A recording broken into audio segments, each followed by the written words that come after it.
Chapter 1. The beginning of signing in for the supreme, innate spiritual treasure. Where's this place? Lin Yun pondered, bewildered. He had merely taken a nap at home. How had he suddenly arrived in this extraordinary realm? What made it extraordinary? Upon raising his gaze, he beheld a vast tree stretching for countless miles, radiating an overwhelming aura. This is certainly not Earth. This tree is undeniably not a plant that could grow on Earth. It appears to belong to a world of immortal myths. Have I traversed dimensions? Lin Yun deduced based on the novels he had previously read. And on my body, how have I transformed into a bird? A bird with 3 legs? Upon inspecting his form, Lin Yun discovered that his human body had vanished, replaced instead by a bird one with 3 legs. Its plumage was entirely golden, and Lin Yun felt an immense power coursing through the claws of his 3 legs, as if they could rend the very heavens. Could I be the legendary 3-legged golden crow? Wait a moment. Lin Yun felt an avalanche of information surging into his mind, nearly overwhelming him. Which clan? Demon clan? Is this the Primordial World? Evidently, I have crossed over as the 10th Prince of the Golden Crows, the Prince of the Demon Court, and also the Taoist Lord Luya during the time of the function. As Lin Yun assimilated the memories, he realized that his assumptions were indeed correct. He had transformed into a 3-legged golden crow and arrived in the paramount immortal mythological realm known as the Primordial World. At this moment, the world was engulfed in the calamity between the witch and demon clans. Following the second sermon of the Dao ancestor Hongmeng at the Zhixiao Palace, the foremost male immortal, Dong Wang Gong, had perished, leaving only the witch and demon clans as the 2 dominant powers in the primordial realm. The 6 saints of heaven had yet to attain sainthood, and humanity had not yet come into existence. This juncture was neither too early nor too late. Lin Yun's expression shifted in the primordial world. Powerful beings were as numerous as dogs. It was not a place where one could easily navigate. Moreover, although the identity of the demon prince was noble, it came with a fatal calamity. Ho-Yi's shooting of the sun involved the slaying of the 9 sons, and those he killed were all golden crow princes. Although Luya was the 10th son and outside the scope of the onslaught, he could not guarantee he would not fall victim to Ho-Yi's arrow. There is a saying in the primordial world, minor forces may change, but major forces cannot. Luya's life and death hardly constituted a major force. After Ho-Yi shot down 9 sons, only one remained. Yet whether this remaining son belonged to him was uncertain. If he were to be shot down by Ho-Yi's arrow, he would truly have no tears left to cry. No, I cannot remain passive. I must take the initiative to alter my fate. Luya resolved quietly. But how can I change it?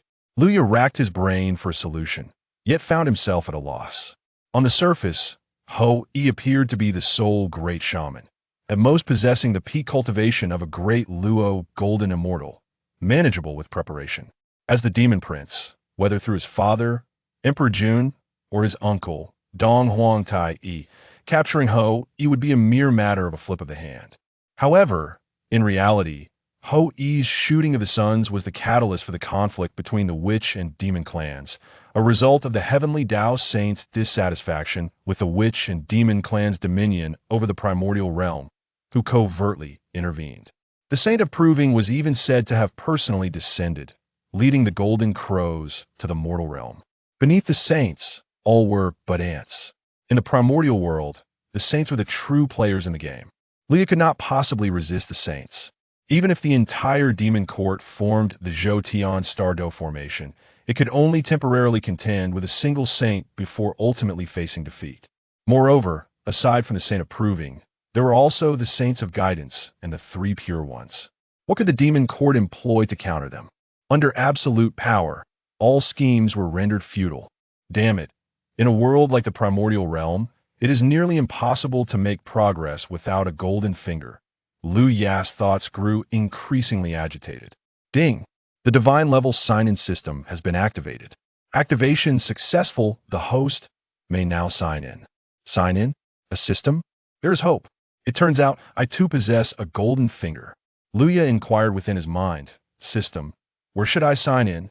In the primordial realm, Sign-ins may occur at locations rich in Dao essence. The denser the essence, the more abundant the rewards. The system's mechanical voice echoed in Liu Ya's mind. Dao essence?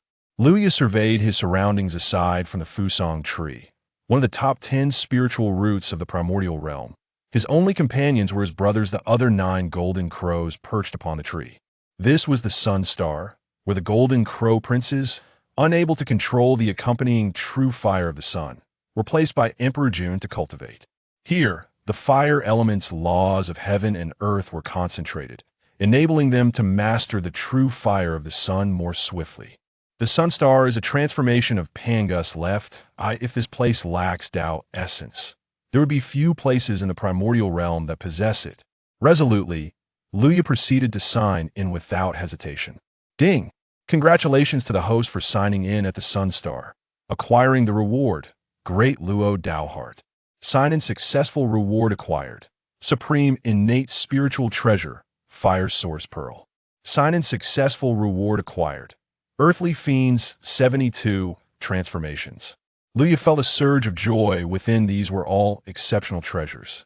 Among them, the most valuable was undoubtedly the supreme innate spiritual treasure, the Fire Source Pearl. Supreme innate spiritual treasures rank just below the innate supreme treasures in the primordial realm. The treasures wielded by the saints of proving and guidance are supreme innate spiritual treasures. The red embroidered ball used by the Saint NWA and the map of mountains and rivers are also supreme innate spiritual treasures.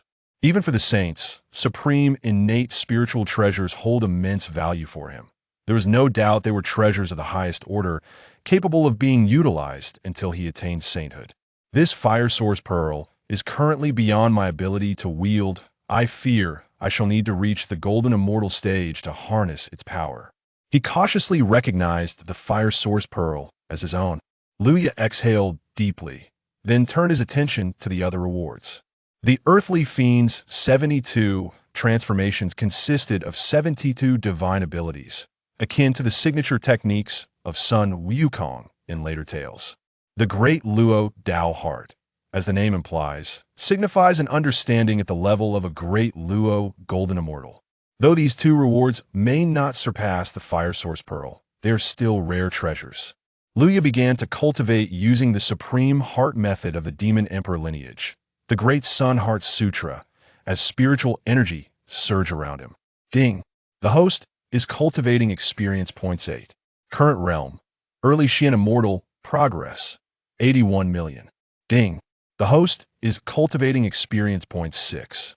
Current realm, early Xian Immortal, progress, 141 million. Liu Ya frowned at this rate. By the time he reached the stage of Ho, shooting the suns, he would merely attain the Tai Golden Immortal level. I must accelerate. System, activate the Great Luo Dao Heart. A profound and enigmatic insight washed over him at this moment. Liu Ya's understanding transcended his own Xian Immortal realm, reaching that of a Great Luo Golden Immortal. In the primordial realm, a Great Luo Golden Immortal is also a dominant figure among the top 10 demon saints of the Demon Clan and the great shamans of the Witch Clan. The upper echelons of both clans are merely Great Luo Golden Immortals. Possessing the comprehension of a Great Luo Golden Immortal, Liu Ya felt that the previously inscrutable doubts regarding the Great Sun Heart Sutra began to unravel effortlessly as the rules of heaven and earth became increasingly clear. As Liu Ya continued to cultivate the Great Sun Heart Sutra, he witnessed torrents of spiritual energy surging towards him from all directions, far surpassing the 100-fold, 1,000-fold absorption he had experienced before. Ding! The host is cultivating experience points 1,500. Current realm, early Xian Immortal, progress, 15,141 million. Ding! The host is cultivating experience points 4,000. Current realm, early Xian Immortal, progress, 55,141 million. Delightful, absolutely delightful. Liu Ya laughed heartily. If the previous pace of cultivation was akin to that of a tortoise, now Liu Ya's speed resembled that of a spacecraft traversing the cosmos. How terrifying is the comprehension of a Great Luo Golden Immortal. At this moment, Luya was akin to a reincarnated Great Luo Golden Immortal, recultivating the Xian Immortal realm. The process of cultivation was understood with unparalleled clarity, and the wealth of experience he possessed resulted in an exponentially accelerated rate of cultivation. If prior to this, I required 1,000,000 years to reach the Golden Immortal stage, now I shall only need 1,000 years.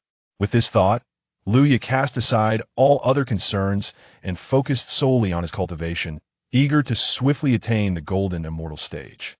The fluctuations of spiritual energy intensified, and after several hours, the other golden crows in the distance began to take notice. What a powerful surge of spiritual energy! Where's it coming from? It's from Xiao Shi's side. What divine ability or secret method is he practicing to create such a commotion? The great prince of the Golden Crows and the second prince, along with nearly all the Golden Crows, hurried over. Is he cultivating the Great Sun Heart Sutra? The great prince of the Golden Crows, the one with the highest cultivation level, stood at the peak of the early Xian Immortal stage. His eyes widened in astonishment as he was filled with bewilderment. The amount of spiritual energy attracted by one's cultivation is dependent on one's level and the height of their comprehension. The great prince of the Golden Crows possessed the finest talent and comprehension among them, allowing him to cultivate 4 to 5 times faster than the other Golden Crows. Yet compared to Xiao Shi's cultivation speed, the disparity was akin to that between heaven and earth. Even witnessing it with his own eyes, the great prince of the Golden Crows could hardly believe the conclusion he was drawing. Such an immense surge of spiritual energy. The amount Xiao Shi is absorbing is dozens of times more than that of the elder brother. How is this possible? I recall that Xiao Shi's talent ranks merely in the middle among us. The second prince of the Golden Crows also expressed his confusion. Could it be the legendary Epiphany? Speculated the seventh prince of the Golden Crows, proposing a possibility. In the 33 heavens, Emperor Jun was attending to official matters when he suddenly sensed a disturbance in the formation he had set up on the Sun Star. A powerful surge of spiritual energy? Has Xiao Shi's comprehension reached such heights? An epiphany grasping the Heavenly Dao?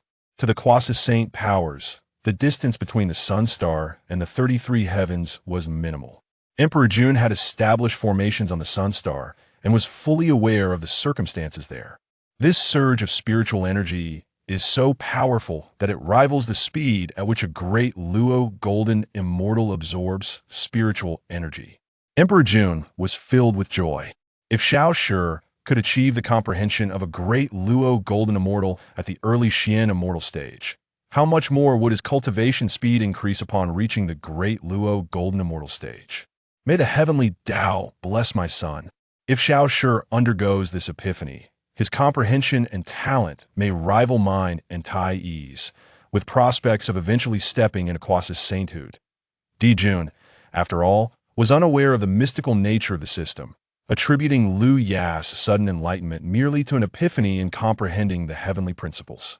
He could hardly fathom the existence of a treasure like the Luo Dao Heart, which could elevate one's understanding to the level of the Luo. There are still members of the demon clan, Di Jun's side, recalling the battlefield between the Wu and the Yao. Ever since the fall of Dong Wang Gong, the entire primordial realm had been left with only 2 dominant forces, the Wu and the Yao. As tensions between the 2 factions escalated, a great war seemed inevitable. The 12 ancestors of Wu. A look of concern appeared on Di Jun's face. A millennium passed in the blink of an eye on the Sun Star. Golden flames erupted, their might sweeping across the surroundings, scattering fiery spiritual energy in all directions. The world was enveloped in a golden hue as the winds and clouds shifted dramatically. Ding! The host cultivates the Great Sun Sutra. Experience points 4,500. Current realm. Late Xianxian. Progress. 89999999000000. Ding! The host has broken through to the Golden Immortal realm. Current realm. Early Golden Immortal. Progress. 02400000. Chapter 2. Breaking through to Golden Immortal. Wandering the Primordial Realm. At last, I have broken through to Golden Immortal. Luya felt his magical power was 100 times purer than when he was a Xianxian. He was now capable of easily overpowering the previous 100 versions of himself before the breakthrough. Suddenly, a formidable presence descended, heralded by a middle-aged man clad in imperial robes. Father? Luya recognized him as the lord of the Yao court, the Quasi-Saint powerhouse, Di Jun. Luya was not particularly surprised by Di Jun's arrival. He had learned from his memories that Di Jun had set up a great formation on the Sun Star to detect his breakthrough in cultivation. In a flash, Luya transformed into a strikingly handsome youth, appearing around 14 or 15 years of age, clad in red silk, his demeanor as refined as jade. A flame-like divine pattern between his brows enhanced his allure. Son pays his respects to father. Luya's melodious voice rang out. Golden immortal cultivation. Xiao, your innate talent and comprehension are remarkably formidable, truly a great joy for our clan. Di Jun gazed at the handsome youth before him, his satisfaction evident. I had thought Xiao Yi possessed the best aptitude. It is you who has first achieved the golden immortal realm. The other Jinwu lowered their heads, all were at the Xianxian level, with the Jinwu crown prince merely at the late Xianxian stage, still not having reached the pinnacle and lacking the qualification to challenge the golden immortal. However, Xiao, the youngest brother, had surpassed them all to attain the golden immortal. Such aptitude and comprehension left them feeling inferior. I am unworthy of such praise. I merely stumbled upon this breakthrough, Luya humbly replied. At this moment, he had taken the first step toward altering his destiny, achieving the golden immortal status ahead of time, rather than following the original fate of spending millions of years to reach this stage. Becoming a golden immortal held special significance for Luya, as it would allow him to barely activate the fire source pearl for a single strike. The Jinwu were inherently robust, ranking among the strongest in the primordial realm, naturally imbued with true solar fire. In the original fate, all 10 Jinwu princes were Tai golden immortals, yet they could utilize the divine ability of true solar fire to slay the peak de Luo golden immortal, Quafu. With the supreme innate spiritual treasure, the fire source pearl, in conjunction with true solar fire. Although Luya could only unleash a single strike, he would possess the means to survive in the presence of a de Luo golden immortal. I suppose this level of power is sufficient for me to traverse the primordial realm, Luya mused. Remaining here held no purpose, having successfully signed in at the Sun Star. To maximize the potential of the divine level sign-in system, he needed to venture to other locations. Merely signing in at the Sun Star had granted Luya the cultivation of a golden immortal and a supreme innate spiritual treasure. The primordial realm was replete with treasures. How many more bountiful rewards awaited him? The pressing issue now is how to convince Di Jun to allow me to descend into the primordial realm. Luya furrowed his brow. In the original fate, the Jinwu princes had all achieved the Tai golden immortal status. Yet Di Jun had never permitted them to descend. The one time they did, they fell victim to a scheme by the Quasi-Saint, and not long after, met their demise. Di Jun forbade the Prince of the Golden Crows from descending into the primordial chaos, for the Golden Crow princes could not control the true fire of the sun that accompanied them. The true fire of the sun is the foremost flame beneath the Heavenly Dao, formidable in strength, yet not easily mastered. With this in mind, Luya recalled his reward, the 72 transformations of the earthly fiends. A renowned divine ability passed down by the sages. He believed it would not be difficult to address the issue at hand. At Di Jun, with hands clasped behind his back, said, Little 10, having ascended to the golden immortal realm. What reward do you desire? Speak to your father. His expression was filled with paternal pride. The Demon Emperor, too, harbored affection, Luya mused. This moment resembled a parent rewarding a child for commendable behavior. However, the father before him would meet his demise during the war of the witches and demons, and the once mighty demon court would fade into oblivion, leaving only the sage of the Heavenly Dao, who loomed above, governing the primordial chaos. Father, I find it exceedingly dull on the Sun Star. I wish to descend into the primordial chaos to explore. Luya stated directly. Only by descending could he sign in and alter his fate, as well as the fate of the entire demon court. Exploring the primordial chaos? Di Jun scrutinized Liu Ye, somewhat anticipating this request. After all, he was a child, inherently playful.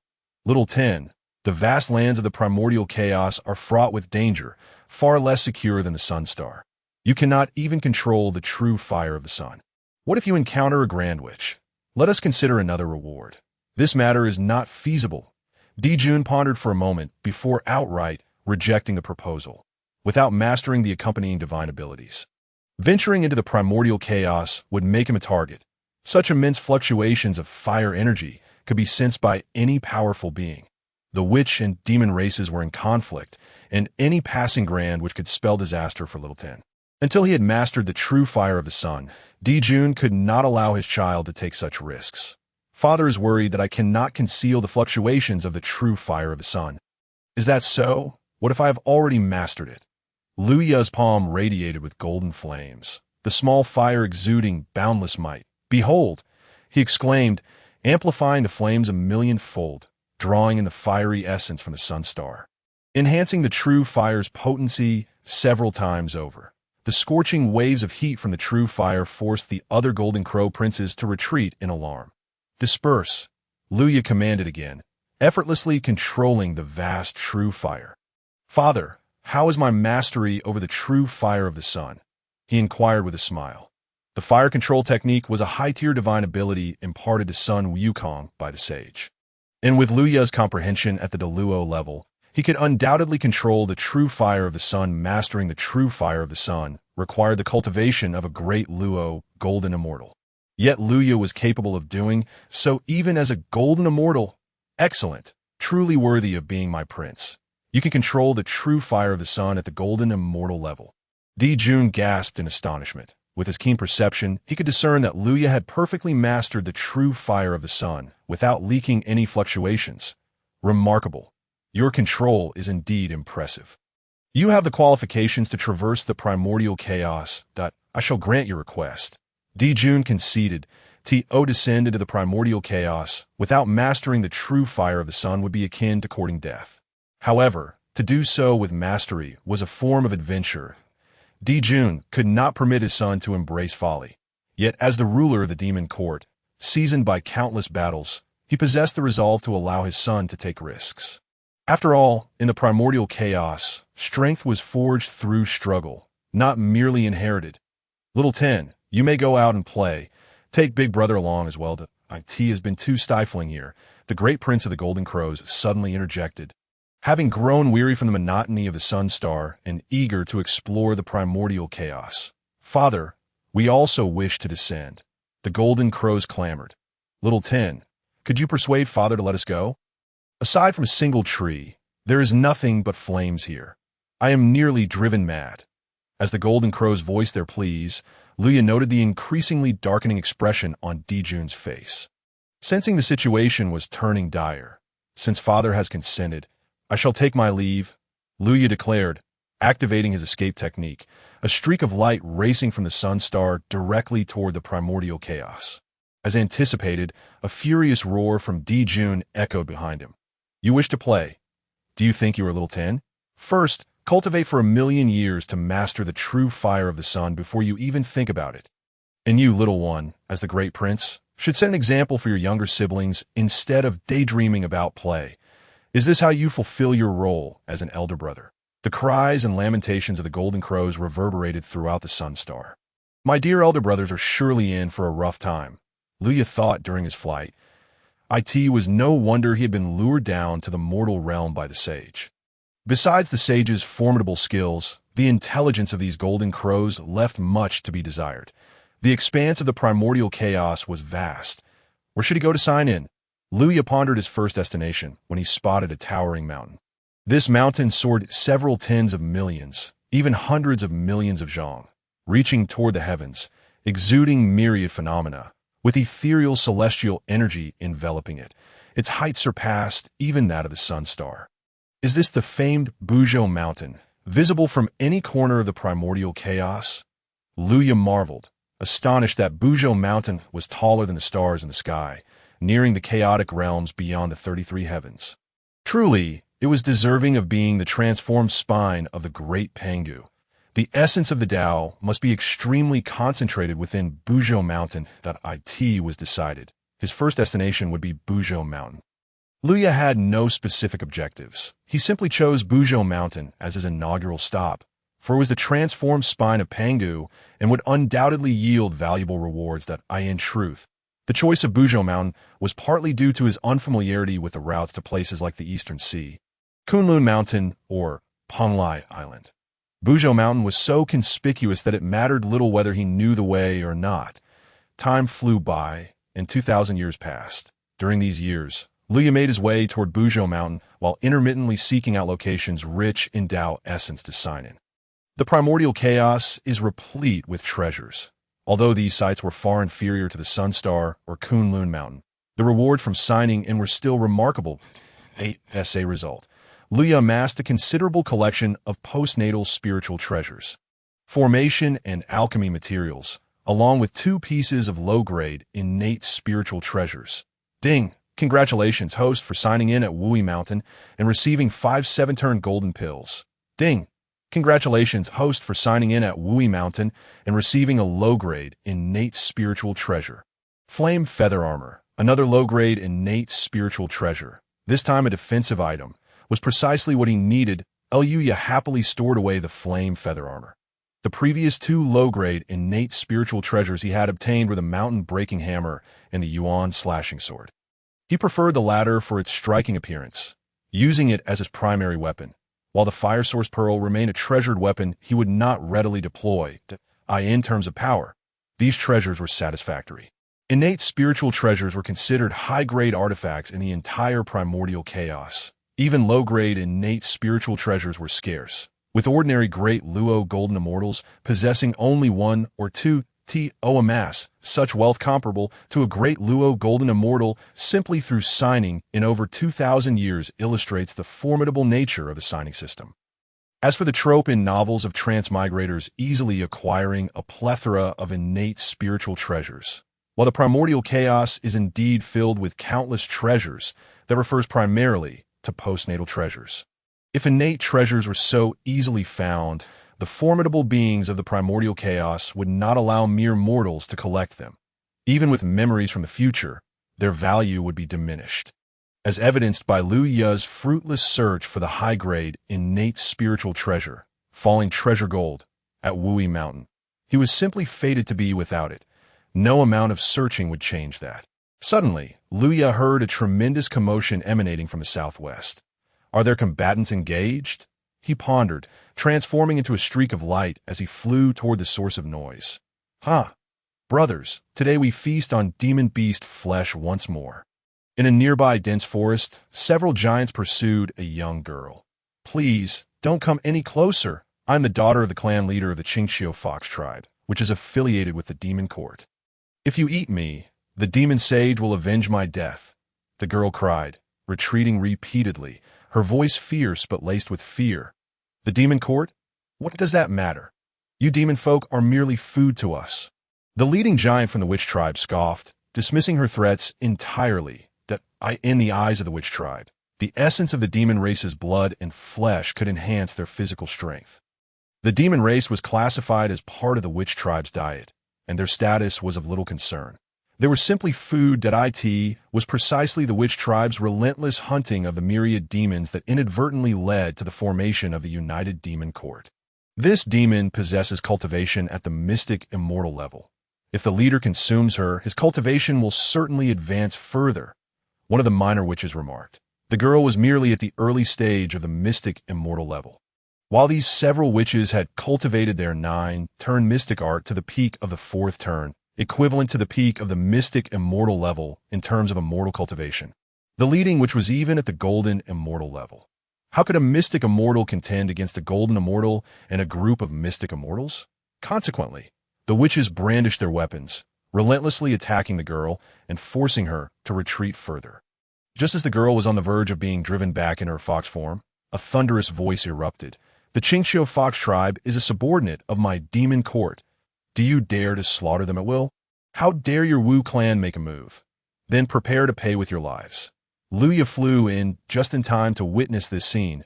The prince of the demon clan. He found himself faced with one person from the subordinate force of the Qingxiu Fox clan and another from the sworn enemy Wu clan.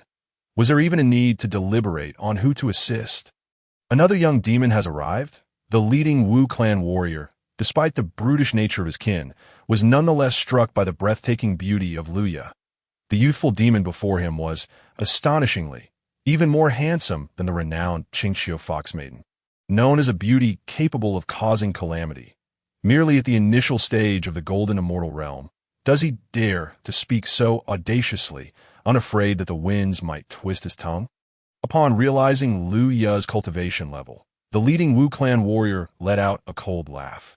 He himself was at the mid-stage of the golden immortal realm, in a contest between cultivators, having a slight edge in cultivation almost guaranteed victory.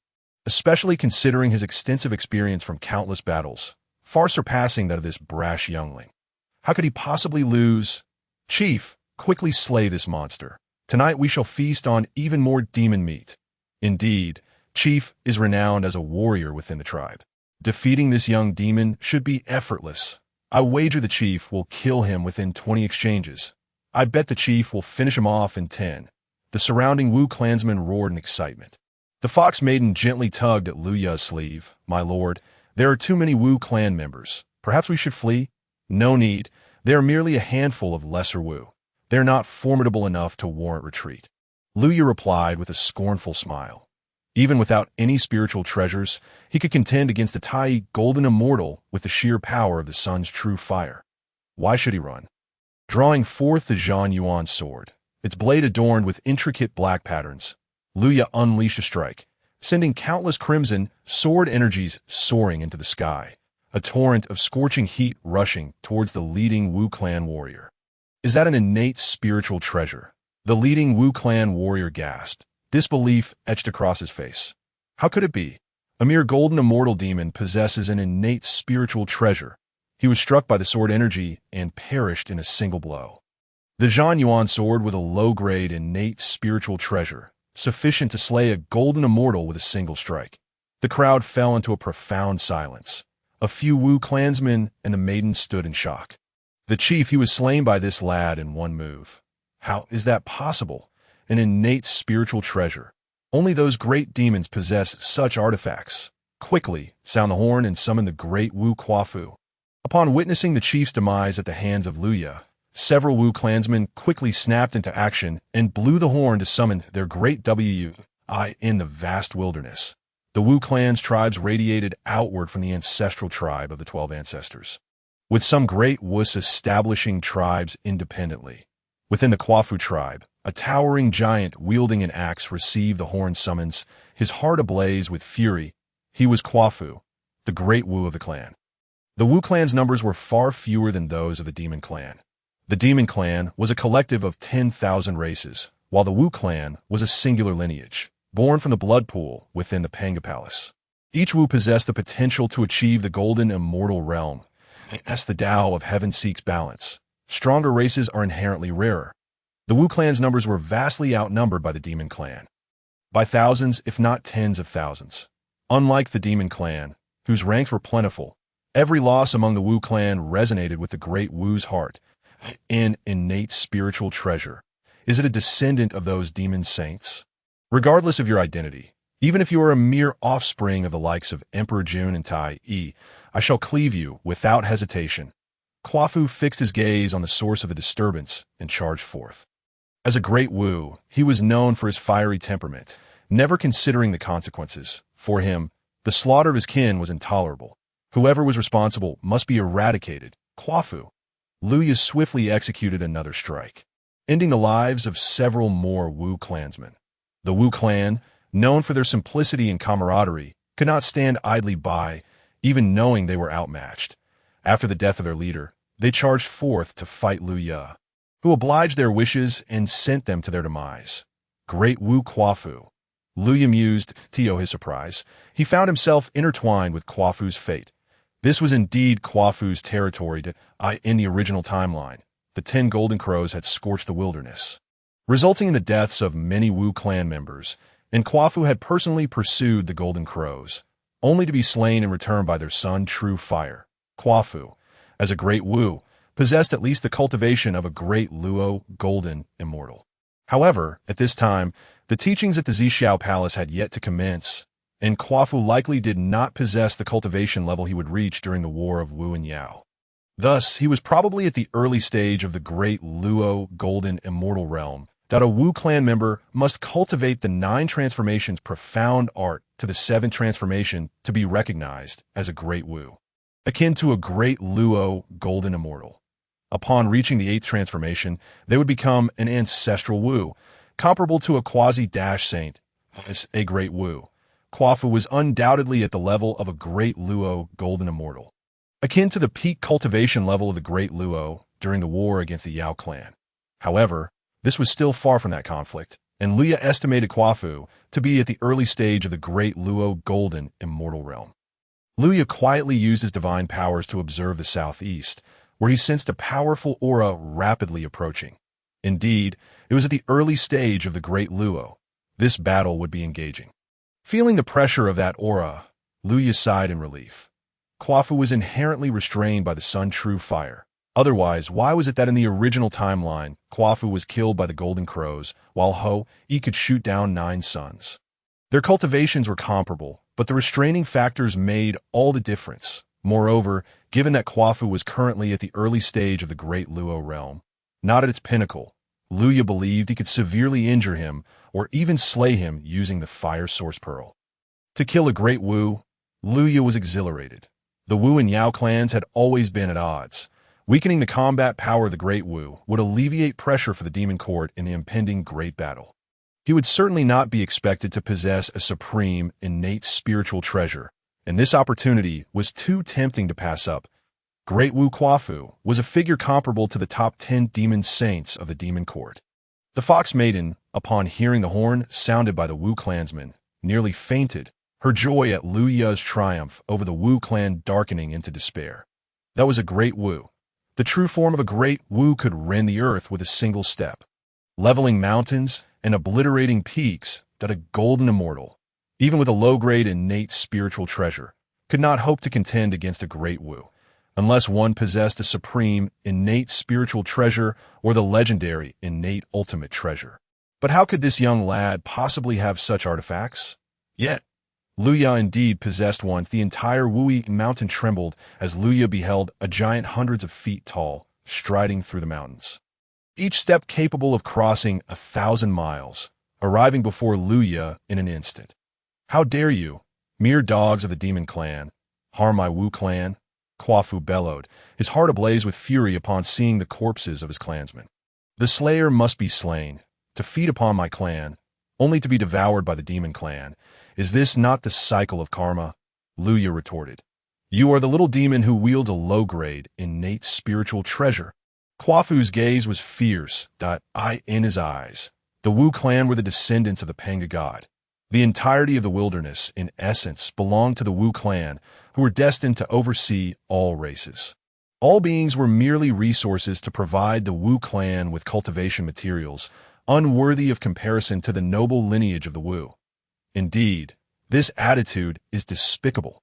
The Fox Maiden, recalling the countless kin who had perished before her, could not help but feel the weight of despair. The Wu clan had always held themselves in high regard, considering their Pangu bloodline, viewing the demon clan as nothing more than livestock, with sorrow mingled with determination.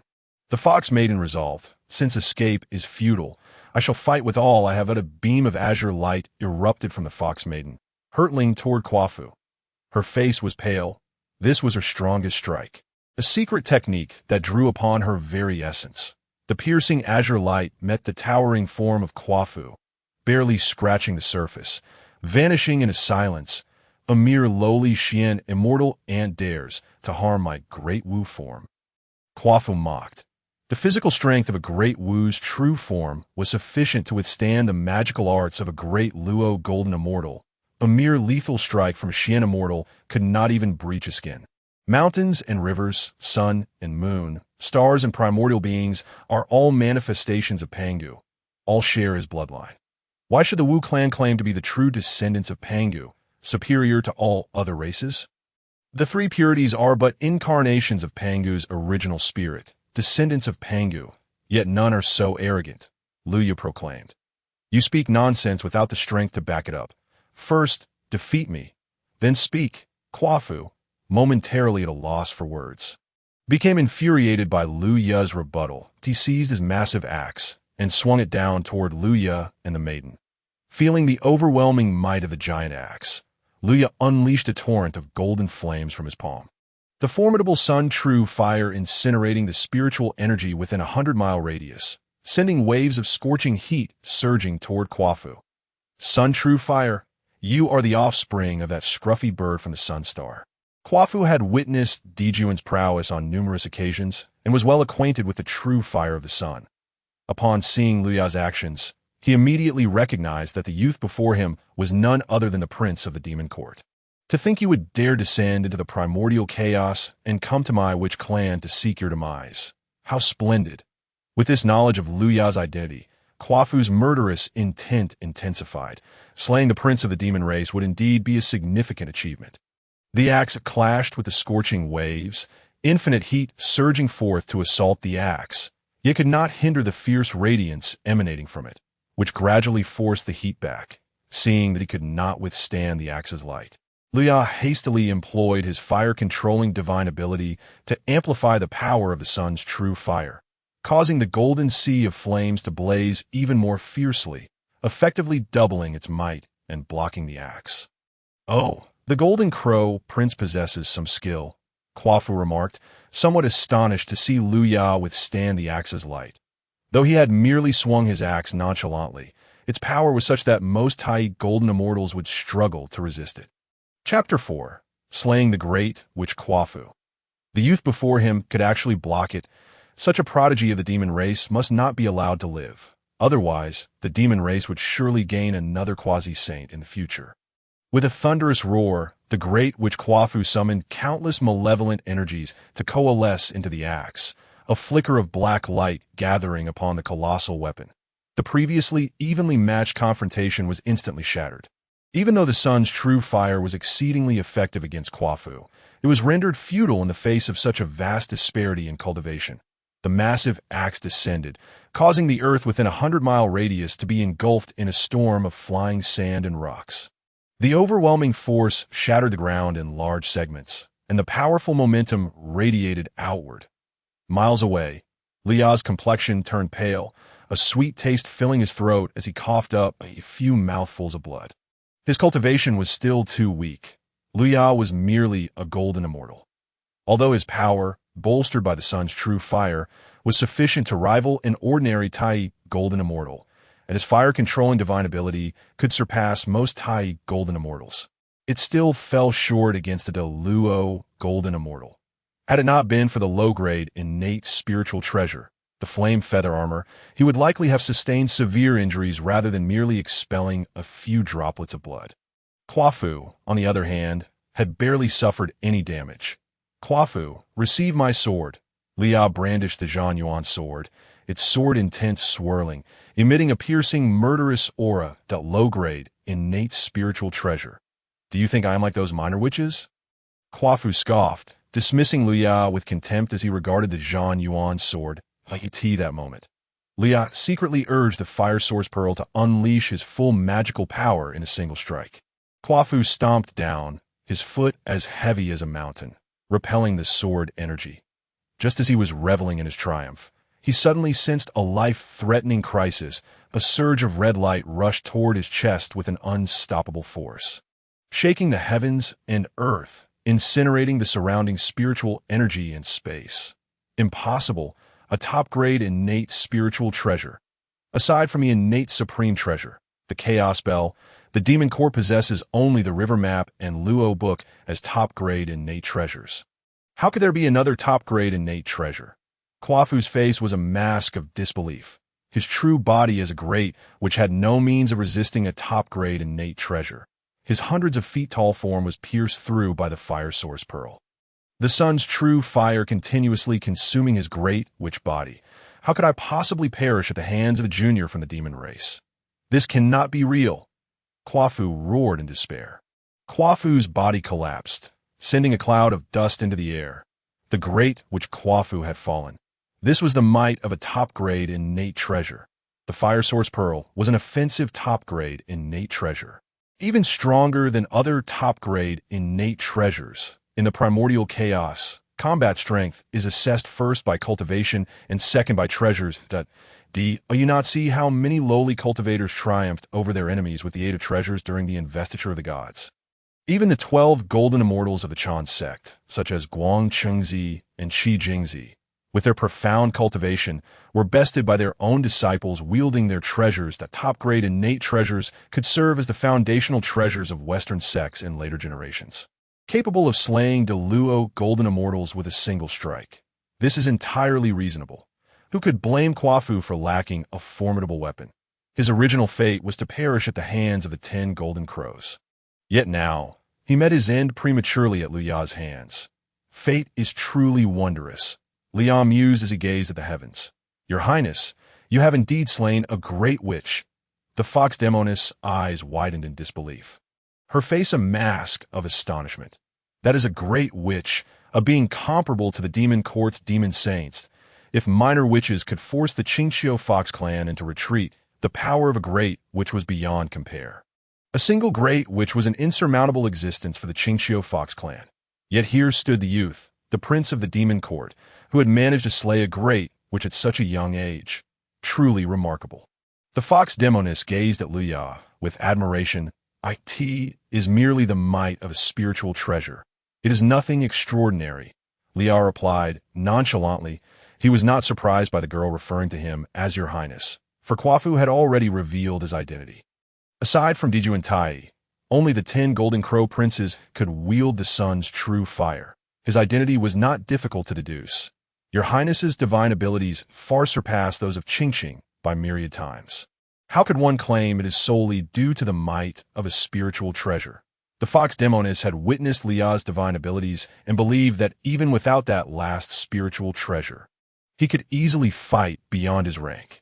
Your Highness possesses immense cultivation and divine abilities, yet remains so humble. I have never seen such a man in our clan. I have heard that there are 10 princes in the demon court. Which number is the youth before me? His appearance is truly magnificent. She had never encountered a man so strikingly handsome. Even among the Qingqiu kin, Lu Ya's exquisite features were unmatched. Little girl Qingqing. Thank you for saving me. Your Highness, the fox demoness, named Qingqing, stepped forward and bowed deeply, filled with gratitude. Had it not been for Lu Ya's timely intervention, she would surely have met her end. Rise. You are of the demon race, and thus my kin within the demon court. It is only natural for me to save you. I am La, the 10th prince of the demon court. How could I stand by idly? The 10th prince of the demon court? Lu Ya, at last, I know the name of my benefactor. The girl, Qingqing exclaimed, looking at Lu Ya before suddenly noticing his pale complexion. Your Highness, have you exhausted your magical power? Qingqing bit her lip and continued. Your Highness, having slain a great witch, the witch clan will surely be shaken. You have depleted your magical power, and remaining here is perilous. I wish to invite Your Highness to Qingqiu, within our clan. We can activate a concealed grand formation that will aid you in recuperating your magical power and evading the witch clan's pursuit. Lu Ya regarded her with surprise. This girl was quite kind-hearted.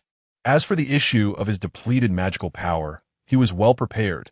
The golden elixirs obtained through the sign-in system were far from mere trinkets. The 5 7-turn golden elixirs produced by Taishang Laojun were of superior quality. Consuming just one would restore his magical power to its peak. Moreover, he had a considerable stash of lower-grade 6-turn and 5-turn golden elixirs. With the assistance of the sign-in system, Lu Ya, though merely a golden immortal, could rival a Deluo golden immortal, maintaining the combat prowess of a Deluo golden immortal for an extended period. Having an advantage is indeed remarkable and need. Just as he was about to decline, Lu Ya suddenly recalled that Qingqiu could also be a sign-in location, a place featured in myths. Its Dao essence would surely be richer than that of Unmoving Mountain. Very well, you may call me Qingqing. Thank you, and I kindly request that you guide me there. Lu Ya changed his tone and agreed. Certainly, Your Highness, please follow me. The clan leader will be overjoyed to hear of your arrival. Qingqing was momentarily taken aback. Although she did not understand why the prince had changed his mind, She was filled with joy as she led the way, guiding Lia toward Qingqiu. But on their journey, Qingqing frequently turned back to glance at Lia. Her cheeks flushed, leaving Lia puzzled. Did I have something on my face? Women are truly strange. I do not comprehend. Long after Lia had departed, a burly man from the witch clan arrived at Unmoving Mountain. Ah, who has slain my brother Quafu? This is the aura of the sun's true fire. It must be those two scruffy birds from the demon court. The great witch Hoi's face was etched with sorrow. No, those two must have engaged in a dominating display. Yet the scene left behind reveals that the enemy's cultivation is not high. Hoi examined Quafu's body. This relies on the might of an innate spiritual treasure, or perhaps a top-grade or higher innate treasure. Sensing the aura of a fire-type innate spiritual treasure, Hoi was bewildered. To his knowledge, the demon court lacked any fire-type top-grade innate treasures. Who could have made a move? Search. All the witch clan members scoured the surroundings, regardless of who had slain Quafu. I, Hoi, shall ensure that he is torn to shreds. With Hoi's furious roar, numerous members of the witch clan began their search in all directions, determined to uncover the murderer of Fu in the ancestral land of Qingqiu. During the ancient calamity of dragons and phoenixes, the elder of the Qingqiu Fox clan was a quasi-saint powerhouse, with many mighty beings of the great Luo golden immortal rank among the clan. Unfortunately, with the onset of the three-clan war, many powerful figures and the elder himself perished. Now, there are no longer any beings of the great Luo golden immortal level within the clan. Your Highness, we have arrived, said the girl Qingqing as she led Luya to an inconspicuous mountain peak. This is our clan's Qingqiu Great Array. We must activate it to access the true ancestral land of Qingqiu. Qingqing inserted a token into the gate that I have already informed my sisters in Qingqiu. They will soon activate the array. This Qingqiu Great Array possesses remarkable intricacies, Luyo observed, instantly realizing that the array was set up by ancient powers of the Fox clan, representing the profound heritage of Qingqiu. And oh wonder, Qingqing was confident in concealing their presence from the witch clan. I asked the young clan leader back. Who is that handsome man beside her? Several fox maidens peered out from within the array, catching sight of the young clan leader and a strikingly attractive stranger. Some fox maidens instantly became infatuated, their mouths watering at the sight. Mind your manners. This is the 10th prince of the demon court. You must hasten to activate the array. Qingqing scolded. Internally, she felt distressed. She understood that the prince was indeed handsome, but their exaggerated reactions might reflect poorly on her Qingqiu Fox clan. Why has the young clan leader come with the prince of the demon court? The fox maidens wondered as they opened the array. Instantly, the once unremarkable mountain peak transformed into a celestial mountain, suffused with ethereal mist and radiant light, revealing an exquisite paradise of the immortal realm. This was the true ancestral land of Qingqiu. Qingqing guided Luya directly to the heart of the land, where they encountered the clan leader of Qingqiu. After recounting their recent experiences, the clan leader was filled with profound rage. The witch clan truly dares to bully my Qingqiu clan in its decline. If only our ancestors were still here, they would not dare to act so recklessly. The clan leader felt humiliated and seethed with anger, wishing to charge directly at the witch clan. Father, please calm your fury. Our clan's strength is no longer comparable to what it was during the calamity of dragons and phoenixes. Back then, we still had quasi-saint powers. Now we possess not even a single great Luo golden immortal. Qingqing urgently persuaded, understanding her father's emotions, but recognizing the vast disparity in strength between their clan and the witch clan. The Qingqiu clan leader himself was merely a Tai golden immortal. Such strength was only comparable to a minor witch among the witches, who boasted over a dozen great witches and 12 ancestral witches on par with quasi-saints. How could the Qingqiu Fox clan contend against the witch clan? The gap was as vast as heaven and earth. Indeed, in the eyes of the witch clan, Qingqiu may as well be nothing. The clan leader sighed, his face filled with helplessness. Even if he was unwilling to admit it, it was of no consequence. During the ancient calamity of dragons and phoenixes, the Qingqiu Fox clan had allied with the three great clans. And even the ancestors of the clan, such as the ancestral dragon, were held in high esteem. Yet now, the mighty ancestral witches would scarcely cast a glance at the Qingqiu Fox clan, if not for the protective array left by their ancestors. A single great which could easily annihilate the Qingqiu Fox clan. Chapter 5. The ancestral land of Qingqiu. Ultimately, it is our clan's lack of strength. With a heavy heart, the clan leader sighed, his gaze shifting to Luya. I am deeply grateful to your highness. Without your rescue, my daughter Qingqing would have perished during her excursion. The clan leader bowed deeply to Luya, who accepted the gesture with composure. He was indeed worthy of such respect, for without him, Qingqing would have long been captured by the Witch clan. The outcome was predictable. She would have merely become fodder for the Witch clan. The fact that the clan leader's daughter survived was entirely due to Lu Ya's intervention. Your highness is still young, yet your cultivation has already reached a remarkable level, capable of slaying the great Witch Quafu. In the days to come, you shall undoubtedly rival the two Demon Emperors, instilling fear in all the myriad tribes of the wilderness. The clan leader praised while bowing deeply. Even among the offspring of the Demon Emperors, such a young prodigy capable of slaying a great, which was rare in both the current wilderness and during the ancient calamity of dragons and phoenixes, in the eyes of the Qingqiu clan leader. Lu Ya's talent surpassed that of an ordinary second-generation Jinwu. It was akin to that of a first-generation Jinwu, comparable to the two demon emperors and the ancient ancestral dragon and ancestral phoenix who once commanded the wilderness. Unlike typical second-generation beings, none of the offspring of the ancestral dragon or phoenix had ever achieved quasi-saint status. Presently, among the disciples and offspring of the quasi-saints in the wilderness, there were hardly any great Luo golden immortals. As for the descendants of the demon emperors, aside from Luya, the other 9 were still cultivating on the Sun Star. The Qingqiu Fox clan had fallen to such depths, it was time to seek a powerful ally. The clan leader composed himself and discreetly transmitted a message to Qingqing. Qingqing, our clan has now declined.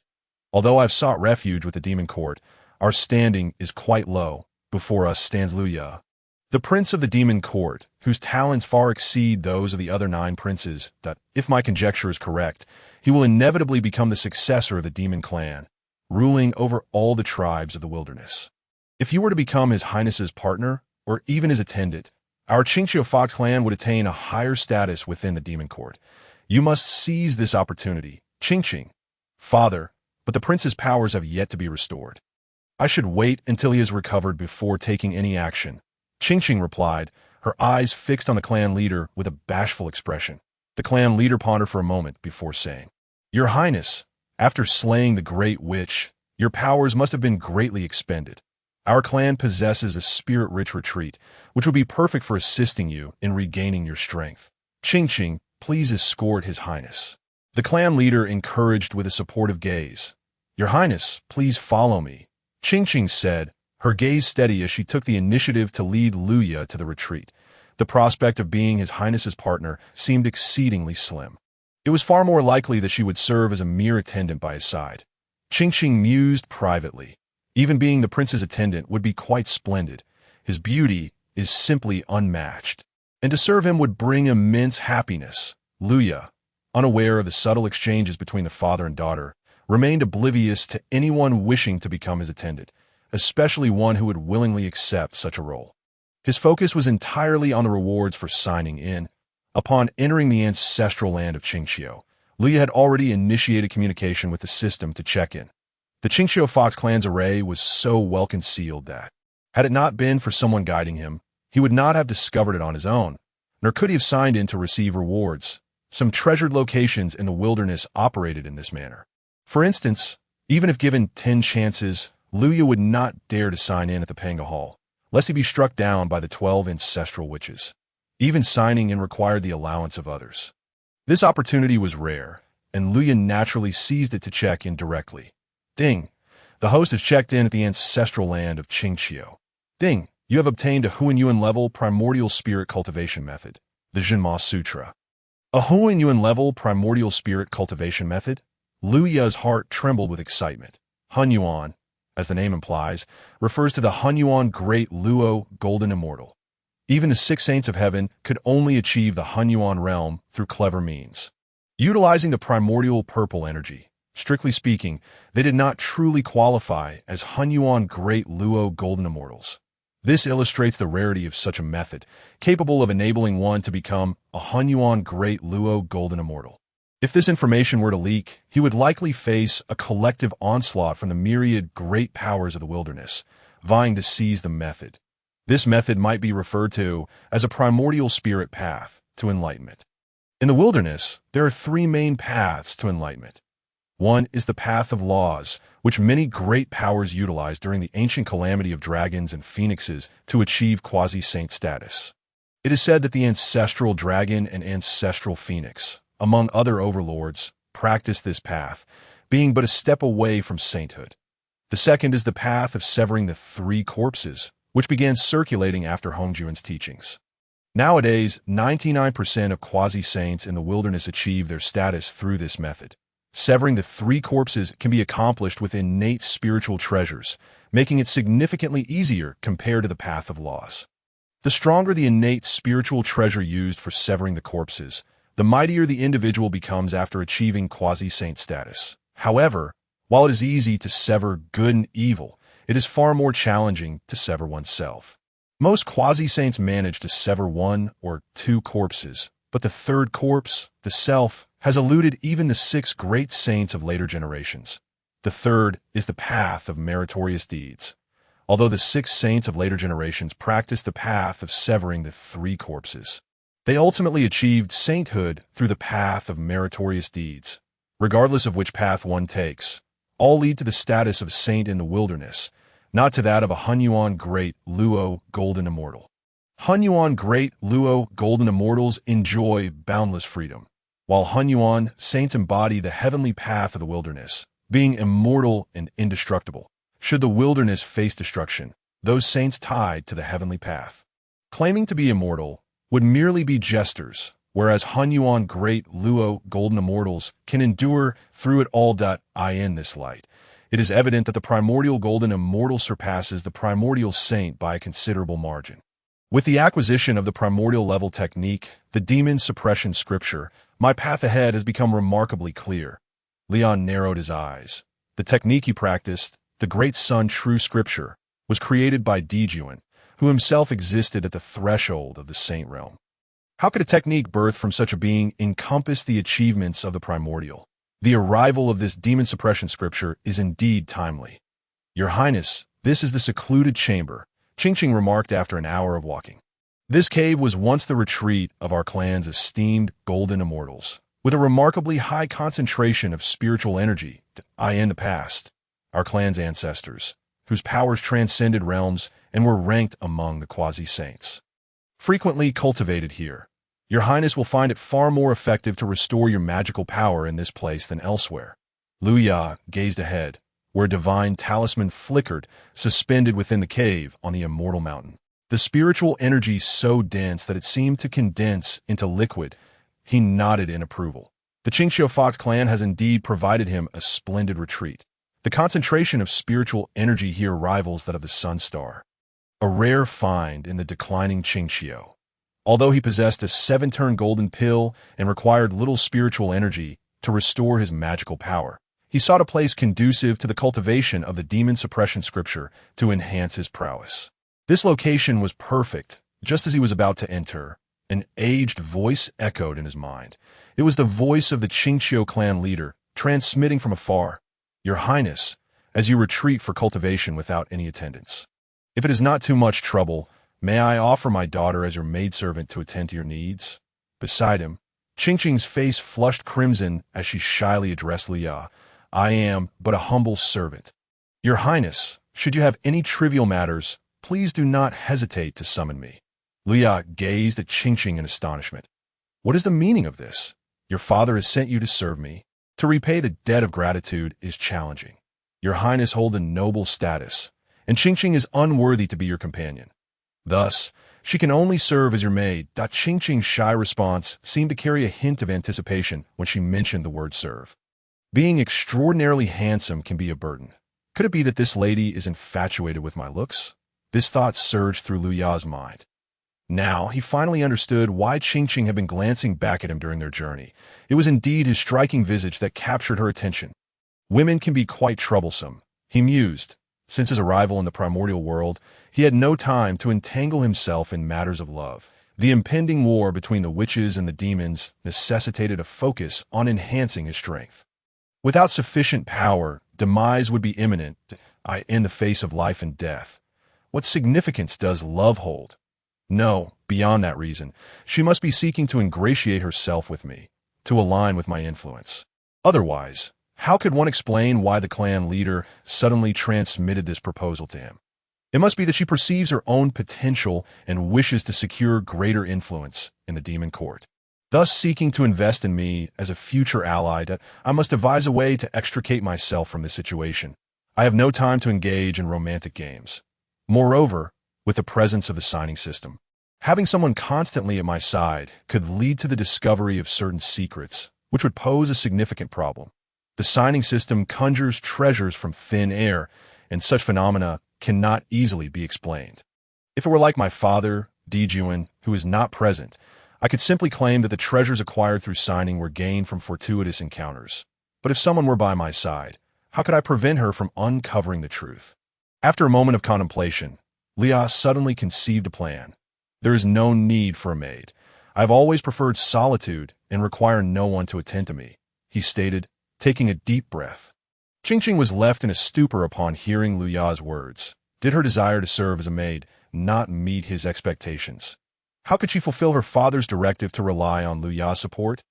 Would her efforts be in vain? As these thoughts flooded her mind, she began to devise a solution. Without securing Lu Ya's backing, the Qingqiu Fox clan might not endure the ongoing conflicts in the Primordial World. The Prince of the Demon Court is indeed a significant ally. It is imperative to forge that connection. Just as Qingqing grew anxious, Lia shifted his tone. I am aware of the circumstances surrounding your Qingqiu clan. You merely seek a patron. How about I take you as a named disciple instead? The Qingqiu Fox clan's desires revolve around status. Thus, accepting her as a named disciple would yield the same outcome as appointing her as a maid.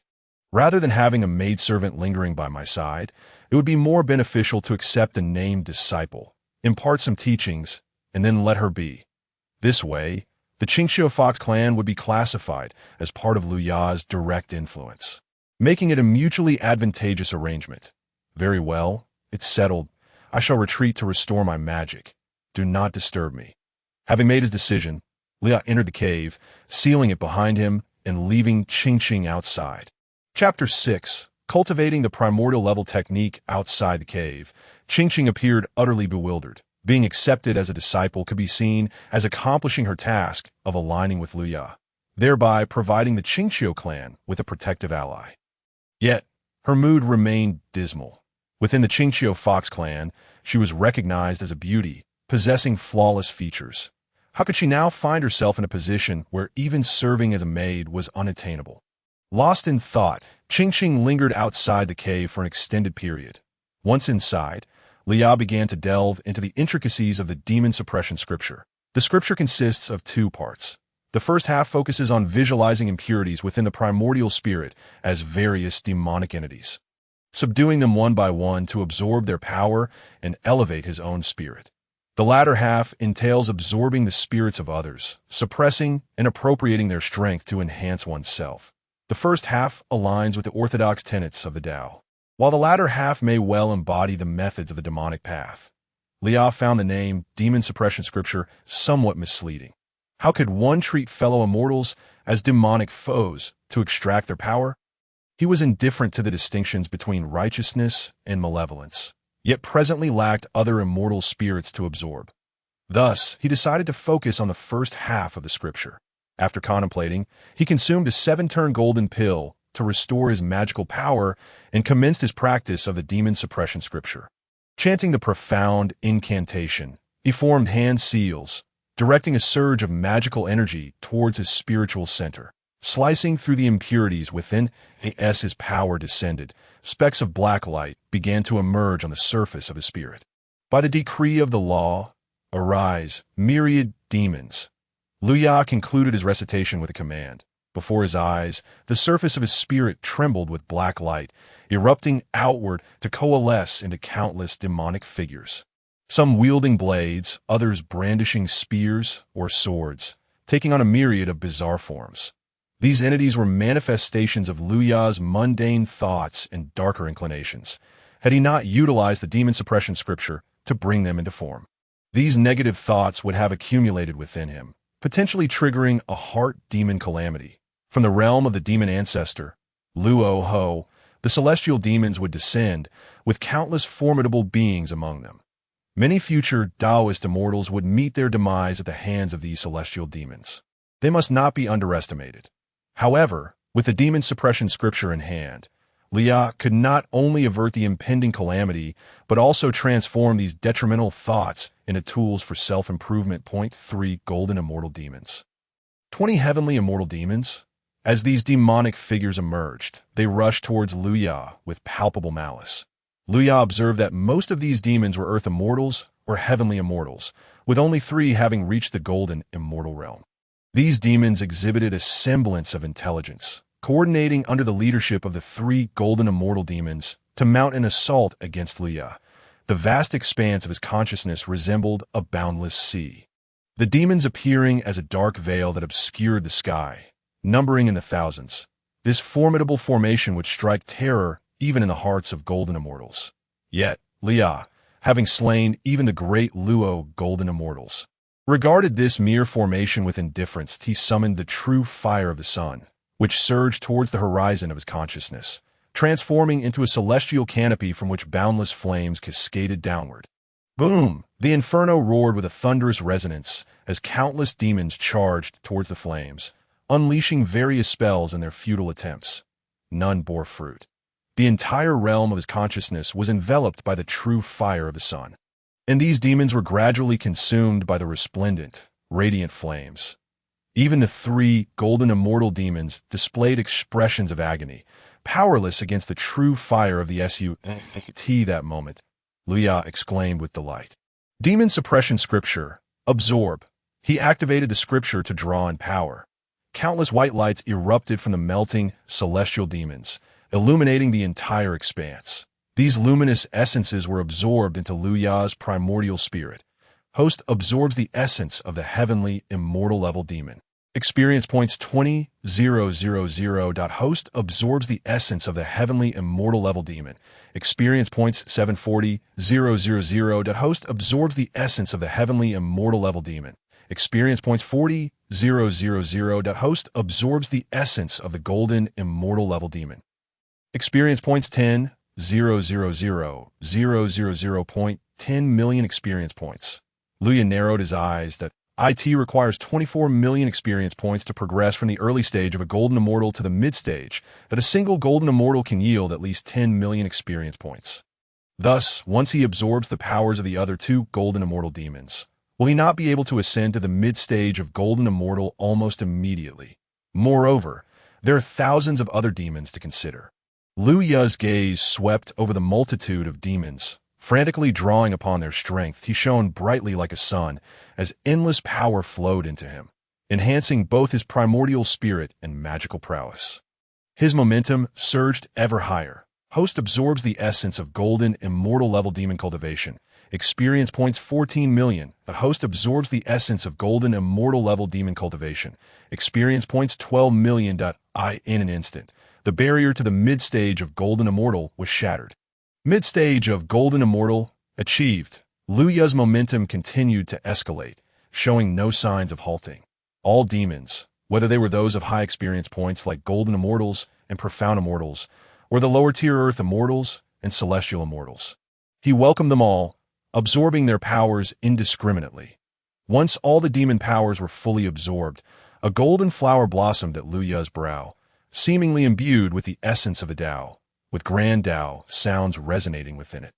Late stage of Golden Immortal achieved. In just one day, he broke through 2 realms. Such rapid progression was unmatched by anyone, a feat that would surely astonish the world.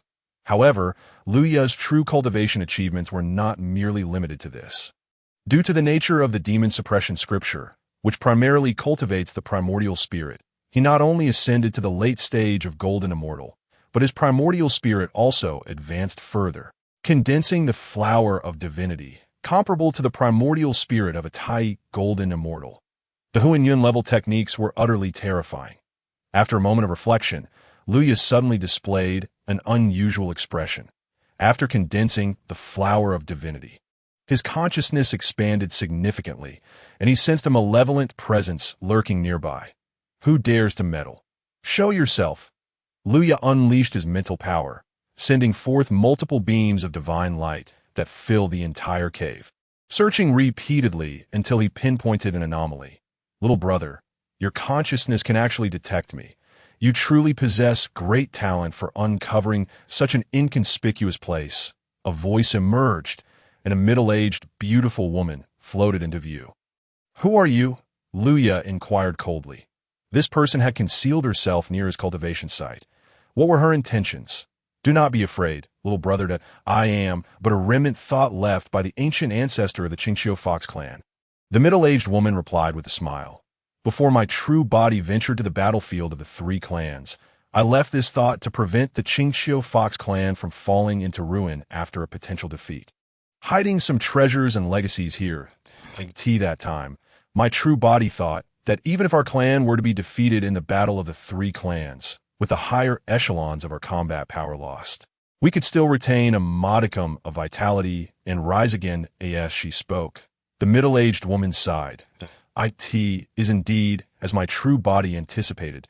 The battle of the three clans resulted in the annihilation of all three, and our clan suffered a devastating defeat. That my true body, along with many elder Deluo golden immortals, also perished in that conflict. The ancestor of Qingxiu, leaving behind treasures and legacies? I did not expect that an ancient quasi-saint would have a remnant thought preserved here. What is a remnant thought? It is the essence of a powerful being, a manifestation of their consciousness, inherently devoid of combat capability. Luya breathed a sigh of relief and asked, since your true body foresaw this and left behind contingencies, why is the Qingxiu Fox clan in such a state of ruin today? The current Qingxiu Fox clan has no quasi-saints left, not even a Deluo golden immortal in the vast wilderness. It can only be regarded as a second or third-rate power, far inferior to its strength during the ancient dragon and phoenix calamity. If the middle-aged woman before him, the ancestor of Qingxiu, has indeed left behind treasures for posterity, then why is the Qingxiu Fox clan still in such a dire predicament? Without a doubt, this was a loophole. The middle-aged woman, upon hearing this, could only laugh helplessly. In my fox clan, one can assess talent merely by examining the tailed three-tailed spirit foxes, six-tailed immortal foxes, nine-tailed celestial foxes. The more tails, the stronger the innate talent. That my true body was once a nine-tailed celestial fox. Such a foundation allowed for the ascension to quasi-saint. However, since the dragon and phoenix calamity, not a single seven-tailed fox has emerged, let alone 9 or 8 tails. Those few six-tailed immortal foxes have less than a 1 in 10,000 chance of advancing to the Luo golden immortal. How could I trust them with the legacy? Such a situation, it seems, Luya replied, finally understanding why the ancestor of Qingxiu had left behind contingencies but chose not to utilize them. This remnant thought of mine was left by my true body for the day when a peerless prodigy might arise within the Fox clan, to bestow the treasures and legacies upon her, to rejuvenate our clan. Although I have yet to see the emergence of a nine-tailed celestial fox, I have encountered you, little friend. Though you're not of the Qingxiu Fox clan, your ability to enter our hidden cave signifies a profound connection with us. Your innate talent is not inferior to that of a nine-tailed celestial fox. I can grant you half of the legacy left by my true body, hoping that when you achieve success in your cultivation, you might protect the Fox clan. What do you think, little friend? The middle-aged woman spoke, her expression resembling that of one who esteemed Luya's talent and wished to nurture a worthy successor. Am I being drawn in by my own talent? Luya mused, realizing that during his breakthrough, the blooming flower of divinity and the surrounding Dao sounds must have attracted the attention of the ancestor of Qingxiu, leading her to discover his extraordinary potential. Thus, she wished to cultivate him, to invest in him.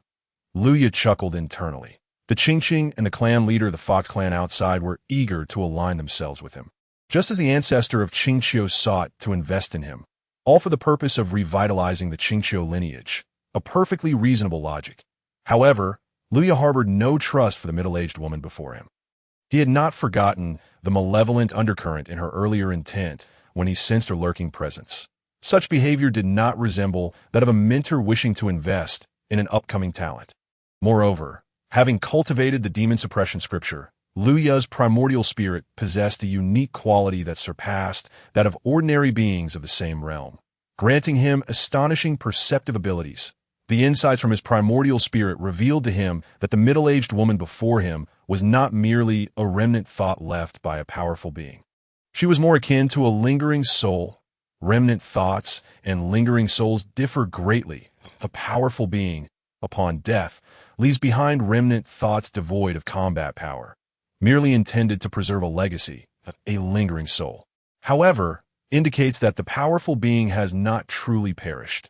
Rather than leaving behind a legacy to cultivate successors, Luya was more inclined to believe that she harbored intentions of seizing control over promising talents.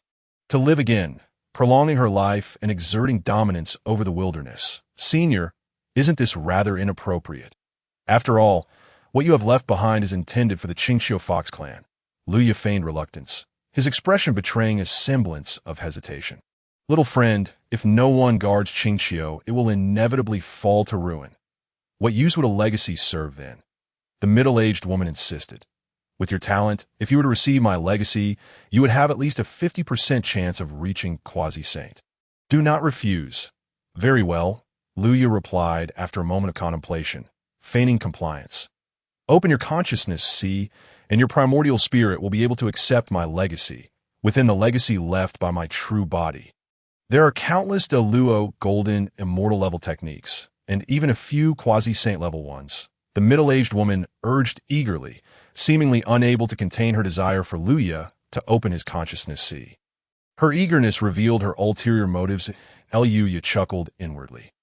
Opening the consciousness see to allow another to enter is fraught with danger for most, but not for Luya. Firstly, he wielded a top-tier, innate spiritual treasure, which could exert half its power even within the consciousness sea. Though the lingering soul before him was of quasi-saint caliber, her serious injuries rendered her incapable of defeating his fire source pearl. Even if she could contend with it, she would be no match for the demon suppression scripture. The latter half of the demon suppression scripture is specifically designed to counter souls and primordial bodies. Compared to the external world, the consciousness sea is the true domain of the demon suppression scripture, where Luya could maximize its efficacy. Senior, I will now open my consciousness sea. Luya feigned eagerness and proceeded to unlock the consciousness sea. Upon seeing Luya open his consciousness sea, the middle-aged woman transformed into a beam of divine light, swiftly penetrating into Luya's consciousness sea.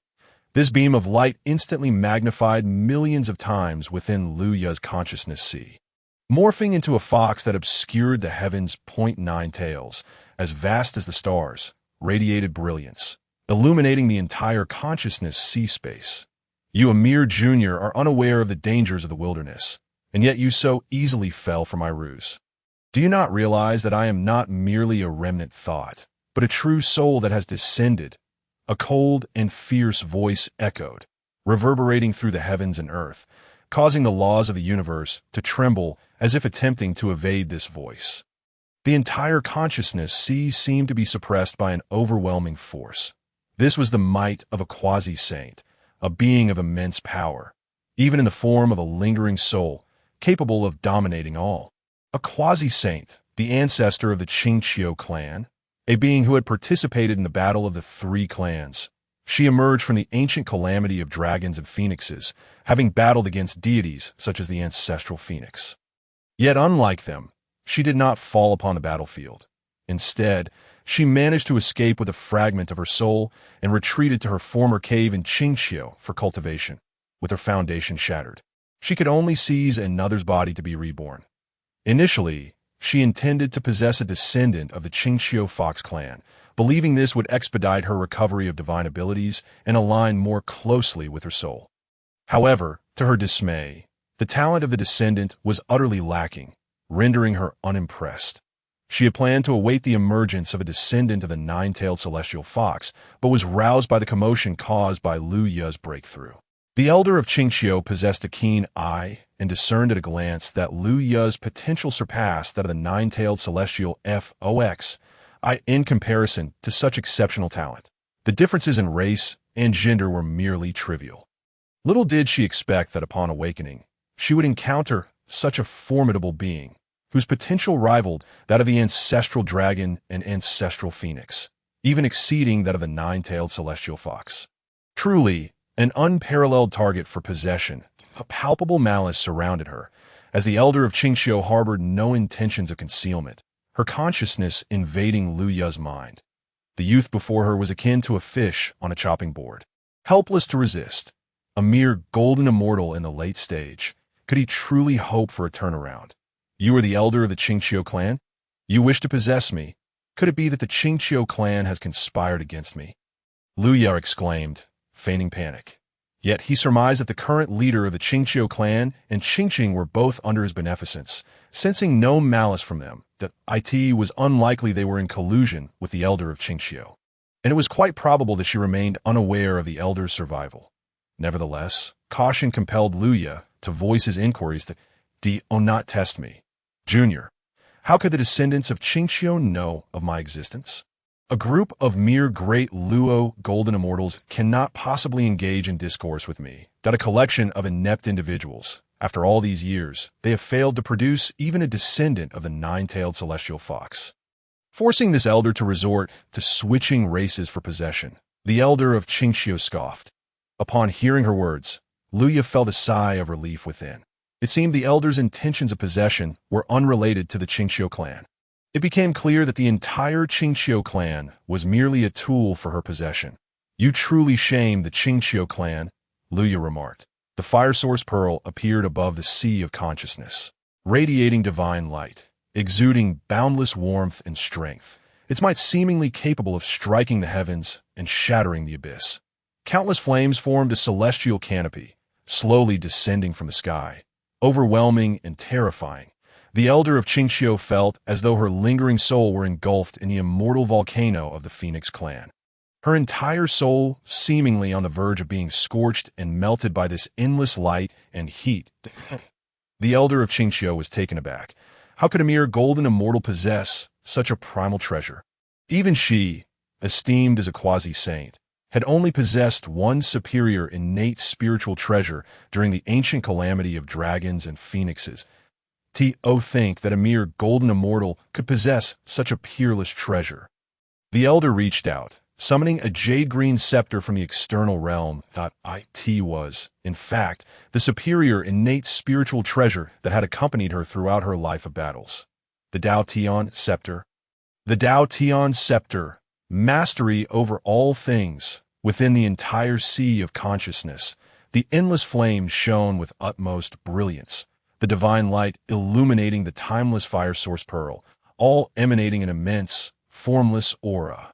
More dazzling than the sun, it obscured the heavens. The inexhaustible laws pressed down upon the fire source pearl, halting its advance, rendering it incapable of moving forward. It appeared as if all the laws of the universe were conspiring against Lu Ye, rendering him immobile. Was this the quasi-saint with specialized mastery over the laws from ancient times? These laws were those of dominion. Lu Ye understood that contemporary practitioners of the Honghuang realm achieve quasi-saint status through the methods passed down by Hongjun. The Dao ancestor, involving the severing of the three corpses. During the ancient calamity of dragons and phoenixes, one could only attain quasi-saint status through mastery over the laws. The laws included those of power, light and darkness, and the five elements, among others. The elder of Qingqiu specialized in the law of dominion. Mastery implied a control over heaven and earth, akin to the will of the celestial realm. It was no wonder the elder referred to her spiritual treasure as the Dao Tian Scepter, Dao Tian, meaning the celestial path, thus revealing the ambitions of Qingqiu. Indeed, the power of a quasi-saint was formidable.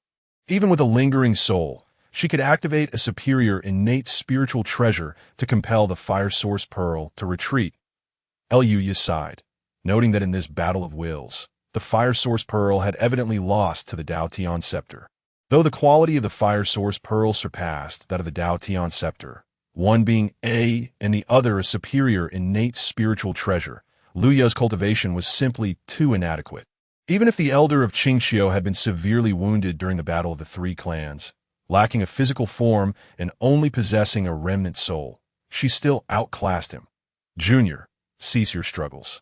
It is all in vain, the elder of Qingxiu coldly declared, a glimmer of greed flashing in her eyes, to her astonishment. Not only was there a prime target for possession, but also, such a treasure was something the elder had never possessed. Thank you, young one, for delivering such a boon to me. Express my gratitude. I shall personally send you to your demise. The elder of Qingxiu exuded a formidable presence, and with a wave of her scepter, the sea surged upwards, spiraling towards the heavens. Boundless anomalies enveloped her, her aura vast and sacred. Once the law of dominion was unleashed, could any dare to contend? This was a law that only a quasi-saint could grasp. She had absolute confidence in this strike. Even if Lu Ya possessed she could obliterate his primordial spirit and subsequently seize his body. Gazing at the elder of Qingxiu as she surged towards the heavens, Lu Ya let out a long laugh. Elder of Qingxiu, do you truly believe victory is assured? Is this something you can covet? Seal the myriad demons. Lu Ya frantically urged through above and below, countless black chains emerged, each inscribed with intricate patterns of sealing, racing towards the 9 tails of the elder of Qingxiu. The fire source pearl in the celestial canopy darkened, resembling a black, dormant sun, radiating an awe-inspiring light. It was as if a deity sat amidst the heavens, suppressing and sealing all. What quasi-saint level law of dominion could withstand such a being, rendered insignificant as mere dust, easily shattered with a wave of the hand? An ancient and vast aura emanated, causing the elder of Qingxiu to change countenance, as she sensed this presence seemed to originate from a time even more distant than the ancient calamity of dragons and phoenixes. In that primordial era, amidst the boundless chaos, long before countless beings existed, this aura had already taken form, like a chaotic demon god, eternally free. The mysteries of the primordial chaos. This was the method to attain the status of a primordial great Luo golden immortal. It was the path of the chaotic demon god. How could this junior possess techniques from before the creation of the heavens? Could it be the reincarnation of a chaotic demon god? The elder of Qingxiu's face displayed astonishment. A junior possessing had already left her in utter shock, questioning her very existence. Now, with the emergence of primordial techniques, could it truly be the reincarnation of a chaotic demon god? This was dire. The technique seemed tailored to target the primordial spirit, and with her soul already shattered, she feared she could not withstand its impact. And no wonder this junior so effortlessly opened his sea of consciousness to her. It turned out he retained such a lethal move that, at this moment, the elder of Qingxiu finally comprehended that allowing her entry was not due to the youth's inexperience, but rather his unyielding confidence. Within this sea of consciousness, the power he could exert was several times greater than that outside. The Dao Tian scepter controlled by the elder of Qingxiu was gradually being forced back in the clash against the chains and black sun, and several times it nearly became ensnared by the iron chains, causing her great concern. This is bad. The situation is dire. I must retreat swiftly. As long as the Green Mountains remain, I need not fear the lack of firewood. The elder of Qingxiu began to entertain thoughts of retreat. Years of combat experience had taught her that the prime target for possession and were now beyond her grasp. It was indeed time to flee. An endless storm surged upon the sea surface, and after unleashing this strike with the Dao Tian scepter, the elder transformed into a beam of divine light, seeking to escape Lu Ya's sea of consciousness at the speed of light. You think you can come and go as you please? Without my consent, can you truly depart? Stay here, Lu Ya bellowed. And as his voice fell, countless chains ensnared the elder of Qingxiu's tails, while the fire source pearl above emitted a multitude of dark, ominous lights, preventing her from escaping any longer. Chapter 8. 5 Qi Chaoyuan Tai Immortal, the is unparalleled in sealing primordial spirits, with his primordial spirit comparable to that of a Tai golden immortal. Combined with and the for suppression, How could the elder of Qingxiu, reduced to a remnant soul, possibly evade? In her prime, a quasi-saint, Luya recognized he would have been unable to resist, yet the elder of Qingqiu possessed less than 1/10 of her full strength in her current state, and thus could not escape Luya's suppression. Demon absorption. From the first moment Luya discerned the elder of Qingqiu as a remnant soul, he sought to employ the latter half of it to suppress her and siphon her energy. Slaying his own demon had already elevated him from the early stages of Golden Immortal to the late stages. Should he absorb the remnant soul of this quasi-saint, his ascension to Tai Golden Immortal would be a certainty. And with this accumulation on the path to Tai Golden Immortal, he could go exceedingly far. Junior, you shall not die a good death, the venerable ancestor of Qingqiu, with 9 tails as grand as the stars, thrashed incessantly, stirring the ocean around her. Bound tightly by chains, her soul, appearing almost like an ordinary person, was beset by torrents of blood. Despite the immense strength of her struggle, the fate of being suppressed was inescapable for the ancestor of Qingqiu. Though she was a quasi-saint, she was left with but a remnant of her soul, her power vastly diminished from her prime. Now, with the binding of the Demon Suppression Sutra, escape was no longer an option. Rest assured on your journey ahead, and thank you for the strength you have bestowed upon me. I shall remember you. Liya spoke coldly. The ancestor of Qingqiu let out a desperate howl, her voice gradually fading into silence. The once mighty quasi-saint, a force that roamed the vast wilderness during the ancient calamity of dragons and phoenixes, had now fallen completely. An almost limitless power was drawn from the black chains by Luya.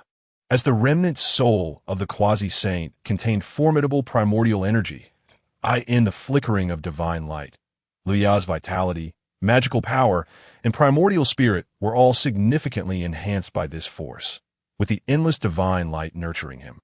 Luya surged forth, barely having crossed into the late stage of Golden Immortal, his cultivation breaking through the barrier of Tai Golden Immortal in a state of exuberance, with the 5 energies converging and divine light illuminating the cosmos.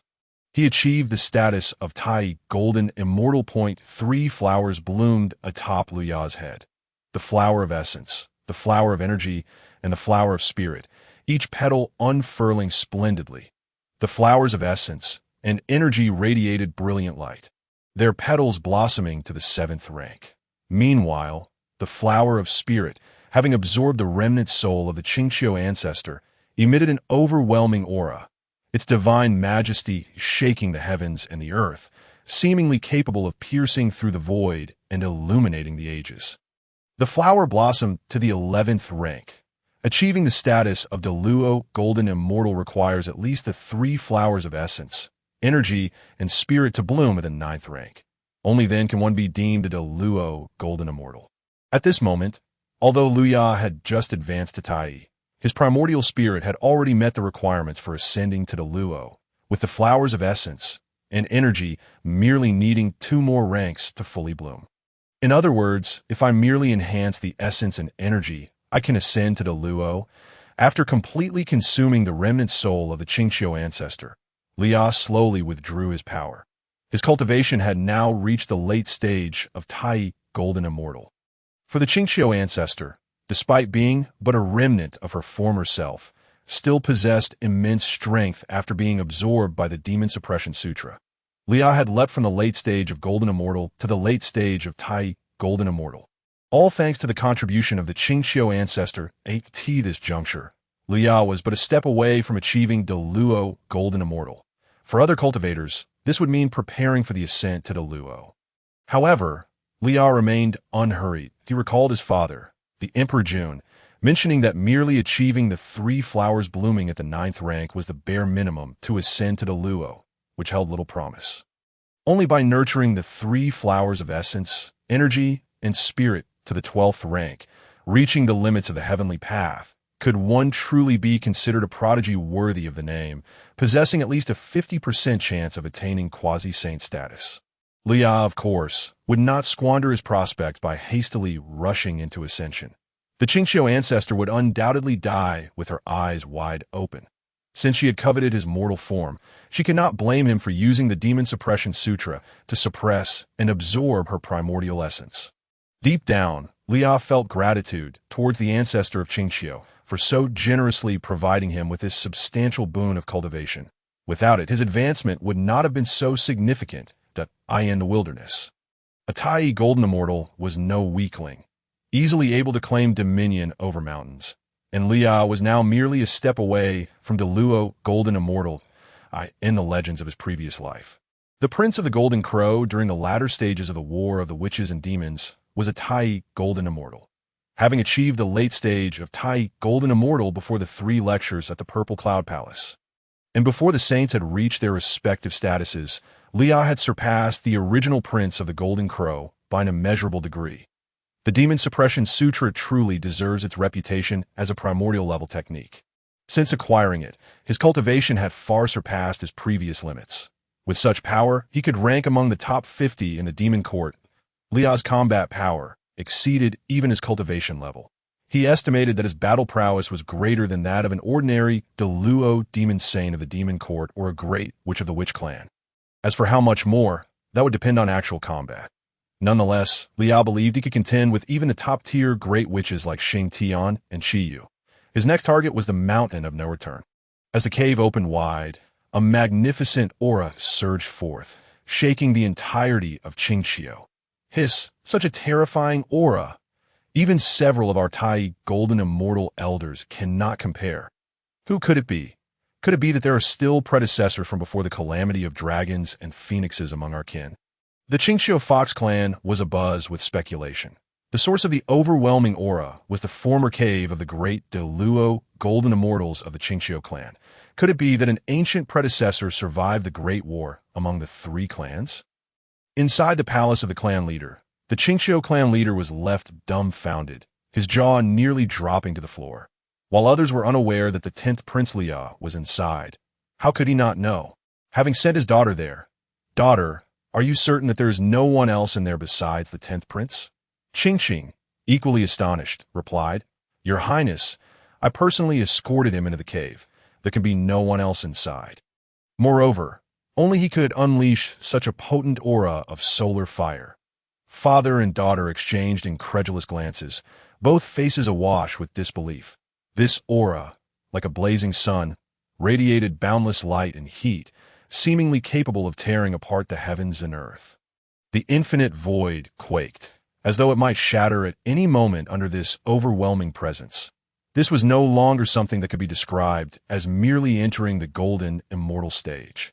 This aura far surpassed that of the Qingqiu clan leader, a Tai Golden Immortal. He was but a step away from the Luo Golden Immortal.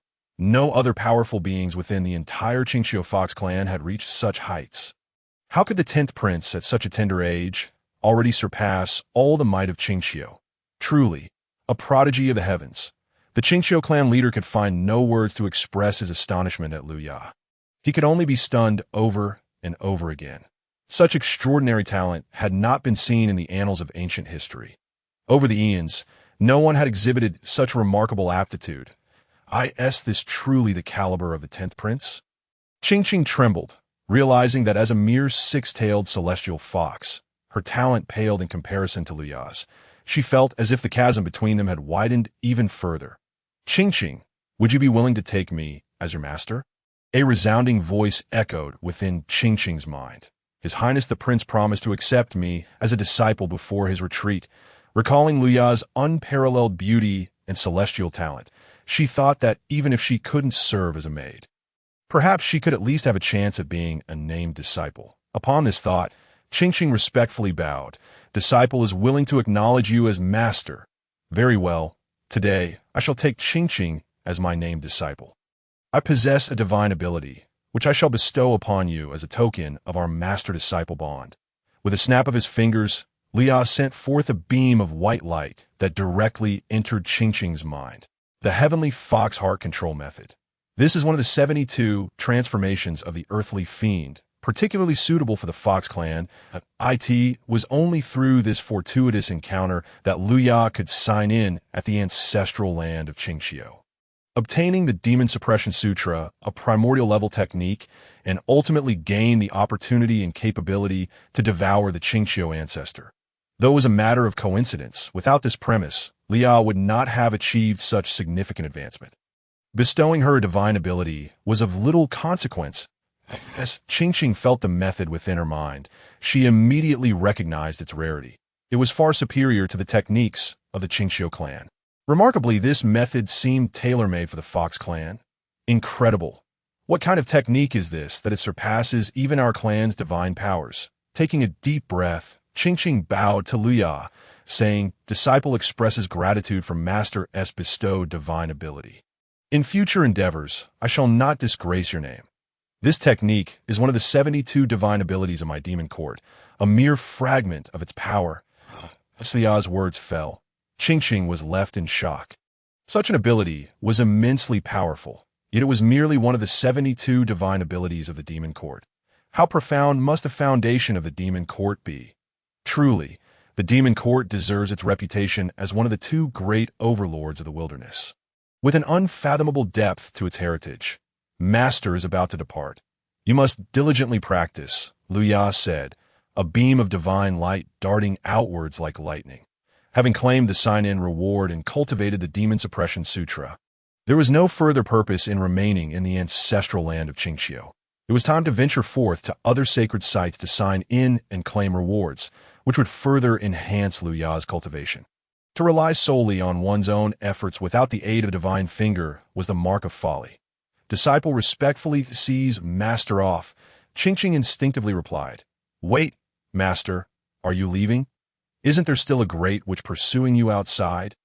"Master, be cautious of the great witches." Qingqing's eyelids twitched, and she called out directly, "Rest assured, I have mastered my divine abilities, achieving Tai golden immortal status with boundless magical power. A mere great witch is of no concern." Luya laughed heartily, his clear voice resonating throughout the ancestral land of Qingxiu. What fear could a great witch hold for Luya? His strength is more than sufficient to confront the situation. There is absolutely no need for him to hide in the ancestral land of Qingxiu. Moreover, the more members of the witch tribe he eliminates, the more severe their combat losses will become. When the battle between the witches and the demons ensues, the likelihood of victory for the demon tribe will only increase. Ever since he vanquished Quafu and tasted the fruits of victory, Liao has been eager to achieve further military successes. Ho-Yi, filled with fury, slammed his longbow onto the ground, causing the earth to tremble and swirling sands to rise. As if the very land sensed the wrath of this deity of archery. "Xiang Lu, have you still not located the perpetrator who killed my brother Quafu?" Ho-Yi inquired of the other great witch. Xiang Lu. Naturally, with one great witch slain, the witch tribe could not rely solely on Ho-Yi for retribution. In fact, 3 great witches had gathered for this operation: Ho-Yi, Xiang Lu, and Xing Tian. Chapter 9. The pursuit of the great witches Ho-Yi and Xiang Lu had just entered the 7th realm of the mysterious arts, equivalent to the early stages of the Deluo realm. While Xing Tian was a top-tier great witch, on par with a late-stage Deluo golden immortal. Among the great witches, there exists a hierarchy. The war god Xing Tian could contend with the celestial emperor in later myths. Having narrowly lost a single confrontation, thus he was not to be trifled with, Xiang Lu shook his head and said, "I have employed the witchcraft left by Lord Zhu Jiuyin to conduct a search, yet I am still unable to locate the enemy." The great witch Xiang Lu held a compass, its surface adorned with various blood-red patterns that swirled and danced. This compass, crafted from rare materials, was the means by which the witch tribe sought out their foes. When the blood-red patterns converged upon a single location, it indicated the enemy's presence. However, at this moment, the patterns did not point anywhere specific, but rather appeared chaotic. It seemed the enemy was either obscured by a formidable force or hidden within a grand formation, rendering them undetectable. Upon hearing this, Ho-Yi felt a pang in his heart.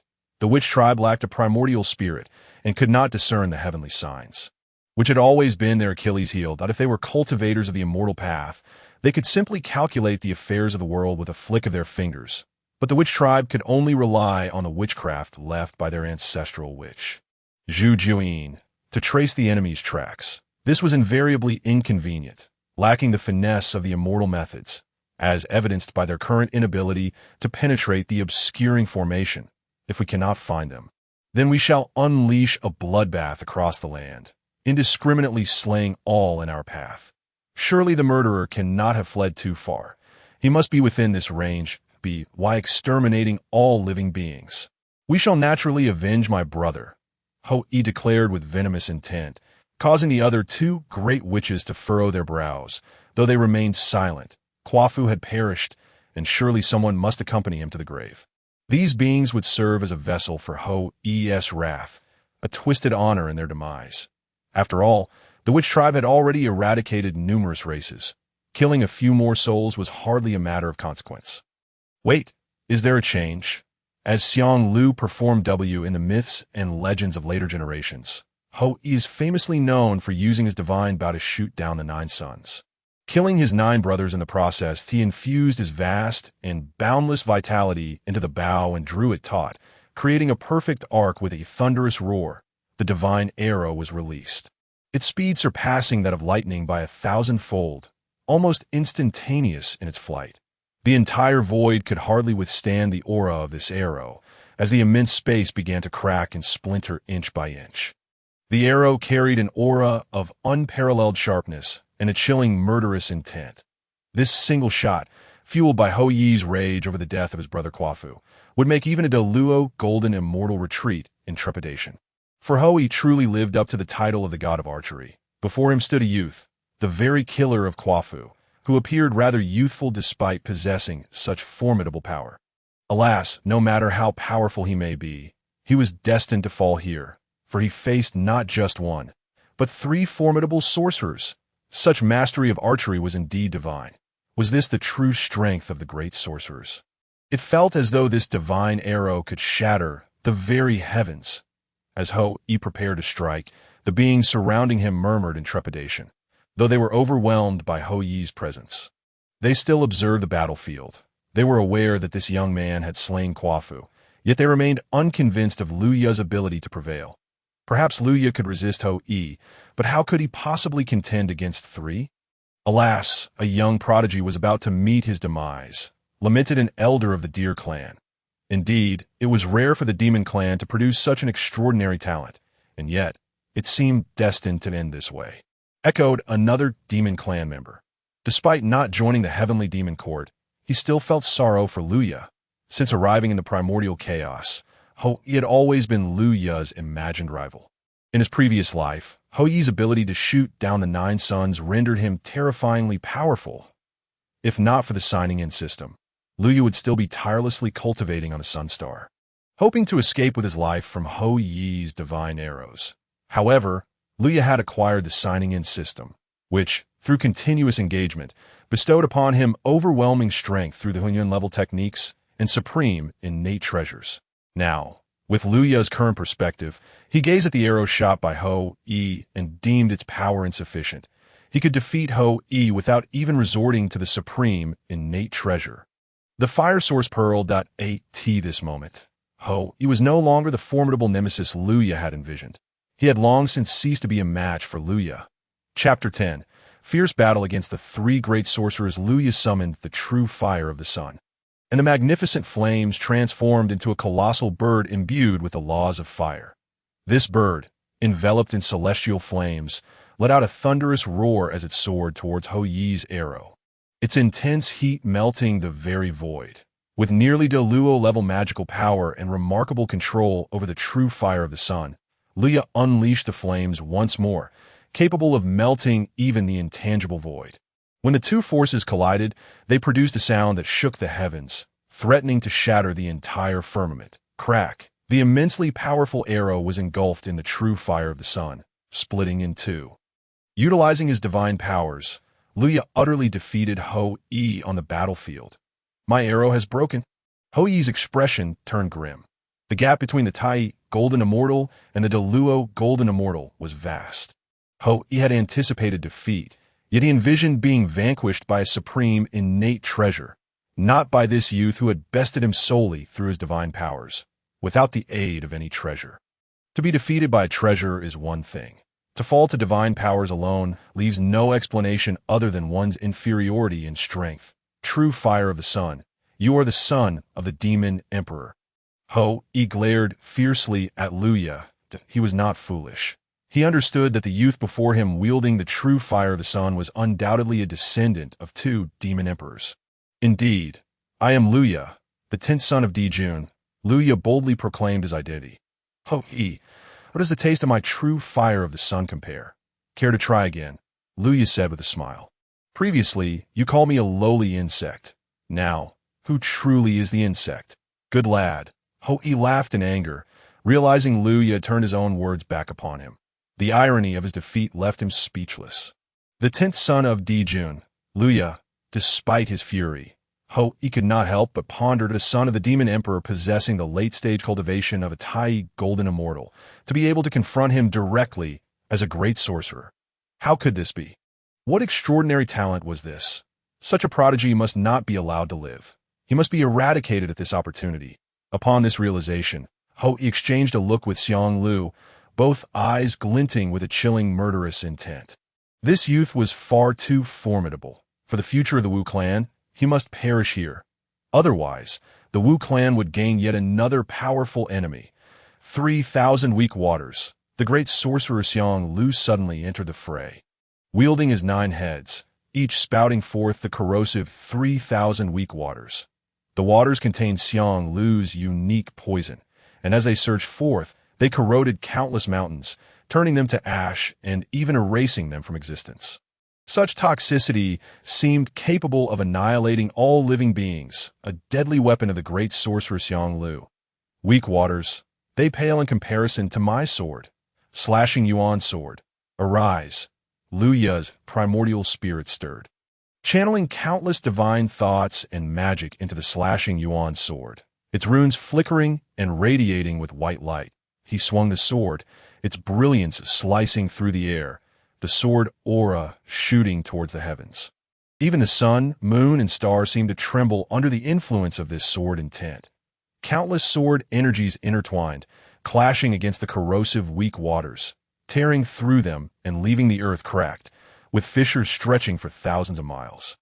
The piercing sword energy forced Xiang Lu to retreat, causing him to spew forth blood. This little thief's sword energy is so formidable. Xiang Lu gasped in astonishment.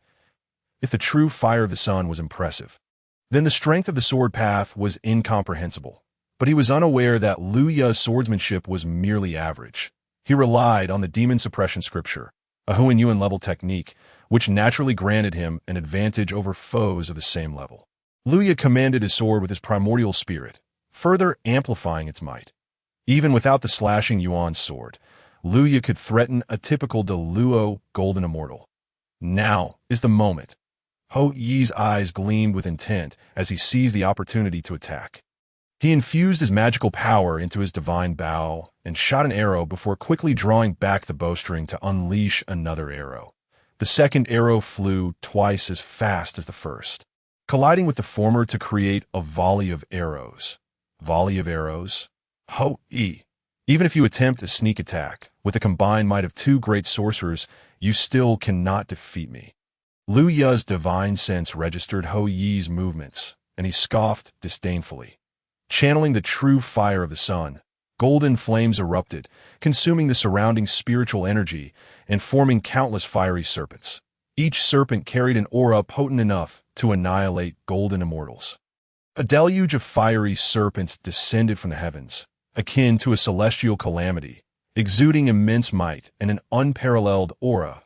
Luya's mastery of the true fire of the sun had reached an extraordinary level.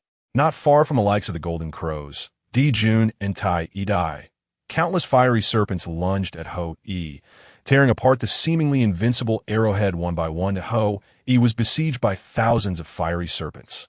Even as a great sorcerer, he could not withstand such damage. His flesh and blood scattered, blood gushing forth and staining the earth. Against 2 foes, Luya triumphed, a mere youth who had already reached the late stage of Tai Golden Immortal. His talent unparalleled in history. His strength was so formidable that he single-handedly defeated 2 great sorcerers. Such a terrifying sight left countless beings in the world in shock. The son of the Demon Emperor possessed such power? He was on the brink of becoming a Deluo Golden Immortal, a realm that seemed unattainable for many even in their lifetimes, lamented an elder cultivator. defeating two great sorcerers directly. Could the demon court once again give rise to figures akin to the two demon emperors? Yet, not necessarily. Even such extraordinary prodigies might not survive this trial, for there were not only two great sorcerers but three. The great sorcerer Xingtian had yet to make his move. He was the true pinnacle of the Wu clan. In truth, the great sorcerers of the Wu clan were divided into two tiers. Those like Ho Yi, Quafu, and Xiang Lu, who were akin to early-stage De Luo golden immortals, while the likes of Xingtian and Shiyu stood at the late-stage De Luo golden immortal level. Equivalent to the venerable great Luo Jingxian, he is not someone who could be compared to mere novices in this realm. Xingtian, a figure of great renown, stands as one of the mightiest among the ancestral witches. Existing in the latter stages of the great Luo Jingxian, that he is not a typical great Luo Jingxian that can be contended with. Although Luya is formidable, even he would find it challenging to contend against Xingtian. For the youth before them is separated from Xingtian by a significant realm. Xingtian strides forward with great purpose, each step seemingly pressing upon the hearts of those present. His vitality surges high, and to the spectators, he appears as a volcano perpetually ablaze. Witnessing the effortless defeat of Ho Yi and his companion, he feels compelled to intervene. With a single swing of his axe, he unleashes his might. Xingtian's attack is unleashed, and the gleaming light of his axe becomes as heavy as a divine mountain, its fierce radiance seemingly enveloping the heavens and the earth, akin to a giant parting chaos and reconstituting the elements of existence. Aware of Lu Ya's prowess, Xingtian does not dare to underestimate him. He unleashes his ultimate killing move. This technique, derived from his comprehension of the nine turns mysterious art, is inspired by the primordial scenes of Pangu's creation. With this move, he could spar with the ancestral witches, a testament to its incredible power. Lu Ya's expression turns grave as he slowly opens his mouth, exhaling a divine light that transforms into a round, radiant orb resplendent in red, a supreme, innate spiritual treasure, the fire source pearl, the power of a top tier which is not something ordinary figures like Ho Yi or Xiang Lu can rival. Against Ho Yi and Xiang Lu, Luya might have the audacity to rely on his divine solar fire powers.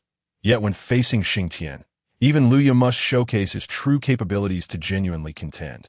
Luya's ultimate trump card is, without doubt, the supreme innate spiritual treasure. He has always relied on his treasures to assert dominance. Lacking in cultivation, low in combat prowess. Let the spiritual treasures compensate. What is that round orb? I sense an ocean of fire energy emanating from it. Indeed, the strength of the demon court is formidable. Aside from the innate supreme treasure, the chaos bell, they possess such a treasure as well. Upon seeing the supreme innate spiritual treasure, countless beings below are filled with astonishment. This round, red orb is indeed an unparalleled innate spiritual treasure never before witnessed. Truly, it is the supreme innate treasure that vanquished Quafu.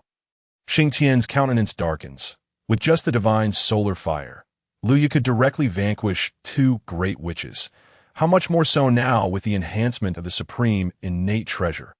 Even if three great witches were to attack together, they might not be able to preserve their lives. Together, let us slay this child. Xingtian roars. Beside him, even the severely injured Ho Yi and Xiang Lu prepare to strike anew. Ho Yi, enduring excruciating pain, draws another divine arrow from his bow.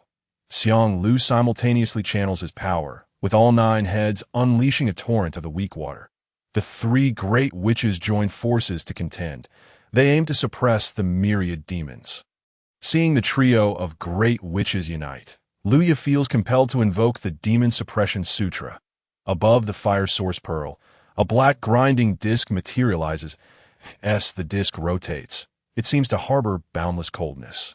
Capable of suppressing all, several beams of black light surge forth from the disc, each corresponding to a great witch, inscribed with runes of suppression, causing the great witches to struggle in their movements.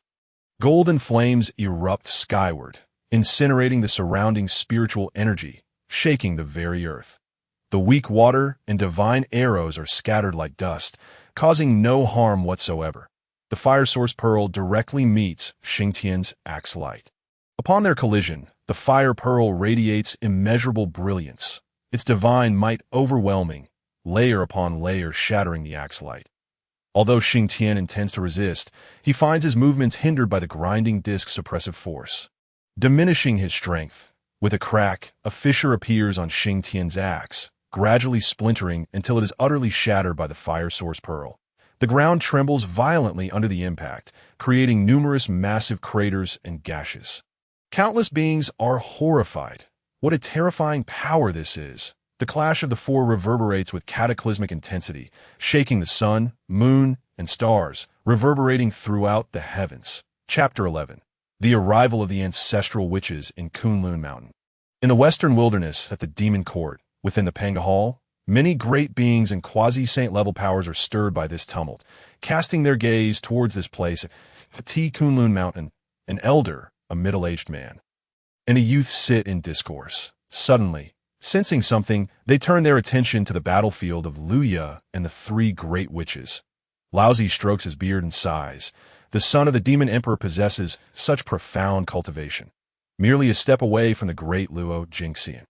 Truly an extraordinary talent. Laozi, ever nonchalant, holds lofty standards. Among his future disciples, only the Master Xuandu could compare. The fact that Luya receives such praise from Laozi speaks volumes of his astonishing talent. The primordial celestial master dismissively remarks, "He is but a feathered creature. What significance does his talent hold against our Pangu lineage? Among the three pure ones, the primordial celestial master is the most arrogant, holding the Pangu lineage in high esteem and looking down upon the demon race." Tong Tian, upon hearing his brother's words, frowns. He has never fully agreed with his brother's sense of superiority. However, out of respect, he refrains from retorting. Inwardly, Tong Tian contemplates, this young man possesses considerable talent. I wonder if there's a chance for a master-disciple bond. The Tong Tian master has always advocated for inclusivity in teaching, frequently accepting disciples. Though his current disciples do not rival the multitude who will come during the future enshrinement, he already has hundreds. Seeing Luya's extraordinary talent, the Tong Tian master cannot suppress his eagerness to take on another disciple. In the western wilderness, by the 8 treasure pool, on a lotus seat, Zhuanti and Jin also take notice of Luya. Indeed, the East is abundant with exceptional talent. The son of the Demon Emperor possesses terrifying aptitude. He ought to join my Western sect and learn our great and subtle teachings. Moreover, this orb, the supreme innate spiritual treasure, seems to have a connection with my Western teachings. Jin, with a face like a bitter melon, looks at Zhuanti, knowing that Zhuanti wishes to bring another to the West, while converting others would greatly benefit the barren West. This one is the son of the Demon Emperor. Convincing him to come would be exceedingly difficult. Brother, I believe this young man can surely flourish our Buddhist sect. I must hasten to the East to convert him. As Zhuanti's words fall, a golden lotus platform rises, upon which he ascends, heading towards the battlefield of Luya and the great witches, eager to convert Luya. After all, he is both a spiritual treasure and a talent. Both ought to belong to my Western domain. In the Pangu Hall, the 12 Ancestral Witches convene. The son of the Demon Emperor wields great power. He has slain our Quafu and subsequently triumphed over 3 of our great witches, the most tempestuous among them. Zhu Rong exclaims vehemently, "This child is formidable. To defeat 3 of our great witches at such a young age, he must be swiftly eliminated, or there will be dire consequences." Speaking is Zhu Jiuyin, who is adept in the laws of time. With his insight into the river of time, he seems to glimpse, downstream, a sun radiating boundless light and heat, traversing the currents of time. Such an omen he has only witnessed among the 3 pure ones and other top-tier quasi-saints in the wilderness. This phenomenon is extraordinary. A mere quasi-saint may not possess it. The sight from the river of time subtly indicates this being's highest potential. It should never be taken lightly. I sense this child might have the hope of attaining the supreme sagehood. If he truly becomes a saint, among the 12 ancestral witches, whether it be Xianming, Hutu, Dijiao, Gonggong, or Zhu Rong, all wear solemn expressions. Among them, Zhu Jiuyin, being most proficient in the laws of time, holds the highest credibility. A saint is an invincible existence. In the current wilderness, there is but one saint, Hongmeng Dao. The 12 ancestral witches have visited the Zhixiao Palace and felt the terrifying aura of the Daozu. A truly invincible being, transcending all, eternally immortal, capable of creating and annihilating countless worlds with a mere thought. They are resolutely unwilling to see a saint emerge from the enemy demon court, for that would mean their doom. Since Zhu Juyin has spoken, they must swiftly act to eradicate this child. As the leader, Di Jiao makes a decisive conclusion. Which of the two demon emperors will stand in the way? Xiangliang inquired. With such a commotion on the battlefield, it is certain to attract the attention of Di Jun and Tai Yi in the Yao court. We must devise a strategy to intercept them and prevent their rescue of Liya. Naturally, it falls upon us, the 11 ancestral witches, to confront Tai Yi and Di Jun. Di Jun replied in a deep voice, Xiangliang, you shall proceed to the battlefield and eliminate that brat. Make haste, for with his extraordinary talent, it is highly likely others will come to his aid. As one of the 12 ancestral witches, Xiangliang possessed quasi-saint level combat prowess. Di Jun believed that Xiangliang's strength should suffice to vanquish Liya. Upon receiving Di Jun's command, Xiangliang let out a sinister laugh. Fear not, my leader Di Jun. This little rogue shall surely fall at my hands without a chance to escape. With deliberate steps, Xiangliang made his way out. Appearing slow yet moving with astonishing speed, each stride covering thousands of miles, heading straight toward the battlefield where Liya and Xingtian clashed. The 11 ancestral witches, led by Di Jun, exchanged glances as they witnessed Xiangliang's departure. Di Jun remarked, since Xiangliang has set forth, we shall intercept those two feathered fiends. Di Jun was well aware that the most effective approach against unparalleled prodigies was to unleash the combined might of the 12 ancestral witches to crush them utterly. However, the two demon emperors were formidable. Without deploying all 11 ancestral witches, they could not hope to stop them. Thus, they had no choice but to split their forces, sending only Xiangliang to pursue the kill. The 11 ancestral witches soared into the sky, heading towards the Yao court. In the Yao court, Dongwang Tai and the Demon Emperor Di Jun gazed in astonishment at the tumultuous expanse of the primordial land below. After a prolonged silence, Tai's face lit up with joy as he exclaimed, Brother, I never anticipated you would cultivate Shaoshi in silence, achieving the status of a Tai golden immortal. You have kept this from me most effectively. Di Jun chuckled wryly. I had no intention of deceiving you, my second brother. I, too, did not foresee Shaoshi's immense talent. When he first ventured out, he was merely a golden immortal. Now, he rivals even the demon saints. And it is highly likely he will one day match you and me. There is even a glimmer of hope for him to attain sainthood. Moreover, that pearl must be the spiritual treasure Liya acquired after his fortuitous encounter. Thought Di Jun with gratification that it was fortunate that he had the courage to allow Liya to traverse the primordial realm, for it granted him the opportunity to obtain such a treasure. In Di Jun's eyes, with a top-tier innate spiritual treasure in his possession, Liya surely inherited the legacy of ancient predecessors, perhaps from the cataclysmic dragon and phoenix tribulation, or even from the chaotic era. This was indeed a supreme, innate spiritual treasure. Aside from his second brothers Dongwang Bell, the only other comparable treasure in the Yao court was the Hichu and Luo Shu, which belonged to the array type, lacking in offensive power in Di Jun's view. The pearl's offensive capabilities ranked among the finest innate spiritual treasures. The Yao court had gained yet another supreme, innate spiritual treasure to bolster its fortunes. Di Jun felt elated. This enhanced their advantage against the witch clan significantly. The witch clan boasted 12 ancestral witches, each a quasi-saint powerhouse, while the Yao court could only muster Tai, Di Jun, and Kunpeng as its 3 quasi-saints. Fuxi and Yuhua did not belong to the Yao court's ranks. Their connection with Di Jun was merely personal. It was evident how immense the pressure was on the 3 quasi-saints when contending with 12. Fortunately, Di Jun was a top-tier powerhouse among quasi-saints, and Tai, with the only innate supreme treasure in the primordial realm, could stand against 6 or 7 ancestral witches. Otherwise, the Yao court would have been defeated long ago. Now, with another supreme innate spiritual treasure belonging to the Yao court, Di Jun's confidence in confronting the witch clan grew ever stronger.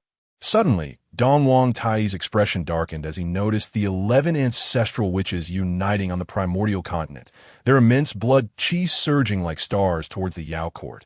What could the 11 ancestral witches be plotting? Tai could deduce without thought that their sole purpose was to obstruct the two of them, while the absent ancestral, which had undoubtedly set off to seize the opportunity to slay Luya. The Yao court and the Witch clan had always been in opposition. Witnessing Luya's extraordinary talent, the Witch clan could not possibly allow him to live. Were they intent on igniting a full-scale war? Di Jun slammed his hand on the table in a fit of rage, declaring, "Luya is my son, as well as the unmatched prodigy of the Yao court, a future supreme powerhouse. The Witch clan shall not be permitted to extinguish him. Kunpeng, join me in battle." A colossal bird, spanning thousands of miles, descended, transforming into a graceful man. This was Kunpeng, the demon race's master of supernatural powers and a quasi-saint. "As your majesty commands." Kunpeng bowed in response. Tai, hasten to use the Yao court's communication treasure to notify Nuwa and Fushi at Unmoving Mountain. Tell them I owe them a favor and urge them to swiftly rescue Luya. Di Jun ordered decisively. He understood that if the 11 ancestral witches dared to simultaneously assault the Yao court, they might indeed be intercepted, and Luya could very well be slain at this moment. External assistance was crucial. And Nuwa and Fushi, who maintained a good relationship with the Yao court, were an excellent choice that on the battlefield, 3 great witches found themselves unable to match Luya's strength. Xing Tian and his companions wore grim expressions. They were great witches of the Witch clan. While Luya was merely a junior member of the demon race, to be bested by a junior was a severe blow to their reputation among the primordial beings. The onlookers below were too stunned to speak, witnessing the defeat of 3 great witches, one of whom was a top-tier great witch. The strength of the Yao court's prince must surely be regarded as the foremost among those below the quasi-saint level. A cultivator trembled as he spoke, as if witnessing the birth of a miracle. The inadequacy of the great witch's power was glaring. How could so many fail to subdue a mere youth? A timid voice murmured. These great witches are truly lacking in strength. Despite the quietness of his words, great witches were formidable figures with hearing keen enough to perceive even the faintest sounds from miles away. Chapter 12. Blood Battle. This remark caused Xing Tian and the others to darken, as Liao was the son of the Demon Emperor, classified as a junior. They, as great witches, had followed the ancestral witches through countless battles since the Dragon and Phoenix Tribulation, defeating numerous factions and earning renown among the primordial beings. Now, they found themselves humiliated by a mere youth. They had only relied on the might of spiritual treasures, and the angered Hoi could not help but retort. What? The esteemed great witch of the Witch clan cannot even bear this. Luya, with an air of indifference, taunted, "Are you suggesting I should forego the use of my spiritual treasure, set aside my own artifacts, and engage you barehanded? Are you out of your mind?" Hoi was momentarily speechless, unable to counter. After all, spiritual treasures were indeed integral to a cultivator's strength. No sensible cultivator would relinquish their artifacts to fight empty-handed. Hoi's remark stemmed only from a reaction to the derision of those below. His pride could not withstand it, prompting him to lash out in futile defiance. "Hoi, cease your words," Xing Tian interjected, believing that defeat was simply defeat and there was little point in arguing. The Witch clan's reputation was of no consequence. I have received word from the Ancestral Witch regarding Qianliang's approach. Once the Ancestral Witch arrives, he will be slain. What do the lives of the primordial beings matter? No one will care about a dead one who once defeated us, and no one will dwell on such trivial matters. They will only sing praises of the might of our ancestral witches. A cold glint flashed in Xing Tian's eyes. His refusal to argue with Luya stemmed from viewing him as nothing more than a corpse. Once the ancestral witch intervened, how could Luya possibly escape death? The ancestral witches were beings comparable to quasi-saints. Killing a young demon was merely a matter of a flick of the wrist. Since he regarded Luya as a mere corpse, it was unnecessary to engage in verbal sparring, as it was meaningless and would only diminish his own standing as for the Witch clan's reputation, that held even less significance. The Witch clan had always relied on might rather than reputation to suppress the masses. Should anyone have objections, The 12 Ancestral Witches would welcome them to discuss matters at the Pangu Hall, promising to demonstrate the truth with their fists. The Ancestral Witches will personally intervene. Upon Xingtian's declaration, countless beings around them turned pale, many casting scornful and incredulous glances. The Ancestral Witches were equivalent to quasi-saint great powers. The Witch clan had already acted disgracefully by dispatching 3 great witches to challenge a youth of inferior cultivation. To summon a quasi-saint to personally execute him was utterly shameless. Many beings secretly condemned the Witch clan's actions, perceiving it as a blatant act of bullying. Would a quasi-saint kill a Tai golden immortal? Was this not outright murder? What were the chances of failure? The ancestral shaman is undoubtedly a paramount figure, a sovereign of the primordial wilderness, capable of annihilating a mere junior with the ease of crushing an ant.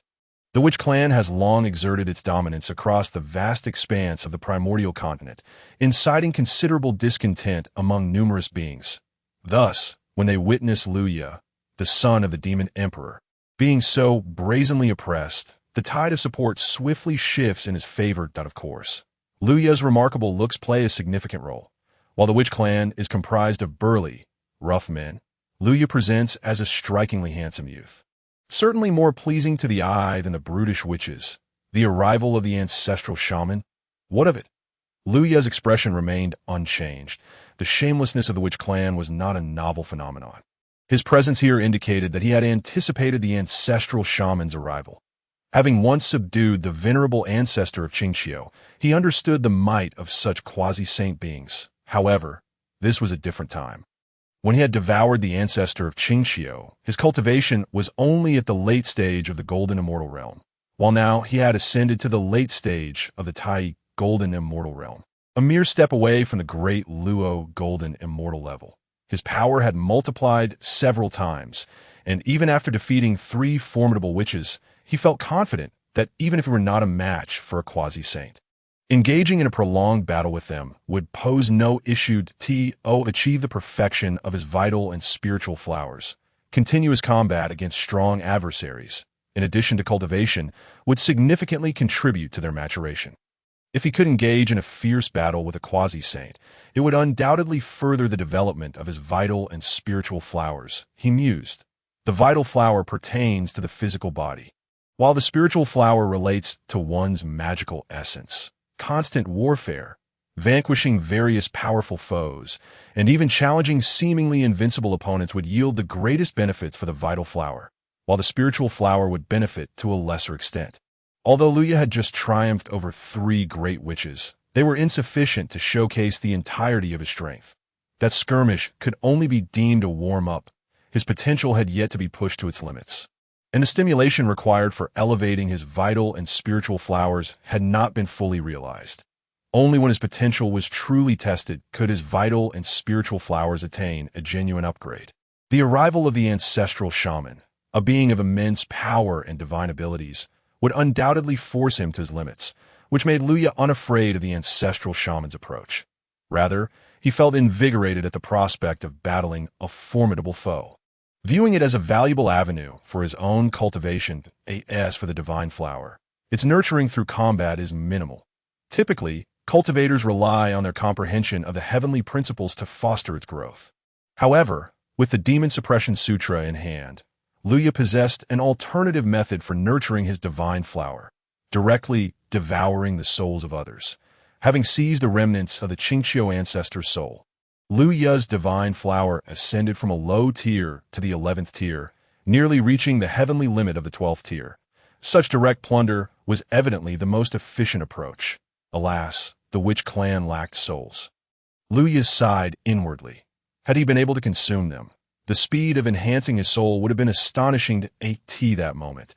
As Luya lamented his misfortune, an overwhelming pressure emanated from the north, spreading across the realm, its terrifying bloodlust shaking the very foundations of the primordial wilderness.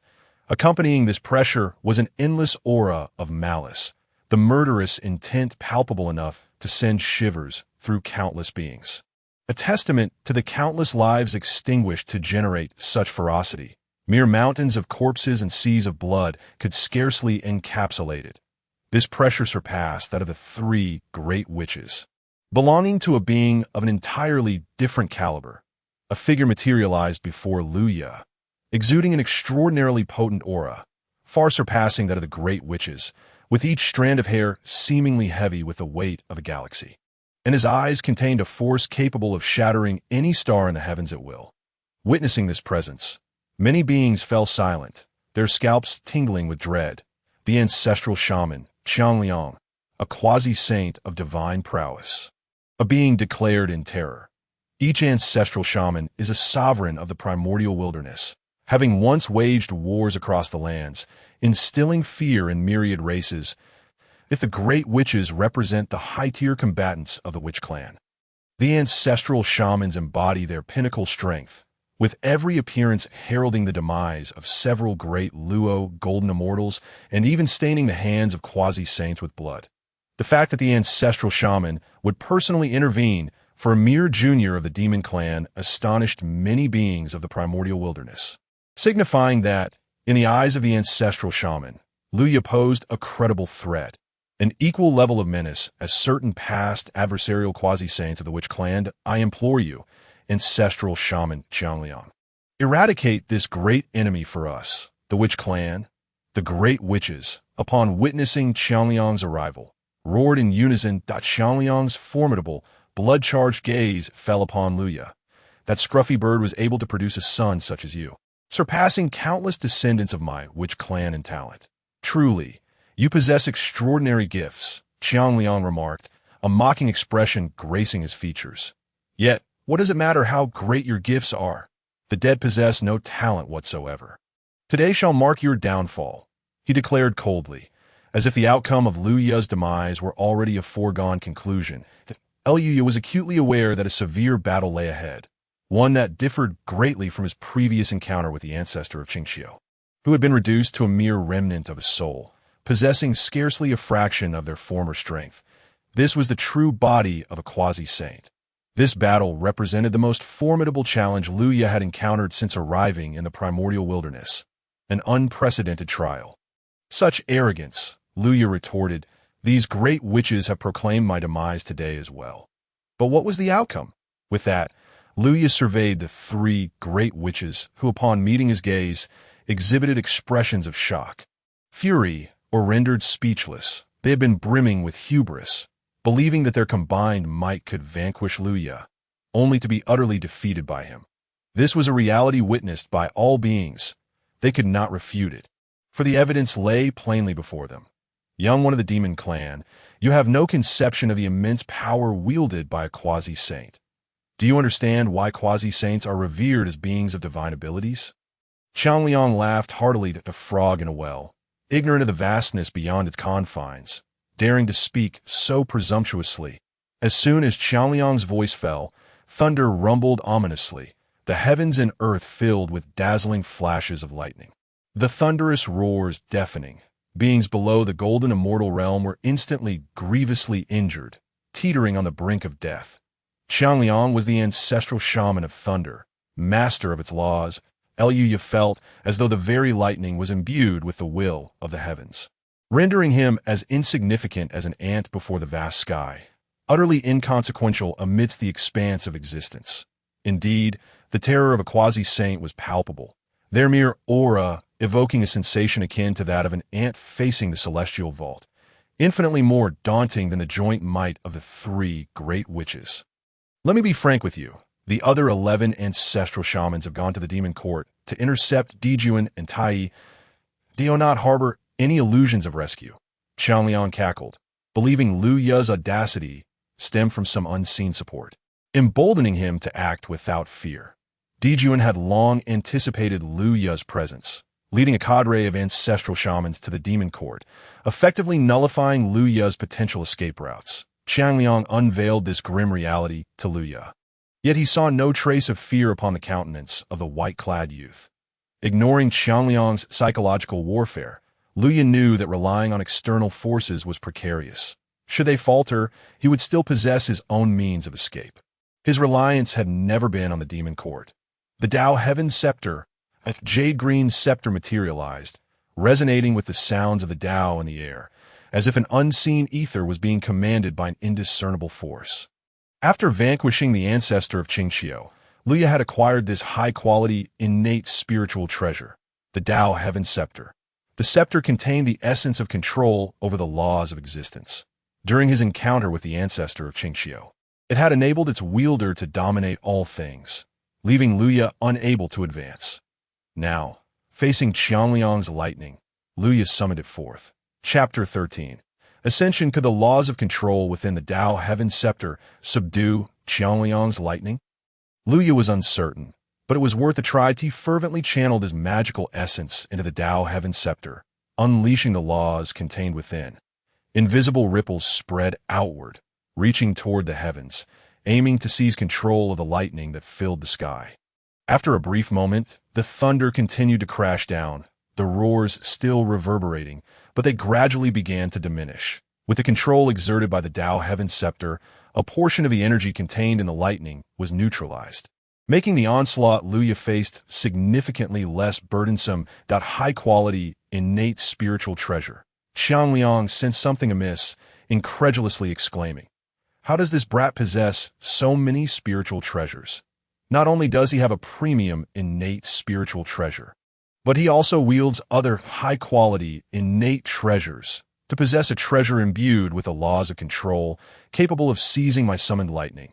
How naive of you to underestimate me. I am the ancestral shaman of thunder. You, a mere Tai, golden immortal, despite wielding a high-quality, innate treasure, stand no chance of contesting my dominion over lightning." Qiangliang let out a disdainful cold snort. The high-grade innate spiritual treasures may wield formidable power against foes like Tai Golden Immortals or Deluo Golden Immortals, enabling one to challenge opponents of a higher rank. However, within the realm of quasi-saints, they are merely conventional weapons. Qiangliang's ancestral, which form could even withstand attack from innate spiritual treasures below high-grade, without so much as a scratch. In the fierce battles among quasi-saint great powers, only the supreme, innate spiritual treasures can confer a distinct advantage. Only the innate supreme treasures can traverse the quasi-saint realm with invincibility. When it comes to confronting a Tai Golden Immortal, Qiangliang has countless strategies to employ against the high-grade, innate spiritual treasures wielded by quasi-Deluo practitioners.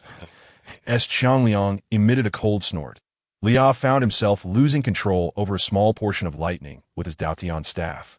As that sense of control was abruptly snatched away, countless bolts of thunder continued to rain down upon Luya, and many of these lightning strikes, under Qiangliang's command, gradually converged to form hundreds of formidable lightning beasts that emerged from the depths of the thunderclouds.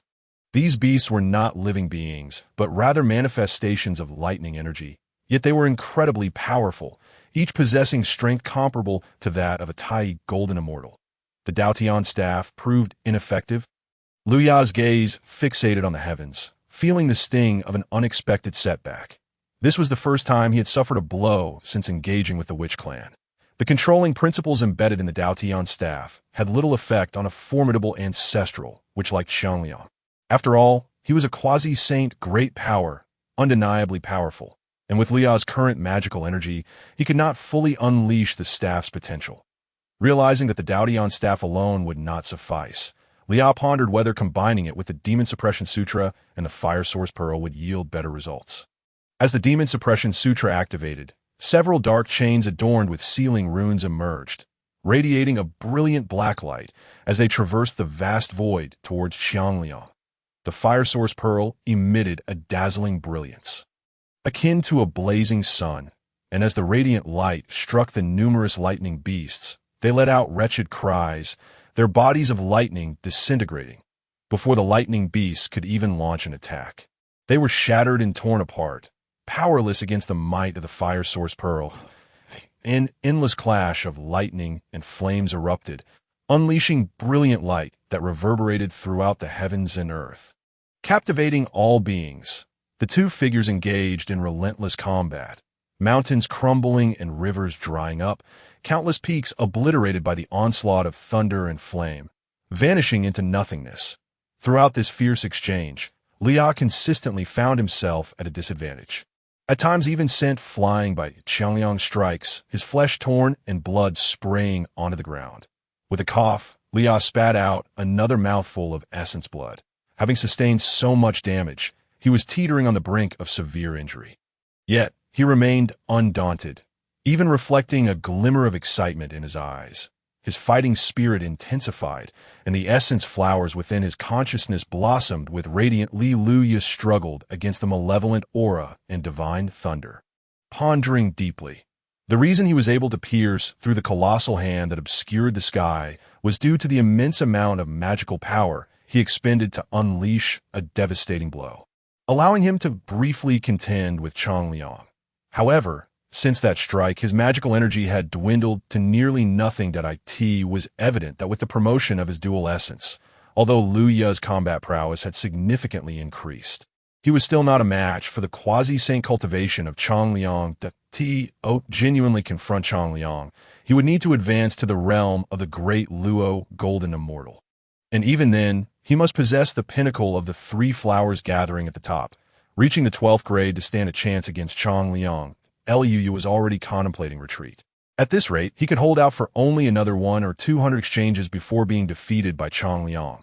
That would be quite unsatisfactory, since his dual essence had already ascended.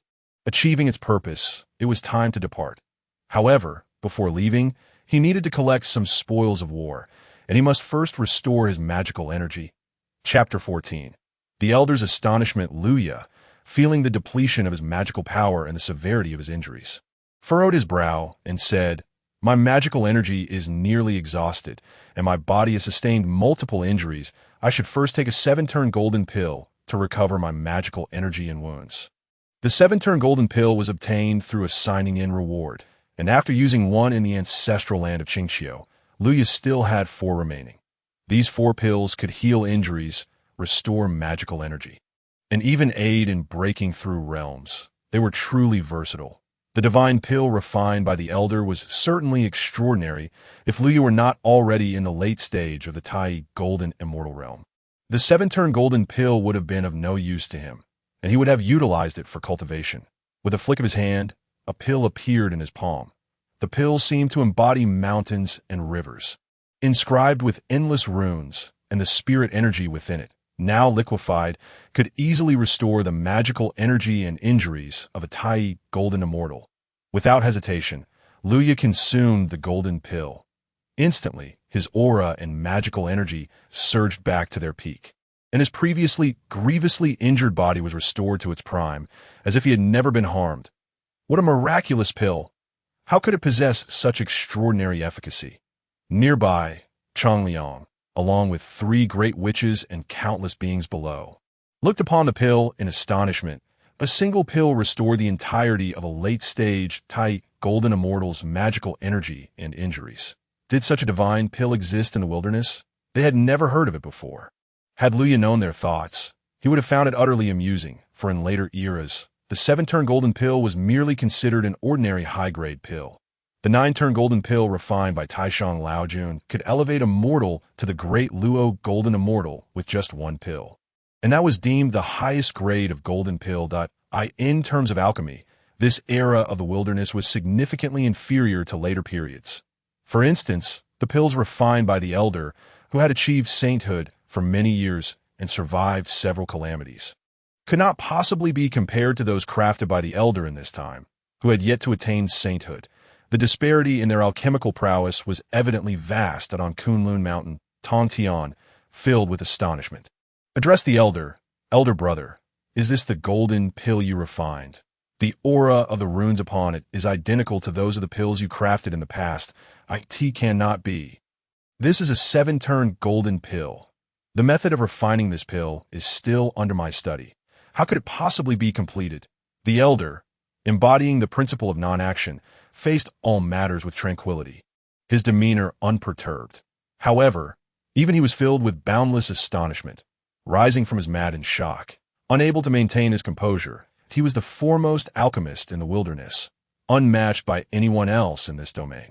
The golden pills he refined were categorized from 1 turn to 6 turn, with each successive turn amplifying their efficacy by 10-fold or more. Even the most basic and simple 1-turn golden pill could enable a person to achieve immortality and enjoy boundless longevity. A six-turn immortal pill could elevate an ordinary being to the golden immortal realm, in terms of restoring magical energy and injuries. Even for a Tai golden immortal, it had remarkable effects, capable of healing ordinary light wounds and healing approximately 1/10 of severe injuries. The Elder had refined six-turn golden pills 100,000 years ago, but was not satisfied with their efficacy. Thus he was researching and deducing a more advanced formula for the seven-turn golden pill. Yet now, the pill appearing on the battlefield bore runes identical to those inscribed on the four-turn and five-turn golden pills he had crafted. Even Tong Tian and Yuan Shi, upon their first glance at this pill, would be led to believe it was crafted by the Elder. The aura and runes were the same, yet the efficacy was 10 times more potent than the six-turn golden pills he had refined. It was indeed the seven-turn golden pill the Elder was researching. However, the problem was that he had not yet developed the refining method. How could Luya possess a finished product? The tranquil and unperturbed Elder found himself lost in thought at this highly unscientific and non-cultivation phenomenon. He appeared as though ensnared in a dream.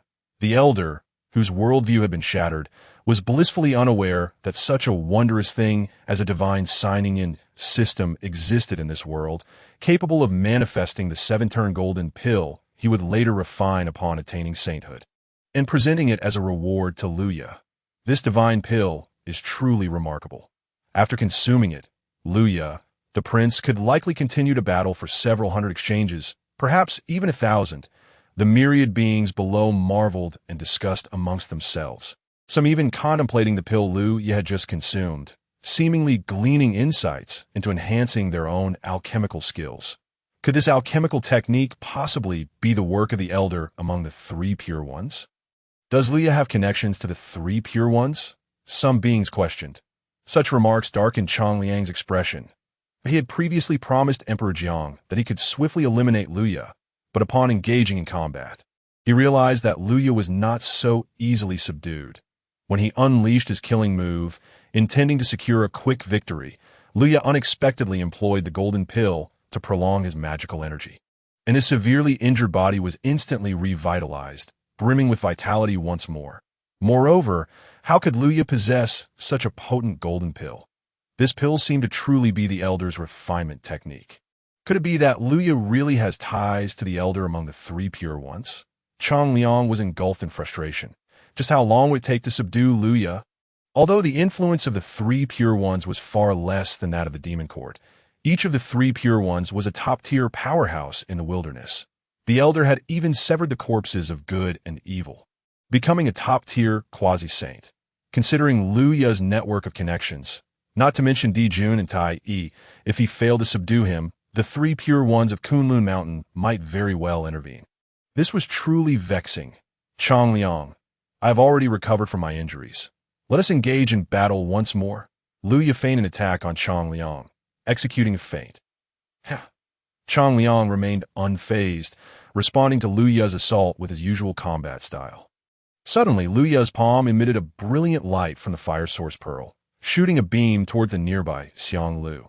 This strike was both swift and fierce. Xianglu, not noticing Luya's skirmish with Changliang, was caught off guard when Luya turned to attack him, striking him directly before he could react.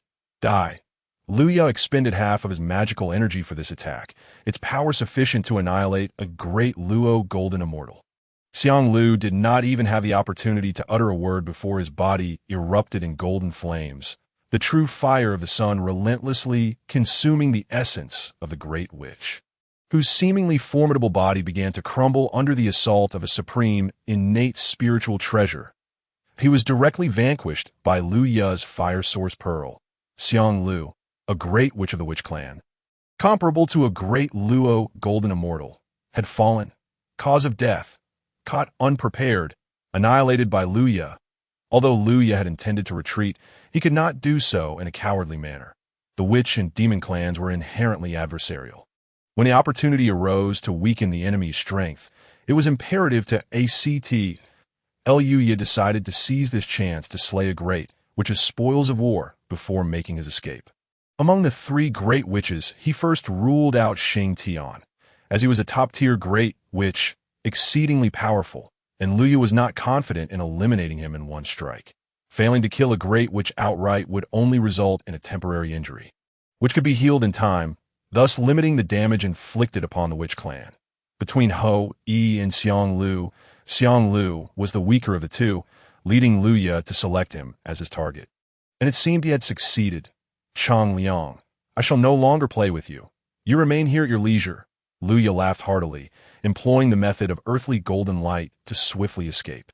Thief, do not flee. Xiang Liang is truly infuriated. Lu Ya, in the presence of his own ancestral shaman, dares to brazenly slay the great shaman Shangliu. This is a direct slap to his face. If the other ancestral shamans of the witch clan inquire about the demise of the great shaman Shangliu, what will he respond? Will he admit that it was due to his negligence that the great shaman met his end? The number of great shamans in the witch clan is limited. Only a handful exist, and now two have fallen at the hands of this young man. The loss of these two great shamans, while not crippling, is undoubtedly a significant blow to the clan's vitality. It is worth noting that theoretically, both of these great shamans had the potential to ascend to ancestral shaman status. For the witch clan, such a loss is simply unbearable.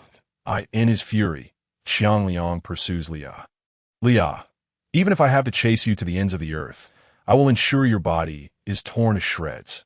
As for the notion of being unable to catch up, with his quasi-saint cultivation, how could he possibly fail to catch a mere Tai golden immortal? Even if Lu Ya employs the fleeing technique of the Jinwu clan, the Zondi Jingguang method, ranked first among the fleeing arts of the Honghuang, it remains the same.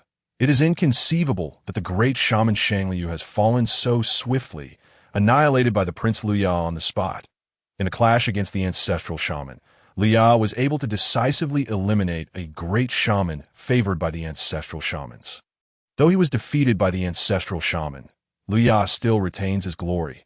Some beings nearby, witnessing this turn of events, initially stunned, quickly erupted into fervent praise for Lu Ya. They had never seen anyone bold enough to pull such a stunt. After this battle, Lu Ya's title as the foremost figure below the quasi-saint level is truly well-deserved. One cultivator remarked, "Do you all truly believe that Lu Ya can escape Qiangliang's relentless pursuit? Lu Ya is merely a Tai golden immortal." Even with the Zondi Jingguang technique, the premier fleeing method of the Honghuang, he cannot possibly evade the pursuit of a quasi-saint like Qiangliang. The beings nearby looked at him in silence. The miracles Lu Ya has created by overcoming the odds are numerous enough that we believe you should be able to survive this trial. Moreover, the most significant point is that the demon court has still not dispatched anyone after such a long wait, indicating they have been intercepted by the witch clan. Yet such interception cannot last indefinitely. With that divine elixir in play, Lu Ya cannot possibly endure until help arrives. Someone analyzed the situation, leading the listener to a sudden realization, who then remarked, "The witch clan has already lost two great shamans." Even during the war era that established the witch clan's dominance, such a number of great shamans never fell. Given such losses, it is likely that the two hegemonic forces will reignite conflict. Does this not suggest that after the dragon and phoenix calamity, another great tribulation is imminent? This statement sent shivers down the spines of the crowd. Could it be that a calamity on the scale of the dragon and phoenix tribulation is about to descend? How many lives would be lost then? Chapter 15. Transformative mysticism. A beam of golden light streaked across the horizon, traversing layer upon layer of space, pursued by several beams of blood-red light, occasionally appearing and disappearing in the gaze of the beings below, clearly engaged in a chase. The beam of light emitting golden radiance was none other than Lu Ya, while the powerful beams of divine light represented the two great shamans and Xiangliang, the ancestral shaman. Even the Zondi Jingguang technique is of no consequence. The foremost fleeing method of the Honghuang cannot escape our pursuit. Lu Ya, you might as well wait for your demise. Xiangliang, observing the diminishing distance between himself and Lu Ya, laughed maniacally. Once I capture this young man, I will make him kneel in the witch clan's sacrificial ground, using his blood and soul to pay homage to the great shamans Shangliu and Quafu. Thus, even though the bodies of the two brothers have returned to the primordial ancestor Pangu, scattered across the vastness of Honghuang, they may finally rest in peace. Hui and Xingtian bore expressions of profound sorrow and hatred towards Lu Ya. The witch clan has always been united. Shangliu and Quafu have accompanied them for countless years. Their bond runs deep. They yearn to capture Luya immediately, dragging him back to the Witch clan for cruel torment. Performing a blood sacrifice before the eyes of numerous Witch clan members, the Witch clan lacks a primordial spirit. Thus, when a member falls, their body slowly dissipates, merging into the vastness of Hongmeng, the great deity Pangu transformed into the Hongmeng world. And the Witch clan believes that to die and merge into the great expanse signifies a return to the primordial father. The Witch clan values loyalty, fearing not death. However, for those who have slain their kin, it is a tradition to offer their blood and soul as a sacrifice for the fallen brothers. Yet in the past, such blood sacrifices were only performed for minor shamans, never for great shamans. The time has come. If they do not employ their trump cards soon, they will soon be upon Laya. As Liya scanned his surroundings, he noticed several beams of blood-red light drawing closer, almost closing the distance. Luya employed the Zhongdi Jingguang fleeing technique. The Jinwu clan's Zhongdi Jingguang method boasts the fastest fleeing speed, ranking first in the Honghuang. That, of course, this does not imply that Luya possesses the confidence to escape Qiangliang's pursuit. After exchanging blows with the ancestral shaman Qiangliang dozens of times, he is acutely aware that no matter how powerful the Zhongdi Jingguang method is, it simply cannot allow a Tai Golden Immortal to evade the pursuit of a quasi-saint.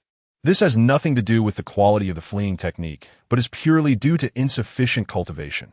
What he truly has faith in to escape Qiangliang's pursuit is the transformative mysticism inherent in the Disha Qi Shi Erbian.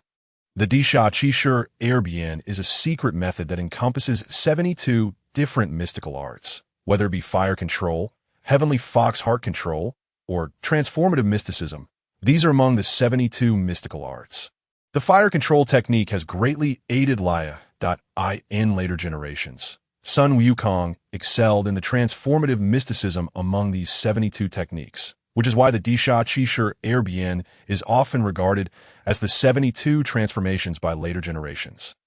The function of the transformative mysticism is to morph into other races and beings, concealing one's true form, preventing other cultivators from discovering it. While it does possess combat capabilities, it can also serve as a means of escape and concealment. As for the strength of the mystical arts, the Disha Qi Shi Erbian is a technique of Sun Wukong in later generations, personally imparted by the Saint Kun Ti that in terms of the value of all the techniques and mystical arts Luya has acquired.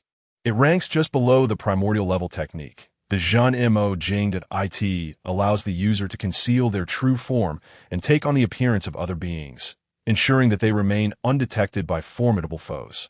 The strength of this mystical art is sufficient to obscure Luya from the gaze of the quasi-saint Xiangliang. After all, it is a teaching from a saint with boundless applications. Stay up there and seethe with rage. Luya secretly mocked. He noticed a small hill up ahead, home to a few celestial and mysterious beings, belonging to a small tribe of the demon race, a common sight in the Honghuang, that I shall transform into a deer demon. He summoned his nearly Deluo golden immortal level power, activating the transformative mysticism from the Disha Qi Shi Erbian. Transform, as his power flowed into several streams of cool energy coursing through his body, rapidly reshaping him. Luya's form gradually shifted, his three-legged golden crow essence morphing into that of a more common deer demon within the Honghuang. The deer demon's cultivation level was disguised as celestial, neither too high nor too low, perfectly suited for concealment. Luya hastily descended, blending in with the ordinary deer demons on the hill. Where has that little rascal Luya gone? His aura has completely vanished. Qiangliang, sensing Luya's presence from a distance, was taken aback. He could no longer perceive the golden light representing Luya. Could he have entered a concealment formation?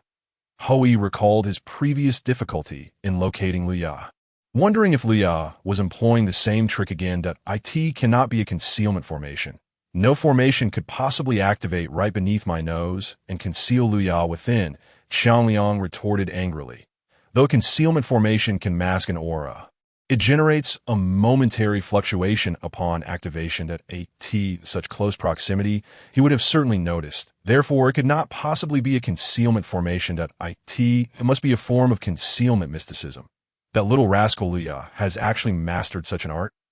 Hou-Yi picked up the compass left by Xiang Lu to trace Lu Ya's whereabouts and discovered that the blood-red patterns on the compass still did not point in a unified direction, remaining as chaotic as when he had previously failed to locate Lu Ya. Upon seeing this outcome, Hou-Yi was infuriated to the point of shattering a nearby small mountain in his rage. This Lu Ya was not only exceedingly cunning, adept at hiding within the protective formations of others, but his own concealment abilities were equally formidable. Hou-Yi, step aside, allow me to drop a drop of my blood into the compass, Chong Liang said with a resolute demeanor. The Wu clan possessed the bloodline of Pangu, and the purity of this bloodline influenced many aspects, including the compass crafted by Zhu Jiu Wai and I in terms of tracking abilities. The bloodline of the Ancestor Wu was far more powerful than that of the Great Wu, so if a drop of Ancestor Wu's essence blood were to be added to the compass, coupled with the use of witchcraft, it would enhance the ability to trace significantly. Chong Liang squeezed out a small amount of his essence blood and let it drip into the compass. Great Father Pangu, your bloodline is under threat. Please assist me in locating the enemy's trail. Chong Liang knelt before the compass, invoking the will of the world, the essence left by Father Pangu in search of his adversaries. The primordial chaos was shaped by Pangu, and every mountain and river, as well as countless beings, contained the essence left behind by him. Whether this could be termed will is debatable.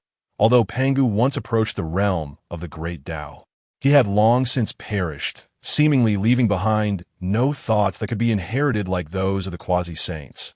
The endless will he left in the primordial chaos was merely instinct, devoid of responsive capability.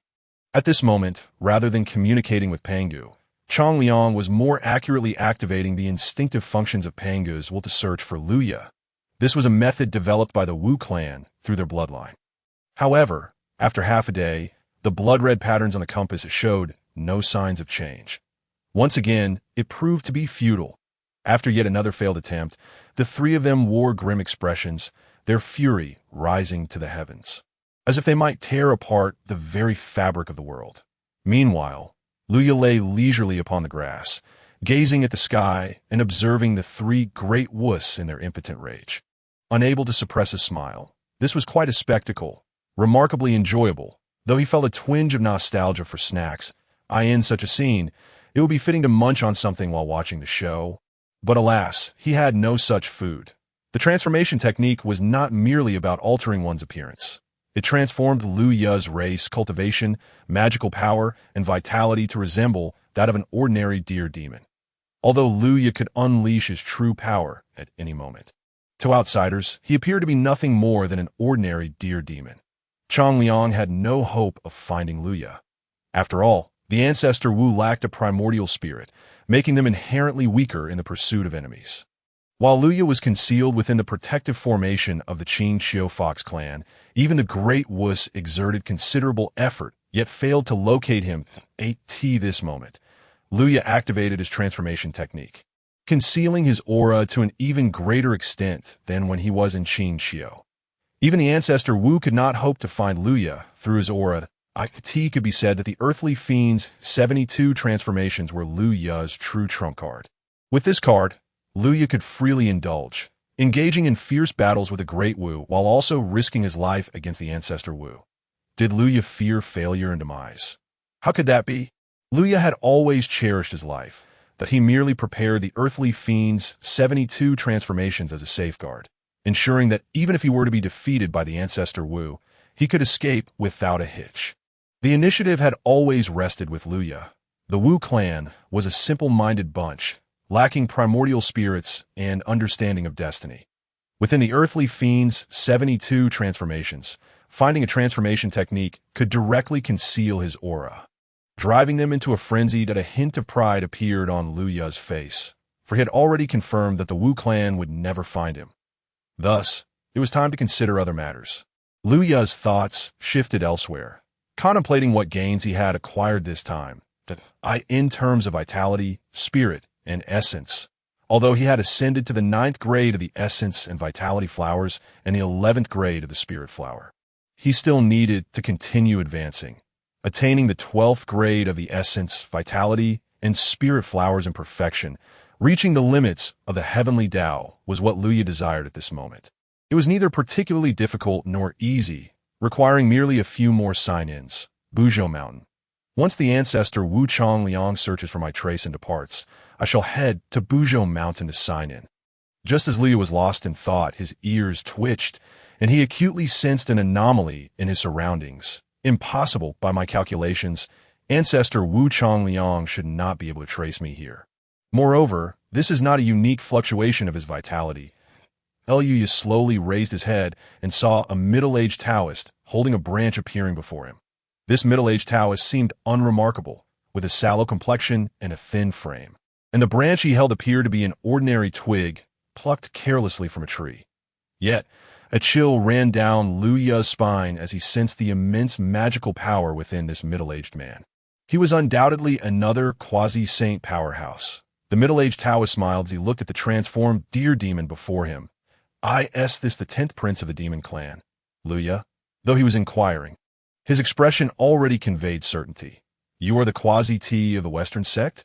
Luya asked that a quasi-saint wielding a branch-shaped spiritual treasure was likely unique in the whole primordial chaos. The quasi-T was also one of the 2 saints of the Western sect in later generations and the leader of Buddhism. The middle-aged Taoist appeared somewhat surprised. The West had always been barren, and since he had come to the East to recruit talents, there had been few beings aware of his name. He did not expect to be recognized by the prince of the demon court before him. I did not expect that a young friend of your age would have such extensive knowledge of my Western sect, Quasi-T said, revealing his signature smile while scrutinizing Luya's transformation technique. Young friend, this transformation technique is truly marvelous. Not to mention the ancestor Wu lacking a primordial spirit, even an ordinary quasi-saint would likely fail to discern it in a moment of carelessness. This technique embodies the principles of my Western sect. Did you create it yourself? You truly have an affinity with my Western teachings to have devised such a technique, since you are so aligned with the West. How about joining my Western sect and exploring the great Tao together? Trouble. Luya realized how he had been exposed. The creator of the earthly fiend's 72 transformations was the future Quasi-T. Inherently imbued with the doctrines of the Western teachings as well as Quasi-T's insights into the Tao. This subtle connection, unknown to others, was easily discerned by the still unascended Quasi-T in this timeline, who did not require much effort to uncover his trail and see through his technique. After all, this technique was originally created by Quasi-T, so the difficulty of his discovery was naturally much higher than that of other quasi-saints. To have his concealment technique exposed by its creator left Luya with a few choice curses on the tip of his tongue, but considering the heavenly principles that loomed above, he could only restrain himself from voicing them. What to do? Quasi-T is inviting me to the Western sect. How can I evade this? Luya certainly did not wish to be dragged off to become a monk, leading a life of solitude with only ancient lamps and Buddha for company. Monks of the Western sect could not take spouses and had to shave their heads. Joining the Western sect would mean sacrificing his lustrous black hair, something Luya could not accept. Moreover, the Western sect was known for its brainwashing and indoctrination. Would his thoughts be influenced upon joining? Would he become a loyal disciple of the Western sect, unconditionally obeying Quasi-T's commands? That was a difficult question. In any case, Luya held no confidence in Quasi-T's character. After all, he was one half of the infamous duo of the West. What schemes could he not employ? During the investiture of the gods, he forcefully indoctrinated 3,000 mortal guests of the Jia sect. Could they truly have willingly submitted to the Western sect? One could easily guess that they had been brainwashed and had their thoughts controlled. He needed to devise a plan that I have no intention of becoming a monk. I am quite content with my life as the prince of the demon court. Why should I accompany you to the barren West? Luya declared, or do you intend to forcibly indoctrinate me? Quasi-T, you should think carefully. Your Western sect has only 2 quasi-saints, far inferior to the power of the Wu clan. Should my father engage in battle with the Wu clan, it may result in mutual destruction, but destroying the Western sect would be an effortless task. Do not seek your own demise. Luya issued a direct threat, understanding that once Quasi-T achieved sainthood, he would no longer be something the demon court could resist. However, at this moment, Quasi-T had yet to ascend and was merely a quasi-saint. In terms of power and influence, the demon court far surpassed the West. Just one uncle, Dong Huang Tai Yi, could easily overpower the infamous duo of the West. Did Quasi-T truly dare to force him to the West? Quasi-T's expression turned unusual. He had not anticipated Luya to expose his intentions so promptly and then to threaten him with his background. Yet, he had always been thick-skinned, and upon hearing this, he merely smiled and replied, "Young friend is jesting. The operation of your self-created technique contains the principles of my Western Dao. It must be that you have read many of my Western texts to have devised it. It is evident that the teachings of the Western sect align remarkably well with Xiaoyu. Should Xiaoyu accompany me to the West to jointly explore the Great Way? Even attaining enlightenment and becoming a saint is not beyond the realm of possibility. I am willing to bestow upon Xiaoyu the esteemed position of the leader of the three teachings of the West. However, Junti continues to entice with benefits, even offering the position of the three teachings leader. Luya is well aware of the immense power the Western sect wields during the journey to the West. Should he agree at this moment, his status would parallel that of the Tathagata Buddha in later generations, commanding the Buddhist lineage with unparalleled authority. Unfortunately, Luya finds it hard to trust Junti's character and sees no necessity in this arrangement. He can attain the state of Hunyuan simply by signing in. So why would he venture to the West? He firmly declares, "No, Junti, you may leave at once. Go as far as you can." Junti's face reveals astonishment. Despite offering such significant benefits, Luya still declines. Indeed, he had spoken the truth. Before Junti encountered Luya, the notion that Xiaoyu had a connection to the West seemed absurd. However, upon witnessing the miraculous abilities crafted by Luya, Junti genuinely believes that Luya possesses a profound connection to the West. If not, how could he have created such divine powers? In Junti's eyes, Luya is the true son of Buddha, excelling in comprehending the Buddhist principles of the Western sect, perhaps even surpassing himself and his senior brother. With exceptional talent, joining the Western sect would undoubtedly suit Luya far better than remaining in the demon court, thereby increasing his chances of attaining enlightenment and sainthood. This presents a mutually beneficial choice. Why would Luya refuse? It appears that gentle persuasion is futile, and a more forceful approach is required. With a sigh, Junti's expression shifts to one of menace, stating, "If Xiaoyu does not accompany me to the West, the formidable ancestor which may very well detect your whereabouts, should that occur, it is the witch clan, not I, Junti, who will bear the wrath of the demon court. After all signs indicate that the one who ultimately slays you will be the formidable ancestor. With no connection to me, Xiaoyu, I, Junti, have come to save your life." Upon hearing this, Luya can only feel that the man before him truly embodies the shamelessness of the notorious duo from the West. Such words are a blatant threat. In order to compel Luya to comply with Junti's demands, Junti seeks to expose him to the formidable ancestor witch. Junti refrains from taking direct action to avoid provoking retaliation from the demon court, instead employing sorcery to reveal Luya's whereabouts, effectively using an underhanded tactic.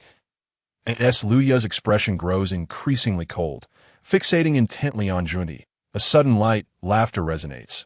"Junti, how bold of you to force a junior into your sect. While it may be acceptable to take advantage of others, how dare you covet the heir of the demon court?" A young man and a maiden appear atop the mountain, stepping on clouds, their imposing presence reverberating across the realms, emanating an aura of unprecedented terror. Once again, two mighty quasi-saints have arrived, Fushi Nuwa. Junti immediately recognizes them, inwardly lamenting, for it seems these two Eastern powerhouses have also come, indicating that his attempt at conversion is doomed to fail. Junior Luya pays his respects to Senior Fushi and Lady Nuwa.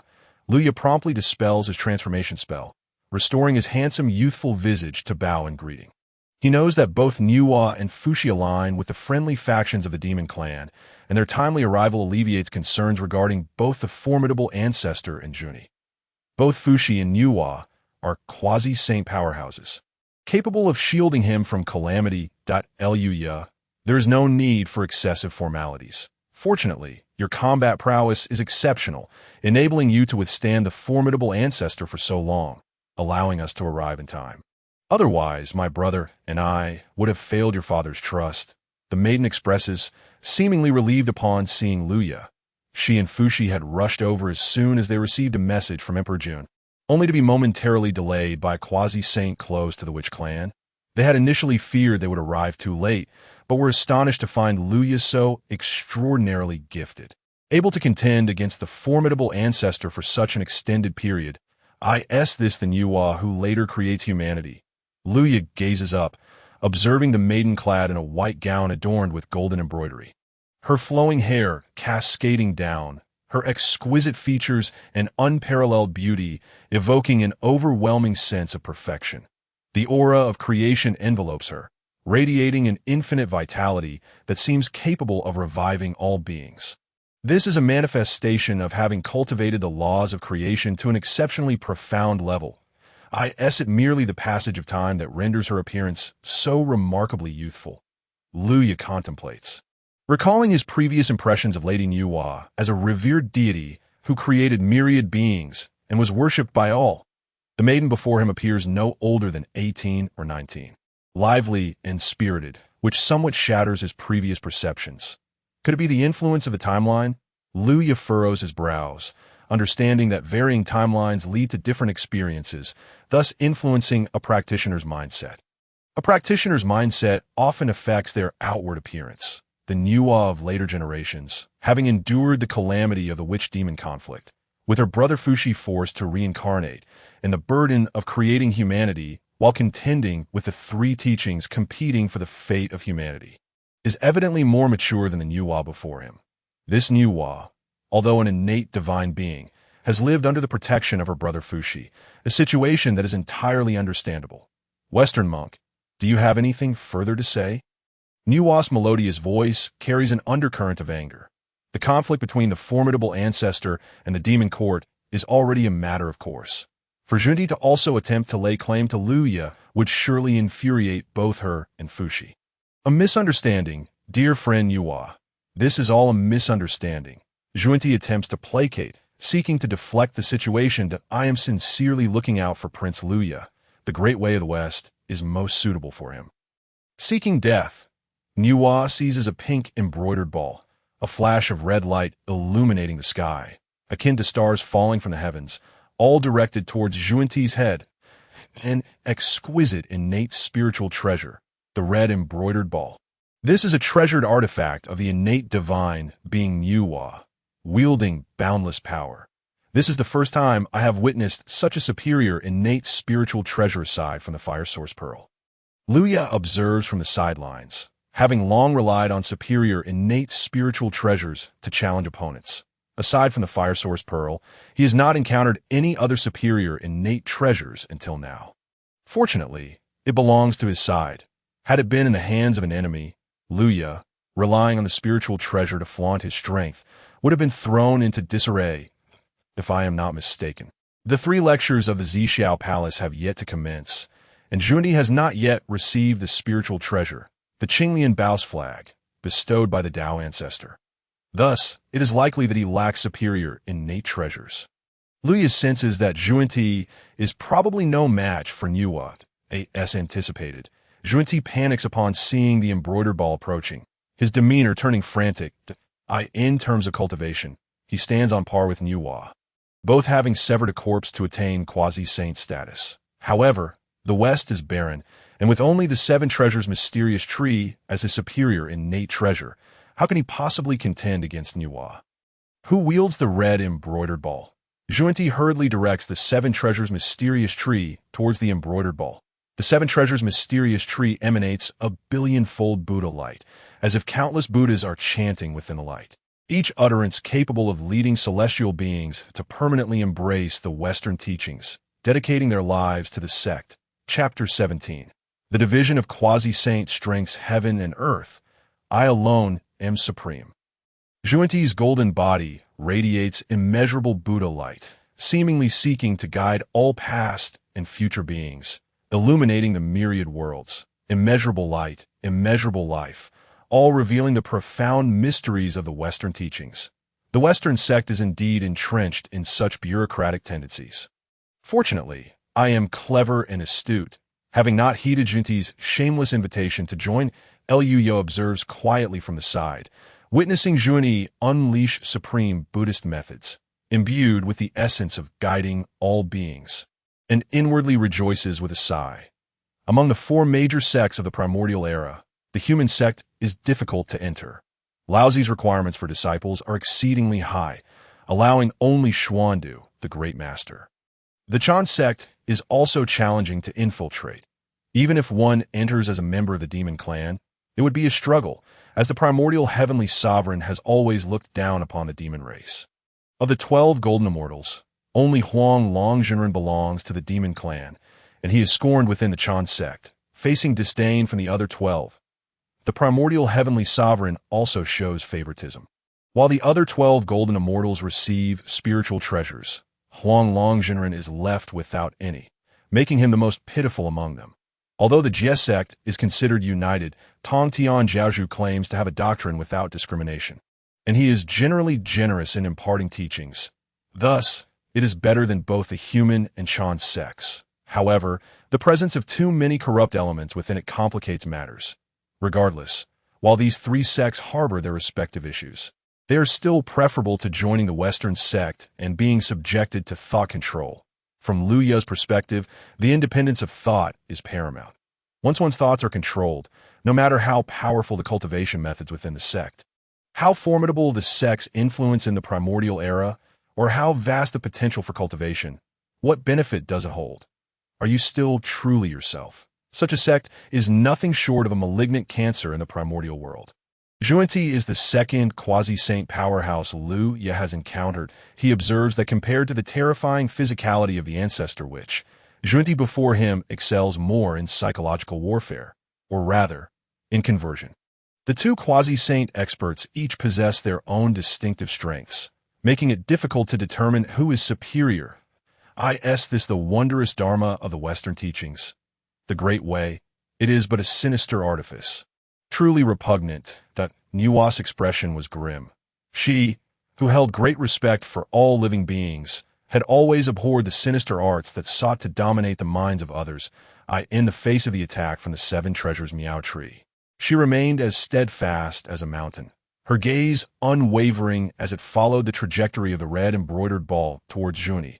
Upon the arrival of the red embroidered ball, a wave imbued with the laws of creation surged forth, rippling across the vast expanse of the universe, visible to the naked eye as it spread throughout the heavens and the earth. This wave awakened all beings that had been guided, bringing them to a realization of their subjugated state, leading them to retaliate against the Buddha with vehement curses and expressions of hatred, their resentful thoughts swirling towards him. Enduring an unending tide of grievances and curses from the multitude, all Buddhas trembled, suffering grievous injuries from this force, teetering on the brink of decay. The radiant light of the Buddhas in the heavens and the earth vanished, leaving only a singular pink embroidered ball, seemingly standing defiantly at the end of time, as if capable of piercing through the ancient skies. As this embroidered ball struck, it directly impacted Junyi's right shoulder, eliciting a pained groan from him, injuring his form. And at a single blow, the disparity was stark. The seven treasures Miao Tree stood no chance against the red embroidered ball. Alas, the West, being barren, must suffer for lacking supreme innate treasures. Junyi was deeply frustrated, yet felt powerless. While the talents of the Western Earth were indeed inferior to those of the East, it was exceedingly impoverished. He had hoped to seize the supreme innate treasure, the fire source pearl, to bolster the fortunes of the West and provide him and his brother with the means to achieve the second corpse. It seemed this endeavor was destined for failure. Enduring the excruciating pain of his injuries, Junyi fled in haste. If he could not contend with Nua alone, how could he hope to withstand the combined might of Fuxi and Nua?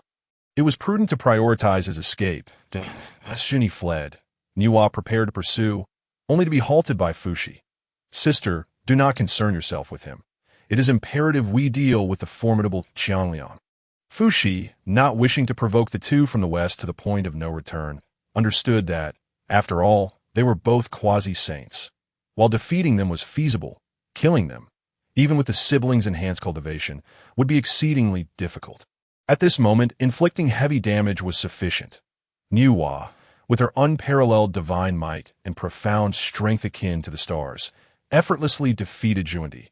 After witnessing the clash between Nuwa and Junti, Luya was greatly enlightened. The grand abilities of both quasi-saints, whether it was the myriad layers of Buddha light from Junti or the laws of creation wielded by Nuwa, offered him immense insights, prompting him to express his admiration for Nuwa. As he contemplated the various laws, Luya sensed a slight growth in the divine flower within him, drawing him ever closer to a higher level of attainment. Truly, Luya did not exaggerate. Nuwa's combat prowess was indeed awe-inspiring to him. His own strength, while surpassing that of an ordinary Deluo golden immortal, had yet to reach the level of a quasi-saint. If he were to face Junti and Xiangliang, he might last several hundred rounds before ultimately being defeated. Against Nuwa, however, he doubted he could endure even 100 rounds. "You flatter me. Your words are quite sweet. My strength is hardly noteworthy with your innate talent. Surpassing me shall not be difficult," Nuwa replied softly, lifting her beautiful visage, revealing that despite her nonchalance, she was quite pleased by Luya's praise. Her eyes flickered, as though concerned that Luya feared Xiangliang. She reassured him, "Rest assured, with the two of us quasi-saints present, we shall certainly safeguard your well-being, even if the ancestral witch Xiangliang were to arrive." Luya did not linger on this topic for too long. Confident in Nuwa and Fushi's ability to confront and defeat Xiangliang. Shifting the conversation, Luya inquired about a matter that had piqued his curiosity. "Lady Nuwa, I observed your battle with Junti and have a question. How is the strength of a quasi-saint classified?" Since engaging in combat with Xiangliang and witnessing the encounter between Nuwa and Junti, he had become increasingly interested in this question. Who among Nuwa, Junti, and Xiangliang possessed the greater cultivation? Who belonged to the early stage of quasi-saint? And who to the mid-stage? Understanding one's own power level was crucial. If Xiangliang fell into the early quasi-saint category, it implied his strength lay between Deluo and quasi-saint, while if he belonged to the mid-stage, it suggested his power was perilously close to that of a quasi-saint. During the ancient dragon and phoenix calamity, the great powers of that era entered the quasi-saint realm primarily through the specialization of laws. I am not entirely clear on their classifications. However, in the present primordial realm, after Dao ancestor Hongjun imparted the path of severing the three corpses, many quasi-saints have cultivated this method to ascend. Thus, we quasi-saints are now classified based on the number of corpses severed, Nuwa explained, a smile gracing her lips as she patiently elucidated Luya's query. Luya began to grasp the concept. Then asked, "So, the classification of combat power is based on the number of corpses severed. Is there no division into early, middle, or late stages? In the primordial cultivation system, the sequence after attaining immortality is Earth Immortal, Heaven Immortal, Shin Immortal, Golden Immortal, Tai Golden Immortal, Deluo Golden Immortal, Quasi-Saint, and Saint. The classifications prior to Quasi-Saint are indeed divided into early, middle, and late stages. Is it different for Quasi-Saints? It is indeed different. The method of severing the three corpses involves the elimination of one's own benevolent, malevolent, and obsessive thoughts, subsequently using innate treasures to embody these thoughts, thereby severing the benevolent, malevolent, and obsessive corpses, significantly enhancing one's magical power and cultivation. Consequently, in the primordial realm, the classification of quasi-saints does not involve early, middle, or late stages. It is solely based on the quantity of corpses severed, distinguishing between those who have severed one corpse and those who have severed two, Nuwa continued to explain to Luya, noting that quasi-saints represented peak combat power in the primordial realm. Such esoteric knowledge was not accessible to an ordinary cultivator, being reserved for higher echelons. Luya listened quietly to Nuwa's discourse. Logically, as the prince of the Yao court, he should have been entitled to access such high-level secrets. However, due to his low cultivation level during his travels, only at the early golden immortal stage, Di Jun had not deemed it necessary to share many secrets with him.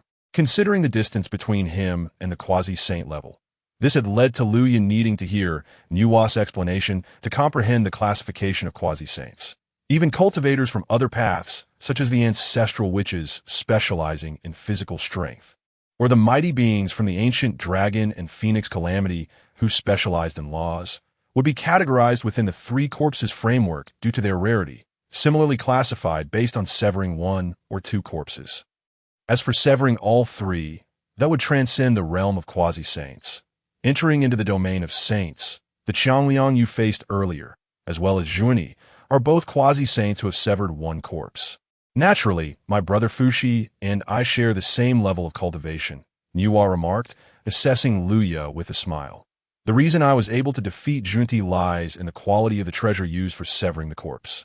The path of severing the three corpses has a crucial point. It must rely on innate treasures for the severing, and the higher the quality of the innate treasure used, the greater one's combat power at the same level. I employed a supreme innate treasure to sever the corpse, while Junti utilized a high-grade innate treasure. Although both are of the same level of having severed one corpse, my combat strength surpasses his. The method of severing the three corpses only requires an innate treasure to sever corpses and ascend to quasi-saint. The grade does not affect the attainment of quasi-saint status, as one can also become a quasi-saint using low-grade innate treasures. However, throughout countless eons, nearly all the Luo Golden Immortals have relied on at least high-grade innate treasures to sever corpses and attain quasi-saint status. Which potential the Luo Golden Immortal would lack high-grade innate treasures? They do not wish to become the weakest quasi-saint in history. Despite the West Barrenness, Zhuni had managed to gather a high-grade innate treasure, the Seven Treasures Miao Tree, enabling him to ascend to quasi-saint status. Luya, with such an opportunity, acquiring this supreme innate treasure pearl, you will possess a significant advantage in severing corpses, elevating your magical power above that of ordinary quasi-saints, perhaps upon severing one corpse. Your cultivation will already exceed that of those who have severed two corpses. Nuwa expressed her optimism regarding Luya's future achievements. That's so. That is how it is. Thank you, Lady Nuwa, for clarifying, Luya replied. In the primordial realm, it was indeed true that stronger treasures corresponded to greater combat power. The path of severing the three corpses imparted by Dao Ancestor Hongjun further allowed cultivators to attain deeper and higher quality magical power through superior treasures. To draw an analogy, suppose one quasi-saint possesses a high-grade innate treasure with a combat power of 1, while another possesses a supreme innate treasure with a combat power of 2. Then, after severing corpses with their respective innate treasures, the former's magical power would increase by 1, leading to a total combat power of 2. The last quasi-saint wielded a supreme innate spiritual treasure to sever the corpses, augmenting his magical power by 2. Thus, 2 plus 2 equals 4, rendering this quasi-saint's combat strength as 4. Chapter 18. The technique of severing three corpses. The technique of severing three corpses, devised by Taoist ancestor Hongjun, further widened the disparity in combat prowess between practitioners possessing fine spiritual treasures and those devoid of such advantages. Even when severing a single corpse, distinctions arise between those using upper-grade innate spiritual treasures and those employing supreme innate spiritual treasures, as well as those utilizing innate supreme treasures. For instance, Luya's uncle, Dong Huang Tai Yi, possesses overwhelming strength capable of contending with 6 or 7 ancestral witches. Currently, aside from the Taoist ancestor whose method of severing corpses remains unknown, only Dong Huang Tai Yi has employed innate supreme treasures for such purposes. As for Lao Zi, Yuan Shi, and others, the lectures at the Zixiao Palace have yet to commence, and Hongjun has not yet taken apprentices or distributed treasures. Their Pangu banner and Taiji diagram have not yet reached their hands. They can only wield innate supreme treasures after the 3 lectures at Zixiao. Nuwa remarked that supreme innate spiritual treasures would bestow Luya a significant advantage among quasi-saints, expressing her confidence in him. Upon learning of the remarkable efficacy of the technique of severing 3 corpses, Luya similarly entertained the ambition of concurrently cultivating this method to attain quasi-saint status, although he primarily practices the Demon Suppression Sutra to achieve the state of Hunyuan. This does not preclude him from exploring other techniques. After all, the 6 saints all practice the technique of severing 3 corpses, ultimately relying on merit to attain enlightenment, serving as a quintessential example. However, Luya does not regard the act of severing corpses with a fire source pearl as particularly rare. Supreme innate spiritual treasures are simply esteemed by other quasi-saints. Liu directly acquired his upon signing in at the Sun Star. In Liu's view, supreme innate spiritual treasures are rather ordinary, given that he obtained one merely by signing in, thus not particularly coveting it, as he continues to sign in at various locations. It is conceivable that he could even draw innate supreme treasure. Qiangliang's left shoulder was struck, causing a gaping wound to open in his ancestral shamanic body, from which blood flowed incessantly. It became evident that although the shamanic flesh could withstand all innate treasures below the top-grade category, it was no match for the assaults of supreme innate treasures. Qiangliang found himself in a state of disarray, blood streaming down his head, as he endured relentless strikes from the red brocade ball. With each blow it delivered, the true form of the great shaman crumbled and was reborn anew, even when he gathered boundless malevolent energy to counter the force of the red brocade ball. It proved utterly futile, and he appeared to be in a worse predicament than before against Yuni. The sibling duo of Hunyuan and Fushi worked in tandem, effectively overpowering Qiangliang. All three were at the same level of cultivation, capable of slaying a corpse of quasi-saint status. How could two against one not prevail? Qiangliang, you took such pleasure in suppressing me for so long, didn't you? Now, it is our turn to gang up on you. Fear not. I shall ensure you feel quite delighted. A chilling smile graced Liu's handsome face. Witnessing Hunyuan and Fushi's relentless assault on Qiangliang, Liu joined the fray, mercilessly striking the fallen foe. Though Liu had previously used Qiangliang as a stepping stone to elevate his own three flowers to a higher grade, one would think he harbored no resentment. Yet, with the tides of battle having turned, he saw no reason not to exact his revenge. Liu opened his mouth and unleashed a fiery orb infused with boundless divine light, launching it toward Qiangliang's forehead. Initially, this strike would have only inflicted minor damage, given the vast disparity in their powers. However, with Qiangliang already gravely injured, Liu's attack was akin to tearing open an already devastated wound. Coupled with the assistance of Hunyuan and Fushi, Liu's strike left Qiangliang's tendons severed and bone shattered, his body torn asunder. Kill! Upon witnessing Liu directly summon a treasure to strike him, Qiangliang's inner fury ignited. Instead of retreating, he charged toward Liu, every trace of malevolent energy within him surging forth, emanating a murderous intent as he unleashed various lethal techniques in Liu's direction. Futile, useless, dressed in flowing white, Liu stood with his hands clasped behind him, exuding an ethereal grace akin to that of a celestial being that he calmly observed Qiangliang's assaults. While undeniably intricate and steeped in lethality, they never reached Liu, being effortlessly intercepted by Hunyuan and Fushi. Hunyuan turned her gaze back with a smile and nodded toward Liu, who comprehended her intent through her eyes. Continue to attack and berate. We shall intercept Qiangliang's lethal moves. You are absolutely safe. Unleash your full power. Upon receiving Hunyuan's silent communication, Liu unleashed his sharp tongue, unbothered by the prospect of retaliation. You truly disgrace the title of ancestral shaman, a dignified ancestral shaman, reigning over the vast wilderness for so many years. Reduced to such pitiful prowess. Is this all you are capable of? Liu mercilessly mocked Qiangliang. Previously, the Witch clan had relied on numbers to overpower the few, leveraging their might against the weak. Now, the tables had turned, and it was Liu who enjoyed the satisfaction of outnumbering his opponent. Boy, I shall tear that mouth of yours out. Qiangliang roared in fury. As a proud ancestral shaman, he held a revered status among the Witch clan, venerated by countless beings as a formidable power. Now, to be so scorned by a mere junior was intolerable, and he was consumed by a wild desire to silence Liu's contemptuous tongue. Yet, all his efforts were in vain. Every lethal strike he unleashed was thwarted by Hunyuan and Fushi, unable to graze even a hair of Liu. Indeed, as Liu had proclaimed, all of Qiangliang's endeavors were utterly futile, leaving him to endure the biting ridicule of Liu. A sense of helplessness gradually taking root within him, he realized that he could no longer contend with the youth before him. The mission entrusted to him by Di Jun had completely failed.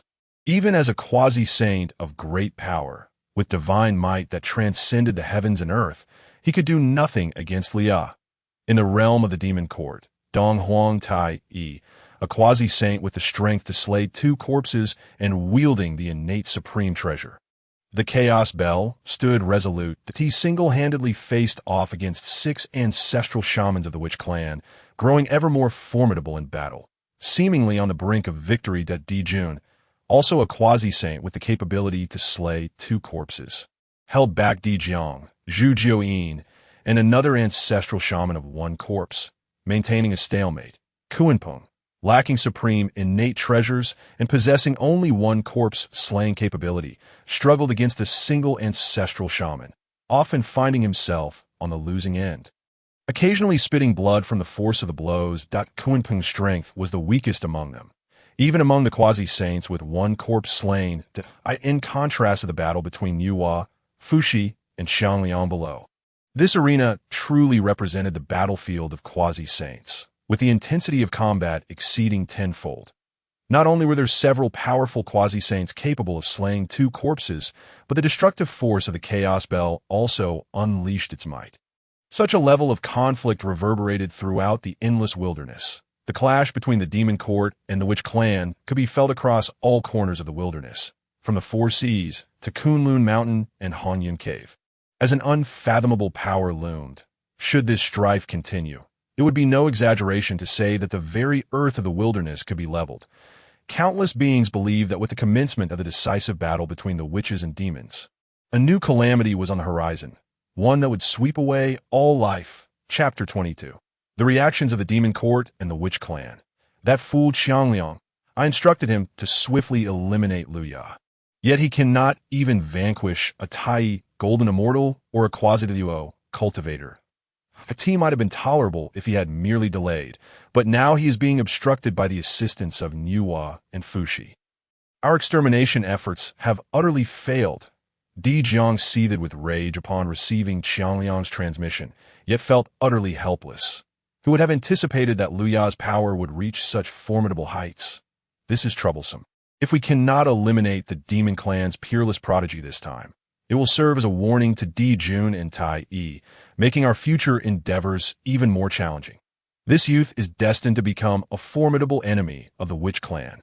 Moreover, we can no longer prevent his growth. Zhu Jiuyin sighed, having already glimpsed the river of time through his own mastery of temporal laws, realizing that Liya must be eliminated, the future adversary of the Witch Clan, by sending Xiangliang to pursue him. Yet this assassination had still ended in failure. Truly, the will of heaven is inscrutable. For the first time, Zhu Jiuyin felt such a profound sense of the heaven's design. Let us find an opportunity to retreat. Our Witch Clan's formation, based on the bloodline of the ancestral shaman, to summon the true form of Pangu, the 12 capitals, heavenly gods, and demons array, is not yet complete. We have not eradicated the Demon Clan's strength. The day the formation is finished will be the true moment of reckoning for the Demon Clan. Just imagine, who in the wilderness could withstand the true form of the Pangu Father God? The time is not yet right. Continuing the battle holds no meaning. We should retreat for now, Zhu Jiuyin proposed. His words stirred Di Jiang's heart. Indeed, with Xiangliang's failure, what significance did his presence hold? This operation would surely end in vain. It was best to withdraw swiftly. Moments later, the 12 ancestral shamans began to ease their attacks and slowly retreated. As the 12 ancestral shamans withdrew, Di Jun and Tai Yi on the demon side naturally took notice. Their divine senses sweeping across the wilderness, just in time to witness Xiangliang being repelled by Yuhua and Fu 11. My son is truly a prodigy of unmatched talent, invincible throughout the ages, although he was in the heavenly court. Di Jun observed Luya's fierce battle with Xiangliang, astonished that he could withstand the onslaught of quasi-saint level attacks for hundreds of rounds that a look of delight spread across his face. Luya's strength was so formidable, perfectly timed with the arrival of Yuhua and Fuxi's assistance. Truly a peerless genius. In fact, were it not for Zheni's interference, Liya could have evaded Xiangliang's pursuit without any quasi-saint support. A Tai Golden Immortal evading the pursuit of a quasi-saint has never been seen throughout ancient history. Eldest brother, should we pursue them while we have the upper hand? Dong Huang Taiyi's expression turned cold as he watched the ancestral shamans retreat. Feeling somewhat unwilling, he addressed Di Jun, let it be. Their objective has failed, and even if we were to pursue them now, it would serve no purpose that we should wait until the great array of the Zhou-Tian starry constellation is completed and then engage in a decisive battle to eradicate the Witch Clan. After all, the Witch Clan boasts 12 quasi-saints, and pursuing them now would merely lead to futile efforts without the capacity to extinguish even a single quasi-saint. Moreover, during this venture, Liu has already slain 2 formidable witches of the clan and successfully withstood the relentless pursuit of the ancestral witch Xiangliang, while simultaneously cultivating a peerless genius within the demon clan. The living strength of the witch clan has undoubtedly been diminished, whereas the power of the demon clan has been significantly bolstered. Such gains are already substantial to annihilate the witch clan. One must wait until the completion of the grand celestial star array, at which point a decisive strike may be executed. Currently, it is not the opportune moment for a confrontation with the Witch Clan. Neither side dares to engage in a full-scale battle, which aligns perfectly with Liu Ye's calculations. Chapter 23. Di Jun's thoughts. Liu Ye's audacity to slay 2 great witches was predicated on the timing. Neither the Witch Clan nor the Demon Clan had completed their formidable protective arrays. Without a supreme killing formation, a preemptive battle was impossible.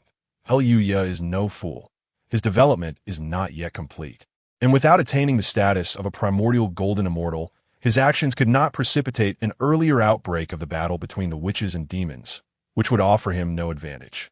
Elder brother, the 12 ancestral witches have targeted the demon court to eliminate Liu Ye. His situation is perilous, and I believe it is prudent to summon him back for his safety, the Eastern Emperor Tai stated solemnly to Di Jun. Leaving such an extraordinary talent of the demon clan outside is hardly advisable. Setting aside the issue of safety, the efficiency of cultivation within the demon court is evidently higher. Indeed, you make a valid point. I shall contact him to ascertain his intentions, Di Jun replied. Considering Tai's words, he utilized the communication treasure to converse with Enhua and Fushi. After a brief interval, a peculiar expression emerged on Di Jun's face. What on earth is Liu Ye doing? Why does he still refuse to return to the demon court?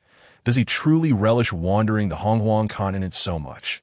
Di Jun received information from Enhua, discovering that his son was still unwilling to return, preferring instead to continue his travels. That Di Jun struggled to comprehend what could be so captivating about the Honghuan continent. Although Liu Ye had acquired a supreme, innate spiritual treasure during this journey, such occurrences are mere exceptions. It is improbable to continuously obtain spiritual treasures and techniques.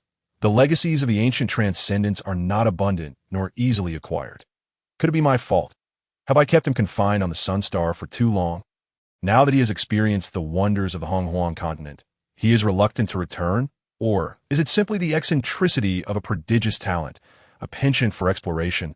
Regardless, with Enhua and Fushi, both quasi-saints, providing protection, Liu Ye should be safe even in the face of the Witch Clan's pursuit. Di Jun initially wished for Liu Ye to return directly to the demon court, but after hearing Liu Ye's firm refusal, he reconsidered. That he realized that when Liu Ye was cultivating in the demon court for countless years, he had only attained the golden immortal level. Although golden immortal status is respectable, it pales in comparison to his current quasi-Luo level.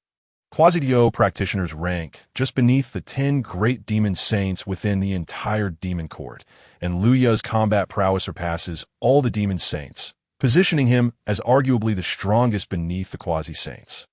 All of this is a result of his ventures into the Honghuan. Di Jun, possessing remarkable resolve, altered his mindset.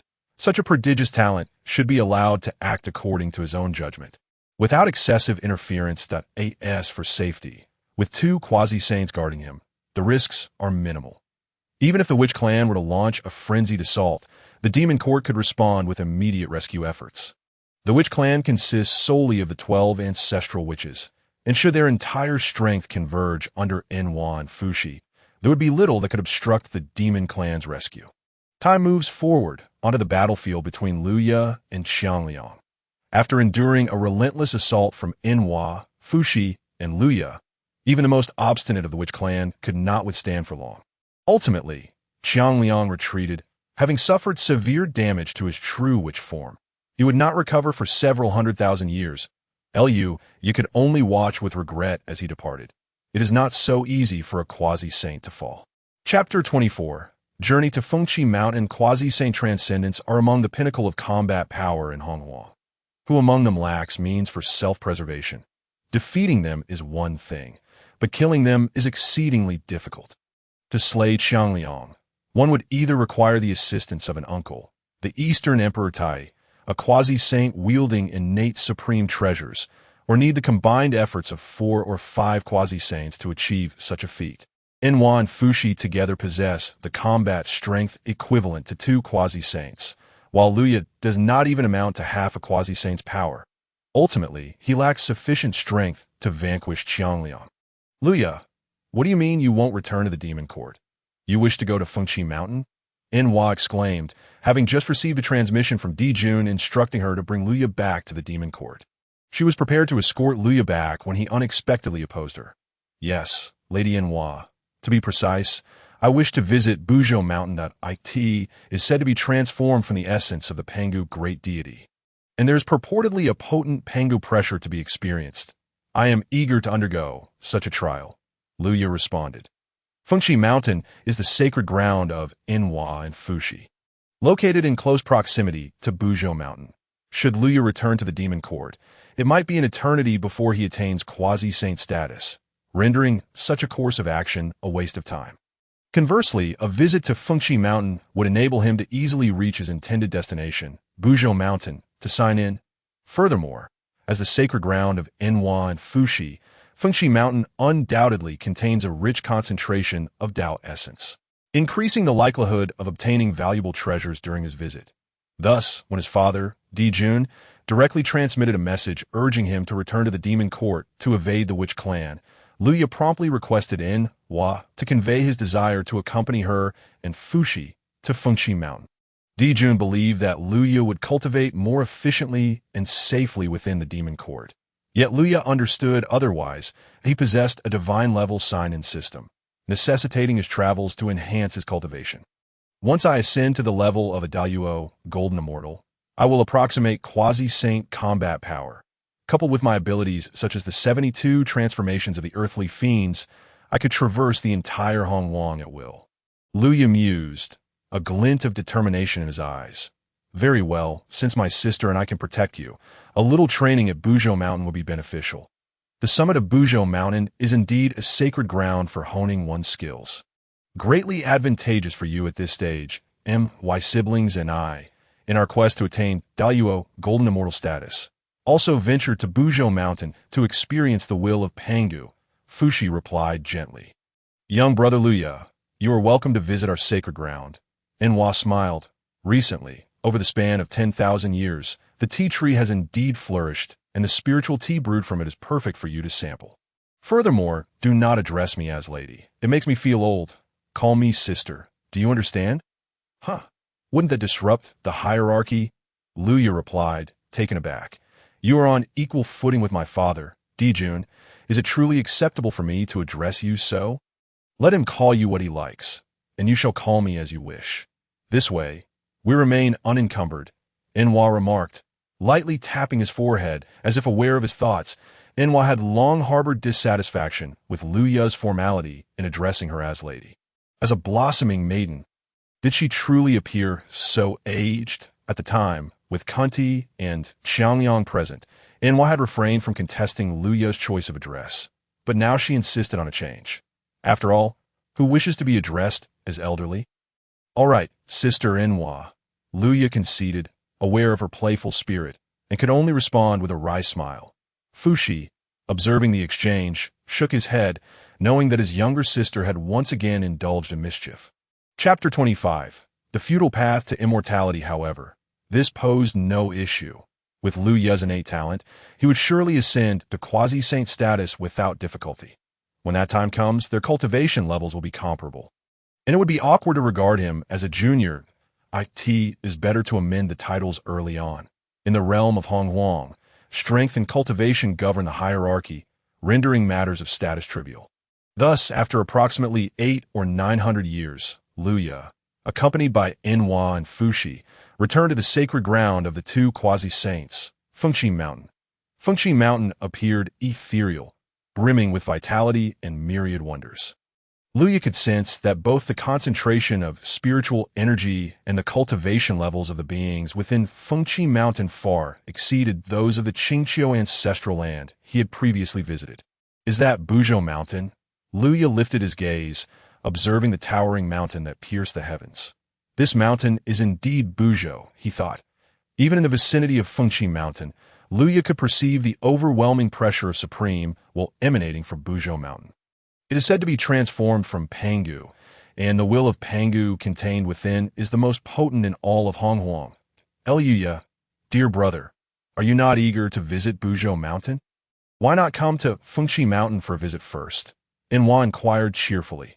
Very well, Sister Enhua, Luya nodded. Just follow me. Niwa appeared to be quite pleased with Luya's address, transforming into a beam of divine light and carrying him towards the mountaintop. At the summit stood the palace of Niwa and Fuxi, devoid of any opulence or grandeur. Instead, the entire cave dwelling exuded the fragrance of blossoms and the chirping of birds, lush and verdant. This new realm, the Fuxi Taoist temple of Niwa, was nestled within Fengqi Mountain. With a mere thought, Luya connected with the system to check in. He wondered what treasures this check-in might yield, considering it was the domain of two quasi-saints. Rich in Dao essence. Surely, it would not produce mere trivialities. Recalling the items he had acquired over the past 8 or 9 centuries from various sacred sites in the Primordial World, a frown darkened his expression. Perhaps signing in for the Hunyuan level technique, the demon suppression scripture, at the ancestral ground of Qingqiu had drained his luck, as he had only ever received 3 ordinary celestial artifacts, some qi condensation elixirs, and the like. Ordinary celestial artifacts. Even a standard weapon wielded by any demon soldier would qualify as a celestial artifact, far inferior to postnatal spiritual treasures, the qi condensation elixirs. What a worthless concoction, inferior even to my second transformation golden elixir. Who, apart from those celestial beings, would find such elixirs of any use? The Longevity Dao Scripture. Its description boasted that it was the foundational technique of the Kunlun Immortal sect. Once perfected, it could shake the realms of cultivation, striking the heavens above and cleaving the netherworld below. Initially, Liao was impressed by its summary, thinking, Kunlun Immortal sect, is it associated with the Queen Mother of the West or the 3 Pure Ones? Have I stumbled upon a quasi-saint or even a saint-level technique? However, upon reviewing the content, he discovered that this Kunlun sect was merely the legacy of the primordial supreme being, albeit from the Earth's Dao lineage during the Age of Decline. The so-called cultivation realm referred to the earthly realm of cultivation. The ultimate achievement was merely to transform into a deity, reaching a state of completion, with divine might boundless. It is well known that after the Fengshan War and the clash of the 5 saints tore apart the primordial world, the Dao ancestor Hongmeng refined fragments of the primordial chaos into the cosmos. This infinite starry expanse is known as the human realm. Upon reaching its pinnacle and overcoming tribulations, one can ascend to the Earth Immortal realm. Becoming an Earth Immortal. The Earth is but a fragment of the infinite human realm, where even during the Age of Decline, achieving the transformation into a deity was sufficient to dominate the realm of cultivation. Chapter 26. The Peach Tree, the Huangzhong Li Tree. As for the stages above the transformation into a deity, the refinement void stage, and the unity stage, such beings are akin to legendary figures, utterly absent in the Earth's Age of Decline. The so-called Longevity Dao Scripture, touted as the foundational technique, culminates in a realm that barely scratches the surface of the first level of immortality, not even reaching the Earth Immortal stage. Is this not laughable? In the primordial world, even ordinary beings, often relegated to mere background, number in the billions, and upon maturity, they typically possess at least the Earth Immortal level. Only those with exceedingly poor innate talent might lack even the Earth Immortal level in their youth. But given sufficient effort and cultivation, they would inevitably reach that stage in adulthood. Such beings, rare in the primordial realm, hardly pique the interest of formidable beings who do not bother to categorize anyone beneath the level of an earth immortal into the realms of transformation or unity. All beings below the earth immortal level are uniformly referred to as mundane beings. If one were to assert that chi condensation elixirs and ordinary celestial artifacts still hold some value for ordinary beings in the primordial realm, Liu could not fathom any potential utility for the Longevity Dao Scripture. Perhaps it might serve as a source of amusement for primordial beings. The transitional stages beneath the celestial realm could be delineated as chi refinement, foundation establishment, golden elixir, nascent soul, transformation, refinement void, unity, tribulation, and great completion. The primordial beings would undoubtedly mock such trivial classifications, deeming the individual who proposed them as foolish and idle. There was no doubt regarding the veracity of this. Liu imagined presenting the Longevity Dao Scripture to Hunyuan beside him, who would surely be in fits of laughter. The items he had acquired through check-ins along the way left him utterly speechless. Yet he took solace in the fact that he was now at Unmoving Mountain, rich in Dao essence, and hoped it would not disappoint him. Focusing his thoughts on the system, it automatically responded to Liu. Ding! Host checks in at Unmoving Mountain, obtaining the foremost of the 10 innate spiritual roots, the Hunyuan tree. Ding! Host checks in at Unmoving Mountain, acquiring the series of the 10 innate spiritual roots, 3,000 9,000-year-old peach trees, 3,000 6,000-year-old peach trees, 3,000 3,000-year-old peach trees. The Hunyuan tree, 9,000-year-old peaches. Is this a series of spiritual roots obtained from the check-in? Liu gazed into the system space, where 9,000 peach trees radiated boundless spiritual energy, each peach exuding a captivating fragrance, classified by potency. The entire grove boasted at least hundreds of thousands of peaches, their sheer number staggering, with each type of peach tree shining brilliantly, illuminating the system space. At the center of the myriad peach trees stood the Hunyuan tree, bearing 9 fruits brimming with profound Dao energy, exhaling endless chaotic energy. Though there were only 9, they seemed to outshine the sun and moon, their radiant brilliance spreading far and wide, illuminating the 4 seas and 8 desolations, stirring up boundless storms. The energy emanating from them far exceeded that of the hundreds of thousands of peaches. I have indeed cast off my misfortune, managing to draw such spiritual roots, such a phenomenon. In terms of value, the Hunyuan tree rivals that of the Hunyuan level technique, the demon suppression scripture. It may even surpass it. Liu felt immense satisfaction with the rewards from this check-in. Among the 10 innate spiritual roots of the primordial world, the Hunyuan holds the esteemed position of first in later generations. It is shrouded in mystery. It is said that its fruits possess the ability to enhance cultivation, significantly benefiting even quasi-saints and great powers. This is truly remarkable. The other 9 spiritual roots lack any efficacy for quasi-saints. Even the famed ginseng fruit from later generations, while greatly enhancing the magical powers of beings like Sun Wukong, who is merely a Tai golden immortal, and the Jin Xian level Zhu Beiji and Shahashan, is of little use to the owner of the spiritual root, Zhen Yuanzi of the Wuzhuang Temple, who merely uses it to quench thirst. The ginseng fruit tree holds no benefit for Zhen Yuanzi's own cultivation, yet it serves an endless purpose for the influence of the Wuzhuang Temple, essentially acting as the root of their teachings. Consequently, Zhen Yuanzi is revered as the ancestor of earth immortals. The Fusang tree on the Sun Star is also one of the 10 innate spiritual roots, producing 30 Fusang fruits every several thousand years, effective only for Tai golden immortals, distributed by Emperor Jun and Tai to the meritorious demon clans, among the 10 innate spiritual roots, apart from the Hunyuan Li.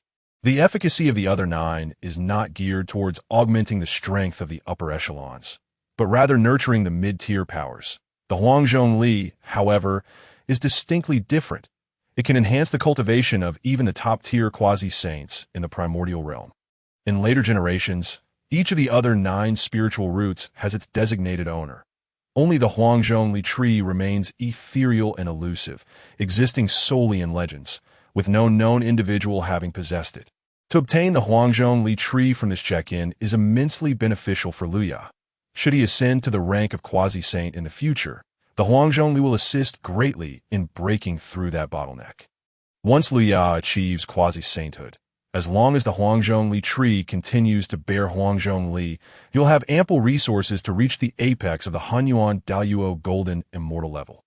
In a certain sense, the efficacy of the Huangzhong Li in enhancing cultivation surpasses that of the 9 transformation golden elixir, while the 9 transformation golden elixir can elevate an ordinary person to the level of a Dao golden immortal. For a quasi-saint, its utility lies more in healing severe injuries and restoring magical powers.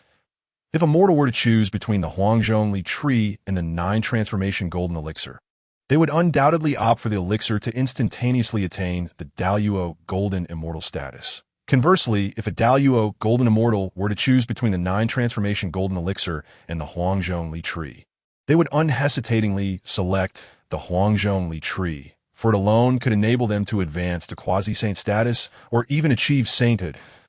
An amount of 9 transformation golden elixirs could ever grant one the path to sainthood. However, considering my current level, I should still be unable to withstand the violent spiritual energy contained within the Huangzhong Li.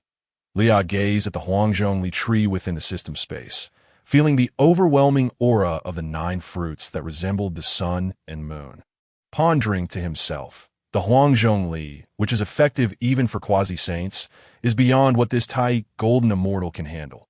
Unlike the 9 transformation golden elixir, which is specially refined by alchemists, capable of allowing an utterly untrained mortal to absorb energy millions of times greater than their own and safely advance in their cultivation. Spiritual fruits are naturally nurtured by heaven and earth, containing inherently violent energies, with no consideration for a mortal's capacity to endure. Thus, when Luya was at the golden immortal level, he could consume the 7-turn golden elixir without a second thought. However, now that his magical power was nearing that of the great Luo golden immortal, he hesitated to directly consume the Huangzhong L for another reward from the system, the entire series of peaches of immortality trees. Luya suspected that the system had directly transported the peach garden from later generations to this place. The peach trees were originally one of the 10 natural spirit roots, later acquired by Hunyuan. In order to strengthen the heavenly court's influence, Hunyuan split this peach tree into countless parts. Chapter 28. The spiritual tea brewed by Nuwa within the peach garden. Even the 9,000-year-old peaches hold no efficacy for the great Luo golden immortal. Yet, they have nurtured countless low-level immortals in later generations. If a faction possesses more low-level immortals than others, it is evident that the number of high-level immortals promoted will also exceed those of other factions due to the larger base. This series of peach trees, while unable to enhance Luya's power directly, would undoubtedly bolster the foundation of the Demon Court. The Demon Court already possessed one of the 10 spirit roots, the Fusang wood, and now, with the addition of the peach trees, it could be said to be the only faction in the Honghuang that possesses 2 major spirit roots. This would greatly enrich the foundation of the Demon Court and cultivate more formidable experts. Luya, my dear junior, please take a seat. Fushi and Nuwa approached a stone table with stone chairs within the cave. After sitting down on the stone chair, Luya quickly regained his composure and sat as well. Fushi waved his hand, and a cup of spiritual tea, exuding boundless vitality, appeared on the table. This the spiritual tea brewed from the tea tree that Sister Nuwa successfully nurtured a myriad of years ago. Luya recalled that Nuwa had mentioned her success in nurturing a tea tree. Could this be the spiritual tea made from those leaves? In the face of Luya's astonished gaze, Fushi pushed the spiritual tea towards him. Luya, my dear junior, from my perspective, your cultivation is already nearing the great Luo golden immortal level, merely lacking the perfect harmony of the 3 flowers of vitality, spirit, and essence to reach the ultimate 12 grades of the Heavenly Dao. This cup of spiritual tea is brewed from tea leaves nurtured over millions of years through the principles of creation. Containing boundless spiritual energy and the essence of creation, along with countless laws of the Dao, will most effectively assist in the enhancement of the chi flower within your 3 flowers. Although the spiritual energy contained within this tea is abundant, an ordinary being can only absorb about 10 to 20%. However, you are an unparalleled prodigy, gifted beyond measure. I believe you can absorb at least 70 to 80%. With this spiritual tea, elevating your chi flower to the 11th grade should pose no significant issue. Gazing at the tea on the table, Luya found it rather unremarkable at first glance. But upon closer inspection, he discerned the boundless essence of creation contained within. This essence was so concentrated that it could even manifest living beings. In Luya's eyes, the cup of tea transformed into a divine dragon soaring through the 9 heavens, only to shift into a phoenix ablaze with desire. But a myriad of primordial beings, irrespective of their types, seemed to emerge from within. The mere fact that such a small cup of tea could conjure such a plethora of diverse beings spoke volumes of Nuwa's profound mastery over the principles of creation. No one in the entire Hongmeng could surpass her in this regard. Thank you, Senior Fushi, Sister Nuwa. Luya expressed his heartfelt gratitude upon beholding the spiritual tea. With this cup of tea, infused with immeasurable creation essence and spiritual energy, it was possible that his chi flower could achieve perfection, reaching the ultimate 12 grades of the Heavenly Dao. That Nuwa and Fushi were willing to bestow such a precious gift upon him was truly remarkable. Do not be misled by the seemingly effortless elevation of Luya's 3 flowers. This was primarily due to his lineage as the 2nd-generation Golden Crow, which endowed him with exceptional potential for ascending to the great Luo Golden Immortal level. Furthermore, he had later absorbed the remnants of the quasi-saint's soul from the ancestor of Qingqiu, using the Hunyuan level technique, the Demon Suppression Scripture. Under such advantageous and serendipitous circumstances, his rapid ascension was understandable. It is important to note that many late-stage Tai Golden Immortal cultivators struggle to reach the 9th grade of their 3 flowers, remaining forever trapped beneath the great Luo Golden Immortal threshold. Chapter 29. Precious from this, it becomes evident just how extraordinarily rare spiritual tea that can enhance the grade of a cultivator's 3 flowers truly is. Even ordinary tea that promotes the grade of the 3 flowers is immensely valuable. Not to mention this spiritual tea, which is effective not only for lower grade 3 flowers, but can also yield benefits for the chi flowers of higher quality, those above the 9th grade. Such spiritual tea is exceedingly scarce throughout the entirety of Hongmeng. For those seeking to elevate their 3 flowers to the ultimate 12 grades, achieving the pinnacle of perfection to ascend as a great Luo Golden Immortal. This cup of spiritual tea represents the most tantalizing temptation imaginable that IT could incite fierce battles, even if it meant the annihilation of countless beings, turning the world into foes, all to seize this treasure. Luya understood that even though Nuwa and Fushi possessed immense resources, gifting him this cup of spiritual tea would nonetheless be a significant sacrifice. Just observing the aura emanating from the tea made it clear that acquiring it was no simple matter of plucking a few leaves from a tree. It must have been brewed from the accumulation of millions of years, coupled with Nuwa's constant nurturing through quasi-saint level creation principles, a process fraught with countless hardships to produce such a potent cup of spiritual tea. It was likely that this was the only cup they could offer. To brew another of such caliber would probably require another few million years. Luya, my dear Junior, you are the son of Emperor Jun, and he shares a deep bond with us. It is merely a cup of spiritual tea. Drink it freely, and there is no need for excessive gratitude, Nuwa said, noticing the seriousness in Luya's expression and swiftly downplaying the significance of the tea. This cup of spiritual tea was simply her appreciation for Luya, and she had no intention of holding it over him as a debt of gratitude. She did not want Luya to feel unduly burdened. Luya felt a stir within. He knew that given the preciousness of this spiritual tea, he could not accept it lightly merely because of his father's friendship with them. The Unmoving Mountain faction of Nuwa and Fushi also had Tai Golden Immortal level cultivators. With this cup of spiritual tea, they could ascend to the great Luo Golden Immortal level. Those who reach the great Luo Golden Immortal level are considered high tier wherever they go, and as of now, the Unmoving Mountain faction had yet to produce any great Luo Golden Immortal cultivators. As the saying goes, familiarity breeds fondness. Although Nuwa and Fushi were close to the demon court, there still existed a barrier, for they were not ultimately part of their own faction. Under such circumstances, it was remarkable that Nuwa and Fushi would not utilize this spiritual tea to strengthen their own faction, but instead so readily gifted to him. This kindness must not go unreciprocated. Reflecting on the treasures he had obtained during his sign-in at Unmoving Mountain, Luya's heart began to race with ideas. The tea sat quietly on the stone table, its rich aroma wafting toward him. This fragrance was so potent that it could elevate the cultivation of ordinary beings by several levels merely through inhalation. Observing this, Luya slowly reached out and lifted the cup of spiritual tea to savor it.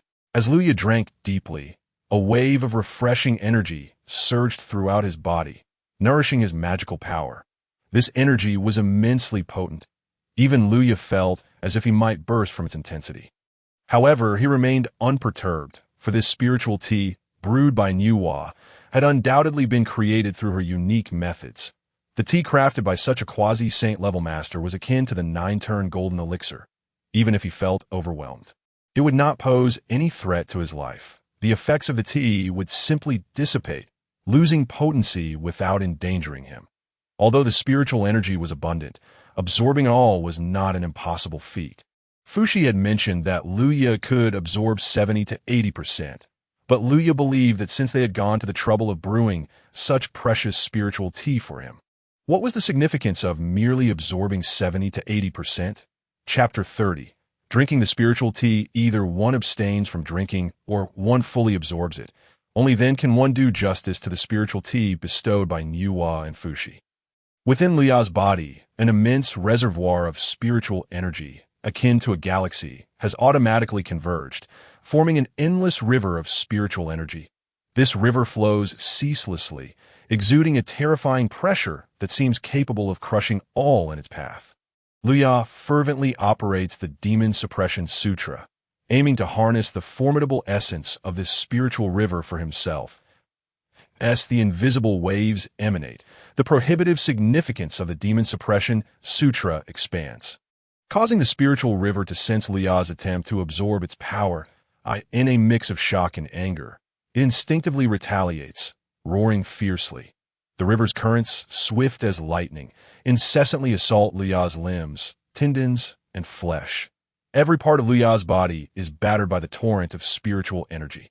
The river, through its relentless onslaught, seeks to breach Luya's monumental absorption capacity inherent in the Demon Suppression Sutra. Should an ordinary late-stage, Tai golden immortal drink the spiritual tea and endure the river's assault, they would likely succumb, powerless against its might. They would be forced to allow the majority of the spiritual energy to escape, dissipating into the void. Ultimately, they would only manage to retain a mere fraction of the medicinal potency, resulting in a significant waste.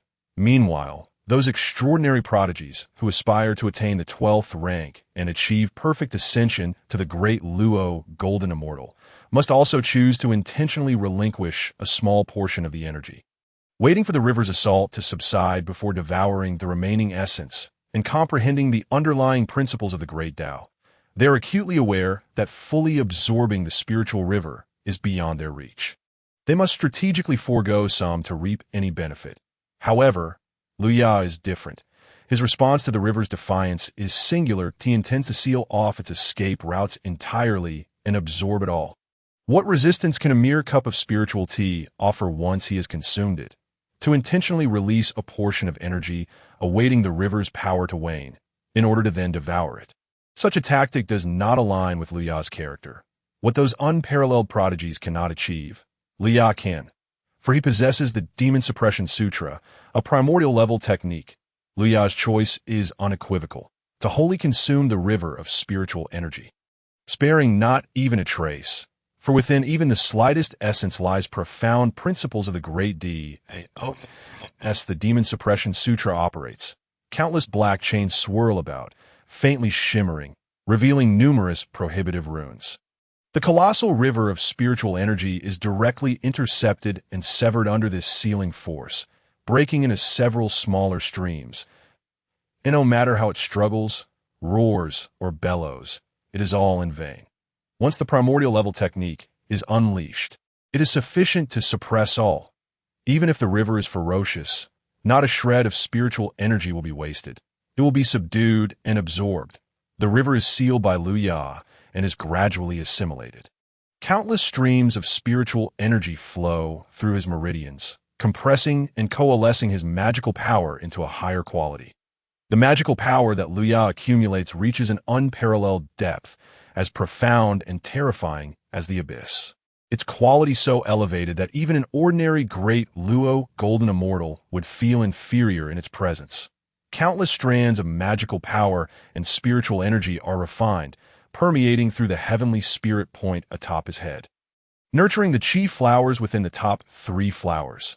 The azure chi flower gradually emits a blue radiance, akin to a cerulean sun, illuminating the sea of consciousness.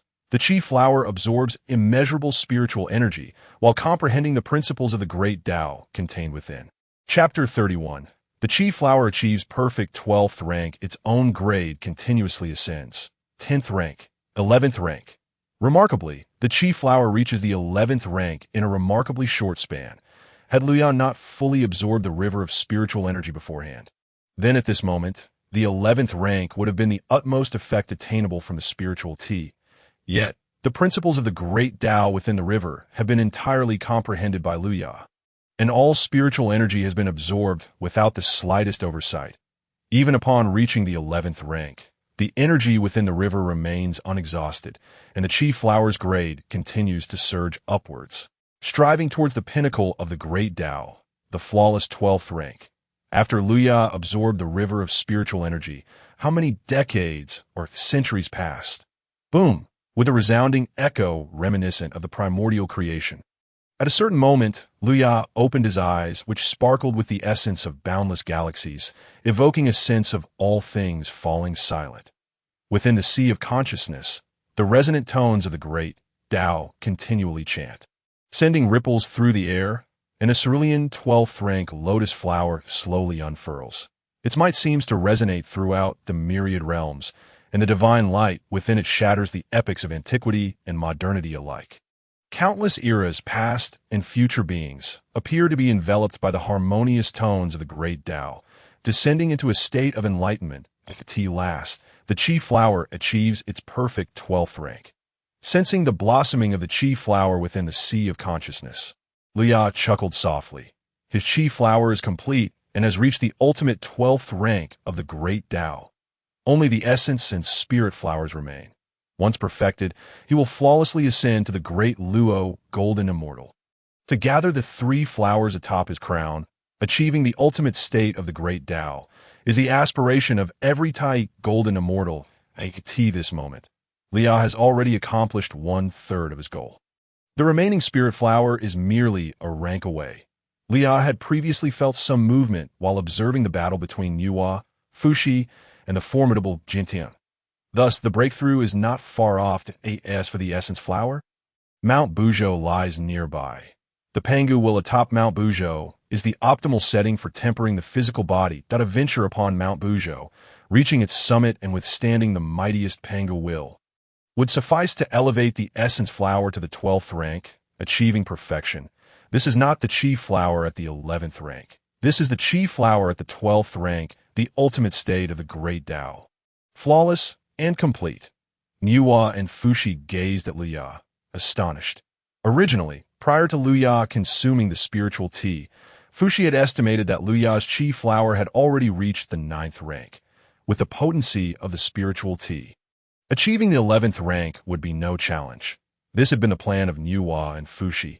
Such a precious spiritual tea, known for enhancing the 3 flowers, would be impossible to fully absorb. Practitioners must contend with the terrifying impact of the spiritual river while simultaneously comprehending the great Tao within, thereby enhancing their own magical power. This is no simple task. Even the most extraordinary prodigies could only absorb 7 to 8 parts, leaving 2 parts entirely beyond their reach. Complete absorption is a feat reserved for the great Luo Golden Immortal. However, great Luo Golden Immortals do not require and cannot further elevate their 3 flowers rank. Their foundation is set and immutable. Thus, Nuwa and Fushi had concluded that Luya would at most ascend from the 9th to the 11th rank, and other possibilities could arise. Yet now, Luya appears to have achieved a flawless chi flower, reaching the ultimate 12th rank of the great Tao. Chapter 32. is there a higher Dao heart? This must mean that he has absorbed all the spiritual energy from that cup of spiritual tea to achieve such an ascension. From the ancient calamity of the dragon and phoenix until now, no peerless prodigy has ever accomplished what is, by all conventional logic, an impossibility. Fuxi mused, though fully aware of Lu Ya's terrifying talent, he never anticipated it could reach such staggering heights. Lu Ya, your innate gifts are truly formidable. In all my contemplations throughout history, I have yet to encounter anyone whose talents surpass all others to this extent, Fuxi lamented with a bitter smile, even as a quasi-saint. Witnessing Lu Ya's extraordinary talent, he felt his own resolve shaken. A primordial divine being. His foundation is second only to the likes of the three pure ones and the authentic Pangu lineage. Akin to the primal emperors and ancestral witches, ranking among the most esteemed in the wilderness. Born as a Tai golden immortal, he far exceeds the strength of ordinary beings from the moment of his birth. Nonetheless, he and his sister had to exert tremendous effort in their quest for perfect ascension to the great Luo golden immortal. They had refined countless elixirs aimed at enhancing the three flowers ranks before they could achieve the 12th rank of the great Dao and ascend flawlessly to the great Luo golden immortal. Even with Fuxi's innate talents, he could absorb at most 70% of the medicinal potency. Any more would be beyond his capacity, leaving him to forfeit the excess that he had thought this was the norm. As those with even less favorable foundations fared far worse. Yet he never expected Lu Ya to completely absorb it all.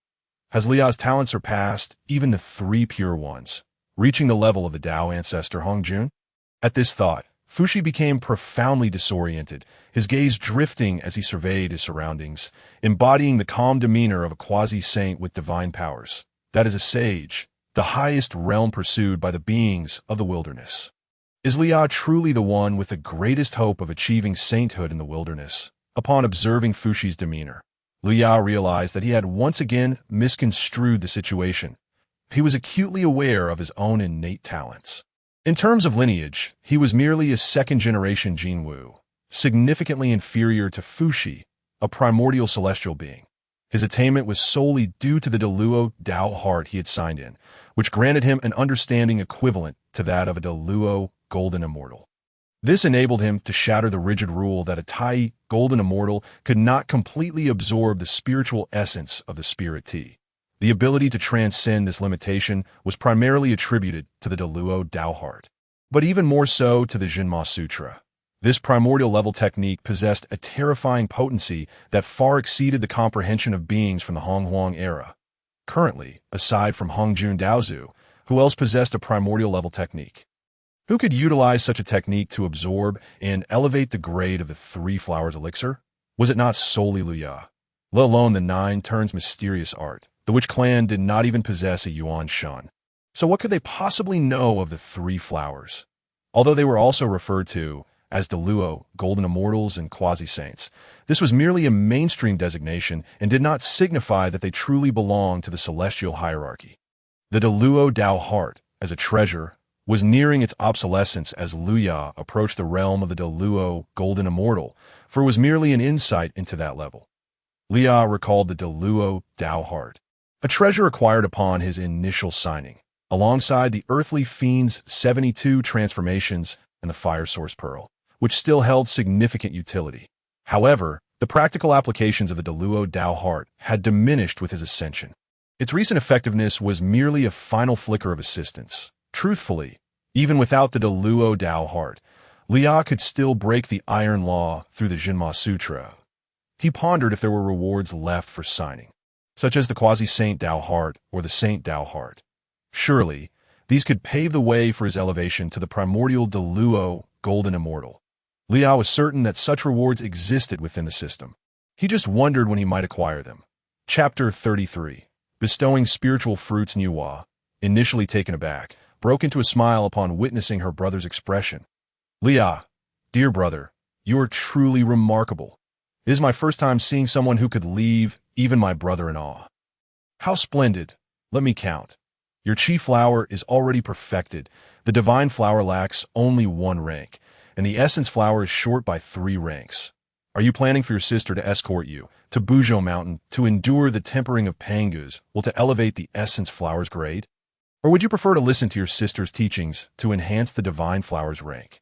Niuhua considered Lu Ya's situation with great care, seemingly more invested in his cultivation than he was himself. How extraordinarily enthusiastic of Sister Niuhua! Li Ya couldn't help but marvel at her fervor. The two options presented by Niuhua were akin to a comprehensive service, aiding him in ascending to the Deluo Golden Immortal and addressing all the challenges he faced. In fact, Li Ya was genuinely inclined to pursue such a course before his arrival. He had requested Niuhua and Fushi to impart their wisdom, aiming to enhance the divine flower's grade, with the teachings of a quasi-saint.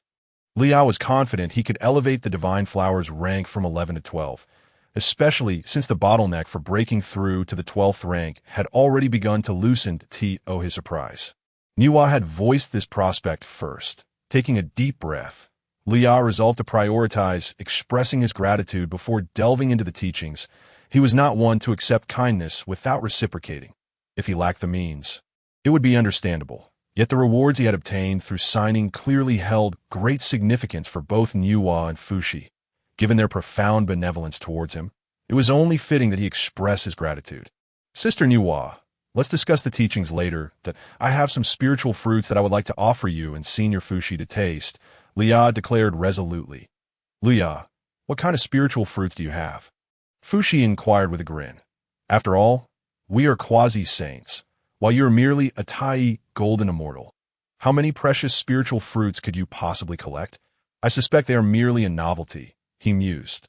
Nonetheless, it was a thoughtful gesture.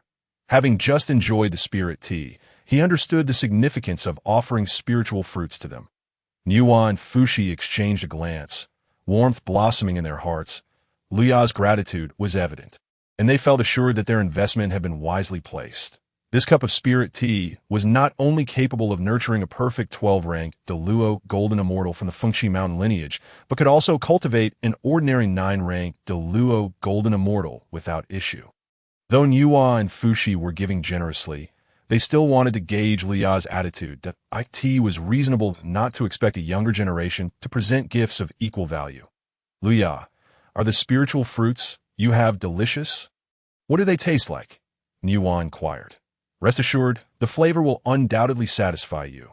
Dear sister, Li Ya responded, taken aback by Niuhua's focus on taste. However, this was inconsequential. The spiritual fruits he offered would not only please her palate, but also fulfill her cultivation needs. After receiving Li Ya's assurance, Niuhua retreated to her stone seat, pondering what kind of spiritual fruits Li Ya would present in return. Would they be delectable? What flavor would they possess? Chapter 34. Niuhua's astonishment at that moment. Niuhua recalled the delicious spiritual fruits contributed by subordinates beneath Fengxi Mountain and the delectable fruits from the Fusang tree provided by Emperor Jiyu, and an overwhelming urge to salivate washed over her. Niuhua gazed intently at Li Ya, as if to say, "Hurry and present the spiritual fruits. I am famished and in need of sustenance." Fushi looked at Niuhua with exasperation, silently urging her not to embarrass herself before her junior. Was it appropriate for a grand quasi-saint, a being of great power, to be so visibly excited at the prospect of Li Ya's spiritual fruits? Niuhua retorted with a playful glare. Even as a quasi-saint, I'm still a young woman with a penchant for delectable spiritual fruits. Is that not perfectly normal? Both Niuhua and Fushi harbored no expectations that Li Ya could present anything particularly precious. Even the Fusang fruits from the Sun Star, one of the 10 great spiritual roots, were merely quenching to them that a few fruits could hardly be considered valuable. In the next moment, their perceptions were shattered. Li Ya retrieved 2 Huangzhong Li from the system space. As they appeared, it seemed as if the very heavens trembled, with the melodies of the grand Dao resonating endlessly. An almost infinite surge of spiritual energy emanated from the fruits, filling the entire cave with an overwhelming presence of myriad laws. Even an ordinary being, upon sensing this aura, would grasp the essence of the Dao. What is this spiritual fruit? Both Niuhua and Fushi, seasoned and learned as they were, had encountered the Fusang tree on the Sun Star, the immortal apricot tree on Kunlun Mountain, and the ginseng fruit tree of Wuzhuang Temple. These were among the 10 great spiritual roots, their fruits lauded by countless beings of the Hongmeng realm. Yet, even these revered roots paled in comparison to the aura radiating from Luya's fruits. Could it be that this was the legendary Huangzhong Li, the foremost among the 10 spiritual roots? Nuwa's eyes widened in astonishment, brimming with disbelief. The aura of the fruit before her was so formidable that it eclipsed even the 10 great spiritual roots.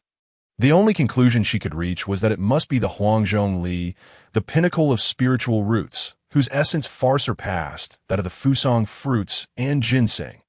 Indeed, as Sister Nuwa has surmised, this fruit is none other than Huangzhong Li. Lia affirmed with an air of calm assurance he had previously deduced that the only treasure he possessed, one valuable enough to express his gratitude to Nuwa and Fushi, was the Huangzhong Li. This fruit, even to quasi-saint beings, held profound utility and could certainly elevate Nuwa and Fushi's cultivation to new heights. Perhaps it could even enable them to sever their second corpse and attain the status of quasi-saint. Such a treasure was already equivalent in value to the spirit tea, if not surpassing it. Moreover, although Lia possessed only 9 Huangzhong Li, the tree would continue to yield fruits. He could simply wait for them to bear fruit again after picking some to gift. Huangzhong Li was a renewable resource, not a supreme, innate spiritual treasure that would be depleted upon gifting. Lia was more than capable of providing. Elder sister bestows upon younger brother a rare spirit tea that enhances the 3-flower grade. The younger brother contemplates deeply, realizing that only the Huangzhong Li acquired from that ancient ruin could be of use to his sister. Lu casually uttered a falsehood, claiming that this Huangzhong Li was retrieved from a relic of the ancient dragon and phoenix calamity. The Huangzhong Li tree still resides within the confines of the system space. Chapter 35. The Oath of Heaven. As long as it remains unextracted, no one shall know whether he possesses the fruit of the Huangzhong Li tree or the entire tree itself. May Elder Sister utilize this Huangzhong Li fruit to advance further in the quasi-saint realm. Nuwa, with trembling hands, picked up the Huangzhong Li. Luya's gift was exceedingly precious. Her hands quivered with a value that far exceeded her previous expectations. Heaven knows, she had initially believed that Luya's offering was merely an ordinary spirit fruit, pondering just how delectable it might be. Little did she anticipate that Luya would present her with such a grand gift, far beyond the realm of mere deliciousness. This was an unparalleled spirit fruit capable of elevating even the mightiest of quasi-saints. No, this gift is too precious. Elder sister cannot accept it. Nuwa, aware that Luya had obtained that extraordinary innate spiritual treasure, naturally understood that he must have acquired it from a relic, a legacy of ancient powers. After all, the Fire Source Pearl is a treasure unheard of, existing solely in the ancient era, a type she had never encountered. Thus, it follows that these 2 Huangzhong Li must also have been derived from that very ruin. Previously, Nuwa only knew that the Huangzhong Li was an ethereal spiritual root, ranking first among the 10 great spiritual roots of the Hongmeng realm. However, upon obtaining the tangible fruit, she realized that the Huangzhong Li far surpassed the other 9 spiritual roots, existing in an entirely different league. Such a precious spirit fruit. How could Nuwa dare to accept it from a younger generation? Would it not be better to bestow it upon Luya for his ascension to quasi-saint? Elder sister, I acquired 9 Huangzhong Li from that ruin. It is more than sufficient. I have already accepted the spirit tea you brewed. Please accept this Huangzhong Li offered by your younger brother, Luya replied with a smile. Although the Huangzhong Li is indeed precious, the entire tree bears only 9 fruits, unlike the peach tree, which produces hundreds of thousands. The Huangzhong Li follows a boutique route, with each fruit possessing exceptional efficacy. It seems it will take a considerable time for the Huangzhong Li tree to yield another fruit. Ultimately, it is a renewable resource. Parting with it does not cause him any sorrow. Upon hearing this, Nuwa took a deep breath. Luya, in the future, should you encounter any troubles, do not hesitate to seek out your elder sister. I shall protect you. With heaven as witness, from henceforth, I, Nuwa, shall forever safeguard Luya. Should I breach this oath, may heaven and earth deny me. Nuwa, moved by Luya's gesture, unexpectedly uttered an oath to the heavens. An unparalleled will seem to perceive Hunyuan's vow, descending from the boundless heights of an unknowable realm, landing upon Unmoving Mountain. Within this humble cave, Hunyuan and the others could all sense the presence of this will. It defied description. It was an ineffable force governing all time and space, all existence, all might, all causation, all laws, and all fates, unfathomable, elusive, unpredictable, immeasurable. This was the heavens, the Dao of Hongmeng. The Dao of Hongmeng sensed and acknowledged Hunyuan's vow. Stability, that Luya felt a surge of joy within. He had never anticipated that Hunyuan would be so impassioned as to declare an oath to the heavens at this moment. Who is Hunyuan? She is destined to be one of the future saints, a spirit fruit exchanged for a saint's vow of protection. Was this not an extraordinary gain? With the saint's protection, even if Fushi perished in the calamity of the witch and demon, he could still reincarnate as one of the three sovereigns of humanity, his status far surpassing that of an ordinary quasi-saint, second only to saints. With Hunyuan's protection, it signifies that Luya shall undoubtedly survive. No matter the outcome of the witch and demon calamity, he would thrive with great prosperity. After all, saints are supreme beings in the Hongmeng realm. Hunyuan, my friend, I thank you. Should any troubles arise in the future, feel free to come to me and my sister. We will assist you in resolving them. Fushi remarked directly to Luya. Chapter 36. Insider Information. Initially taken aback by Hunyuan's oath, he pondered whether such impulsiveness might be unwise. However, after a moment of contemplation, he calculated that there was, in fact, no downside to Hunyuan's vow, and it seemed to hold boundless benefits. Fushi, well versed in the ways of destiny, marveled in silence, realizing that this indicated Luya was destined for remarkable achievements. Could he truly attain sainthood? Meanwhile, Hunyuan had already consumed the Huangzhongli. The Huangzhongli contained limitless laws of the great Dao: metal, wood, water, fire, earth, darkness, light, annihilation, and more, with hundreds of chains symbolizing the laws of creation occupying significant space within. The laws within this spirit fruit, the profound truths contained therein, were continuously comprehended by Hunyuan as the foremost among the 10 spiritual roots. The fruit of the Huangzhongli is incomparable to those of the other 9 roots. Even for the cultivation of the method to sever the 3 corpses, the laws of the great Dao contained within are more than sufficient.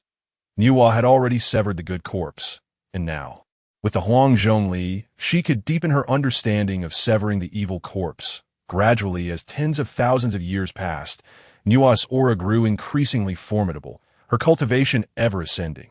Younger sister, continue, Fushi, standing guard, witnessed this transformation and handed another Huangzhongli to Hunyuan. After receiving it, Hunyuan consumed the second Huangzhongli, and her cultivation surged like lightning, approaching the threshold of severing the second corpse.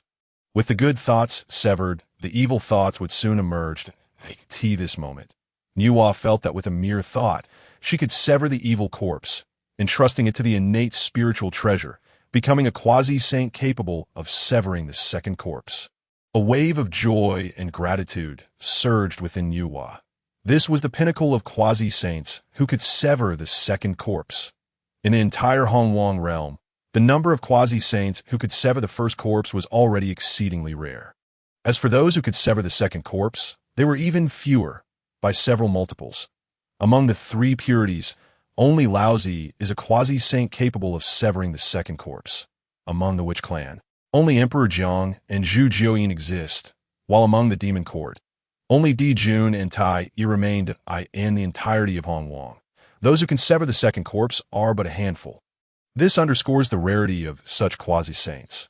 Now, she unexpectedly has the opportunity to achieve the status of a quasi-saint who can sever the second corpse. All of this is thanks to the Huangzhongli gifted to her by Luya. Were it not for having such a good younger brother as Luya, how many years would it take her to ascend to the status of a quasi-saint capable of severing the second corpse? Just as Hunyuan prepared to use her innate spiritual treasure to sever the corpse, she suddenly heard a clear youthful voice beside her. Sister, if you trust me, do not break through just yet. Even with an innate spiritual treasure, do not sever the corpse. Luya recalled that after the 3 teachings at Zixiao Palace, Nuwa would be accepted as a disciple by Hongmeng Dao, receiving the chart of mountains and rivers. The innate spiritual treasure pales in comparison to the chart of mountains and rivers, which is a supreme innate spiritual treasure. Moreover, this chart aligns perfectly with the great Dao that Nuwa cultivates. Utilizing this supreme innate spiritual treasure to sever the corpse would be far superior to any ordinary supreme innate spiritual treasure. It is the most fitting spiritual treasure for Nuwa, making it the optimal choice for severing the corpse. Luya did not wish for Nuwa to prematurely sever the second corpse, entrusting it to an innate spiritual treasure, resulting in diminished combat power compared to her previous life. Although Nuwa was puzzled, she did not hesitate to halt her breakthrough. Even in her confusion, her trust in Luya was profound. I possess insider information. Sister, shortly, you will acquire supreme innate spiritual treasure. Chapter 37. The Divine Flower completes. Using this spiritual treasure to sever the corpse is indeed the best choice. Once Luya finished speaking, he fell silent.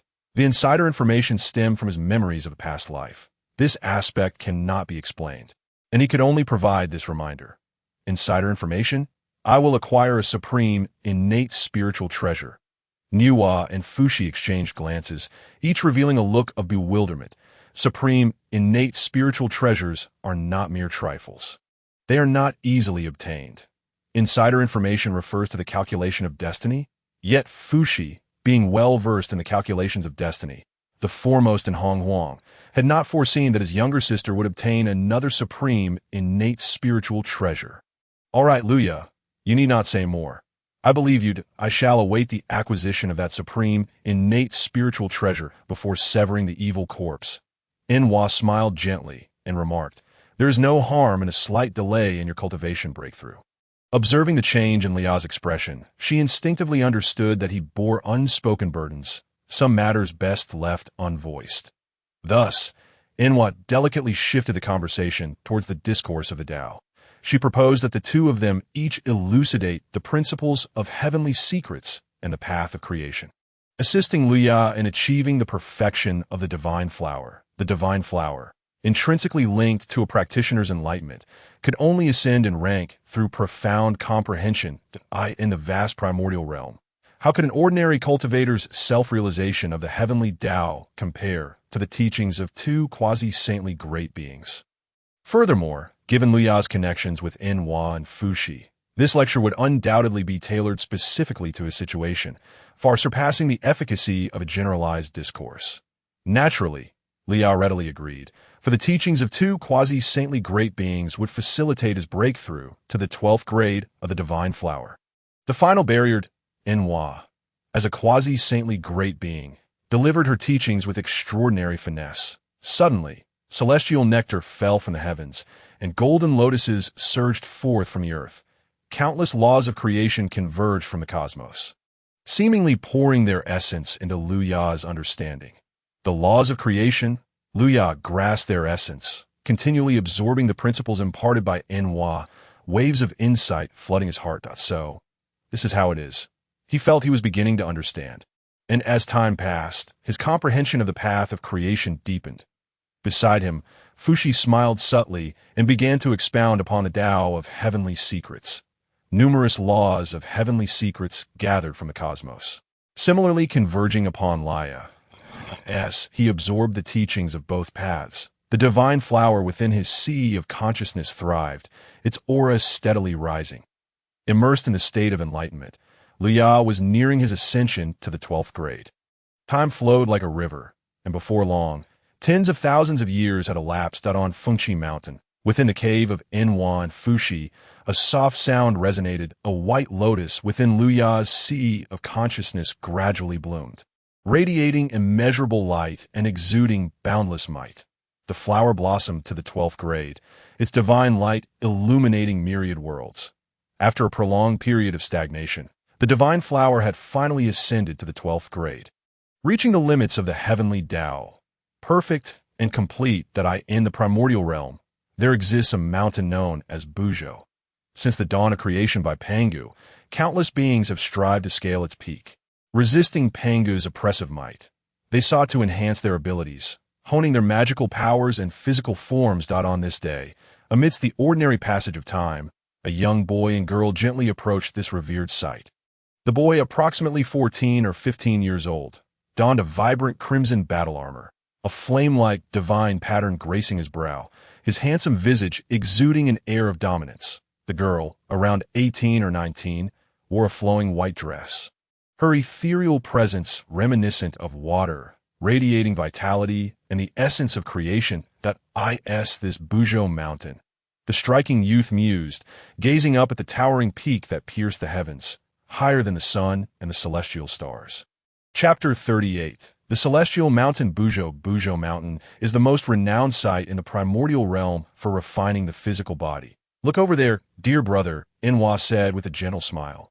Pointing towards the mountain, Lia looked up to see countless beings striving to ascend, relying on their physical prowess and magical abilities to withstand Pangu's oppressive force, honing themselves on Buzhou Mountain. Some sought to strengthen their bodies, while others aimed to refine their magical powers or comprehend various lethal techniques and paths. Sword, blade, spear, each discipline represented. Clearly, Buzhou Mountain was not a secluded place.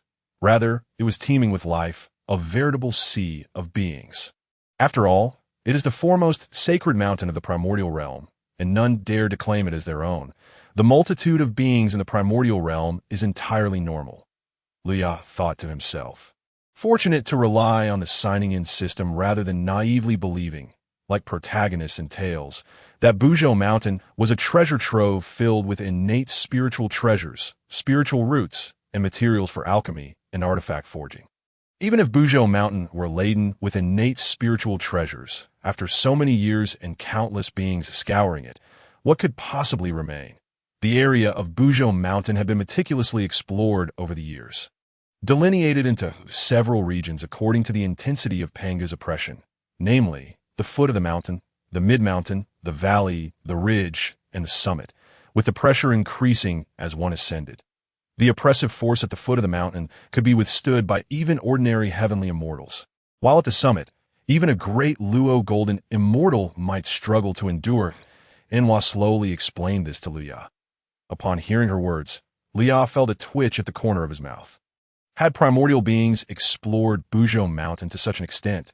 Had they even delineated regions? This level of development seemed rather advanced in his memories of his past life. Did the gourd vine and the 7 innate spiritual treasure gourds still exist? Lia pondered the recollections of his previous existence, where the gourd vine emerged, and various quasi-saintly great beings rushed to seize its treasures, causing the heavens to tremble and the stars to swirl. Given the current level of exploration, could there still be gourds and spiritual treasures? After some contemplation, Lia felt they should indeed exist. After all, during his time at Wui Mountain, he had been unable to find the falling treasure. From this, he understood that destined opportunities could only be found by those who were fated. Similarly, even if the primordial beings around him were numerous, they could not uncover the gourd vine due to insufficient luck, as they were not its destined masters. Among the gourds and spiritual treasures, one gourd resonated with Lia, the gourd of immortal slaying, that he was its destined master, having unknowingly slain countless immortals during the function calamity. With this intuition, Lia felt he had hope of sensing the gourd of immortal slaying. Subsequently, he gathered all the spiritual treasures and the gourd vine into his embrace. Each of the 7 gourds was at least a high-grade innate spiritual treasure, with some even being top-tier innate spiritual treasures. Though the gourd vine appeared unremarkable, it was essential for Inhua's sanctification. These spiritual treasures were irresistible to Lia. Even if he could not use them himself, they would surely be valuable for establishing a power, as if sensing something. Lia and Inhua simultaneously turned their gaze towards Buzhou Mountain. There they noticed a tiger demon struggling to ascend, having reached the mid-mountain region. His expression was tense, cold sweat trickling down, hands and feet trembling with fatigue, indicating that he was at his limit against the oppressive force of the mid-mountain Ara. It seemed he could no longer endure the pressure of the mid-mountain. Chapter 39. The arrogant Inkchilan. With a cry, the tiger demon plummeted from Buzhou Mountain, landing with a thud, bloodied and bruised. If you lack the skill, do not attempt to scale Buzhou Mountain. A demon should possess some self-awareness, scoffed an Ink Qilin lounging in the valley of Buzhou Mountain, that a mere Xianxian could not withstand the pressure of the mid-mountain. How weak! I once thought no demon could be this feeble. But today I have witnessed it. Quickly flee. Do not attempt to ascend Buzhou Mountain. Your strength is an affront to the might of the great Pangu. The Ink Qilin's two companions burst into laughter. The tiger demon, upon hearing their taunts, ignored them, instead sitting down to recuperate his power before attempting to climb again. At this moment, the Ink Qilin, who had been observing from the valley, felt a surge of anger. Did I not tell you to refrain from climbing Buzhou Mountain? How dare you disregard my words? Who do you think you are? The Ink Qilin, infuriated, allowed a thunderous roar, waves of sound rippling outward. The sonic waves crossed hundreds of miles in an instant, crashing into the tiger demon. Already injured, the tiger demon had no time to react as the sound waves struck him down. What insignificant creatures dare to ascend Buzhou Mountain? Did you not hear my words? Today, I am in a generous mood. I shall spare your life, but be gone at once. The tiger demon was struck by a powerful sound wave, exacerbating its already grievous injuries. Its face contorted with rage, yet it dared not oppose This frequently took pleasure in bullying the weak upon. Though it was merely its lineage was extraordinary, being a descendant of the ancient dragon and phoenix Calamity Qilin clan, rendering its combat prowess several times stronger than that of ordinary beings in the Primordial World. Proud of its noble bloodline, it acted with impunity, and even other beings, including, refrained from confronting it, fearing the repercussions from the Qilin clan's elders, which would only invite trouble. The Qilin clan had once been a dominant race, claiming a third of the primordial continent. Although they had indeed fallen from their former glory, a fallen sovereign race still possessed capabilities that were not to be trifled with. Compared to ordinary beings, the Qilin clan remained a formidable entity, and the inhabitants of the primordial world were reluctant to test the depths of such a race with their lives. Observing this scene, felt somewhat speechless. He had not anticipated that the illustrious, transformed from the spine of the great Pangu, would witness such a spectacle. Where there are living beings, conflict is inevitable, was acutely aware of the nature of these beings. Although kind-hearted, her benevolence extended only to those close to her. She was indifferent to the strife among primordial beings, neither wishing to intervene nor feeling compelled to do so, with great powers. She was no naive soul, espousing boundless compassion, for such ideals were impractical in a world governed by the survival of the fittest, the compassionate deeds of who sought to enlighten all beings, often amounted to indoctrination, leading to a state of equality in which freedom of thought was sacrificed. Noticing S' unperturbed demeanor, nodded, understanding that his sister was not of the kind to exhibit boundless mercy. Had she possessed such a disposition, he would surely be facing a headache by now. Had no intention of intervening in such matters, for they were all too common in the primordial realm. Chapter 40. Love at first sight. It was not merely the oppression of the weak. Powerful beings could annihilate countless lives, scorching mountains and boiling seas, viewing all creatures as mere ants. Had anyone ever seen anyone in the primordial realm address such matters? Never had anyone taken it upon themselves to do so. Even the well-meaning Hunyuan would likely turn a blind eye to such occurrences. The primordial realm, after all, was a world where the weak were preyed upon. Lacking strength rendered one's vulnerability an original sin that considered himself fortunate. Upon arriving in the primordial realm, he had become the prince of enjoying a high status and formidable roots. He had not experienced the hardships of the lower strata of primordial beings. Had he not possessed a signing system and instead transmigrated as an ordinary being, he would have suffered greatly.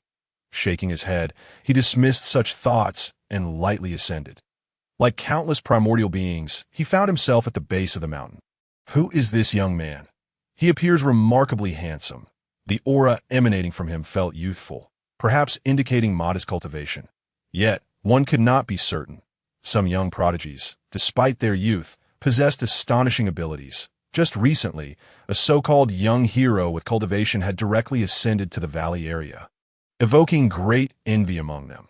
The beings at the foot have exchanged words, having come to the mountain to resist Pangu's pressure and hone their own powers and physiques. This process was inevitably tedious. Some beings could endure the monotony, while others could not, thus engaging in conversation more frequently. They observed their surroundings for any unfolding events or newcomers arriving to discuss. Some female beings, at this moment, cast their gazes toward, their eyes sparkling with interest. It was evident they had already developed feelings for this handsome youth. High attractiveness often led to love at first sight, a commonplace occurrence. Outside, watch this scene unfold. A faint smile gracing her lips. Her charm truly attracted many admirers. After all, who could resist such striking beauty? She pondered who might one day become his partner. Couldn't he help but feel curious about this unparalleled genius, wondering who would be worthy of him as a companion. She had presided over the wedding of, and the first wedding in the primordial realm, known as the Heavenly Marriage, which bestowed great merit upon her, aiding her ascension to and enabling her to sever the eye in the blink of an eye. And son had grown to such height, surpassing even his father in talent and prowess. Truly, time flew by. A nostalgic vision flickered in eyes, reminiscent of days gone by. The foot of, whether it was the chattering female beings or those engaged in discussions, remained wholly indifferent, but he stood at the base. Probing the pervasive Pangu pressure with his mental acuity, the subtle pressure pressed upon him from various directions, seemingly weak, akin to an ordinary celestial being's attack, yet it concealed profound essence. It harbored the essence of Pangu, a being far superior to, infinitely closer to the realm of the great Dao. It was precisely this essence that allowed Pangu's pressure to temper the physiques and powers of primordial beings. Otherwise, any being merely a couple of realms stronger could similarly exert a heavy pressure. Why not choose a nearby stronger being instead of coming to? Chapter 41. Provocation. While found this essence intriguing, he was currently situated in the base area, where the pressure was far too feeble. Trivial was it that with a mere shrug of his shoulders, the pressure dissipated entirely. The base area was simply unsuitable for him. The pressure was too weak. After familiarizing himself with this will, he promptly made his way towards the summit, estimated that with his strength, he would need to reach the ridge area to feel any significant pressure. Only by ascending to the peak, where the true divine might of Pangu resided, could he encounter sufficient pressure to facilitate his elevation. He contemplated the subtle pressure emanating from Pangu's will. A brash voice resonated from further up. "Hey, you there, pretty boy. Yes, I'm talking to you. Are you as feeble as that tiger demon just now, lacking the strength to even reach the base? How pitiful are today's demons. Clearly, your lineage is shallow, far inferior to that of my noble brother. Indeed, you should just roll down like that tiger demon, sparing us the embarrassment from the vast heights of the valley, and its entourage." Emboldened by their own arrogance, openly derided, his brow furrowed slightly. Previously, he had not paid much mind to but he had not anticipated that this creature, accustomed to bullying others, would now target him. Such a lack of awareness. Meanwhile, at the base was taken aback. She had not expected anyone to dare provoke. After all, was a divine flower, with both reaching the 12th rank of the heavenly path, and immensely powerful. Beneath he had no rivals. And even herself, nearing the stage of severing the second corpse, could not subdue without revealing her true abilities. Did this truly seek its own demise, or was it simply foolish? Had she been sequestered in for too long, oblivious to the tides of the outside world, found herself in a moment of self-doubt? In her memory, many primordial beings were arrogant, yet those lacking strength who dared to act arrogantly before the powerful were a rarity. "Are you seeking death?" Hands were clasped behind his back, his expression utterly serene as he addressed the above. Strangely enough, though his voice was merely ordinary, it resonated through the ears of countless beings on. Many beings gazed at with astonishment, recognizing the remarkable nature of his ability. How vast and towering was, spanning countless billions of, surpassing even the stars in the heavens. This was a feat no ordinary could achieve. Was he a member of a race gifted in sound transmission? Many beings could only speculate. With such strength, perhaps this handsome youth could indeed contend with but what would it matter if he could? This is the lair of the Ink Qilin, a descendant of the Qilin clan, one of the three dominant families during the ancient dragon and phoenix calamity that ruled over the primordial wilderness. The backing is indeed formidable. Even if one could defeat him, it would serve no purpose to his elders to rely on, and despite the clan's decline, it is speculated among the myriad beings of the primordial wilderness that there exists a great Luo golden immortal within the clan. Such an entity is capable of obliterating 99% of the beings in the primordial wilderness, able to extinguish stars with a mere flick of the wrist, turning vast landscapes into ashes. How could this young lad possibly stand against him? It is truly laughable. Who dares to kill me? Who possesses the capability? Just you, this insignificant brat? I am a scion of the Qilin clan, one of the three tribes from the ancient dragon and phoenix calamity. Who would dare lay a hand on me? The Ink Qilin laughed maniacally, his eyes filled with disdain, seemingly having judged Luya with certainty. Chapter 42. The gaze of the eyes, kid. I recognize the brilliance of your previous maneuver. Your voice resonated throughout the entirety of Unmoving Mountain. You may indeed be a formidable fighter among the profound immortals. However, I must impart a truth to you, even if you are a being of immense strength. Whether a profound immortal or even a golden immortal, you cannot hope to slay me. Do you understand? My clan possesses an ancestor who is a great Luo golden immortal. Do you dare to harm me? Is that so? You think I would hesitate to act against you? Luya responded, his smile growing ever more radiant. A mere ant dares to be arrogant before him. In terms of power, what is a great Luo golden immortal to him? He has fought against formidable beings, such as the Primordial Witches, and fears not a mere great Luo golden immortal, posturing with 1S background. The Qilin clan is merely a fallen race. How could they possibly compare to the demon court? Young man, do not act impulsively. He is a descendant of the Qilin clan, with a great Luo golden immortal within their ranks. Even if you possess unparalleled talent, you cannot hope to overcome them. An elderly being beside Luya cautioned, feeling a sense of protectiveness towards talent, unable to bear the thought of Luya recklessly losing his life. Rest assured, I shall not employ my supernatural abilities, that Luya replied. The Ink Qilin was not worthy of him utilizing his powers against Luya made no overt actions, merely directing his gaze towards the Ink Qilin. As the Ink Qilin reveled in his triumph, he suddenly felt as if Luya's eyes flashed, emitting a light 1,000,000 times more intense than that of the sun, igniting his entire being in flames. No, I am a descendant of the Qilin clan. My ancestor is a great Luo golden immortal. You cannot treat me this way. The Ink Qilin exclaimed in horror and fury, watching as his body was consumed by golden flames at a mere glance from Luya. What astonishing divine power is this? It is directly incinerating my magic and soul. He exerted all his energy, employing various bloodline abilities, yet could not even budge the golden flames, not even a fraction. What sorcery have you cast, you ignorant boy?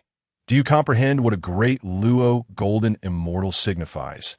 In a fit of rage, they could obliterate galaxies with a wave of their hand, extinguishing countless lives. Cease this at once. One of the Ink Qilin's lackeys exclaimed in terror, threatening Luya. They had not anticipated that someone would dare to strike at the Ink Qilin. After all, they had a great Luo golden immortal backing them. Did this youth truly come from a backward place, so limited in vision that he did not understand the might of a great Luo golden immortal? The golden flames continued to seep into the Ink Qilin's soul, showing no signs of abating. Feeling his life force ebbing away, the Ink Qilin panicked. Spare me. Great One, spare me. I shall never speak out of turn again. Do not kill me. Seeing that threats were futile, the Ink Qilin dropped to his knees, pleading for his life. What filled him with despair was that at this moment, Luya remained completely unmoved, the golden flames on him showing no sign of extinguishing. He truly dared to kill me. Does he not fear my great Luo golden immortal ancestor? The Ink Qilin was filled with confusion and boundless regret, never imagining that his idle chatter would lead to such a fate. Some beings are simply beyond his reach. In just a few fleeting moments, under the gaze of countless beings atop Unmoving Mountain, Chapter 43, the ancestor of the Qilin, the Ink Qilin, was utterly incinerated. his flesh, magical powers, and primordial spirit consumed by the golden flames, resulting in his complete demise. At a glance, it was evident that a profound immortal had fallen. What tremendous power! What a transcendent realm! The surrounding beings were filled with trepidation. The Ink Qilin was a profound immortal, a figure of great renown, and yet he was reduced to ashes by the mere gaze of this youth. Not even a golden immortal could achieve such a feat, let alone a great immortal.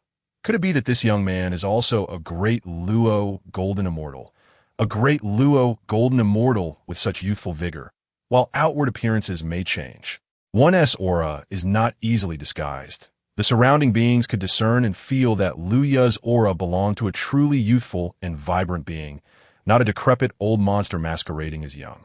He was a genuine prodigy. As Luya cast his gaze upon the fallen Ink Qilin, two of the Ink Qilin's lackeys shouted towards the summit of Unmoving Mountain, "Ancestor, Brother Ink Qilin has been killed."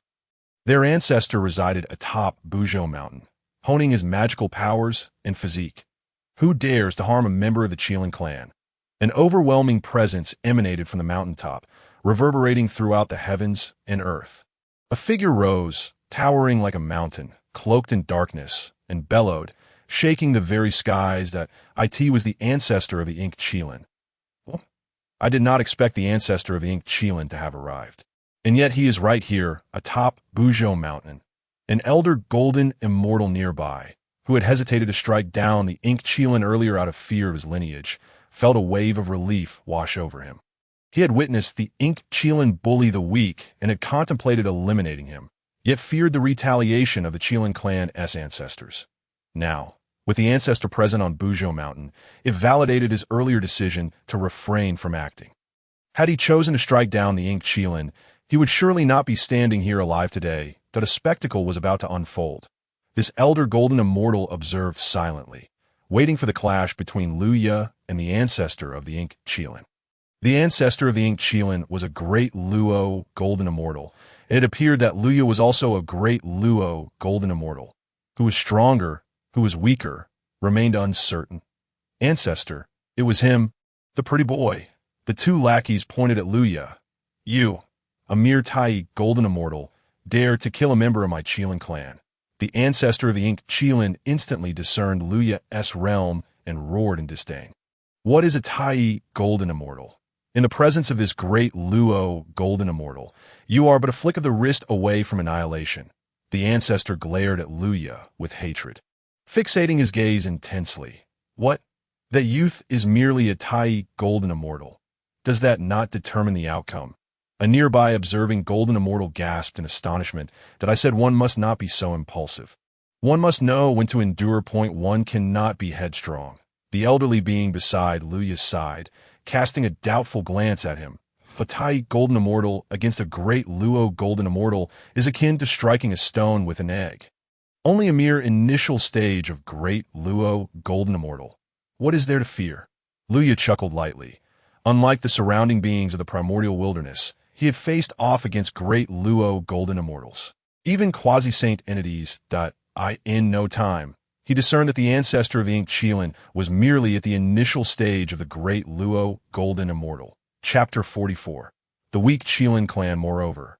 It appeared to be a rather ordinary great Luo golden immortal, one who had ascended through the 3 flowers and 9 grades. In comparison, the combat strength of this ancestor of the Ink Qilin was inferior to those he had previously vanquished, such as Quafu and Shangliu. What is there to fear? Not to mention the initial stage of Great Luo. Even if 4 or 5 peak Great Luo golden immortals confronted Luya, they would be walking to their own doom. Alas, this young lad has been scared into a stupor. The elderly being, upon hearing Luya's dismissive remark about the initial stage of Great Luo, sighed heavily. What is a Great Luo golden immortal? They transcend the river of fate, their Dao fruit positioned above the currents of destiny. With a single palm, they can obliterate vast expanses of land. Even an initial stage Great Luo golden immortal is still a Great Luo golden immortal. There's simply not something a Tai golden immortal can withstand. Luya's thoughts were not focused on the ancestor of the Ink Qilin or the elderly being beside him. Instead, he was contemplating another matter, communicating with Inhua below the mountain. Sister Inhua, ho soon, I must confront this ancient Qilin once more, which is quite troublesome. Instead, why not directly invade the Qilin clan today and eradicate all their formidable warriors?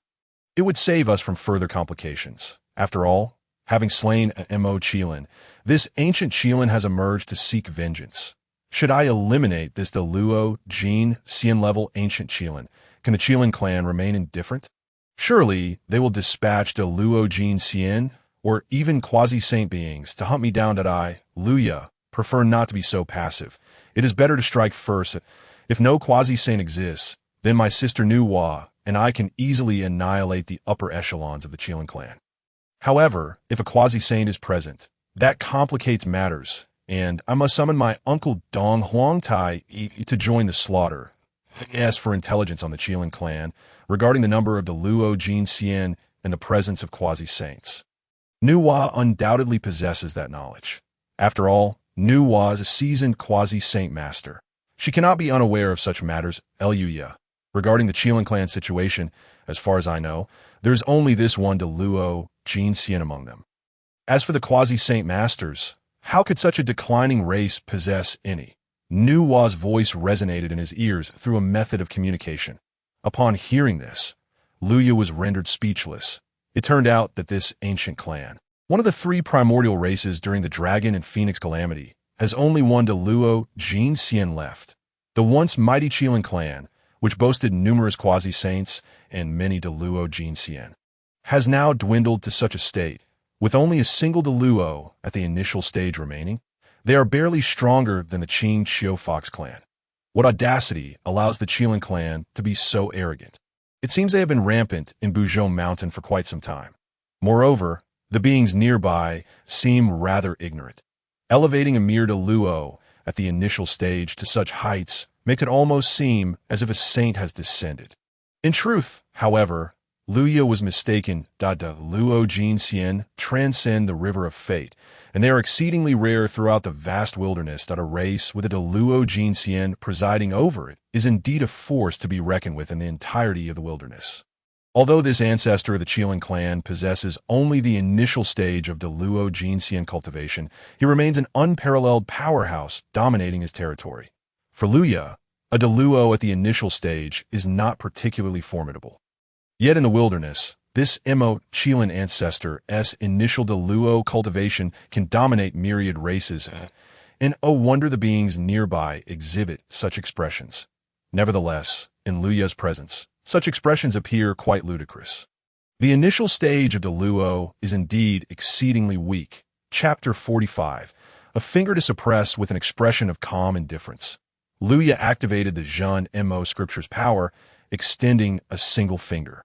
Luya's fingers, as white as jade, suddenly stretched to an unimaginable length, blocking out the sun as if they were pillars supporting the heavens. The Qilin clan ancestor and countless beings looked up in awe. They beheld that all surrounding spiritual energy and laws had vanished, leaving only that one colossal finger, pure and white as jade. The entire expanse of heaven and earth seemed to be filled by this singular digit. The Qilin clan ancestor felt his towering body, reaching tens of thousands of zhong, rendered immobile, completely powerless against this finger. This was the essence of the Jun Mo Scripture's binding will, to suppress the Qilin ancestor with but a single finger. My body cannot move at all. What kind of divine might is this? Could it be that you are a quasi-saint master? The Qilin clan ancestor desperately channeled all his internal energy, yet he could not alter his sealed state. Immobilized, his colossal form, spanning millions of zhong, was so effortlessly subdued by this binding force. Though he was merely an ordinary Deluo Jin Xian, with low-grade 3 flowers and only at the initial stage of Deluo, he still transcended the river of fate, the 3 realms and 6 paths, stepping beyond the confines of the 5 elements. It should not be possible to be defeated so easily. This led the Qilin clan ancestor to a dreadful realization, causing his heart to plummet. Spare me, esteemed senior. Upon considering this possibility, the Qilin clan ancestor knelt and pleaded for mercy. Was it something Jin Xian could accomplish to suppress him with a mere finger?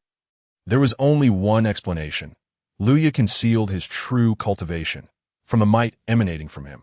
The ancestor felt as if he was witnessing a quasi-saint from the ancient dragon and phoenix calamity. That formidable presence left a lasting impression. This indicated that the youth before him was highly likely a quasi-saint master, a top-tier existence in the wilderness. He could hardly fathom that his descendant had provoked such a powerful being. Had he known he was facing such an entity, the Qilin ancestor would never have dared to emerge. The declining Qilin clan could never withstand a quasi-saint master. I am not a quasi-saint. I am merely the Tai Jin Xian you speak of. Your vision is simply too narrow, unaware that there's a world beyond your own. With a press of his finger, Luya had no intention of sparing the Qilin clan ancestor.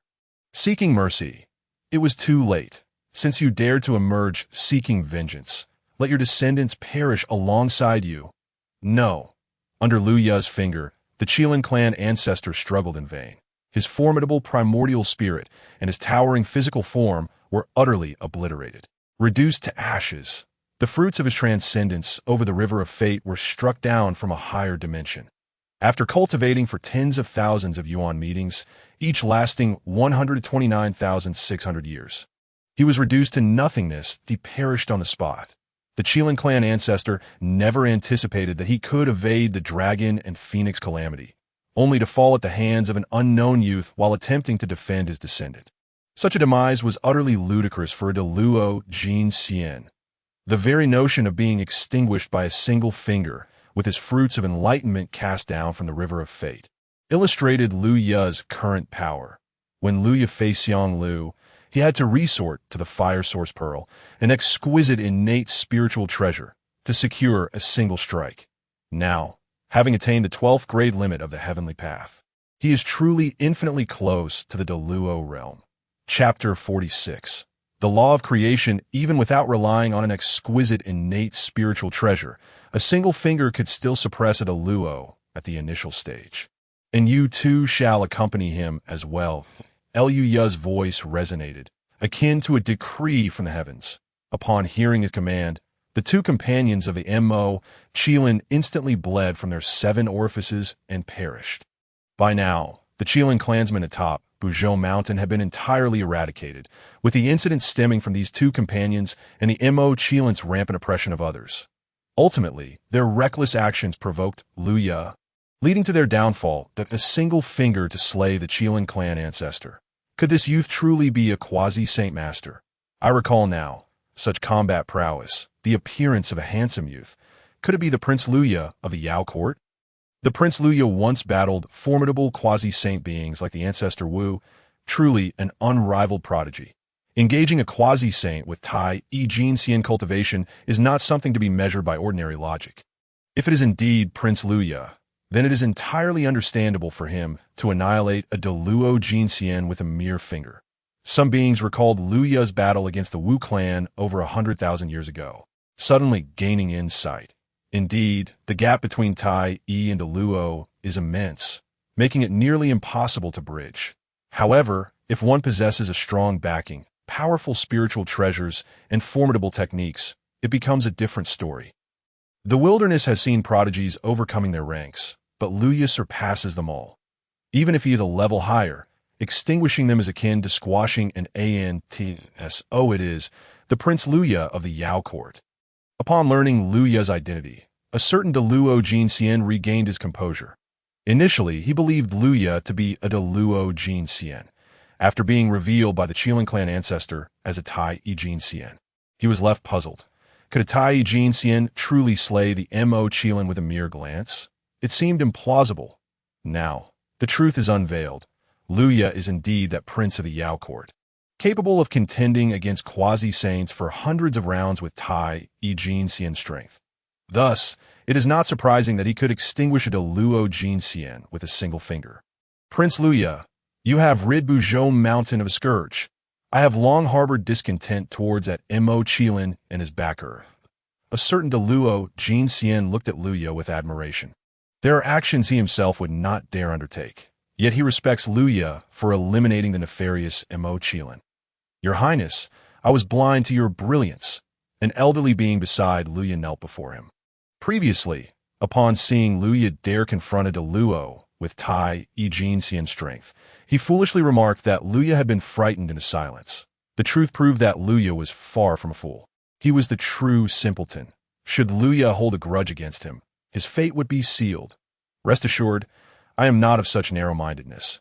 Had the one who provoked the Mo Qilin been an ordinary being of the wilderness, your words would have been quite accurate. You were merely trying to offer good advice. As Luya beheld the elderly being kneeling beside him, he swiftly employed a surge of magical power to elevate the creature's form. He was acutely aware of who harbored goodwill towards him and who bore malice. Those who acted with kindness, he would not condemn for mere harsh words, for their intentions were ultimately benevolent. Sensing that the individual bore significant hidden injuries, Luya contemplated this as he lifted the elderly being, that he discerned that this being was of the late heavenly immortal stage, having once sustained grievous wounds that had severely impaired him, likely rendering him forever incapable of reaching the realm of the profound immortal. Chapter 47. The Finite Steps. I once heard Sister Nuwa expound upon the principles of creation, and from her teachings, I gleaned some understanding of its profound applications. Thus, the situation at hand was opportune for such knowledge. Upon concluding his thoughts, Luya resolved, your goodwill, though of no practical benefit to this prince, is nonetheless heartfelt. I observe that your hidden injuries are quite severe, and today I shall heal you, that in doing so, you may yet aspire to the realm of the profound immortal, thus preserving your path. With that, Luya unleashed a divine light that penetrated the elderly being's body, the boundless essence of creation. Although this divine light represented merely a fraction of his magical might, encapsulated the principles of creation he had comprehended. Luya's mastery of these principles, having been imparted by the quasi-Saint Nuwa, was formidable, at least on par with an ordinary great Luo golden immortal. The elderly being felt as if his hidden injuries were being mended by Luya's divine light, and even his aging form gradually regained youthful vitality. The healing was instantaneous. Overcome with emotion, he had believed himself irreparably injured and bereft of further opportunity to ascend to greater heights. To his astonishment, Prince Luya's divine light had swiftly restored his injuries, rekindling hope for the realm of the profound immortal. Your Highness is truly benevolent. This old one shall forever remember your immense grace. Previously filled with dread at the thought of being condemned by Luya, the elderly being was now overwhelmed with gratitude, as the prince chose to heal rather than punish him. Just as he wished to kneel in thanks, he found that Luya had vanished without a trace. My younger brother has indeed grasped my principles of creation quite well. It seems I possess a natural talent for imparting knowledge, Nuwa remarked, nodding in satisfaction upon witnessing the healing light exuded by Luya. She mused that the beings of Unmoving Mountain had simply lacked the innate potential required, for none had emerged as a great Luo golden immortal following her teachings. Nuwa held steadfast to this conclusion. As for the endless steps of Buzhou Mountain, how many would he be able to traverse? Nuwa languidly observed the summit. The immense pressure emanating from Pangu had coalesced into a tangible force, which the divine beings referred to as the endless steps. Though termed endless, there existed limitations. Ascending 30 steps would yield a chance at the great Luo, while 60 steps would ensure entry into that realm. To ascend 90 steps would allow one to achieve the perfect transformation into a great Luo golden immortal, a paragon of excellence. Even an ordinary early-stage great Luo golden immortal might struggle to reach the 90th step. The former Qilin ancestor often lingered around the 80th step, his prowess comparable to that of an early-stage great Lu. Ascend 120 steps would place one among the ranks of the most formidable great Luo golden immortals, a feat only attainable by those of late-stage great Luo golden immortal caliber, such as Xing Tian. The endless steps encompassed 150 in total. Those capable of ascending belonged to the elite echelon of great Luo golden immortals. When Nuwa and Fushi, operating at the level of the Tai golden immortal, had traversed Buzhou Mountain, they had managed to ascend 99 steps. Nuwa held considerable confidence that Luya could reach 120 steps, for she recognized that his magical prowess and physical form were terrifyingly formidable within his tier. Truly the foremost prodigy of all time, his innate abilities were sufficient to contend with, and even vanquish late-stage great Luo golden immortals. However, whether Luya could ascend to 150 steps and reach the ultimate peak of Buzhou Mountain remained uncertain for It was not a matter of capability, but rather of necessity. With his exceptional innate treasures, he could wield a power akin to that of a quasi-saint. Yet the endless steps, no matter how formidable, were merely the will of Pangu, not Pangu himself, rendering them ineffective against quasi-saint level beings. Chapter 48. Rare Celestial Herbs Otherwise. How could later generations gone have toppled Buzhou Mountain? The Pangu pressure upon the mountain was not yet at the quasi-saint level. It must be said that Luya had come here to temper his physical form and enhance the quality of his essence flowers, not to engage in combat. He could not resort to utilizing his exceptional innate treasures, for could the will of Pangu truly refine the quality of such treasures? Even if he did use them, it would offer him no advantages to strengthen his physique. Luya could only withstand the Pangu pressure through his own means, supplemented perhaps by magical principles. Without resorting to external forces, ascending the steps with treasures would merely be self-deception. Luya had transformed into a beam of divine light, soaring towards the summit of Buzhou Mountain at the speed of light. As he traversed the foot, the midsection, and the valleys of the mountain, the Pangu pressure intensified with altitude. Yet the pressures emanating from the mere heavenly, profound, and even golden immortal levels posed no hindrance to his flight. It was only upon reaching the ridge that Luya felt a significant weight of pressure. Here, the Pangu pressure was so formidable that he could no longer sustain it while flying at light speed. The concentration of spiritual energy in this area was vastly superior to that at the foot of the mountain. In Luya's eyes, the spiritual energy here was so dense that it could manifest various ethereal clouds of celestial essence. Remarkably, it was here that he first encountered an array of rare celestial herbs. It seemed that the Pangu pressure had reached a level even ordinary Tai golden immortals would find challenging to endure. Thus, practitioners who could arrive here were scarce, allowing such rare celestial herbs to flourish. How rare this is! Since my ascent to Buzhou Mountain, this is the first time I've discovered something of value. It is indeed the untouched wilderness that yields the best. Luya shook his head, expressing his thoughts, and began to collect the rare celestial herbs he had encountered, including the millennia-old vermilion fruit, beneficial to golden immortals, and the millennia-old celestial ginseng, suitable for refining the five-turn golden pill. All precious herbs of value to Luya were meticulously stored in his system-spaced, developed Buzhou Mountain. It must be I who undertakes the endeavor. Would one who traversed the primordial wilderness not harvest the treasures of Buzhou Mountain? Which protagonist, upon arriving in the wilderness, did not gather from Buzhou Mountain? Previously, at the foot of the mountain, Luya had been unable to fulfill his desire to gather rare celestial herbs. Now, having reached the ridge and encountered such a bounty, he finally satisfied his wish. This is the pear blossom illusion flower, renowned for its ability to ensnare the divine soul, potent enough to deceive even a Tai golden immortal. A splendid find. This shall be mine. This is the Bagua bone, useful for crafting auxiliary treasures that calculate the heavenly mechanisms. Perfect, as I recently acquired a tome on the art of crafting by Gongsun, and now I can put to good use. This is the illusory sea flame, a renowned spiritual fire of the world. However, this is of little use to me, as the true fire of the sun far surpasses it. I shall leave it here for a more fortunate soul to discover later. Having gathered a substantial collection, Luya expressed his satisfaction, recognizing that the value of the materials here was equivalent to a mid-tier reward from a recent signing, by interchanging the concepts. He effectively saved himself a signing opportunity. Such a situation was quite favorable. The immortal slaying gourd seemed to be in the vicinity of the ridge. Chapter 49. Intentions. While Luya harvested the spiritual herbs, he also utilized his Dao fruit to sense the surroundings, seeking a destined treasure that resonated with him. Remarkably, with the emergence of his Dao fruit, guided by the Heavenly Dao, he felt certain he could pinpoint the location of the immortal slaying gourd. I shall wait to claim it until I attain the level of great Luo golden immortal to ensure a greater likelihood of success. Luya contemplated in his heart that the destined spiritual treasures among the seven gourds were not meant for him alone.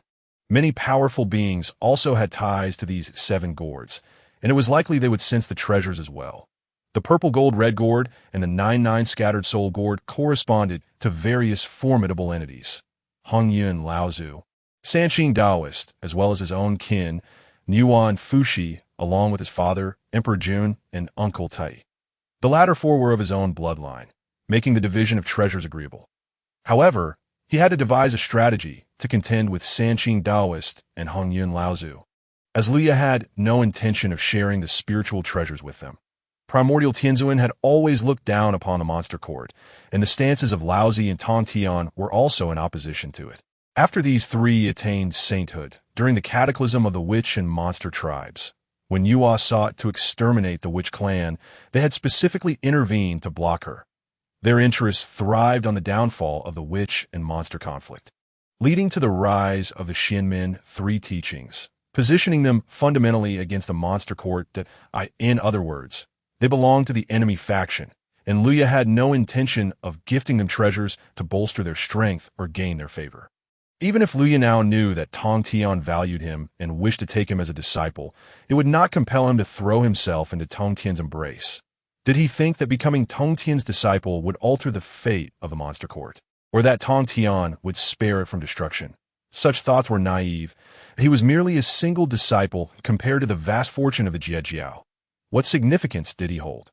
Even if Tong Tian were to be affectionate and caring, would he remain unmoved in the face of colossal interests? Furthermore, with so many disciples under Tong Tian, could he truly afford to be deeply invested in each one? During the Fengshan War, it was only after many of Tong Tian's disciples had perished that he took action. In terms of protecting his own, he might not even compare to Primordial Tianzhen A.S. for Hongyuan Laozu. There was little to say. His character was unsuitable for forging alliances, especially given his act of yielding the Zixiao Palace. Hongyuan's close acquaintance, Zenyuanzi, also harbored grievances against the monster court's tyranny. It would be more prudent to gather the treasures for the monster court rather than consort with those who had their own agendas. With Hongyuan, the Sanqing, and the likely arrival of Zenyuanzi, there were 5 quasi-saint powers at play. Although Luya possessed 4 quasi-saint level combatants on his side, why not enhance his odds? Why engage in battle with merely the cultivation level of a Tai Jingxian? On the quasi-saint battlefield, Luya, at the Tai Jingxian level, could only serve as a distraction. However, upon attaining the Daluo, he could easily match the combat strength of a quasi-saint. Wouldn't that significantly improve his chances? It was wiser to achieve Daluo first and then seek the Zhanxian Gourd. Though the ridge of Buzhou Mountain was termed a ridge, its height reached the 33 heavens, sharing the same altitude as the sun, moon, and celestial stars. The ridge itself was a vast expanse covering millions of miles. Luya meditated here, using his physical form to slowly attune to the overwhelming Pangu pressure, under the probing of Luya's primordial spirit. The Pangu pressure here seemed to coalesce into a staircase, with each successive step bearing pressure several times denser than the last. Chapter 50. Ascending the steps, though referred to as steps. Each step was vast, spanning tens of millions of miles. The 60th step surpassed the height of Buzhou Mountain's ridge, reaching the summit. Despite having only 150 steps, they were larger than any other steps in the wilderness. And because they were transformed from Pangu's pressure, they could hone both the physical body and magical power, thus named the Endless Steps. Was this the endless steps that Sister Yua had spoken of? Before arriving, Luya had heard of these endless steps from Yua. Now seeing them in reality, he understood their form. The Pangu pressure was so dense, it had materialized into a staircase, a remarkable phenomenon indeed. Only beings with formidable foundations, such as a Tai Jingxian or those in the late stages of Tai Jingxian, could step upon the first step. Given the difficulty of the first step, the subsequent ones would be exponentially more challenging. Within Luya's sea of consciousness, a singular 9-petal lotus bloomed, radiating a cerulean light. As the essence flower flourished, Luya's vitality surged. With a light step, Luya trod upon the first step, disregarding the Pangu pressure. Continuing forward with several steps, even sprinting up the staircase, an almost infinite Pangu pressure bore down upon him, causing Luya to feel as though his blood and energy were boiling under its influence. 10th step, 20th step, 30th step. As he advanced, Luya quickly sprinted up to the 30th step, a representation of potential Daoyuo Jinxian status. The Pangu pressure of the first 30 steps posed no challenge for him. His innate talent was far beyond what could be merely described as having the potential for Daoyuo. Interesting, Luya mused softly. The immense vitality within him surged skyward, stimulated by the pressure, with the 9-petal essence flower showing signs of rising. The Pangu divine might at the ridge was indeed different, at least tens of thousands of times stronger than at the mountain base, its essence barely sufficient to stir the essence flower within Luya. Once more, without hesitation, Luya ascended to higher steps, surpassing the 40th, 50th, and 60th steps. The vitality within him erupted like a volcano, surging to the heavens, seemingly competing with the sun, moon, and stars. The essence flower appeared to absorb the Pangu while surrounding it, illuminating the sea of consciousness, as if on the verge of a breakthrough. So soon, could this fellow truly be the second-generation Golden Crow? Neither Emperor Jun nor Tai had displayed such exaggeration in their youth. At the summit on the 108th step stood a powerful being at the mid-stage of Daoyuo Jinxian. This formidable entity was known as Tian Shishangran, the progenitor of the zombie lineage in the wilderness. Having attained enlightenment long before the calamity of the dragon and phoenix, when the 3 tribes of the wilderness had yet to rise, only the mindless, ferocious beasts roamed. Tian Shishangran could be considered an ancient being who had lived since the dawn of creation. Of course, his qualifications were among the lowest in the realm of Daoyuo Jinxian, far inferior to the 10 princes of the monster court and the second-generation Golden Crows, that he had essentially achieved Daoyuo through the passage of time. As an ancient power, his cultivation had been eclipsed by the rise of the current calamity, with figures like Emperor Jun and Tai far surpassing him. It was hard to say what Tian Shishangran felt. With such commotion at Buzhou Mountain and the fall of the Qilin ancestor, he naturally paid attention to Luya, this extraordinary prodigy. On the 60th step, Tian Shishangran had only reached the 36th step before attaining Daoyuo Jinxian, a level indicative of potential Daoyuo. Even after becoming Daoyuo, he could only ascend to the 72nd step and never beyond that. Although he knew Luya was an unparalleled genius capable of reaching the 90th step with ease. Chapter 51. Tian Shishangran. It was still astonishing that he could ascend 60 steps in less than half a jaw stick-s time without rest. Was this truly the second-generation Golden Crow? Even the chaotic spirits he had witnessed, such as Qianquan Laozu and Yinyang Laozu, were not this remarkable. Wait, there seemed to be traces of demonic deity techniques on Luya. Tian Shishangran was taken aback. The more he pondered, the more he recognized a certain mark upon Luya. This was the method of the chaos demonic gods, or perhaps an exceptionally superior form of it. He had witnessed Yinyang Laozu's demonic techniques, yet none bore such profound depth. Tian Shi, my friend, you have traversed the ages and seen much.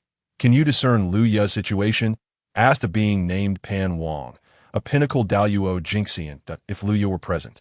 He would instantly recognize this individual as Dong Yang's past life, a quasi-saint adept in the path of poison, who had perished during the calamity of the witch and monster tribes and was reincarnated to marry one of the 7 celestial maidens of the heavenly court. However, at this moment, Pan Wang had not yet fallen and was merely a Daoyuo Jinxian on the verge of becoming a quasi-saint. Could it be that the union of the monster sovereign Emperor Jun and the moon goddess Changxi, along with the lords of the sun and moon, had birthed a miracle under the will of heaven? Tian Shishangran casually replied, while inwardly astonished. Based on his observations, this demonic technique likely reached the realm of Hunyuan Daoyuo Jinxian. Luya, appearing to be Emperor Jun's son, was in fact the reincarnation of a chaos demonic god, and one even more powerful than Yinyang Laozu and Qianquan Laozu. Among the 3,000 demon gods, there exists a hierarchy of strength and weakness. Yin and Yang, Qian and Kuan are indeed among the lowest-ranked demon gods. Although they surpassed the quasi-saint level in their lifetimes, they never attained the realm of the Hunyuan Daoyuo Jinxian. Later, upon entering the primordial chaos, their cultivation weakened further, merely achieving the second corpse quasi-saint realm, before ultimately falling to the hands of Luo, who, that a demon god capable of reaching the Hunyuan Daoyuo Jinxian realm cannot be considered weak among demon gods.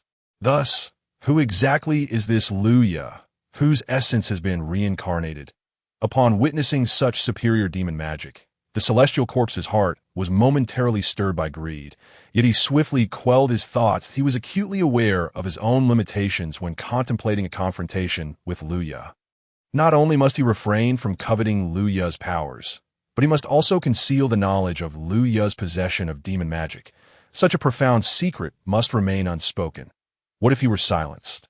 Once a chaotic demon enters the primordial realm, it is certain they harbor ulterior motives, and should he disrupt their plans, he fears a fate of untimely demise. The celestial corpse, with his extensive experience and knowledge, felt a lingering doubt about Yu.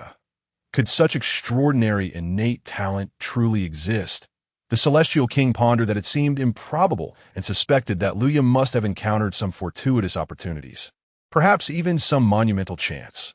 Many beings in the primordial realm have recognized Yu's remarkable abilities, yet none dared to act, for Yu's strength was formidable, bolstered by his affiliation with the demon court. His background was too formidable to challenge. Chapter 52. Demon Magic. Let us observe how far Yu can ascend. I speculate that if he can slay the Twelve Ancestor with a mere finger, he must reach at least the 120 stairs. We shall see if Yu can surpass my own capabilities solely through his divine powers. Unlike the celestial corpse, who is cultivated for ages yet remains ordinary, the celestial king emerged only after the ancient calamities of dragons and phoenixes. His lineage slightly weaker than those quasi-saints of the present. In terms of combat prowess, the celestial king stands at the 140th stair, far surpassing the celestial corpse, and is nearing the true summit of the unyielding mountain.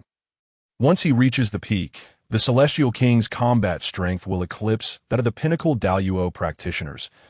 He possesses a premonition that upon reaching the end of the ladder, he may have a 2/10 chance of slaying a corpse and achieving the quasi-saint realm. He has lingered at the pinnacle of the Dao Jingxian for an extended period, merely awaiting that elusive opportunity. Yu, possessing superior demon magic, is undoubtedly poised to ascend to the 150 stairs. The celestial king remains naive, unfamiliar with the immense strength of Hunyuan-level demon magic.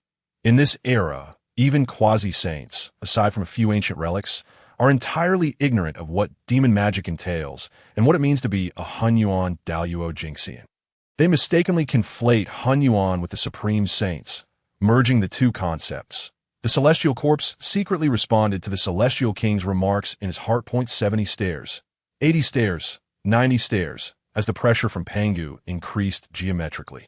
Yu faced mounting strain, the intensity of which had reached levels even a nascent Dao could scarcely endure. Yu's pace transformed from a swift dash to a gradual, measured stride as he adapted to a normal walking speed. The pressure beyond the 90th stair was now sufficiently potent to hone his abilities. Yu felt as if the essence within his consciousness was nourished by an influx of life force. Visibly expanding, a faint azure light illuminating the entirety of his conscious realm. The divine flowers and ethereal blooms beside him, having reached great perfection, simultaneously emitted resplendent white and golden lights, seemingly resonating with the essence within him. Upon stepping onto the 97th stair, Yu's entire being trembled, a surge of vitality rushing towards his heavenly aperture, infusing the essence within him. That a thunderous sound reverberated within Yu as his life force grew increasingly powerful. This signified that his essence had risen in grade, achieving the 10th rank. The celestial corpse, witnessing Yu's rapid ascension in rank, could not help but lament internally. How pitiful it was that he took millions of years to elevate his essence from the 8th to the 9th grade, while Yu achieved an upgrade in less than the time it takes to burn a stick of incense. Such astonishing speed rendered him incapable of harboring jealousy, leaving him only to wallow in despair. After all, what could he do against such overwhelming talent? Yu swiftly continued his ascent to higher stairs. The so-called perfect elevation to the Dao Jingxian at the 90th stair was insufficient to encapsulate his potential, and nothing could impede his progress. Although theoretically, he could remain at the 90th stair for hundreds of thousands of years, eventually attaining perfection and ascending to the Dao Jingxian. Even those unparalleled prodigies could only reach the 90th stair. lacking the capacity to ascend further. The pressure at the 90th stair was adequate for them to gradually refine their powers and physical forms, achieving the level of 3 flowers in full bloom.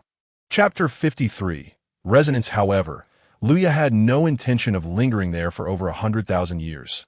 He sought to ascend to the Daluo more swiftly, employing faster means. Upon reaching the 150 stairs, the time required for tempering would be reduced by thousands of times. This person seems rather peculiar. He appears to be in a state of sorrow. Luya quickly ascended to the 108th stair, where the celestial corpse stood, glancing back at him. Could it be that he was once again astonished by my innate talent? Perhaps to the point of tears.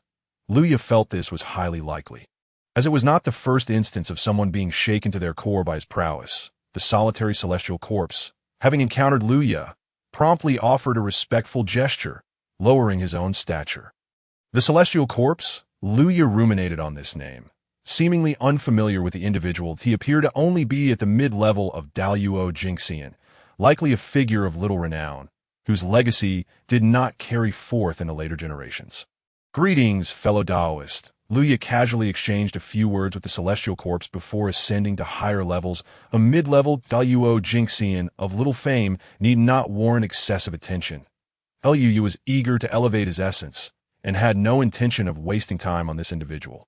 With his powers circulating, Luya surged towards greater heights, thunderous roars.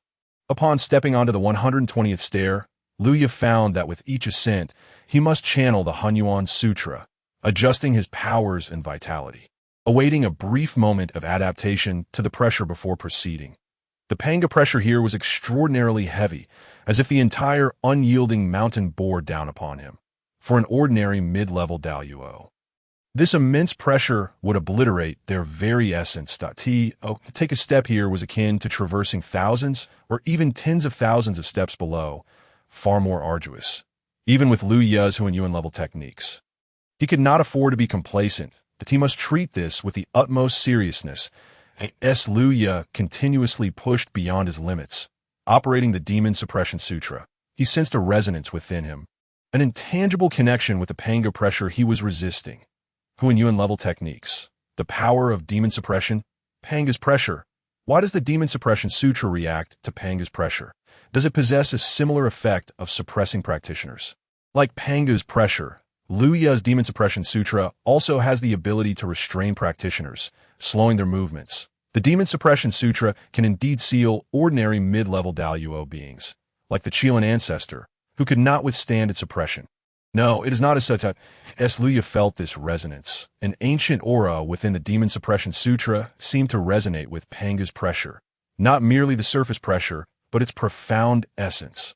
This aura bore a resemblance to that of the primordial deities Nuwa and Fushi, yet it was even more ancient than I understand now. Pangu is the great deity who opened up the primordial world, and he is also one of the 3,000 chaotic demon gods, albeit the most powerful among them, strong enough to vanquish all other gods and demons single-handedly, possessing unparalleled cultivation and combat prowess. Yet, this does not change the fact that he is essentially a chaotic demon god.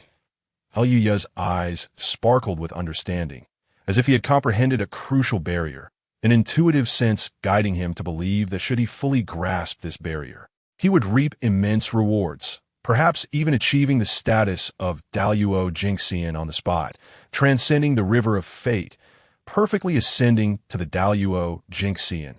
Even after reaching the 90th stair, Luya maintained a speed akin to flight, truly transcendent. Now, at last, he had slowed down. Just moments ago, I nearly lost my breath from a shock. From a distance, the Celestial King sighed in relief upon seeing Luya halt his advance. Thankfully, Luya's innate talent was not so formidable as to be beyond his comprehension. There were still limits. Chapter 54. The shattered heart of the Celestial King, the Celestial Corpse's wretched expression, must surely have been affected by Luya's astonishing innate talent. TSK, TSK, TSK, even the formidable beings that have endured since the ancient era possess such fragile hearts of Dao. Unlike me, the Pangu King, even if Luya surpasses me, ascending to the 150th step at the end of that infinite staircase, I shall never be shaken in my Dao heart. No matter how exceptional Liu Ye's talents may be, at most, he can only attain the status of a saint, just as Hongmeng Dao did at the Pangu king, shall undoubtedly reach the quasi-saint realm within a span of millions of years. The difference is merely one grand level, a disparity I can easily accept. With profound confidence, the Pangu king gazes into the future, firmly believing that reaching the quasi-saint realm is merely a matter of time. He himself was once a figure who ascended to the great Luo golden immortal with the utmost perfection at the limit of the Heavenly Dao's 12 grades. How could he be swayed in his Dao heart by Liu Ye? Although the distinction between quasi-saints and saints is vast, it is natural that there are disparities in talent among living beings. The Pangu king considers himself merely envious and in awe of Liu Ye's prowess. He can fully accept the existence of such gifted beings in the world, and he is far from being as shaken as the heavenly corpse ascended, who has been devastated in his Dao heart. What is this talk of a Dao heart being shaken? For me, the Pangu king, it is utterly inconceivable. With unwavering confidence, he casts another glance towards Liu Ye, and then his body gradually comes to a halt. His eyes widen in astonishment, as if witnessing something utterly inconceivable. In that moment, he seems to be petrified. How could such a thing occur under the auspices of the Heavenly Dao? In a vague sense, the Pangu king feels that his Dao heart, once thought unshakable, has astonishingly shattered into countless fragments. Returning to the moment before, it becomes clear that the Town Demon Sutra, being of the level of Hunyuan, is a cultivation method for achieving Hunyuan Great Luo Golden Immortal status. Naturally derived from the Chaos Demon God. The primordial chaos attests to the position of a saint, while the demon god attests to the Hunyuan Great Luo Golden Immortal. Thus, the Town Demon Sutra transcends the jurisdiction of the Heavenly Dao of the primordial era. Although Liu Ye is unaware of which demon god the Town Demon Sutra originates from, its essence does not belong to the land of the primordial chaos, but is a legitimate cultivation method of the demon god, succinctly referred to as the demon god method. Sensing this essence, Liu Ye feels an endless surge of innate spiritual energy flooding around him, as the vital essence within him undergoes direct elevation under the pressure of Pangu's might.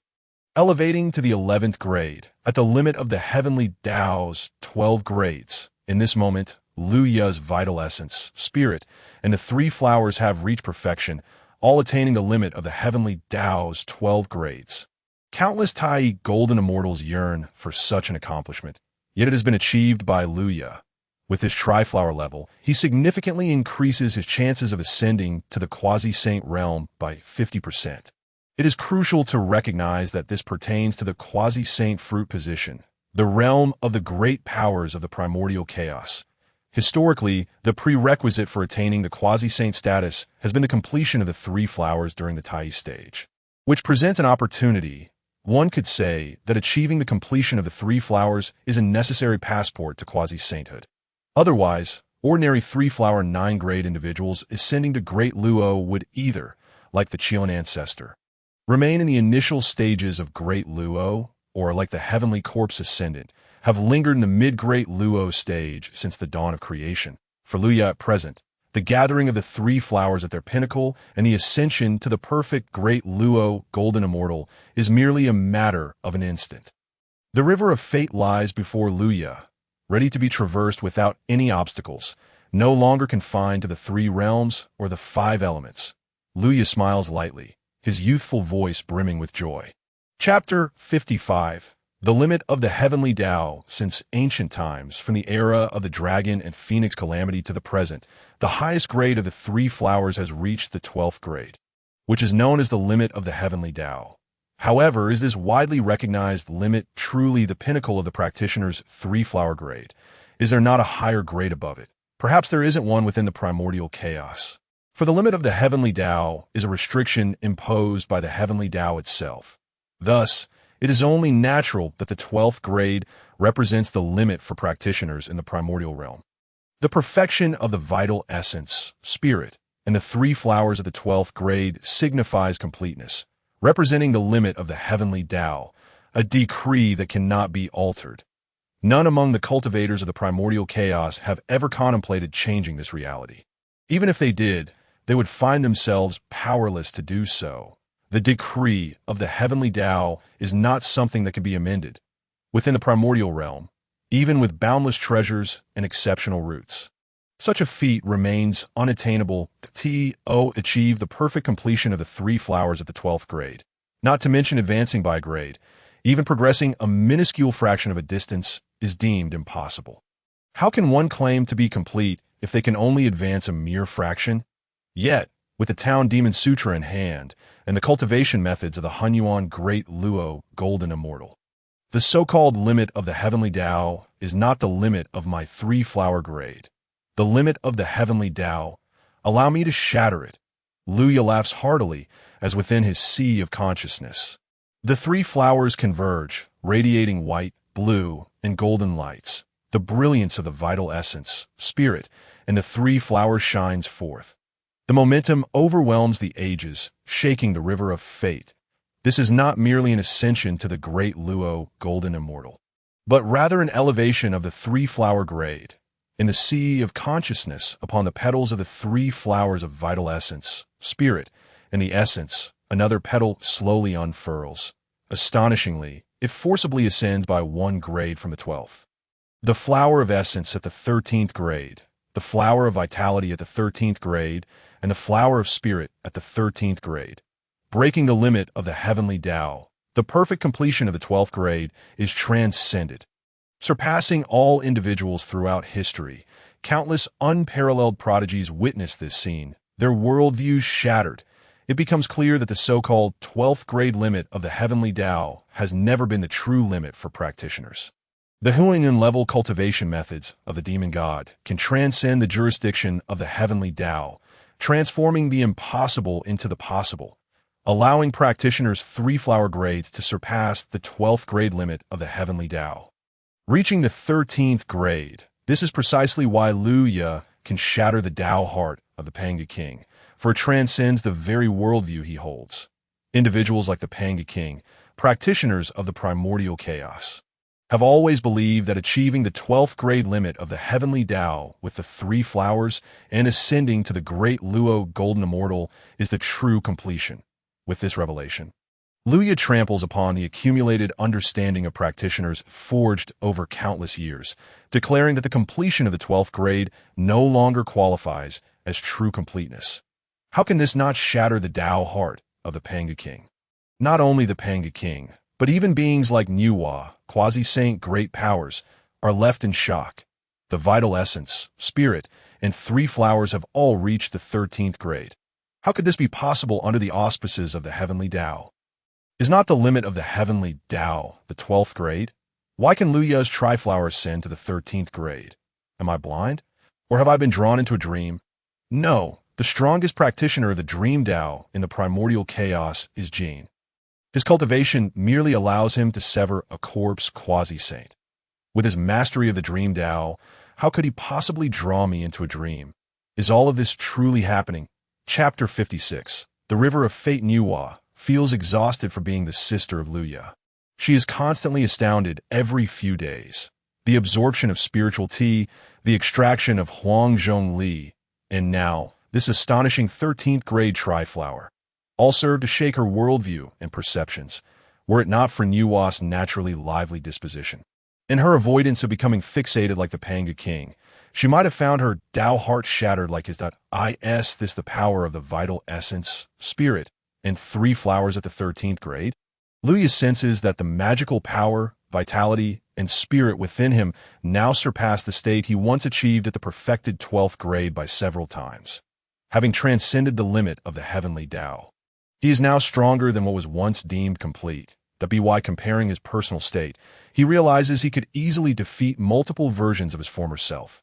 Moreover, the most crucial aspect is that Luya feels that upon ascending to the great Luo Golden Immortal in his 13th grade state, his foundation has also been elevated that if the vital essence, spirit, and 3 flowers at the 12th grade offer a 50% chance of ascending to quasi-saint, then at the 13th grade, that certainty rises to 100%.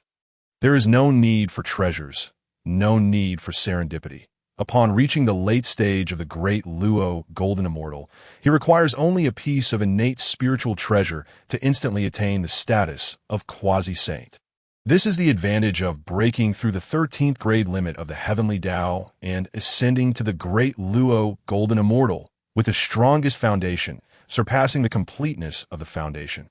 It seems the Triflower grade has reached its apex, and further enhancement is unlikely. It is time to ascend to the Great Luo Golden Immortal. Liu senses that achieving the unprecedented 13th grade for his vital essence, spirit, and 3 flowers is already the limit. There can be no further growth. This limit does not refer to the limit of the Heavenly Dao, but rather to the limit of the Town Demon Sutra. Although the Town Demon Sutra is a Hunyuan level method, reaching this step is already his inherent limit. It is unrealistic to expect Liu to attain a 14th or 15th grade for his 3 flowers. This is simply not feasible. The ascent to the Great Luo occurs now. The 3 flowers gather at their pinnacle. On the summit of Liu, the 3 flowers converge, culminating in a magnificent union. His Dao fruit gently trembles. And with this oscillation, an endless river, exuding an aura of infinite destiny, emerges in the boundless void in the primordial chaos. All beings beneath the Great Luo seem to have their fates entwined within this river. This is the river of destiny, governing the fates of all beings in the primordial realm, regardless of their strength or weakness. As long as they reside below the Great Luo, their Dao fruits remain within the currents of this river, perpetually within the awareness and control of the great transcendent beings, who can even propel their destinies at will. Even formidable entities like the Tai Golden Immortals are but mere fish in this river, utterly incapable of resisting the currents of fate orchestrated by the great transcendent beings. With just a thought, these beings can silently dominate their fates, leaving the affected unaware of who governs their destinies. Only by transcending the river of destiny and elevating their Dao fruits above it can one truly command their own fate, surpass the 3 realms and exist beyond the 5 elements. Such power qualifies one to be called a Great Luo Golden Immortal. The first step to achieving the Great Luo Golden Immortal status is to attempt to operate the Dao fruit, extracting it from the waters of the river of destiny. This initial step proves insurmountable for countless Tai Golden Immortals. The terrifying waters of the river of destiny make it exceedingly difficult to withdraw the Dao fruit. Those Tai Golden Immortals whose 3 flowers do not reach the 9th grade often find themselves unable to withstand the pressure of the river, falling back into its depths. Such failure signifies a loss of cultivation and magical power. And some who exert themselves too deeply may even suffer immediate backlash, leading to their demise. That moment, Liu, situated within the river of destiny, showed no concern for its currents. With a wave of his hand, an overwhelming force surged forth, causing a Tai Dao fruit to slowly rise from the surface of the river. Chapter 57. Backlash. Unlike the Tai Golden Immortals who struggled, his essence surged mightily, his magical power reaching the heavens and the earth, his spirit commanding the past and present. By merely infusing a fraction of his strength, he effortlessly extracted the Dao fruit from the river of destiny, accomplishing the first step towards surpassing the Great Luo Golden Immortal. This step, one that the Tai Golden Immortals of the 9th grade could manage with some effort and time, he executed with utmost ease. For Liu, completing this step posed no challenge whatsoever. It was hardly even a warm-up. After briefly breaking free from the constraints of the river of destiny, Liu's Tai Dao fruit radiated a newfound sense of freedom and grace, seemingly transforming toward a Great Luo Dao fruit. Boom! Boom! Boom! The river of destiny appeared enraged by Liu's actions, with torrents of water surging skyward, attempting to drag his Dao fruit back into its depths. Anyone who aspires to transcend the river of destiny will face its backlash. This is precisely the second and final step to becoming a Great Luo Golden Immortal, to withstand the forces that seek to pull you back into the river. The strength of the water now was far greater than during the first step. Previously, it was merely the instinctive flow of the river of destiny. Now, it was an active assault from the river itself. Each surge of water bore the might of a nearing Great Luo Golden Immortal. Any ordinary Tai, golden immortal of the ninth grade, would require the power of spiritual treasures or secret techniques to evade the onslaught of the river of destiny. Some Tai golden immortals would set up grand formations to resist the river's flow and gradually wear it down. The first step of escaping the river of destiny relies solely on one's strength, rendering those Tai golden immortals with 3 flowers below the ninth grade incapable of employing external forces, thus facing elimination.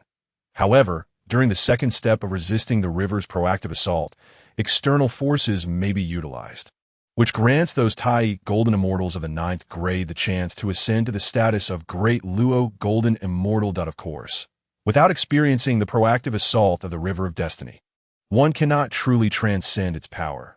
Thus, such a Great Luo golden immortal's Dao fruit can only be deemed semi-complete, with little room for further advancement. This mirrors the plight of figures like the Heavenly Corpse and the 12 Ancestor, who find it exceedingly difficult to progress even a single step. The challenges of achieving the mid and late stages of Great Luo are formidable, let alone attaining the status of a true sage. Those with 10 or 11 grade 3 flowers can withstand the turbulence of the river of destiny. The more waves they endure, the stronger their Dao fruits become, and the more solid their foundations grow. If one possesses the capacity of figure like the Pangu king, having reached the 12th grade of 3 flowers, they can resist the impacts of the river of destiny purely through their own strength, remaining unshaken by its currents. Transcending the river of destiny is thus regarded as the epitome of perfect ascension to the status of Great Luo. Throughout history, the 12th grade of 3 flowers has been the pinnacle for practitioners, admired by numerous Tai golden immortals. Naturally, after Luya achieves the 13th grade, they may aspire to this seemingly unattainable 13th grade of 3 flowers. As for the currents of the river of destiny, I've solidified the 13th grade of 3 flowers. What can you do to me? Luya's Dao fruit transcended the river of destiny, and within the sea of consciousness, his essence and spirit shone like a resplendent sun. The unprecedented 13th grade of 3 flowers astonished the heavens and moved the spirits, possessing incomparable power, reaching an extraordinary zenith. Regardless of how the currents of the river of destiny surged, it was all in vain, failing to instigate even the slightest tremor in Luya's Dao fruit. Chapter 58. Blessing or curse. Witnessing this scene, the river of destiny seemed further enraged, with torrents of water surging directly towards Luya, unleashing the force of destiny, illuminating the ancient expanse of time and enveloping the boundless void. The attacks it unleashed were no longer merely approaching the Great Luo, but had truly reached the level of a Great Luo golden immortal. It was akin to being besieged by 4 or 5 Great Luo golden immortals simultaneously. Even a perfect 12th grade 3 flowers ascendant would need to mobilize their entire strength to resist this force. Only through sheer exhaustion could one survive the onslaught of the river of destiny. After all, facing off against 5 or 6 Great Luo before even attaining that status is no trivial matter. Even the most extraordinary talents must treat it with utmost seriousness, lest they find themselves overwhelmed. They'll become a Great Luo golden immortal. The first step is to leap from the river of destiny, and the second step is to escape its backlash. The first step is straightforward. The second, however, is exceedingly challenging, testing the 3-flower grade of the practitioner to its limits. The Heavenly Corpse observed Luya's resistance against the river of destiny and spoke mournfully. In the past, he had been subjected to the river's backlash, suffering significant depletion of his essence from a single current. He had to resort to employing his own secret methods, the Heavenly Corpse 6-arm technique, to deceive the river of destiny into believing he had perished, thereby causing the force of destiny to dissipate and the waters to retreat, regrettably, without enduring the cleansing of the river of destiny. The Heavenly Corpse's achievement could only be considered a semi-complete Great Luo Dao fruit. Observing Luya reach this juncture, envy flickered across his face. The unprecedented 13th grade 3 flowers, a miracle forged by demonic powers. I could not withstand even a single current of the river of destiny. Yet Luya seems likely to resist all its torrents effortlessly. How many times has he surpassed me? How I envy him for such an extraordinary opportunity. The Pangu king's heart remained in shock as he mused. The 13th grade of 3 flowers is unparalleled, I wonder how many times it surpasses the 12th grade. Though I ascended to Great Luo as a 12th grade, I still had to exert myself to endure the impacts of the River of Destiny. Luya, it seems, may navigate through its waters with far greater ease, perhaps accomplishing it in less than the time it takes for a stick of incense to burn. But wait, breaking the limits of the Heavenly Dao, blessing or curse? No one can say for certain that if the Heavenly Dao were to impose punishment, amplifying the terror of the River of Destiny, it would backfire. As the Pangu king pondered, a dark thought crept into his mind. He inexplicably wished for the Heavenly Dao to manifest and bring calamity upon Luya. The 12th grade, 3 flowers, signify completeness. Luya's current achievement of the 13th grade implies that my once prized 12th grade 3 flowers were not truly complete. What is this 13th grade 3 flowers? Such an anomaly. To break the limits of the Heavenly Dao is to court disaster. Chapter 59. Ascending to Great Luo with the Heavenly Dao observing. It would be best to ensure this prodigy fails to attain the Great Luo, allowing the beings of the primordial realm to witness that only the 12th grade 3 flowers represent true completeness. The most harmonious method of achieving the Great Luo, according to the Heavenly Dao. 13 ranks of 3 flowers, shattering the limits of the Heavenly Dao. Could this provoke calamities from the Heavenly Dao? Nuwa suddenly became aware of this possibility, her heart brimming with anxiety. Should the Heavenly Dao truly punish her brother Luya, she would forsake her own merits to rescue him. Even the most formidable of quasi-saints, in the face of the Heavenly Dao, are but mere ants. Yet the Heavenly Dao dispenses both rewards and punishments. If a quasi-saint were to counteract their own demerits with their merits, a balance would naturally be achieved. There is no necessity to slay, for merits also belong to the workings of the Heavenly Dao. Having cultivated for countless years, Nuwa possesses numerous merits, radiating a golden light of virtue. This golden light of merit is of immeasurable utility, greatly benefiting Nuwa's understanding of the Dao.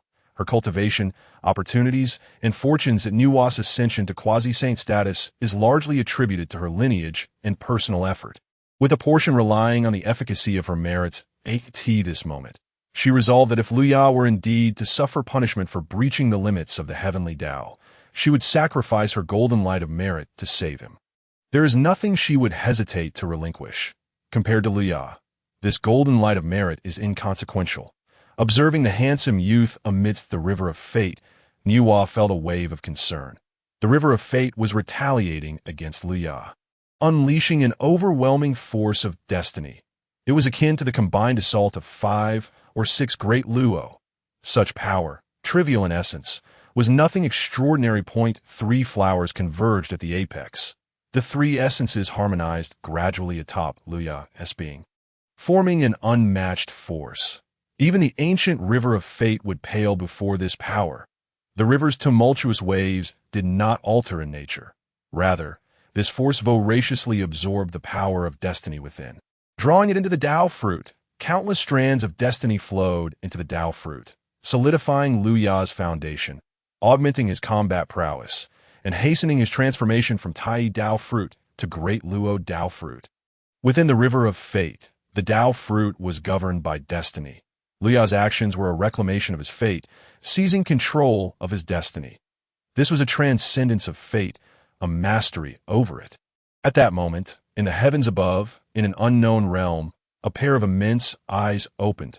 They beheld Luya resisting the forces of destiny with 13 ranks of 3 flowers, breaking the limits of the Heavenly Dao, and seemed taken aback. 13 ranks of 3 flowers, shattering the limits of the Heavenly Dao, a method of the primordial chaos. The colossal eyes appeared to ponder for a moment before closing once more. Taking no further action to the peak of Buzhou Mountain, after a considerable time, it became evident that the torrents of the river of fate could not affect Luya, instead being absorbed and melted by him. The river of fate calmed, ceasing its assault. It was now unable to prevent Luya from ascending to the position of Great Luo Golden Immortal. Luya opened his eyes, emanating boundless divine might, shaking the heavens and the earth. He transcended the 3 realms, existing outside the 5 elements. Having broken free from the river of fate, he attained the Great Luo Dao fruit. Liao was now a great Luo golden immortal. The ascension of 13 ranks of 3 flowers to great Luo golden immortal was unprecedented. Such a rank, coupled with the methods of primordial chaos, rendered Liao's power, vitality, and spirit far exceeding that of a typical great Luo golden immortal. He now dared to challenge quasi-saints, engaging in battle with formidable ancestral witches and figures like the Taoist Cunny. He possessed true quasi-saint level combat prowess. Having attained the great Luo Dao fruit, he embodied the essence of freedom, traversing the heavens and earth at will. Liao inhaled deeply, relishing the immense power within him. His strength surpassed the great Luo level, rivaling that of quasi-saints. Chapter 60. Congratulations, though the wilderness is vast. Aside from that one in the Purple Cloud Palace, none can defeat me now. The so-called 12 Ancestor Witches are merely on the same level as myself. As for the 2 Saints of the West, I can engage them in battle at this moment. This wilderness is finally mine to traverse freely. As for the era of the myriad saints, that is a matter for another time. Haven't you noticed that the 3 lectures at the Purple Cloud Palace haven't yet commenced? The era of the myriad saints is still far off, at least several million years away. A span of time long, indeed. In the current era, Liao's opponents are merely a slew of quasi-saint powerhouses. Liao recalled Cunny, furrowing his brow at Cunny's desire to transform his enmity, though thwarted by Hunyuan later on, was a grudge he would undoubtedly repay. Let it go would be to leave his thoughts unfulfilled. Liao's brother had now attained the status of great Luo golden immortal. Thankfully, the Heavenly Dao had not imposed punishment. What a relief! Hunyuan sighed in relief, her previously tense demeanor dissipating, her entire being relaxing. As long as the Heavenly Dao did not impose tribulations that would provoke the river of fate, Liao's transcendence over the river of fate was assured. With such a rank of 3 flowers, attaining the great Luo golden immortal status was simply a matter of course. Under normal circumstances, failure was inconceivable. It was time to congratulate her brother Liao. For achieving the great Luo was indeed a momentous occasion. Hunyuan smiled softly, and a cloud rose beneath her feet, swiftly carrying her millions of miles toward the peak of Unmoving Mountain. Along the way, the oppressive aura of Pangu and the endless steppes appeared overwhelmingly formidable, as if Liao had faced great difficulty in ascending prior to his attainment of the great Luo golden immortal status. Even the pinnacle great Luo, like Pangu, would find it nearly impossible to take a step forward, yet it could not hinder a quasi-saint from proceeding for even a moment. The might of the quasi-saint was evident. At the peak of Unmoving Mountain, the realm of endless stairs, the ethereal essence of immortals floated amidst the swirling clouds. Upon reaching the summit, Hunyuan immediately spotted a handsome youth. His aura was celestial, as if a sun radiating boundless brilliance, illuminating countless worlds. The strength of his presence was such that merely standing there seemed to transcend time itself, embodying the might of gods and demons. At the center of his brows, a mark of true solar fire continually exuded a power that shook the heavens, with dazzling flames seemingly reaching for the sky, enveloping the infinite cosmos. This imposing aura rivaled that of the 2 demon emperors, Emperor Di Jun and Tai. At this moment, Liao was immeasurably stronger than before. Had Hunyuan not known of Liao's great Luo cultivation, she might have mistaken him for a quasi-saint. Quasi-saints traverse the wilderness, and even the most exceptional great Luo golden immortal would struggle to withstand a few exchanges against them. Now, newly ascended Liao bore an aura rivaling that of quasi-saints. What an unfathomable phenomenon. Brother Liao, congratulations on attaining the status of great Luo golden immortal. From henceforth, you transcend the 3 realms, existing beyond the 5 elements. Unrestrained and free, no longer will you be subject to the control of the river of fate, seizing the power of destiny, rising above all living beings. After congratulating Liao, Hunyuan's tone shifted as she could not help but express her concerns. In her view, while the 13 ranks of 3 flowers were immensely powerful, undoubtedly creating a formidable foundation for Liao, the associated dangers were equally significant. This was the first instance of anyone achieving 13 ranks of 3 flowers. Whether it is a boon or a bane remains uncertain. Chapter 61. A gentle current as Luya's sister. It is imperative that I counsel him. He must refrain from such impulsiveness in the future. Brother Luya, I do not know what fortuitous circumstances have allowed you to attain 13 ranks of 3 flowers, but this act of breaking the limits of the Heavenly Dao is extraordinary and may invoke retribution from the Heavenly Dao. The notion of 13 ranks of 3 flowers is astonishing, indeed extraordinary, particularly the aspect of shattering the limits of the Heavenly Dao, which fills Hunyuan with trepidation. Should anything happen to Luya as a result, she would be at a loss as to how to explain it to her friends, Emperor Jun and Tai. Brother Luya, even if you have your own reasons for silence, you must at least inform me. Allow me, along with Emperor Jun, Tai, and Brother Fushi, to protect you. Should any situation arise, the 4 quasi-saints could certainly offer assistance, vastly superior to my solitary efforts at safeguarding you. You must never act impulsively again. Do you understand? All right, sister, in the future, should I undertake actions akin to today, I will certainly inform you and our father, uncle, and others. You need not worry, Luya replied earnestly, a warm current rising within him that Hunyuan's counsel felt akin to guiding a child. Yet he held no resentment. Her words were filled with concern for his well-being. He was elated and would not dare to feel displeased for informing Hunyuan and the others about his achievement of 13 ranks of 3 flowers. He truly could not have done so in advance. This understanding only dawned upon him after arriving at Unmoving Mountain and resonating with Pangu's will, allowing him to comprehend the connection between the demon god method and the limits of the 3 flowers. It was as if he had experienced instantaneous enlightenment. He had not anticipated that such methods might provoke the Heavenly Dao's retribution. This course of action was somewhat rash. Luya felt a sense of relief within. This was his first venture into uncertainty. However, any practitioner, upon witnessing the unprecedented possibility of advancing to the 13th grade of the 3 flowers, would undoubtedly be tempted to take a chance. After all, this could surpass all the prodigies of ancient and modern times, establishing the strongest foundation. Moreover, the Heavenly Dao would not impose punishment for such a trivial matter. The primordial Heavenly Dao is not so idle. The fact that Luya successfully transcended the tribulations of the great Luo only underscores this point. Why did Luya break the limits of the Heavenly Dao without facing retribution?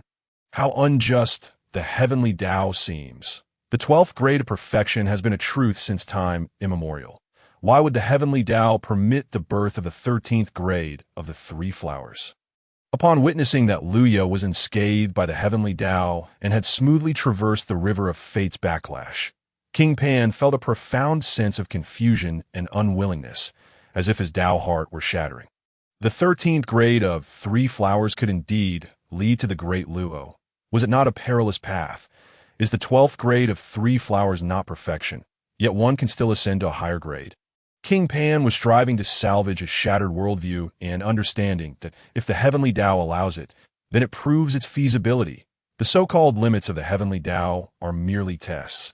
The existence of the 13th grade of 3 flowers naturally signifies that the Heavenly Dao permits it. In that moment, King Pan finally comprehended, altering his thought process.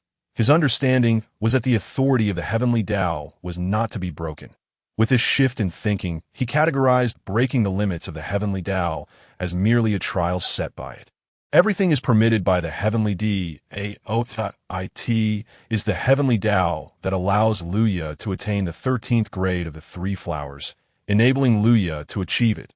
Just by contemplating this, his Dao heart and worldview were salvaged. Chapter 62. King Pan seeks the method to break the limits of the Heavenly Dao. King Pan firmly believed in this notion, and he began to cultivate a deep interest in the method for achieving the 13th grade of the 3 flowers through the Heavenly Dao's trial. It turns out that the 13th grade of the 3 flowers is indeed recognized by the primordial Heavenly Dao and can be achieved. This is an unprecedented method for attaining the 3 flowers, undoubtedly of immense value. What method did Luya use for his ascension? What treasures, elixirs, or techniques did he employ? Such a method would undoubtedly be greatly beneficial for my cultivation that I must inquire of Luya and see if I can exchange for this method. With this thought, King Pan could no longer contain himself. He reached out with his mind to communicate with the Celestial Corpse. Celestial Corpse, the method for achieving the 13th grade of the three flowers, is extraordinarily remarkable. Even though we have already attained the Great Luo, it would be immensely beneficial for us. How about we pool our treasures, both heavenly and earthly, to see if we can exchange for this method with Luya? What do you think? Upon hearing this, the Celestial Corpse's expression darkened, nearly bursting into a tirade against King Pan's lack of discernment. That is a technique of the Hunyuan level. What treasures could possibly equate to that? You would have to sell yourself and me to afford it. It is truly absurd to think you could exchange for a Hunyuan level technique. I am currently without treasures. If you wish to, go ahead and negotiate with Luya yourself. You are not even intrigued by the method for achieving the 13th grade of the three flowers? King Pan was baffled by the Celestial Corpse's reply. He had originally intended to involve the Celestial Corpse in the exchange with Luya to reduce his own contributions by half. He never expected the Celestial Corpse to refuse. Very well. I shall handle the exchange with Luya myself. King Pan stepped forward, and a flash of azure-gray light enveloped him as he appeared before Luya. He bowed respectfully and addressed Luya. Congratulations, fellow Taoist Luya, on achieving the Great Luo and transcending the River of Fate, no longer bound by the five elements. Who are you? Luya inquired, astonished as he regarded this pinnacle figure of the Great Luo. He had noticed the person approaching from the ground earlier, but did not understand the situation. Upon seeing him, he felt a faint sense of aversion that I am King Pan, residing in the cave of the bitter poison mountain. There are many great beings in the primordial realm. Perhaps fellow Taoist Luya has yet to hear my name. King Pan? Who is that? Luya felt a flicker of familiarity, but could not recall who it was. After a moment of contemplation, he realized, isn't this the reincarnation of Dong Yong? No wonder it sounded so familiar. The tale of Dong Yong was passed down in the myths of his previous life, where he, as a mere mortal, married the seventh princess of the heavenly court, sharing a loving bond with her as she secretly descended to the mortal realm. They toiled together and lived as husband and wife for decades, until the Heavenly Emperor discovered them, separating the lovers and imprisoning Dong Yong in the heavenly jail. The story of Dong Yong and the seventh princess was always associated with beautiful love. Yet, Luya knew the true nature of this individual and the reality behind the myth. He had spied on the seventh princess while she bathed in a hot spring, indulging his eyes. Then, in order to keep her from returning to heaven, he stole her celestial garments with the help of his former ally, the great demon Qingyou. Chapter 63. The relationship between King Pan and Dong Yong. He created opportunities to ensure that the seventh princess could not return to heaven, seizing the chance to consummate their relationship. Could such behavior be called love? Peeping at a woman bathing? Is it the conduct of a gentleman? Stealing a woman's garments is surely not an act of propriety. And yet, they lived together passionately. Perhaps he had simply deceived the sheltered princess of the heavenly court. Later, the Heavenly Emperor, enraged, dispatched countless celestial soldiers to capture Dong Yong. This was not merely because the Heavenly Emperor sought to break apart the lovers, but rather because Dong Yong's actions were so shameless and base. The sheltered daughter of heaven had been deceived by a rogue, and they lived together for decades. Would the Heavenly Emperor treat him kindly? It would be fortunate if he were not torn to shreds. Dong Yong was no ordinary mortal. His previous life was indeed the King Pan, standing before Lu Yat this moment. King Pan appeared to be at the peak of the Great Luo, yet had not yet attained the status of a true sage. However, Luya understood that he would inevitably reach the level of a true sage in the future, his mastery of poison arts, although not exceptionally strong among true sages, was nonetheless renowned. Later, he fell and faced tribulation, which led to his reincarnation as Dong Yong. King Pan was a formidable master of poison, and after his reincarnation, he had his former ally, the great demon Qingyou, assist him. Qingyou was no ordinary being. He was the steed of the Grand Supreme Elder, possessing immense strength, comparable to that of a powerful Great Luo during that era after the journey to the west. With Qingyou's assistance, Dong Yong reclaimed a portion of his former power as a true sage, effectively reattaining the status of a Great Luo. The treasures and poison techniques he possessed from his previous life, combined with his cultivation, made even true sages wary of him. He was certainly not the mere mortal depicted in the myth. The celestial soldiers dispatched by the Heavenly Emperor to capture Dong Yong were ultimately defeated by him. It was only when the Heavenly Emperor personally intervened that Dong Yong was captured. Although Dong Yong was imprisoned in the heavenly jail, rumors spread far and wide, leading many to believe that the seventh princess and Dong Yong were truly in love. Only a handful of individuals knew the disgraceful truth about Dong Yong's actions. Upon realizing that the reincarnation of King Pan before him was indeed that Dong Yong, Lu Ye's expression became peculiar. No wonder he had felt aversion earlier.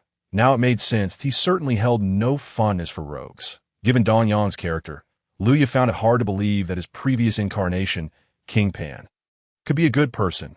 Fellow Taoist Lu Ye, having achieved the 13th grade of the Three Flowers and reattaining the Great Luo, might I inquire about the powers and foundations that the 13th grade of the Three Flowers can establish? Would you be willing to share this with us? Upon hearing King Pan's inquiry, Lu Ye responded, the 13th grade of the Three Flowers has already shattered the limits of the Heavenly Dao. I estimate that as long as someone attains this grade of the Three Flowers, even without the battle power of a true sage, they could rival the peak of the Great Luo. Compared to the 12th grade of the Three Flowers, it has surpassed it significantly, representing an extraordinary level of achievement. Regardless of Dong Yong's or King Pan's character, as long as there is no conflict of interest or harm to me, I will not refuse to converse with him, for that would be directly offending him. Knowing his character, I would simply refrain from getting too close. It could be comparable to the peak of the Great Luo upon reaching the Great Luo. King Pan was greatly moved by this. Such a secret method must be incredibly precious. I have never heard of the 13th grade of the Three Flowers before. According to the primordial principles, the limits of the Heavenly Dao are the 12th grade. May I ask, what means did you employ to attain such a 13th grade of the Three Flowers? How does one break the limits of the Heavenly Dao? Inwa silently cast a glance at Pan Wang, her curiosity piqued by the matter at hand. Chapter 64. The Three Descents of Heavenly Gu. However, she refrained from directly inquiring with Lu Ye, for this was a secret belonging to him, making it inappropriate for her to ask. Now, it was Pan Wang who had posed the question. Lu Ye furrowed his brow, uncertain of Pan Wang's intentions and what schemes lay within his heart. Yet, concerning this matter, revealing it would pose no significant issue. His ascension to the 13th rank of the Three Flowers had already stirred the entire Buzhou Mountain, and his transcendence over the River of Fate had attracted the attention of all the great powers of the Honghuang. Ultimately, it was information that could not be concealed. What harm was there in sharing it? He had already reached a level comparable to a quasi-saint. Who, apart from the Dao ancestor Hongjun, could he possibly fear in the Honghuang? Furthermore, he did not intend to divulge everything. Merely sharing part of it would suffice. The reason why cultivators in the Honghuang could not surpass the 12th rank of the Heavenly Dao was due to the constraints imposed by the Heavenly Dao itself. But what lay beyond it? For instance, the chaos. Lu Ye lightly hinted at this notion, choosing not to elaborate further, leaving Pan Wang to speculate. Chaos, chaos. The two voices echoed in unison like tea that moment. Inwa and Pan Wang appeared to suddenly come to an understanding. They were no strangers to the concept of chaos, having traversed through it during their journey to the Zixiao Palace. The energy of chaos was extraordinarily potent, capable of tearing apart the very bodies of Tai golden immortals. Only those at the level of the Luo golden immortals could navigate its depths with any degree of confidence. However, they had not encountered any other beings within the chaos during their explorations. Could it be that treasures or elixirs within the chaos were what enabled Lu Ye to ascend to the 13th rank? Inwa and Pan Wang began to entertain such speculations. Was it due to the fact that chaos lay beyond the Honghuang that it could facilitate the attainment of the 13th rank of the Three Flowers? But how could one seek out treasures in the chaos? Over the years, they had not heard of any such rumors, suggesting that such items were exceedingly rare and precious. Lu Ye, my friend, might I inquire about the secret behind your attainment of the 13th rank of the Three Flowers? I, Pan Wang, am willing to exchange treasures for this knowledge. Pan Wang gritted his teeth and directly posed this request to Lu Ye. This method of establishing the 13th rank of the Three Flowers had fundamentally altered his worldview. intertwining with his Dao heart. Unless he gained a glimpse of it, Pan Wang could not attain clarity in his thoughts. Furthermore, although he had already achieved the level of Deluo, he could not directly employ such techniques. Yet perhaps he could glean insights that would aid his own path, greatly benefiting him. So, this is your intention. Upon realizing Pan Wang's motive, Luya chuckled softly. You wish to obtain the Zhen Mo Jing? Are you certain you possess treasures of commensurate value for trade? I am curious to see what you can offer in exchange for such a primordial level technique, and what treasures are you willing to part with? My friend? Pan Wang inquired. After a moment of contemplation, he stated, Behold, this is the Three Descent Heavenly Goo, a supreme curse technique of unparalleled toxicity, capable of extinguishing Deluo golden immortals without a trace. A black mist swirled before Pan Wang, within which a goo worm writhed, exuding a potent venom that could corrode even the very fabric of the void. This goo worm, capable of devouring the void itself, was frighteningly powerful. Its toxicity was so intense that its mere existence could annihilate vast expanses of nothingness. The progenitor of the poison path, Pan Wang's strength was evident from this goo worm, which was one of his ultimate trump cards. Not to be underestimated, Luya took a glance and found the goo to be quite remarkable, yet it was merely superior compared to ordinary treasures. When considering its power, it was comparable to certain Deluo-level divine abilities, but when measured against the value of primordial-level techniques, it was but a trifle. You think to exchange this for the Zhen Mo Jing? You overestimate yourself. Chapter 65. The Goo God Banner. Luya shook his head and spoke. A mere goo worm, at best capable of poisoning a Deluo golden immortal, lacks sufficient value to pales in comparison to my method of attaining the 13th rank of the Three Flowers. Not sufficient? Pan Wang's expression darkened. This was one of the few goo worms capable of killing a Deluo golden immortal, one that had always resonated with him. Receive such a dismissive evaluation was unacceptable. What if I add this scripture? Pan Wang gritted his teeth and presented his own creation. The Goo God Scripture. Within it lies the knowledge of how to refine various extraordinary and powerful goo worms, such as the 6-winged golden cicada and the 10,000 poisons devouring worm, along with my insights into the poison path. It is truly a rare treasure. Of course, Pan Wang could not reveal his entire path so easily. So this scripture comprised only half of the original text. Nonetheless, it was the foremost treasure of the poison path in the world, unmatched by any other scripture. Still insufficient. While this scripture is indeed remarkable, it is merely half of the whole. How can it compare to the method of attaining the 13th rank of the Three Flowers? Luya chuckled lightly.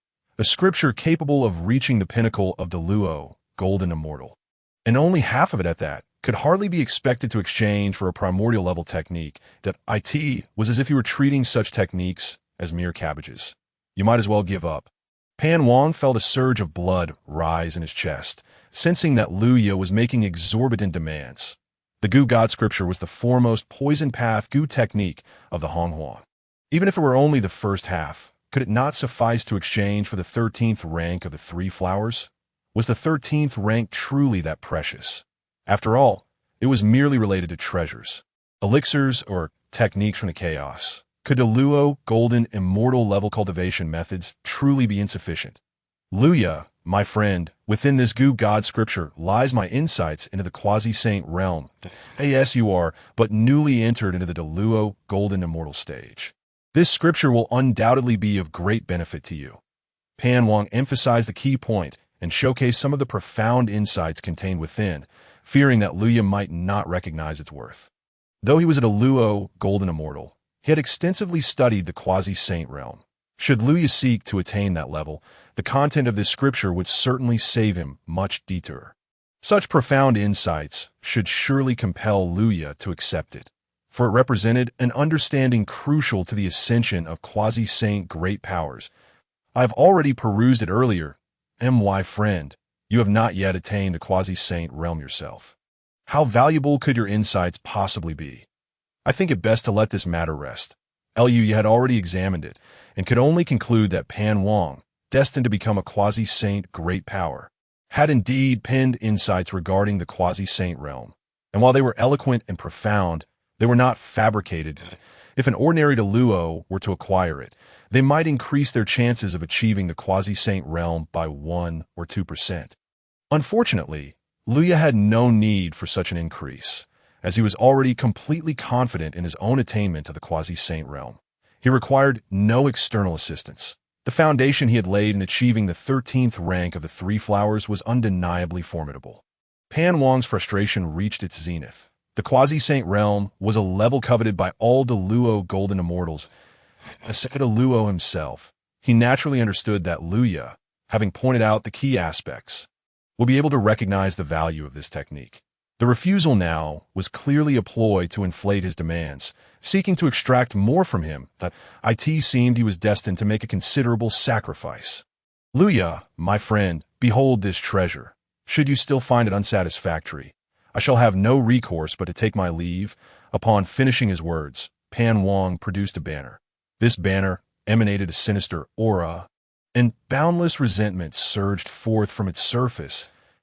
And no matter how sacred a being, under the influence of this banner, they would inevitably fall and perish. This resentment had undoubtedly claimed countless lives and had been refined through the most malevolent of energies. Its power truly terrifying that as Pan Wang activated the banner. Even quasi-saint powers would feel trepidation. Chapter 66. Two great spiritual treasures that Luya, my friend. This is the Gu God banner, a superior innate spiritual treasure of the poison path. Once it captures another's essence, that person, regardless of their location, will have their 3 souls and 7 spirits devoured by the Gu worms. During this consumption, even the mightiest of spirits would remain utterly unaware.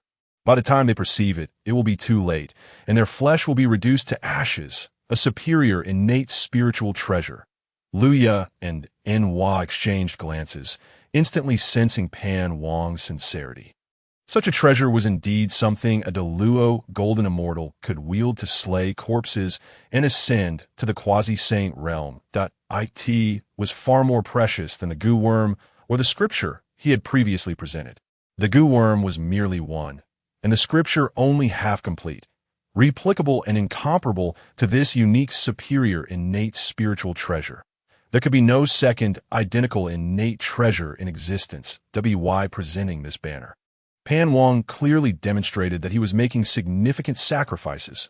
This Gu God banner bore a striking resemblance in utility to the Ding-head 7-arrow scripture, indeed appealing to Luya's tastes. Luya contemplated deeply in the myths and legends of his past life. The most renowned spiritual treasures of Luya were the nail-headed 7-arrow book and the immortal slaying gourd. The former had the formidable power to slay the quasi-saint Zhao Gongming, making it extraordinarily powerful. The latter was famed for its phrase, "Please, dear treasure, turn around," which acclaimed the lives of countless powerful immortals and demons, including one of the 4 chaotic monkeys.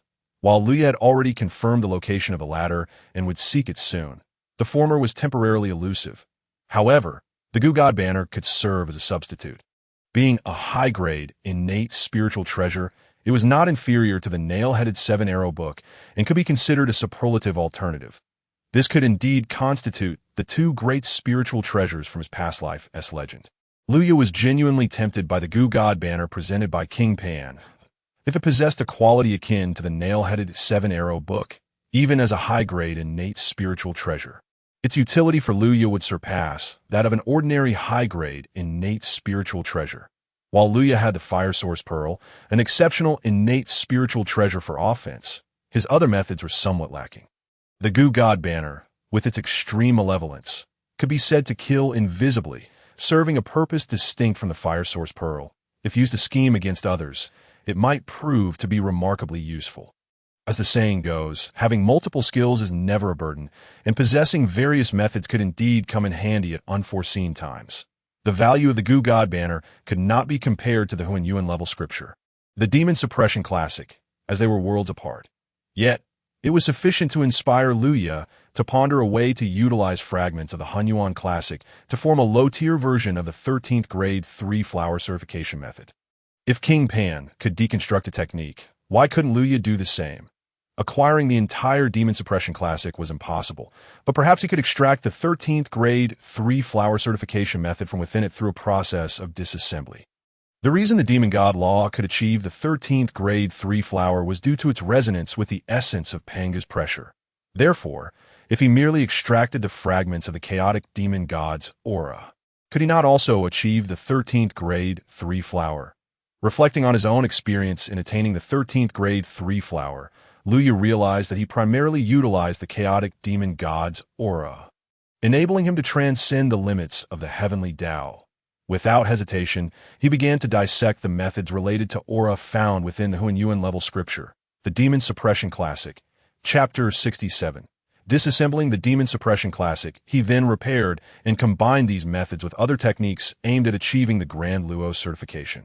The various classics acquired later, such as the Great Celestial Decision and the West Queen Mother Scripture, all found their way into Lu Yu's repertoire. These classics only reached the level of the Grand Luo certification.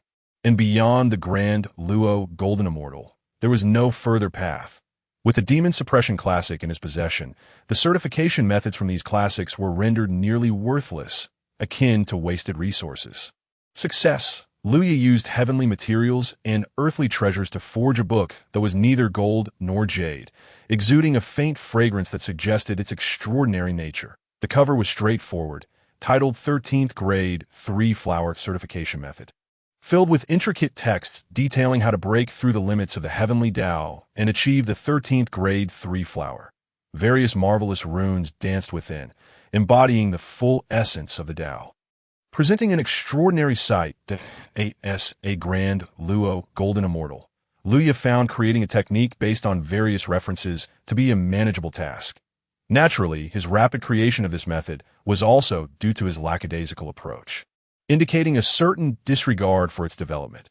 Upon seeing the book's appearance, King Pan was instantly taken aback, recognizing it as the secret method for achieving the 13th grade 3-flower, and was astonished by the imagery it conjured. He scanned the contents Lin Yun had specifically showcased and found himself captivated by this method. It became clear that the foundation of Lin Yun's technique drew from the chaotic aura from beyond the primordial chaos. The subsequent content diverged significantly from contemporary techniques, brimming with innovative concept, and oh wonder, it could have a chance to achieve the 13th grade 3-flower. Upon examining this method, it was evident that it relied on the pressure of a chaotic demon god, combined with the chaotic aura he had gathered from outside the chaos, supplemented by various precious medicines, leading to a thought previously unconsidered by others. Acquiring the necessary materials was not particularly difficult, as the demon god's pressure could be sourced from Pangu's pressure on Mount Bujo. Yet, my friend, the success rate seems rather low, with only a 10% chance of achieving the 13th grade 3-flower. King Pan's tone grew somewhat disappointed as he spoke the last part. Although he had anticipated the low success rate of a method designed to break through the limits of the Heavenly Dao, a mere 10% was indeed disheartening. Lin Yun, with a bemused expression, replied, King Pan, this is a method to transcend the limits of the Heavenly Dao. Do you think it would be so easy to break through those boundaries?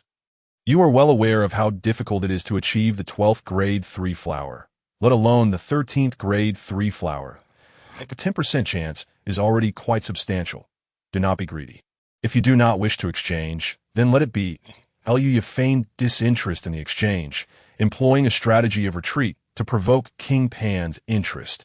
King Pan's desire for the 13th grade 3-flower certification method was unwavering. The 10% success rate did not alter his intentions. Lin Yun had clearly seen the flicker of desire in King Pan's eyes, and it seemed that even with such a low success rate, he was intrigued. Thus, Lin Yun seized the opportunity to extol the challenges of achieving the 13th grade 3-flower, thereby inflating its price. He aimed to extort the Goo God banner without allowing King Pan to realize he was being taken advantage of. Indeed, Lin Yun's method contained only a fraction of substance, with the rest being mere filler, cobbled together from the fragments of the Hunyuan scripture and various later techniques aimed at achieving the Grand Luo. Chapter 68. Extorting King Pan, the original Demon Suppression Classic could boast a 100% success rate, while this hodgepodge technique had only a 10% chance, making it an exceedingly low-tier version. Luya could not possibly part with the entire Demon Suppression Classic. A mere high-grade innate spiritual treasure could not be compared to the value of the classic. However, he was also keenly aware of the worth of the Gu God banner in King Pan's possession. What to do then? Naturally, he would concoct a low-quality version of the 13th grade 3-flower certification method, as King Pan would have no way of knowing that Luya's foundation lay in the Hunyuan level Demon Suppression Classic, leading to a misjudgment on his part. Moreover, Luya had blended various later techniques, which differed significantly from the current methods of the Primordial era. Although these contents bore little relevance to achieving the 13th grade 3-flower, their novelty greatly enhanced their persuasive power, leading King Pan to mistakenly believe that Luya had genuinely provided his authentic method for achieving the 13th grade 3-flower. Faced with King Pan's doubts about the success rate, Luya straightforwardly replied, "Breaking through the limits of the Heavenly Dao is inherently difficult. Whether you wish to exchange is entirely your choice." In a strict sense, Luya had not lied. This method could indeed lead to the 13th grade 3-flower. Albeit with a low success rate and potential aftereffects, it would be strange to claim that a freshly minted technique, barely 15 minutes old, came without repercussions. Such matters would have to be resolved by King Pan himself. Luya considered himself quite benevolent. After all, a method for achieving the 13th grade 3-flower, regardless of its low success rate, was invaluable that he alone possessed it within the entirety of the primordial realm, and he could sell it as he pleased. King Pan had no real connection to him, and in the world of commerce, exploiting him was of no consequence. Furthermore, when it came to morality, King Pan was hardly a paragon of virtue, and Luya felt justified in taking advantage of him. My friend, I will exchange. King Pan quickly implored upon seeing Luya's feigned reluctance. This was the first method for achieving the 13th grade 3-flower in the primordial realm, one he had coveted for a long time. How could he not agree to the exchange? A 10% success rate was sufficient, after all, as it was a method to break through the limits of the Heavenly Dao. A truly miraculous technique. With such a low success rate, it was perfectly reasonable. Very well, then let us conclude this transaction, Luya thought. Secretly amused, he raised his hand, using his magical power to levitate the non-metallic, non-jade book before King Pan. King Pan also presented the Gu God banner to Luya, accepting the book in return. Last, the 13th grade 3-flower certification method was in his grasp. Luya had indeed been quite audacious, demanding a high-grade innate spiritual treasure in exchange. King Pan's face reflected a pained expression, his gaze lingering on the 3-flower certification method, yet he felt it was worth the price. In King Pan's eyes, the value of a method capable of breaking through the limits of the Heavenly Dao, though seemingly high, was justified. Damn Luya, if it weren't for your relentless pressure, I would never have parted with a high-grade innate spiritual treasure. There are also those accursed celestial corpses. If you and I were to each contribute half, it would significantly reduce the price I must pay, thus sparing me a considerable loss over a high-grade innate spiritual treasure. The King of Discs secretly cursed.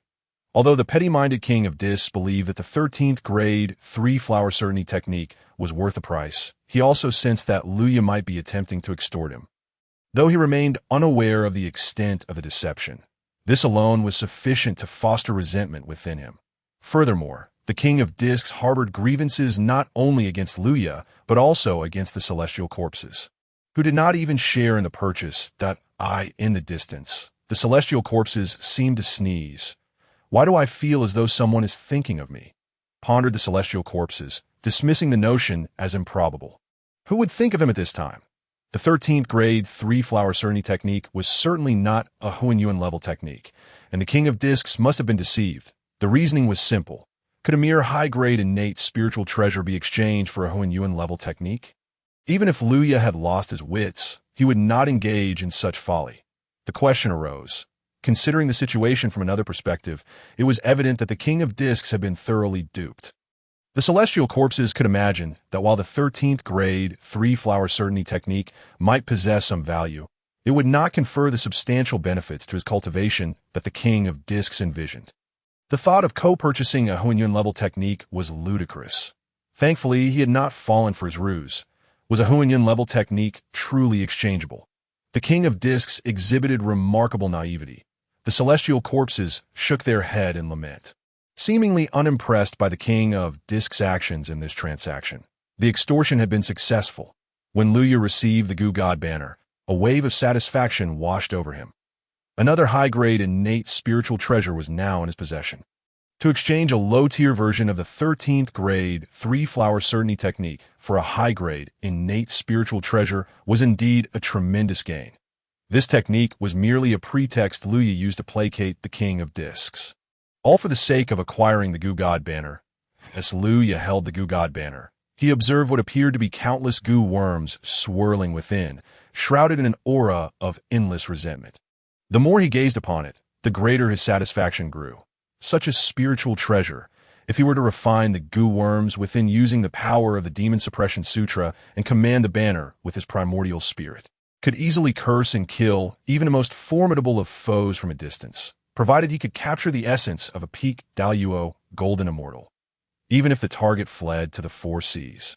Far from the Hongmeng continent, or even to the chaos beyond the heavens, they would still be unable to escape the curse of this banner, that it could be said to be a long-range, cursing spiritual treasure of the most vicious kind, sure to prove invaluable in the future. For quasi-saint powerhouses, direct long-range cursing was beyond Luya's current capabilities. However, he could first gather some of their essence, if this quasi-saint failed to notice. When they eventually clashed, Luya could suddenly activate this treasure, causing the powerhouse to be thrown into chaos, greatly increasing the likelihood of a successful attack and annihilation. Truly a magnificent treasure. Since this was a transaction, the King of Discs proactively removed his primordial spirit imprint from the Goo God banner, rendering it a soulless object. The process of recognizing a new master was exceedingly simple. Luya extended a thread of divine consciousness, imprinting his mark upon the Goo God banner. From that moment forth, it belonged to Luya alone, and one could seize it. Not even the original owner, the King of Discs, if he were to attempt to reclaim it. Luya, my friend, with the transaction concluded, I shall take my leave, remarked the King of Discs, eager to return to his lair, the Poison Mountain, to contemplate the 13th grade 3-flower certainty technique. Very well. Safe travels, my friend. Should you desire more high-grade innate spiritual treasures in the future, do not hesitate to engage in further transactions with me. Luya replied cheerfully, reveling in his fortune. The King of Discs, incensed by the prospect of future dealings, quickly utilized Earth Escape to flee from Mount Buzhou. Chapter 70. The steps rendered useless lest he succumb to the urge to deliver a sound thrashing to Luya. He feared for his own fate, not to mention Luya's combat prowess. The presence of Enwa, a quasi-saint powerhouse, loomed large to Luya. My brother, did you manage to swindle him? Enwa inquired, having observed the King of Discs' departure. With her nearing the quasi-saint's second corpse-slaying realm, she had subtly detected the disharmony in Luya's presentation of that technique. Sister, your foresight is remarkable. Indeed, I did manage to deceive him a little. Luya replied, somewhat sheepishly. Enwa's perceptiveness was understandable. The King of Discs, a Daluo golden immortal, was on par with Luya. Luya was confident he could keep his ruse hidden, for in terms of insight, the quasi-saint could not surpass him. With the sign-in system, Luya had acquired many techniques from the future. When it came to the art of deception, fooling a Daluo golden immortal posed no challenge. As for the King of Discs, it was said that within his lair he frequently preyed upon female beings, using their inherent qualities to nurture goo worms. His character was already questionable. Thus, to deceive him in this transaction was of little consequence. Enwa was well aware of the circumstances surrounding every Daluo golden immortal, as there were only a handful of them. Hence, she had heard of the King of Discs' actions and disapproved of his behavior. Luya, my brother, to have managed to swindle the King of Discs out of that high-grade, innate spiritual treasure, the Goo God banner, is quite an accomplishment, Enwa remarked with a laugh, her gaze drifting toward the endless steps of Mount Buzhou. Suddenly, she shifted her tone to Luya. I recall you previously attempted to ascend the endless steps. There are a total of 150 steps, and you seem to have only reached the 120th. You have yet to truly reach the end. Would you care to give it another try? Enwa teased Luya. She had long been curious about how far Luya could ascend. And the same thought had crossed the mind of the king of discs earlier. However, the shocking spectacle of Lin Yun condensing the 13th grade 3 flower had momentarily overshadowed this inquiry. Now, reflecting on it, it was indeed regrettable that she had not witnessed Lin Yun's potential to ascend the steps while he was still at the Tai golden immortal level. Sister-in-law, you jest, Lin Yun replied with a wry smile. He had no desire to attempt the endless steps again. The reason I ascended those steps before was to harness the Pangu will within, to temper my essence and chi, allowing me to advance to the 12th grade, great perfection 3 flower. At that time, I believe I needed to reach the 150 steps to attain the 12th grade 3 flower and achieve the Daluo golden immortal fruit position. Little did I expect that upon reaching the 120th step, I would suddenly attain enlightenment and advance to the 13th grade 3 flower, reaching a higher tier Daluo golden immortal. Now that I am a Daluo golden immortal, my strength rivals that of quasi-saint powerhouses. The endless steps hold no further significance for me. Lin Yun now gazed upon the endless steps and perceived that with the weight of Pangu's might, reaching the summit, what was referred to as the 150 steps was but a trivial task. With strength comparable to quasi-saint powerhouses, why would he require the endless steps to validate his prowess? To do so would only diminish his worth. Such an act was unnecessary. Chapter 71. Sign in at Mount Buzhou, originally. Lin Yun sought to ascend the endless steps for their tempering effect. But since his promotion to Daluo, they had become utterly futile. Standing at the peak of Mount Buzhou, Lin Yun gazed downward, where he beheld swirling mists of spiritual energy. This place was already at the height of the sun star. Looking down, he could still see the celestial bodies, as well as the sun and moon stars. Previously, he had longed to behold Mount Buzhou, almost traversing its entirety. Now, having resolved his ascension to Daluo, he decided to sign in at this location as for why Lin Yun did not sign in upon his arrival at Mount Buzhou. It was because he was confident in his promotion to Daluo, feeling no need to sign in to enhance his strength. Naturally, he postponed the sign in, believing it would yield better luck. Mount Buzhou, a place rich in Dao essence, was certain to offer valuable rewards. Lin Yun activated the system and commenced the sign-in process. Would it be a spiritual treasure, a spiritual root, or perhaps a technique? He had only recently signed in for a spiritual root at Unmoving Mountain. It was unlikely he would receive another. Thus, it should be a spiritual treasure or a technique. Ding! Host is signed in at Mount Buzhou, receiving a Dao-level cultivation technique. Hongmeng Dao Scripture. Host is signed in at Mount Buzhou, receiving a high-grade innate spiritual treasure, the celestial slaying gourd. Dao level. Lin Yun was profoundly shaken by the level mentioned by the system. What does it mean to be Dao level? Even the mighty Pangu, the most formidable chaotic deity who opened up the primordial world, cannot reach such a realm. The previously acquired Hunyuan level cultivation technique, the Demon Suppression Sutra, has already bestowed significant benefits upon Lin Yun. Now, the arrival of an even more powerful Dao level cultivation method, the Hongmeng Dao Scripture, seems to suggest that not only has the path to Hunyuan de Luo Jin Xian been opened for him, but also the route to the Dao level has become accessible. Unable to contain his excitement, Lin Yun allowed a strand of divine consciousness to penetrate into the system space. Before him appeared a book enveloped in endless purple aura, seemingly surrounded by countless chaotic stars, each star paying homage to a chaotic demon as if it were the supreme being. On the cover, for large characters read, Hongmeng Dao Jing. Hongmeng Dao Jing. Taking a deep breath, Lin Yun extended his divine consciousness to explore the book. Various concepts seemed to manifest within its pages, appearing to encompass everything while simultaneously containing all. The sound of cascading waves echoed as Lin Yun perceived the true essence of the Dao.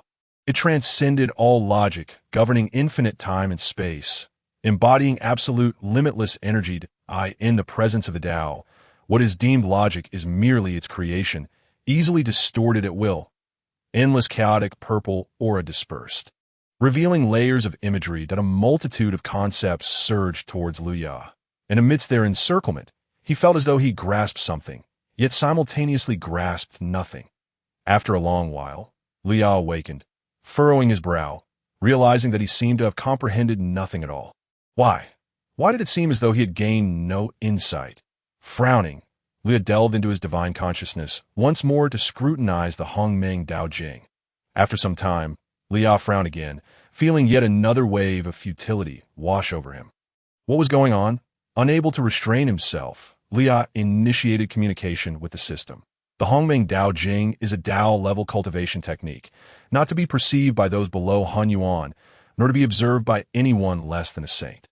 Receiving this information from the system left Liu at a loss for words. Such an esoteric scripture. It actually requires a Hunyuan level or the cultivation of a saint as a prerequisite. Does that render it utterly ineffective for me at present? Even ordinary beings, upon gazing at it, would glean a fragment of the true essence of Hongmeng, which is sufficient for the host. The true essence of Hongmeng? Liu reflected inwardly, sensing that his magical power, primordial spirit, and life force indeed seemed to possess an indescribable Daoic essence. This what is referred to as the true essence of Hongmeng. Chapter 72. The Hongmeng Dao Jing Liu conducted an experiment and discovered that this true essence of Hongmeng was indeed omnipotent.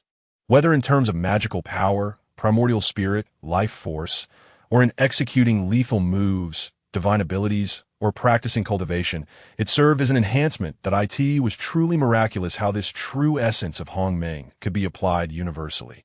Perhaps it should be called a universal amplifier? Liu silently scoffed that in my inability to comprehend the scripture, a mere thread of the true essence of Hongmeng proves to be so wondrous.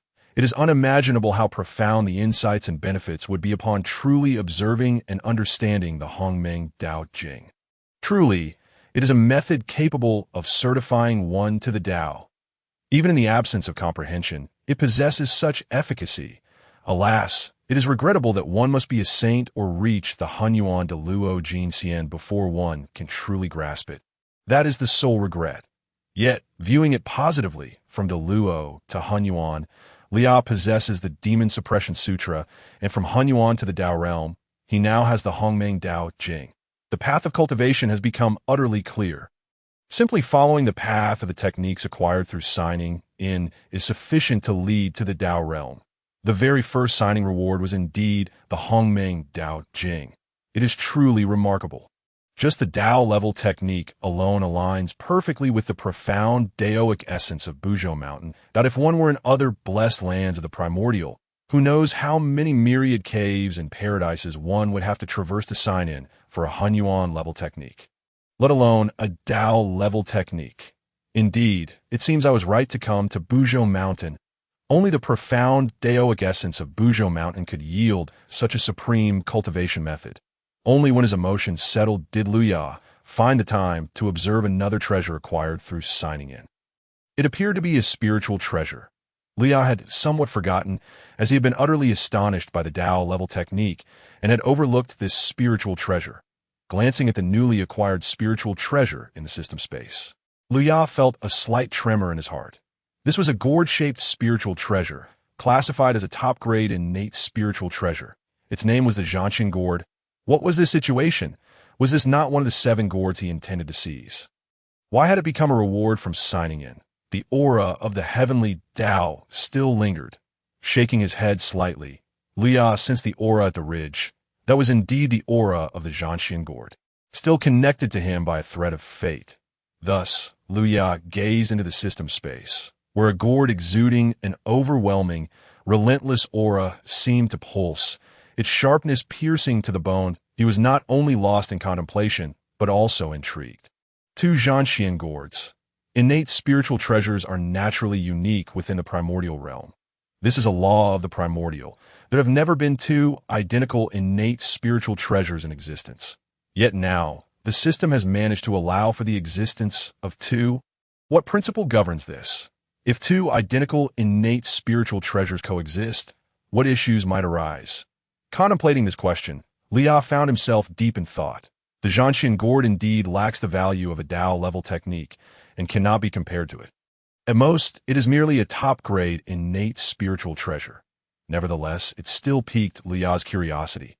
After all, the reputation of the Zhanxian Gourd is considerable, having shone brilliantly during the Fengshan War. The sudden appearance of an identical spiritual treasure made Luya recall the tale of Sun Wukong, deceiving the Golden Horned King and the Silver Horned King. In the era of the journey to the west, the revered Laozi's two disciples, the Golden Horned and Silver Horned boys, took Laozi's purple gold gourd to the mortal realm to be used by demons. This gourd was also one of the 7 gourds of Buzhou Mountain, Chapter 73. The Zhanxian gourd, unable to match the power of Laozi's gourd. Sun Wukong transformed one of his hairs into a similar gourd, stealthily tricking the 2 little demons into giving up the purple gold gourd. Sun Wukong claimed that his gourd was a male gourd while the purple gold gourd was a female gourd, asserting that when a male meets a female, it would become ineffective. This was, of course, a fabrication, deceiving the 2 little demons who lacked experience. The purple gold gourd is a top-grade innate spiritual treasure. In this world, how could there be 2 identical innate spiritual treasures? The treasure conjured from Sun Wukong's hair is not even comparable to a postnatal spiritual treasure, let alone to a top-grade innate spiritual treasure. It was merely a ruse. However, now, Lia, with the divine sense of a Deluo Jin Xian, scanned the Zhanxian gourd within the system space, and no matter how he examined it, it clearly indicated to him that this was a genuine top-grade innate spiritual treasure, not some trick. This situation left Lia both astonished and curious. He was eager to rush to the ridge, the place where he sensed the destined spiritual treasure, to see how the Zhanxian gourd there differed from the one in his possession. Were its appearance and power identical? Determined, Lia, after informing Nuwa, descended from the mountaintop, making his way to the ridge, following the guidance of the Heavenly Dao and the sense of his destined spiritual treasure. The Zhanxian gourd, Lia and Nuwa flew forth, seemingly guided by fate to a certain location that the place? It was an inconspicuous corner of the ridge area. Lia stroked his chin as he stood by a small, unremarkable formation. This small formation was one that had formed innately. Within the primordial realm, whether it be spiritual treasures, celestial herbs, or practitioners of notable roots, a formation could form as a protective barrier, of course. Innate formations are not necessarily stronger than postnatal formations, as there are various levels among them. The innate formation before him could only be considered a low-grade innate formation, barely capable of trapping even a Xianxian. As for the items within, a practitioner with divine sense would see that there were merely a few ordinary spiritual herbs and celestial flowers inside. At best, they could be used to concoct pills that enhance the cultivation of Xianxian, which is hardly remarkable. Those capable of reaching the ridge area are at least Tai Jin Xian. It is unlikely that many would find value in these few spiritual herbs and celestial flowers.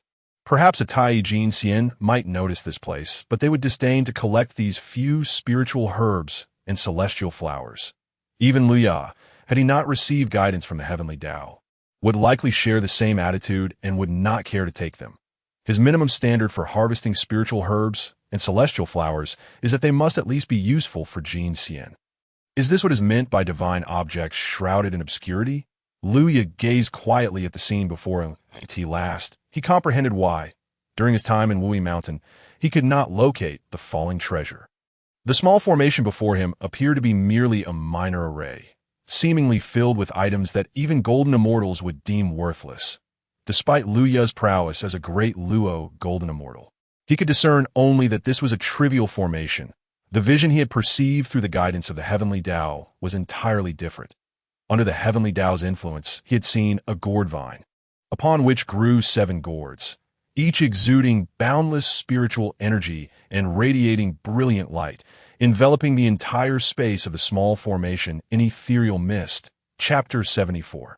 The Summoning Gourd, which was immediately evident as extraordinary. Indeed, the disparity between having a connection to treasures and lacking such a connection was stark. Lu could only reflect on this scene, even with his divine perception rivaling that of quasi-saint powers. He could not penetrate the secrets of this small formation through mere cultivation. This highlights the paramount significance of fate within the primordial chaos. Without sufficient fortune, even quasi-saint powers would struggle to uncover innate spiritual treasures. However, with ample fortune, innate treasures would present themselves unbidden. Open, Luya casually wielded his immense magical power, effortlessly dispelling the small formation. What lay before him was not merely the few spiritual herbs and immortal flowers he had initially perceived through his cultivation. Instead, it was the vision he had glimpsed under the guidance of the Heavenly Dao. The center of the formation stood a gourd vine, adorned with several gourds that were unmistakably extraordinary. The radiant hues of purple, red, green, and gold illuminated the heavens, their dazzling brilliance intermingling and emanating a formidable aura. The seemingly unremarkable gourd vine aside, any discerning cultivator could immediately recognize that these 7 gourds were rare, innate spiritual treasures, and of exceptionally high grade at that. Were these truly 7 superior, innate spiritual treasures? It was astonishing to find such treasures upon a mountain ridge. Hunyuan, having accompanied Luya, had initially been skeptical upon hearing of 7 superior, innate spiritual treasures in this location.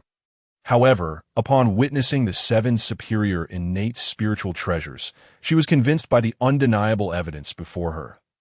This treasure fated for me. She felt an inexplicable connection to the 7th purple-green gourd on the vine. Hunyuan sensed that she was destined to acquire another superior, innate spiritual treasure. The mutual resonance between the treasure and its master was palpable. Not only did Hunyuan perceive the purple-green gourd, but the gourd also sensed her presence. It stirred with eagerness, soaring into her hands. Filled with joy at the treasure's arrival, Hunyuan promptly imprinted her primordial spirit mark upon it, thereby recognizing it as her own. Congratulations, Sister Hunyuan, on acquiring this treasure. This gourd possesses the power of creation and dominion, capable of commanding all spirits and demons of the world with its formidable might, Luya exclaimed with a smile. Sister, why not bestow upon a name? After some contemplation, Hunyuan replied, Let it be called the Summoning Gourd. This name aptly derived from the gourd's inherent abilities to command myriad spirits and demons. Exquisite, truly exquisite, Luya responded. 7 superior, innate spiritual treasures. This is a tremendous fortune. I sense that the other 6 treasures are connected to several formidable beings, making them not so easily claimed. That Luya, have you informed our father and uncle? Hunyuan inquired, implying that in order to secure the 6 treasures, they would need to summon assistance, as the 2 of them alone could not hope to obtain so many superior, innate spiritual treasures. I have already notified Father and Uncle Dongwang, as well as Senior Fushi. These 7 treasures are undoubtedly destined to be ours, Luya assured, having already communicated with Dongwang Tai, Jun, and Fushi before unveiling the formation. As the formation opened, he felt a tremendous wave of energy, indicating that the great powers had sensed the occurrence and were en route. They awaited the arrival of both parties for a climactic showdown to determine the treasure's rightful ownership. Chapter 75. Summoning Aid. The necessary notifications were made. For now, they would first claim the treasures before them.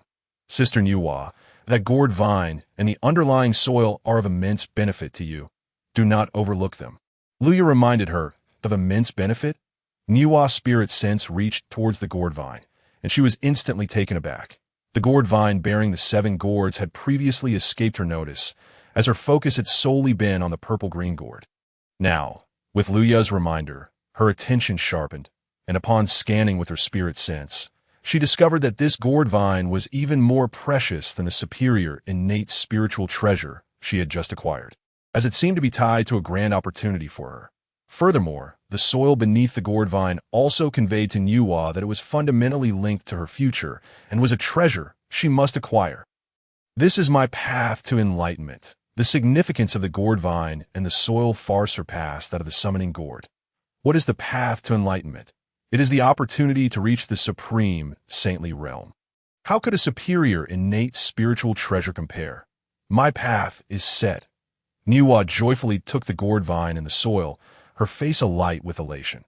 Although she had no clear notion of how these treasures would lead her to sainthood, it was evident that she had touched upon the glimmer of such an opportunity.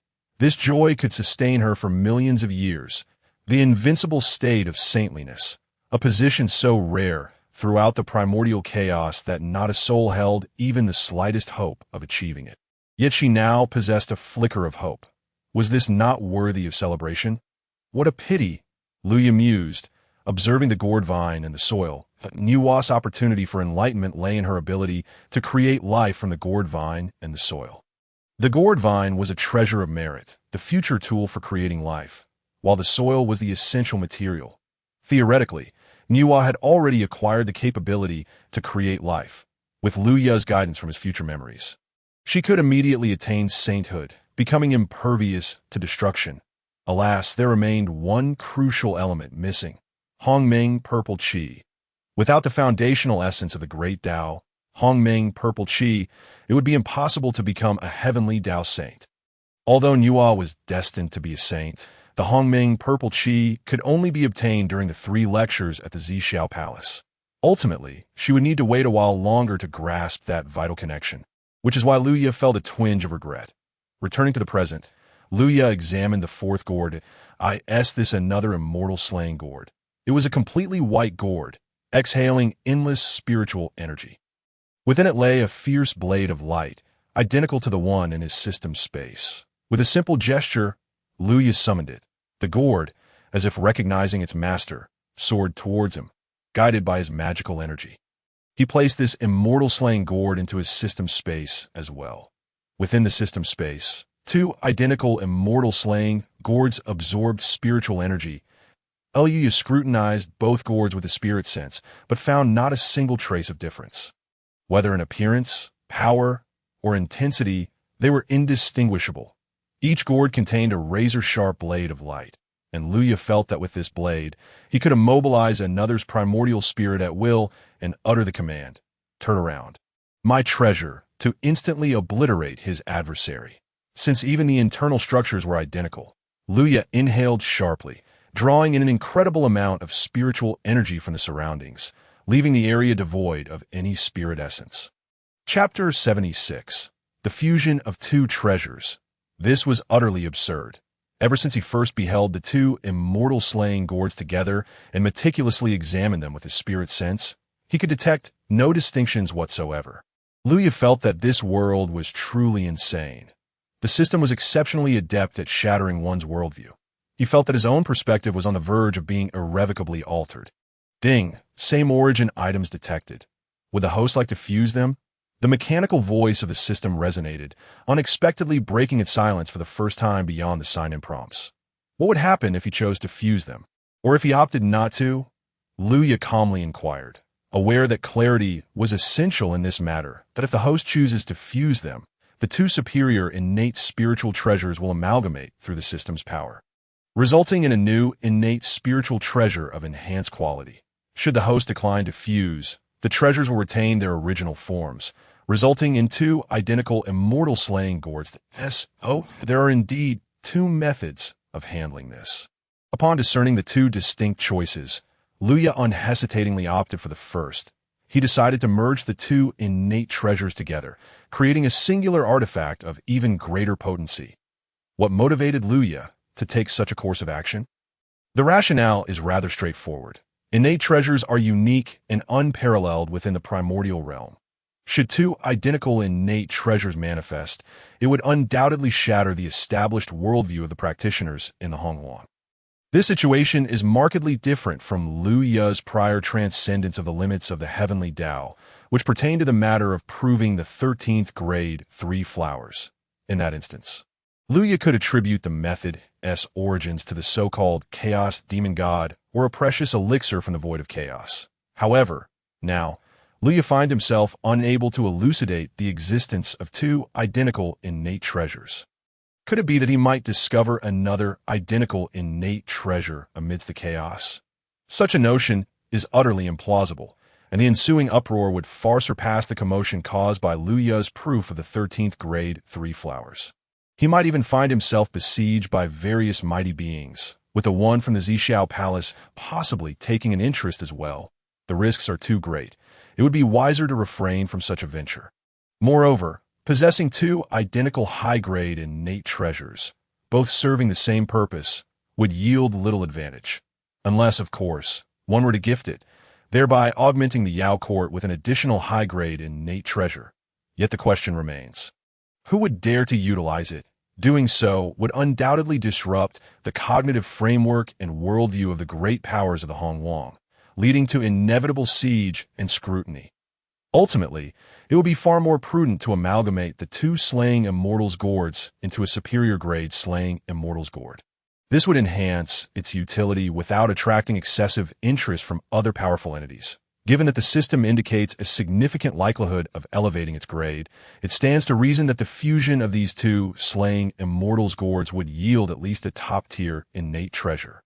The capabilities of a top-tier innate treasure Slaying Immortals gourd would be invaluable, allowing it to be used in conjunction with the Fire Source Pearl system. Proceed with the fusion of the two Slaying Immortals gourds.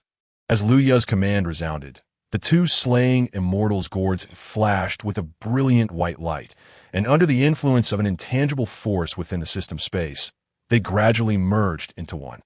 An endless radiance erupted, soaring into the heavens, transforming the world into a blinding expanse of white.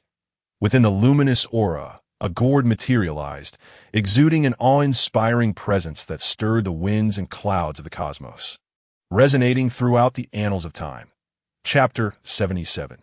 The arrival of great powers. Observing the fluctuations, it was evident that even the combined might of the two previous Slaying Immortals gourds paled in comparison, having amplified tenfold in strength. The emergence of this potent aura confirmed without a doubt that its grade had indeed ascended as the system proclaimed. The Slaying Immortals gourd before him had now attained the status of a top-tier innate treasure. Liu Ya felt the gourd's power, which seemed to surpass even that of the Fire Source Pearl. It is noteworthy that the Fire Source Pearl itself is formidable among top-tier innate treasures. However, the gourd before him exhibited even greater potency. This indicated that the Slaying Immortals gourd had become an exceptionally powerful innate treasure, verging on the threshold of a chaos-grade treasure. What a marvelous artifact indeed. In the forthcoming battle, I shall rely upon you. As Liu Ya caressed the Slaying Immortals gourd, he noticed a chilling luminescence emanating from within, with flying knives poised and ready for action. Soon, the quasi-saintly powers would converge, and the Slaying Immortals gourd would undoubtedly unleash limitless potential. Just as Liu Ya grasped the gourd's vine, on Kunlun Mountain, in the not-returning mountain, the three pure ones simultaneously sensed a connection to a treasure. Interrupting their philosophical discourse, second brother, third brother, I have discerned the heavenly mechanism. The treasure from not-returning mountain has not emerged at this moment.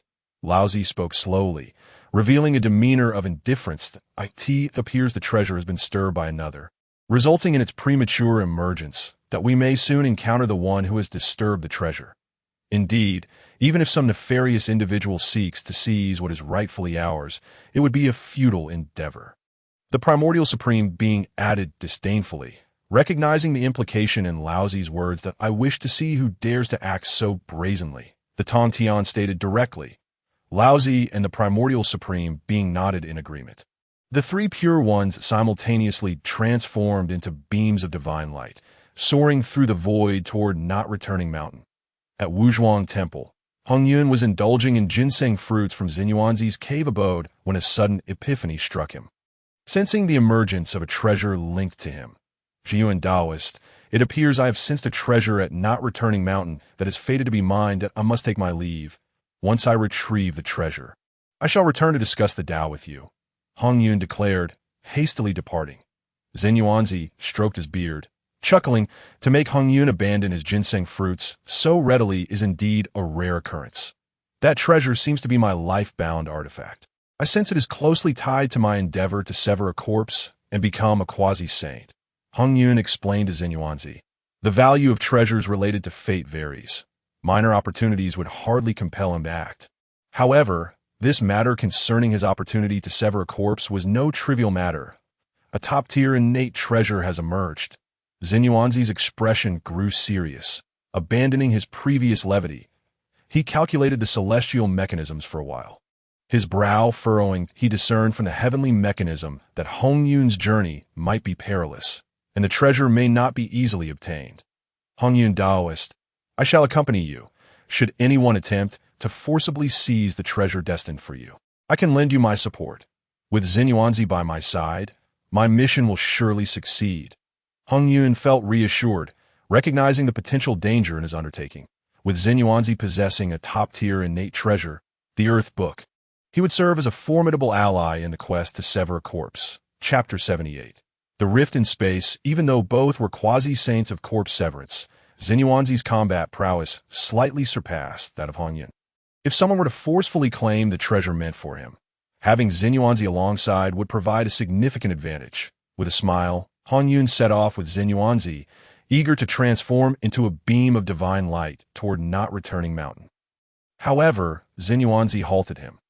Hunyuan, my friend, I have recently mastered a grand technique of sleeve universe, deepening my understanding of the laws of space. Your speed of flight may be somewhat lacking compared to my space-rending technique. Given our urgency, allow me to employ the method of tearing through space for our journey. Upon hearing this, Hongmeng acknowledged Xunyuanzi's advancements in the laws of space and agreed, recognizing that his own flight speed was indeed somewhat slow. Then let Brother Xunyuanzi take the lead. Upon receiving Hongmeng's consent, Xunyuanzi utilized the laws of space to rend a massive opening in the fabric of reality, beckoning Hongmeng to enter the rift as they made their way to not returning mountain. On the Sun Star, Emperor Jun donned his imperial robe, murmuring, "A treasure is emerging at not returning mountain." Previously, Emperor Jun had received a transmission from Luya, gaining some insight into the situation. Now, sensing the occurrence, he smiled at Tai. "According to my son Luya, there are 7 gourd treasures that I calculated the heavenly mechanism and determined that 2 of these gourds are destined for us. Since these 7 treasures were first discovered by my son, we shall seize as many as we can to bolster our Yao Court's foundation. As for the original destined owner of the treasure, it matters not. Whoever it may be, these treasures belong to the Yao Court." Tai's face lit up with joy. 7 top-tier innate treasures. This would rival all the top-tier innate treasures possessed by our Yao Court combined. IT will indeed enhance our foundation significantly. Has Leah mentioned how many quasi-saints the opposition has? Tai inquired of Emperor Jun. Approximately 4 to 5. Emperor Jun replied, relaying the information Luya had provided. The 3 pure ones, Hunyuan, Xunyuanzi. These are all familiar figures, Emperor Jun conveyed to Tai Daha. None of them pose a significant threat.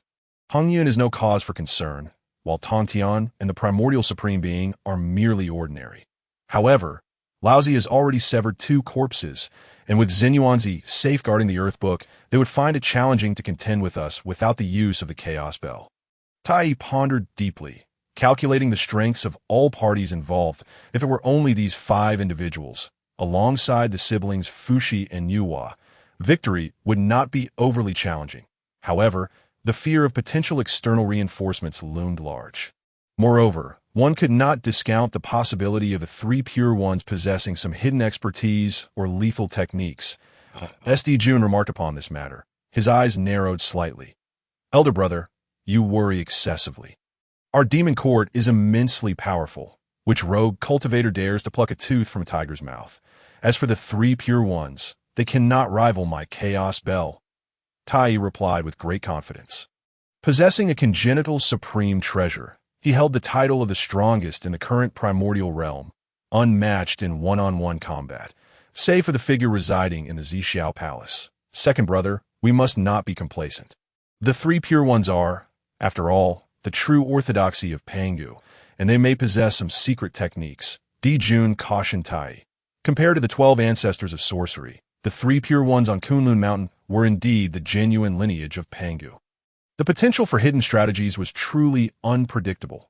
Chapter 79. The combat power of Luya, Elder Brother. Luya has ascended to the rank of Great Luo Golden Immortal, confirming his Great Luo fruit position. Such an achievement is extraordinary. After this battle, we must hold a grand banquet in the Demon Court to celebrate his ascension. Tai shifted the discussion to Luya. The figure transcending the River of Fate was so prominent that the entire primordial realm was aware. Tai naturally recognized that his nephew had already become a Great Luo Golden Immortal. What does it mean to be a Great Luo Golden Immortal? It signifies the existence of a demon saint within the Demon Court. The vast Demon Court comprises only 10 such beings. Each time one is born, a banquet is held to celebrate the emergence of a Great Luo Golden Immortal. Each Great Luo Golden Immortal represents the top-tier combat strength of their respective factions. making it entirely reasonable for Di Jun and Tai to act in this manner. Moreover, considering Liu Ye's status as the son of the Demon Emperor Di Jun, the relationship runs even deeper. Merely hosting a banquet for the entire primordial realm is undoubtedly justified. Indeed, Liu Ye's achievement of Great Luo is a momentous occasion for the demon court. His ascension to Great Luo must have been through the flawless 12th grade 3 flowers, showcasing immense potential in the future. His advancement to quasi-saint status, coupled with the myriad precious medicines and secret techniques of our demon court, is assuredly a matter of certainty. Di Jun stated. He remained unaware that Liu Ye had actually achieved the 13th grade 3 flowers. The transcendence of the river of fate was observable by all in the primordial realm, while Liu Ye's 13th grade 3 flowers could only be seen within the confines of Buzhou Mountain. And the news had yet to reach the demon court. Liu Ye possesses a supreme, innate spiritual treasure, a pearl, allowing him to battle against formidable foes for dozens of rounds even during his Tai phase. Now, having confirmed his status as a Great Luo Golden Immortal, one could surmise that his combat power would not fall short of that of a quasi-saint by much, likely equating to half of a quasi-saint's power.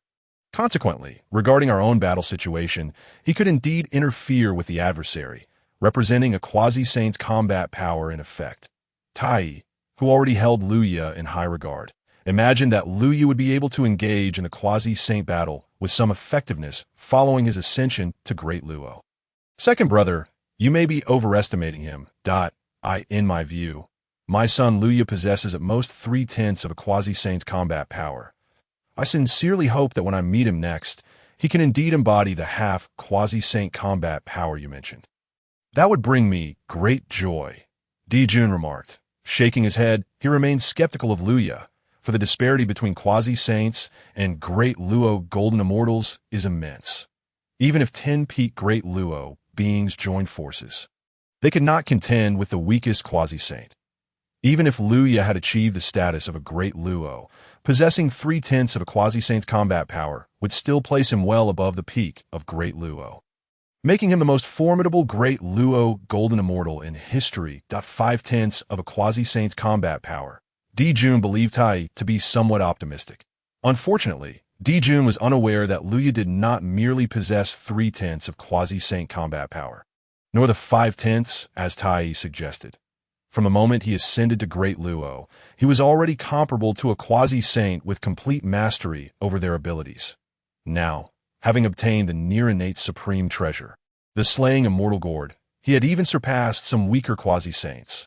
Upon witnessing Liu Ye's combat prowess, Di Jun and Tai would undoubtedly be astounded. The location of the demon court was not far from Buzhou Mountain, at least in comparison to Kunlun Mountain, allowing Di Jun and Tai to hastily make their way to Buzhou Mountain. At Fengxi Mountain, adjacent to Buzhou Mountain, Fuxi arrived early after receiving Liu Ye's transmission. Meeting with Hunyuan and Liu Ye. Opportunities for enlightenment. Fuxi expressed astonishment after discussing with Hunyuan that he had not anticipated that after escorting Liu Ye to Buzhou Mountain, Hunyuan would actually obtain an opportunity for enlightenment. Such opportunities are not commonplace. They are chances to attain the saintly realm, and no one in the entire primordial realm had acquired one. Perhaps only Hongmeng Dao had ever done so. Hunyuan had merely come to Buzhou Mountain and attained such a chance. Upon hearing this news, Fuxi was so astonished that his jaw nearly dropped. After a long moment of reflection, he could only exclaim, "Indeed, Liu Ye is truly a lucky star for my little sister." No wonder he felt that when Hunyuan made her heavenly vow, it was a promise brimming with benefits rather than drawbacks, that Hunyuan's journey with Liu Ye led her to this opportunity for enlightenment. Was that not a tremendous boon? There could be no greater benefit than this. His little sister's vow was undoubtedly a wise decision, and her discernment was remarkable for the first time. Thinking back to his little sister's previous impulsiveness, he finally saw her accomplish something reliable. As Fuxi pondered, a majestic imperial carriage soared across the sky, pulled by 9 splendid golden dragons. The carriage sped towards Buzhou Mountain. Inside were Di Jun and Tai, who, upon catching sight of Liu Ye, particularly the sunfire mark on his forehead, were left utterly astonished. Even Di Jun, the Demon Emperor, could not contain his amazement. My son Liu Ye, Has he truly perfected the Sun True Fire to its utmost completion? The flame that seemed capable of incinerating infinite universes was unmistakable. This was evidently the pinnacle of the Sun True Fire. Had Luya, upon reaching Great Luo, achieved such a state? Di Jun and Tai exchanged glances, both sensing the astonishment reflected in each other's eyes. Judging solely by the Sun True Fire, Luya was already on par with quasi-saint great powers, far exceeding their earlier conjectures of 3/10 or even 5/10 of quasi-saint combat power. With the highest realm of the Sun True Fire attained, even if his magical power was merely at the Great Luo level, Luya's innate talent would surely allow him to reach at least 8/10 of a quasi-saint's combat power. I cannot believe I underestimated him, Di Jun remarked with a smile towards Tai, his heart brimming with joy. Though he recognized his prior assessment was incorrect upon seeing Luya, he felt an overwhelming sense of happiness. How could he not rejoice? The previous misjudgment seemed trivial compared to the tangible strength displayed, and Di Jun secretly hoped for more such moments of being proven wrong.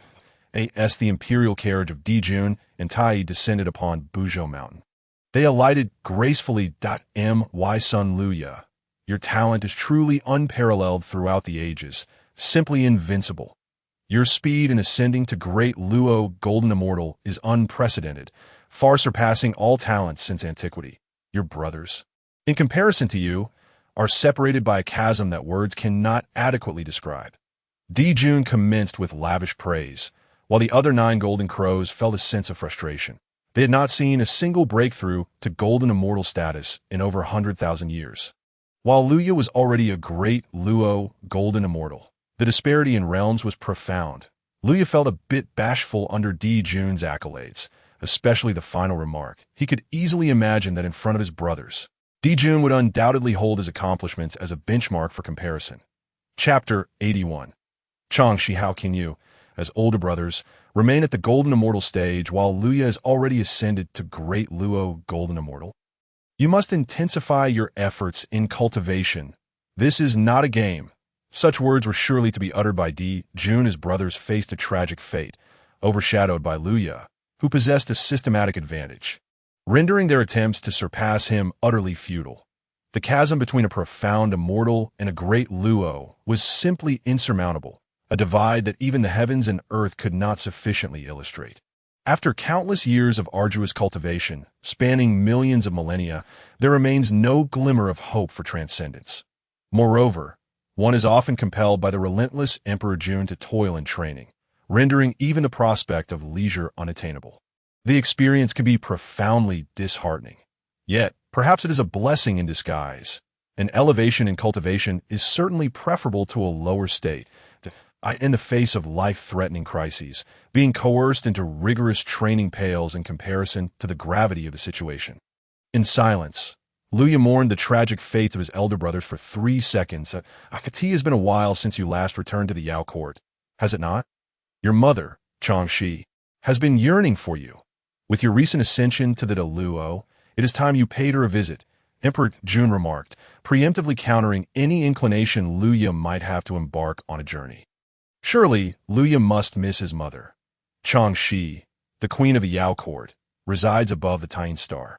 The mere thought of this nominal mother caused Luya's lips to twitch involuntarily. He had only glimpsed Changshi in the memories of a Jinwu form and had not truly encountered her since arriving in the Hongmeng realm. On one hand, Luya was preoccupied with registering his presence across various locales. On the other, he was unsure how to face his mother. The dynamics between men and women are inherently distinct. Emperor Jun, a formidable figure, occupies the throne of the Yao Emperor, embodying a paternal love that resembles stern expectations, akin to the archetype of a strict father. Luya found this somewhat acceptable, as he maintained a cordial rapport with Emperor Jun in their daily interactions. However, his mother, Changshi, epitomized nurturing motherhood and had always indulged him. Luya found himself at a loss regarding how to respond to such maternal affection. After all, he was no longer a child. His maturity far exceeded that of the other 9 Jinwu. Considering this, Luya had previously adopted a stance of avoidance towards Changshi. However, having achieved a Luo and registered at Buzhou Mountain, returning to the Yao court no longer posed a dilemma. Very well, father. After resolving the matter of the spiritual treasures, I shall return to the Yao court, Luya replied with a smile. Yet, he felt an oddity in his words, as though he were sneaking out to play. Although he journeyed through mountains and waters, it was not mere leisure. He was diligently engaging in the act of signing in and claiming rewards. Surely, this constituted earnest cultivation, not a frivolous escapade. Upon hearing Luya mention the spiritual treasures, Taiyi's gaze turned towards him. 7 pieces of top-grade innate spiritual treasures. It is thanks to you, dear nephew, that our Yao court has acquired these treasures, Taiyi said with a smile. Uncle Tai, we have merely acquired them temporarily. To incorporate these treasures into the Yao court, a great battle lies ahead. Judging by the aura of these treasures, I sense a connection with certain powerful beings. To obtain them, we must first defeat those formidable entities, Luya responded slowly. The 3 pure ones, Hongyuan and Xinyuanzi. What formidable powers they wield. If it were only him, even with the almost innate treasure, the slaying immortal gourd, and the profound techniques of the primordial chaos and the Jinma Sutra, it would be impossible to contend against 5 quasi-saints alone. The probability of success would be 0. After all, the disparity in strength was insurmountable. Alone, he could not hope to secure so many treasures. However, with backing, he could readily summon assistance, thereby increasing the likelihood of success to 60 or even 70 or 80%. Though this arrangement would result in sharing the 7 gourds with Emperor Jun, Taiyi, Nuwa, and Fushi, it was more practical to allocate the treasures directly to the Yao court. After all, the Yao court is a dominant force, best positioned to distribute these treasures effectively. The 2 Yao emperors, Emperor Jun and Taiyi, are his father and uncle, while the Yao queen, his mother Changxi, makes the entire Yao court akin to his own familial domain. Why should he not bestow the treasures upon the Yao court? They are his closest kin, the most reliable support system. Should the Yao court fall, not only would the 12 ancestors of Wu take action, but various rogue quasi-saints and powerful beings would likely besiege Luya. Thus, the strength of the Yao court is of paramount importance, as for sharing some treasures with Nuwa and Fushi. Nuwa has already claimed her destined treasure, while Fushi may only take a gourd back. Securing a gourd as a favor is quite advantageous. After all, Nuwa and Fushi had come to his aid during his tribulations with the quasi-saints. Luya was not overly concerned about a single top-grade innate spiritual treasure. Ultimately, without the support of these quasi-saint powerhouses, victory in the impending battle would be unattainable. Upon hearing this, Taiyi recalled Luya's earlier communication. Is it the 3 pure ones and Hongyuan? He scoffed, disdain evident in his voice. Well, the 3 pure ones and Hunyuan, they are nothing to be feared. With your uncle here, we shall undoubtedly reclaim all the treasures for our Yao court and ensure they do not leave with a single one. At that moment, a voice echoed through the air. Taiyi, you Yao court speak with such arrogance. We, the 3 pure ones, shall see if your strength matches your words.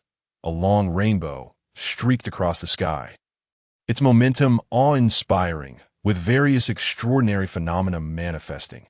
Heavenly dew descended, and golden lotuses erupted from the earth. The scene was undeniably celestial. Upon the rainbow stood 3 figures, each exuding distinct auras. The elder Taoist appeared serene and unblemished, embodying tranquility. The middle-aged Taoist radiated an aura of unfathomable depth, with an air of superiority that placed him above all beings. The young Taoist, wielding a green sword, emanated a sharp brilliance that seemed capable of piercing the heavens. Indeed, it was the 3 pure ones who had arrived. The first to speak was the primordial heavenly sovereign, his prideful nature unable to tolerate Taiyi's derogatory remarks. The primordial heavenly sovereign could not hold back in the face of such words. The 3 pure ones? Luya glanced over, recognizing them as the 3 pure saints of the future, the true heirs of Pangu. The elder was Laozi, the middle-aged one, the haughty primordial heavenly sovereign, and the young man was Tongtian Zhezhu, with the sword at his back being his proof of enlightenment. The Qingping sword. Having long heard of the 3 pure ones' renown, this was Luya's first encounter since arriving in the Honghuang realm. However, given his current status and strength, he could only stand in opposition to the 3 pure ones.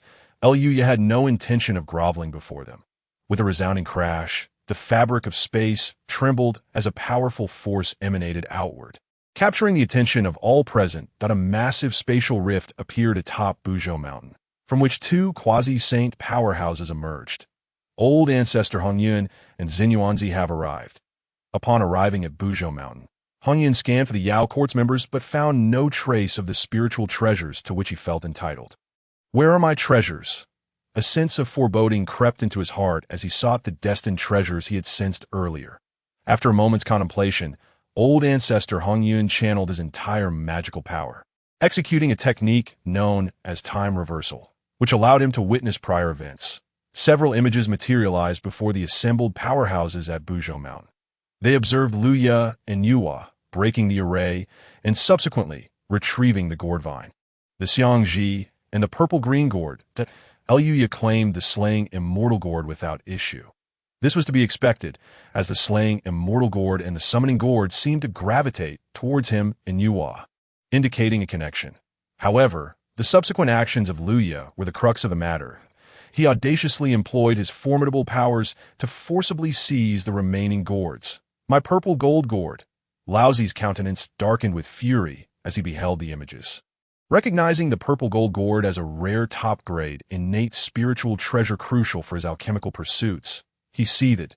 The revelations indicated that this treasure was rightfully his, yet the scene showed Lu Yu brazenly wrenching the purple gold gourd from its rightful place.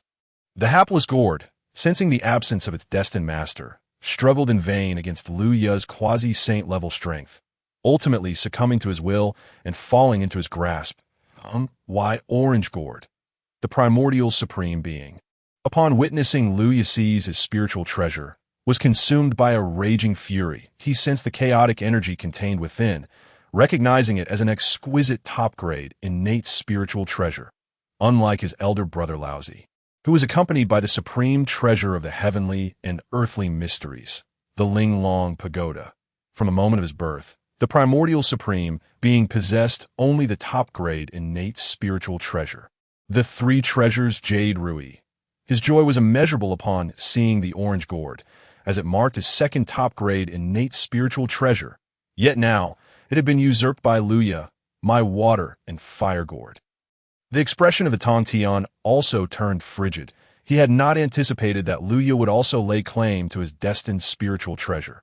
This treasure held immense significance for him, as it contained two innate water and fire qilin, capable of suppressing fate. San Han gourd. The patriarch Hongyun, upon witnessing the scene of his temporal regression, was filled with indignation and directly admonished the members of the demon court. Do you intend to declare war on us by forcibly seizing our destined treasures? Zhen Yuanzi, standing beside Hongyun, silently emanated his quasi-saintly aura, causing countless beings within billions of miles to feel the terrifying pressure, a manifestation of the wrath of a quasi-saint. Laozi fixed his gaze upon Di Jun and Tai, speaking coldly.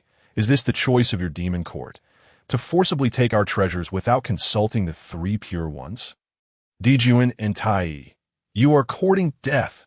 Laozi's ire was directed squarely at Di Jun and Tai, for he believed Luya to be but a junior, whose decisions were ultimately subject to the will of Di Jun and Tai. It was evident that Di Jun and Tai were intent on forcibly claiming their treasures for the demon court. How could Laozi endure such an affront? If he tolerated this injustice, how could the three pure ones still call themselves the true successors of Pangu? Chapter 84. The Primordial strikes Tai. Do not presume that possessing an innate supreme treasure grants you the right to arbitrarily seize our treasures. We, the three pure ones, do not fear you. The piercing gaze of the Tong Tian was fixed firmly on Tai and Di Jun. Tong Tian had never shied away from formidable foes. Even though he had only recently severed one corpse, and Eastern Emperor Tai possessed an innate supreme treasure for protection, the disparity in strength was clear. Yet he dared to draw his sword. Although the Chaos Bell was formidable, my earthly book could withstand its might for quite some time. Tai and Di Jun, do you truly intend to oppose the five of us quasi-saints? Zhan Yizi threatened, his earthly book endowed with exceptional defensive capabilities, rendering him largely unafraid of Eastern Emperor Tai's Chaos Spell. The wrathful inquiries of the five quasi-saint deities. Any ordinary great Luo golden immortal would be terrified to the point of death. However, Luya was an exception. What destined treasures? Do you not comprehend the principle of precedence? I activated the formation first. These 7 gourds are my discovery. Is it not natural for them to belong to the demon court? Luya, unfazed by the ire of the 5 quasi-saints, retorted that taking the gourds was a trivial matter and challenged them to reclaim them from his grasp. The wilderness operates on the principle of the survival of the fittest. Even destined treasures can be taken. So what? Have these 5 quasi-saints never engaged in seizing others' treasures? If one were to adhere strictly to the predestined fate of their former lives, Luya would be better off languishing on the Sun Star, awaiting the demise of his 9 brothers and the deaths of his father, Di Jun, and Tai, as well as his mother, Changxi, leaving him utterly alone. Subsequently, he would be cast into the wilderness, struggling to survive. Such a fate was unacceptable to Luya. The golden money of destiny belonged to Xiao Sheng and Qiao Bao. Once the treasure fell into someone else's hands, did it not also get seized? If a celestial cultivator possessed an innate supreme treasure and moved about in the presence of quasi-saint deities, would those quasi-saints refrain from seizing the treasure simply because of its connection to that cultivator? The affinity of treasures is secondary to strength. This is the reality of the wilderness. These 7 gourds could significantly enhance the strength of the demon court, increasing their odds of victory in the battle between the Wu and the Yao. How could Luya possibly relinquish them? Furthermore, to speak of reason, Luya discovered the treasure first, thus adhering to the principle of first come, first served. Junior, how dare you? You are grasping at straws. The primordial supreme being, upon hearing this, erupted in rage, for Luya had concocted such twisted logic. Such behavior was unbefitting of a filial son. I shall discipline you on behalf of my friends Di Jun and Tai. The primordial supreme being, disregarding face, took the initiative to strike with overwhelming force. The 3 treasures Jade Rui seemed to pierce through the river of time, transcendent and divine, cloaked in the weight of ages, shaking the myriad realms. The primordial's vastness was unfathomable. He appeared as the most ancient being at the zenith of the river of time, striking forth from the most primordial moment. The 3 treasures Jade Rui traversed the infinite void, obliterating countless miniature worlds in an instant, until it confronted Luya, having amassed unimaginable power of world-destroying silence. Primordial, you, a quasi-saint deity who has severed a corpse, dare to strike down upon a junior of the great Luo golden immortal? Tai, witnessing the primordial supreme being, a quasi-saint, prepare to attack Luya, immediately readied the chaos bell for battle. Uncle Eastern Emperor Tai, do not interfere. I can handle this myself. Luya's voice resonated in Tai's ears. Upon hearing this, Tai hesitated momentarily and ceased his advance. Could Luya, with his great Luo golden immortal cultivation, truly prevail against the primordial supreme being, who had severed a corpse? Chapter 85. The stalemate Tai was uncertain. But he knew at the very least that Luya could endure for a considerable time and would not be instantly vanquished. That was sufficient, with Fushi and Yuhua, along with Di Jun and himself present. Luya's battle against a quasi-saint was merely a trial. Even in defeat, he would gain insights beneficial for his future cultivation. Perhaps, if Luya attained the supreme realm of the solar true fire, he might even achieve victory. Tai pondered, shaking his head slightly. Although Luya's prior mastery of the solar true fire's highest realm had amazed him, raising his estimation of him significantly, he still deemed it improbable. The 3 treasures Jade Ri, a top-grade innate spiritual treasure. Luya's demeanor remained composed as he regarded the 3 treasures Jade Rui before him, along with the boundless implications of silence it embodied. He had long anticipated the primordial supreme being's brazen assault, knowing well that during the time of the function, the primordial was revered as a saint and had personally intervened to annihilate the Sanshao. The notion that the elder generation should refrain from acting against juniors was a rule the primordial supreme being need not concern himself with. Primordial, taste the essence of my solar true fire. Having attained the great Luo, Luya had long since perfected his solar true fire to its utmost pinnacle, rivaling even Di Jun and Tai. Moreover, after signing in at Buzhou Mountain, Liu had also acquired the enhancing artifact, the Hongmeng True Meaning. This insight gleaned from the Hongmeng Dao Sutra, though but a fragment, held boundless utility. In that moment of action, a radiant golden sun, exuding infinite light and heat, emerged within the heavens. Centered upon Unmoving Mountain, it spread across the 4 seas and 8 wildernesses, illuminating countless rivers and mountains. Almost all beings on the Hunyuan continent could feel this power. The solar true fire, already formidable at its highest realm, was further amplified by the Hongmeng True Meaning, enhancing its potency manifold. That golden sun was nearly equivalent to the sun star, divine and boundless, seemingly capable of incinerating all living beings. Countless golden flames rained down, each possessing the power to annihilate the very cosmos, reversing the flow of time. It was as if a supreme existence sat upon the sun star, and with a mere flicker of anger, unleashed boundless calamities. The chaotic vastness clashed against the solar true fire. Countless forces of solar true fire collided with the 3 treasures Jade Rui, shattering the endless void. The resultant waves extinguished innumerable miniature worlds, shaking the heavens and causing spirits to weep. Following the cataclysmic collision, the 3 treasures Jade Rui was repelled back into the hands of the primordial supreme being, having merely collided with the golden sun and returned empty-handed. The previously haughty expression on the primordial supreme being's face shifted instantaneously to one of gloom.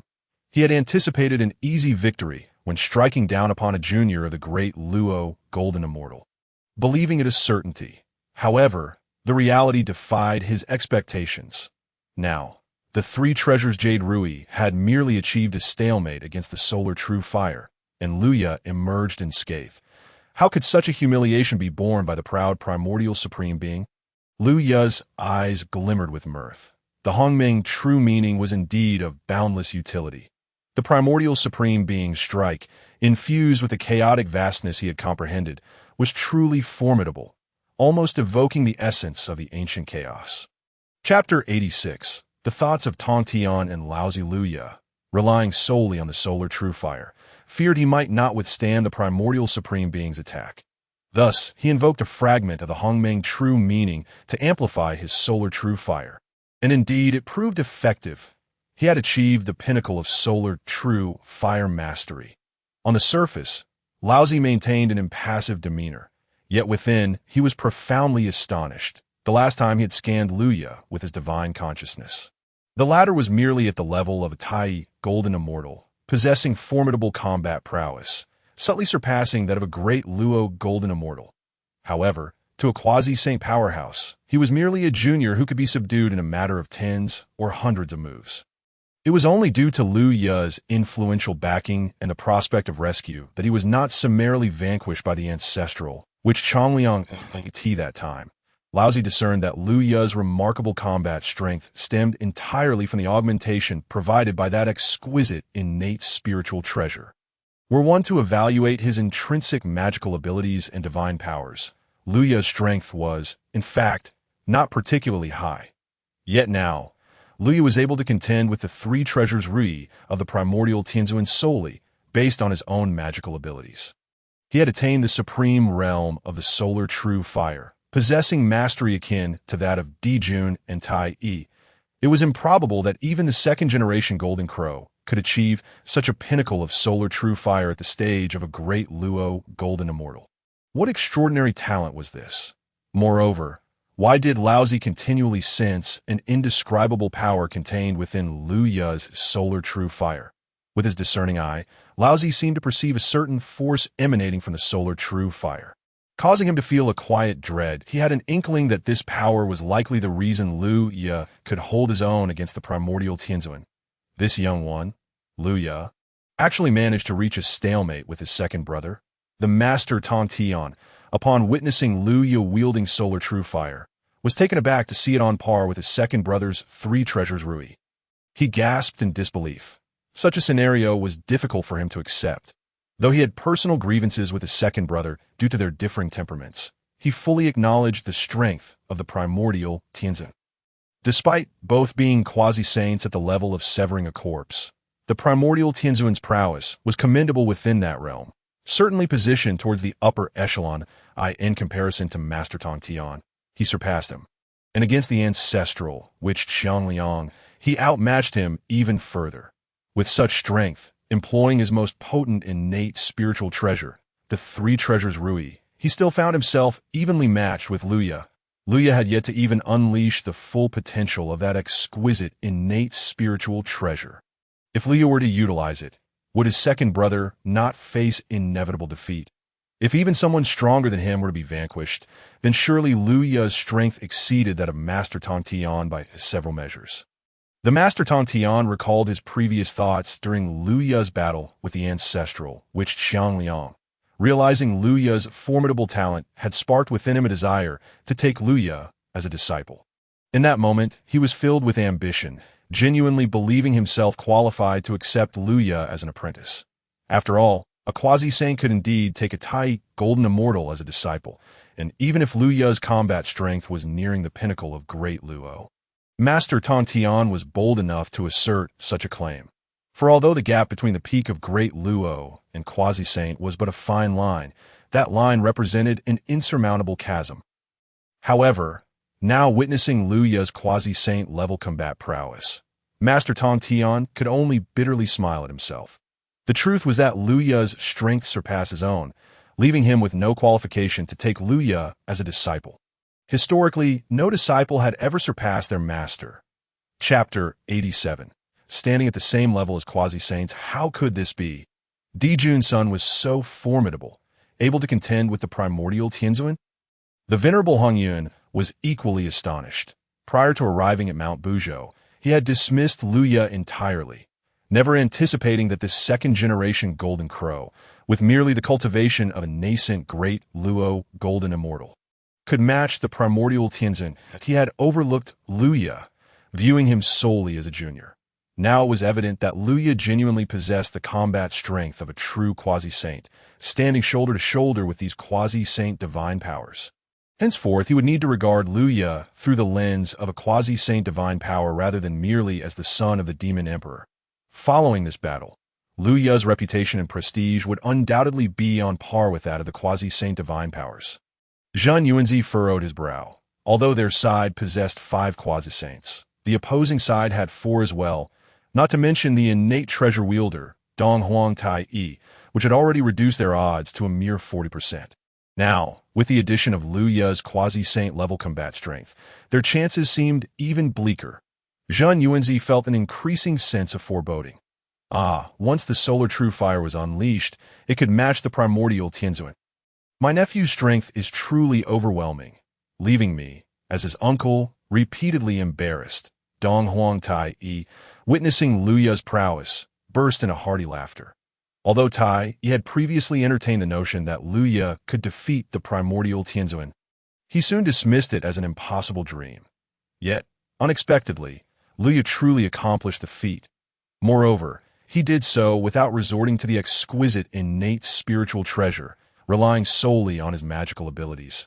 With just the solar true fire, even at its perfected stage, one could only achieve 80% of quasi-saint strength. Thus, Luya could not possibly match the primordial Tianzuan solely on that basis. That it was evident that, in addition to his formidable magical abilities, Luya's magical power was undeniably extraordinary. Moreover, there was that profound essence. Tai Yi, like Laozi, sensed the essence and power contained within Luya's solar true fire. It seemed to embody a terrifying force, one that approached the very source of existence. What then could this be? Has our demon court truly gained a quasi-saint level powerhouse? Tai Yi mused. Am I dreaming? Di Jun had previously believed Luya would undoubtedly become a quasi-saint, perhaps even attaining the venerable status of a saint. However, that was a hope for Luya's future, not a declaration that he could contend with quasi-saints at present.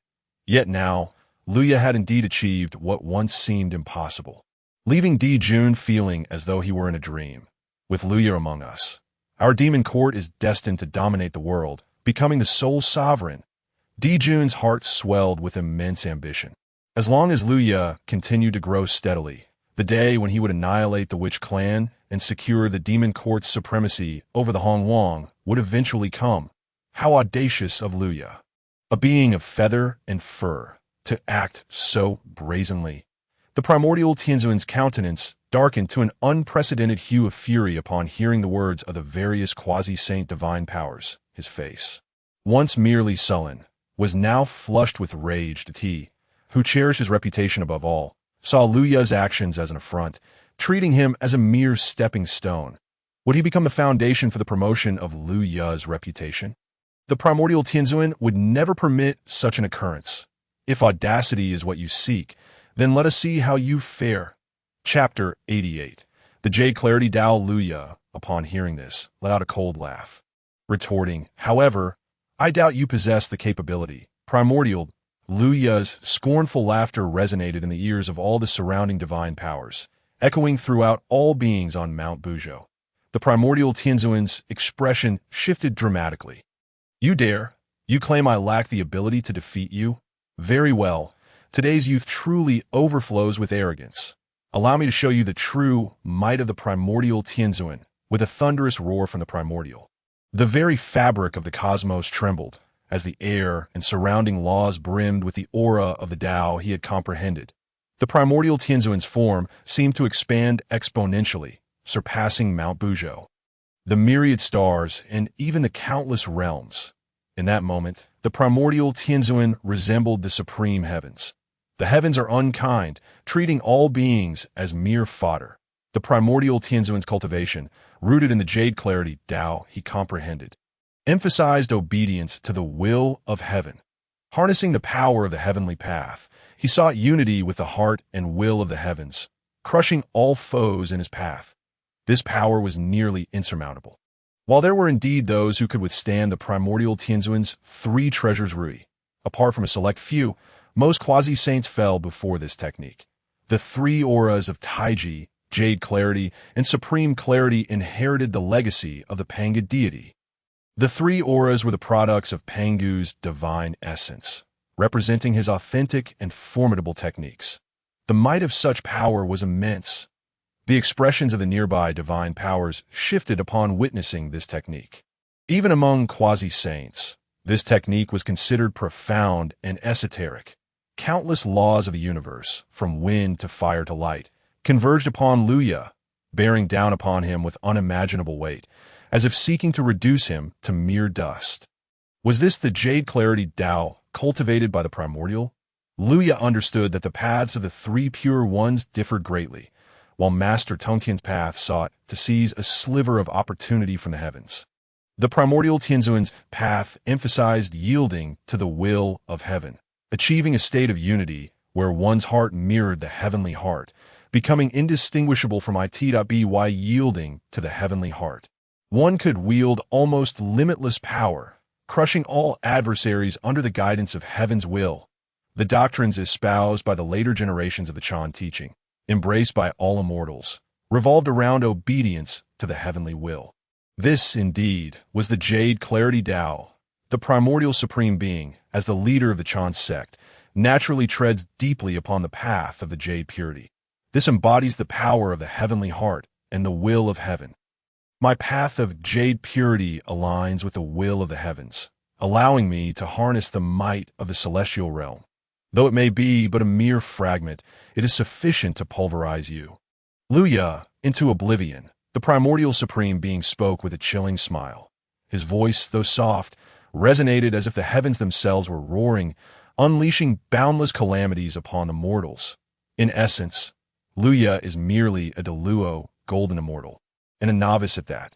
The primordial supreme being was confident that this strike would not only defeat Luya, but at the very least, cause him significant distress. Thus, his dignity would be preserved. Heaven, this is the will of the heavens. How can one resist it? Countless beings surrounding Mount Buzhou felt as if they were witnessing the celestial realm itself. They perceived the true intent of heaven. The heavens know all and can do all. Who could contend against the cosmos? Luya found himself in dire peril. Oh, his astonishment. The primordial supreme being had unleashed a genuine killing move. Chapter 89. I understand the heavens better than you. Indeed, as the three pure ones embody the true lineage of Pangu, could they be mere namesakes? The beings around Mount Buzhou were abuzz, discussing the extraordinary nature of the primordial supreme being's path of jade purity. Even a quasi-saint capable of severing two corpses would find it difficult to contend against the current primordial supreme being without possessing a high-quality spiritual treasure. The flattery brought a smile to the primordial supreme being's face. Restoring his confidence, his dignity had returned. He was once again the primordial supreme being, standing above all beings. The treasures I possess are destined by the Tao of Heaven to belong to me. Luya, do you truly believe you can oppose the heavens? The primordial supreme being laughed heartily. The will of heaven, the heart of heaven, do you truly comprehend the Tao of Heaven, primordial supreme being? Luya also burst into laughter. The primordial supreme being is now merely a quasi-saint who has severed one corpse. With such cultivation, does he truly have the right to claim understanding of the heavens? To align with the will of heaven? Can he truly assert that the so-called path of jade purity is one with the heart and will of heaven? Are you perhaps Hongjun Laozu?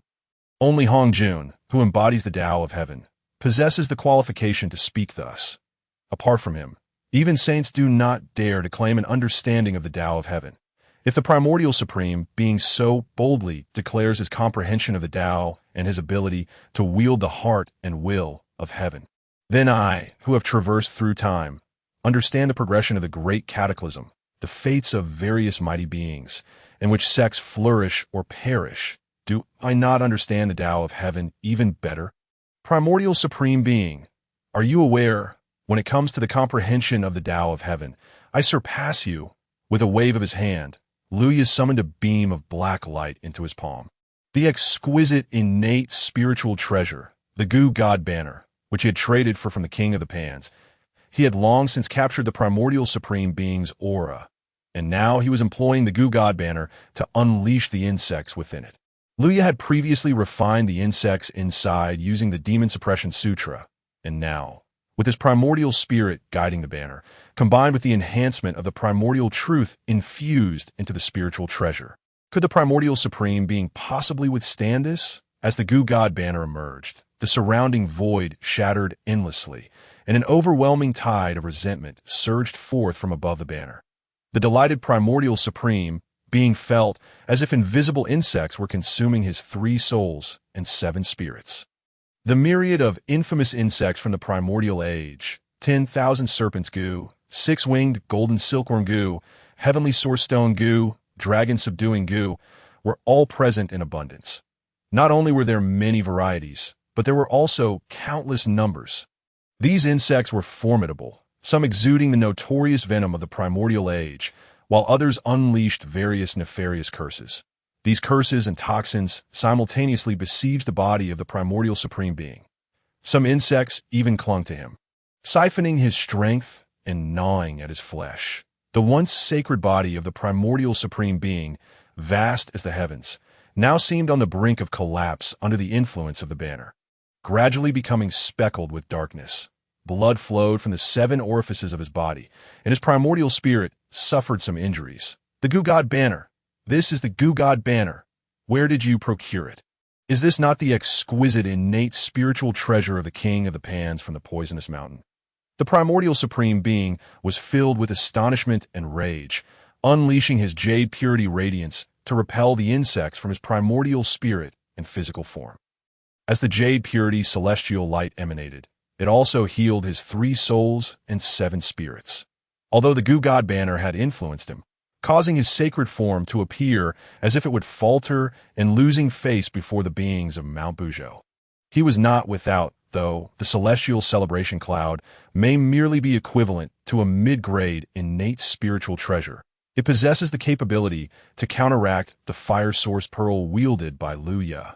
After all, the essence of the fire source pearl lies in its inherent fire-based principles, which would naturally be subdued by the celestial celebration cloud, meticulously forged by the primordial heavenly sovereign to contend with the likes of Di Jun and Tai.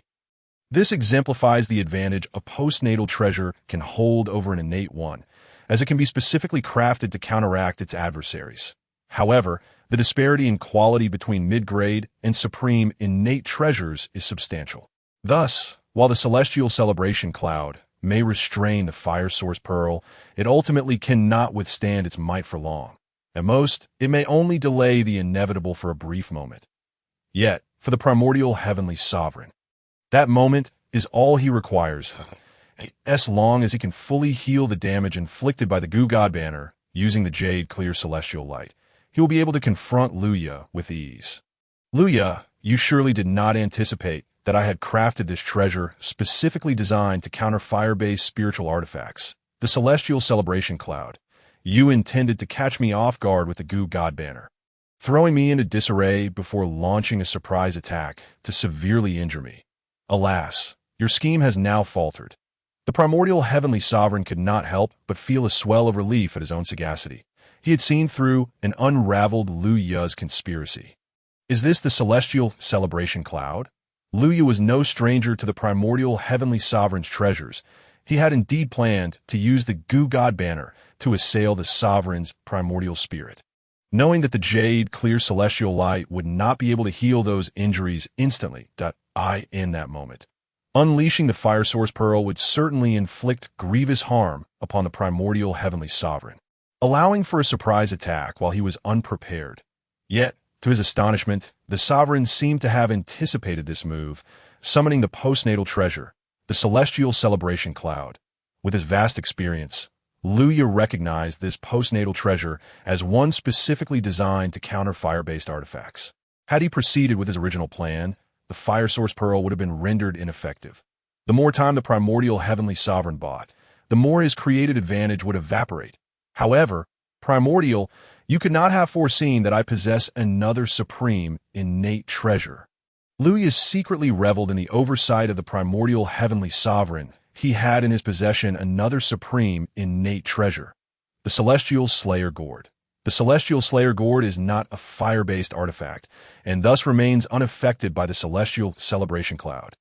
Moreover, in terms of power, this supreme, innate treasure, formed through the fusion of two superior innate treasures, would undoubtedly surpass the fire source pearl.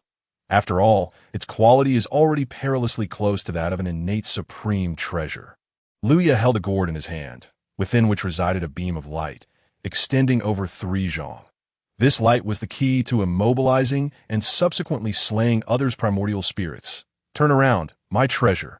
With Luya's chilling command, a blade of light, sharp to the utmost, cleaved toward the primordial spirit of the primordial heavenly sovereign within his sea of consciousness. Chapter 92. Turn around, my treasure. Its brilliance shone to the zenith, illuminating the heavens and the earth, the 4 seas and the 8 desolates. The murderous intent it contained instilled greater dread in practitioners than the endless malice of the Gu God banner.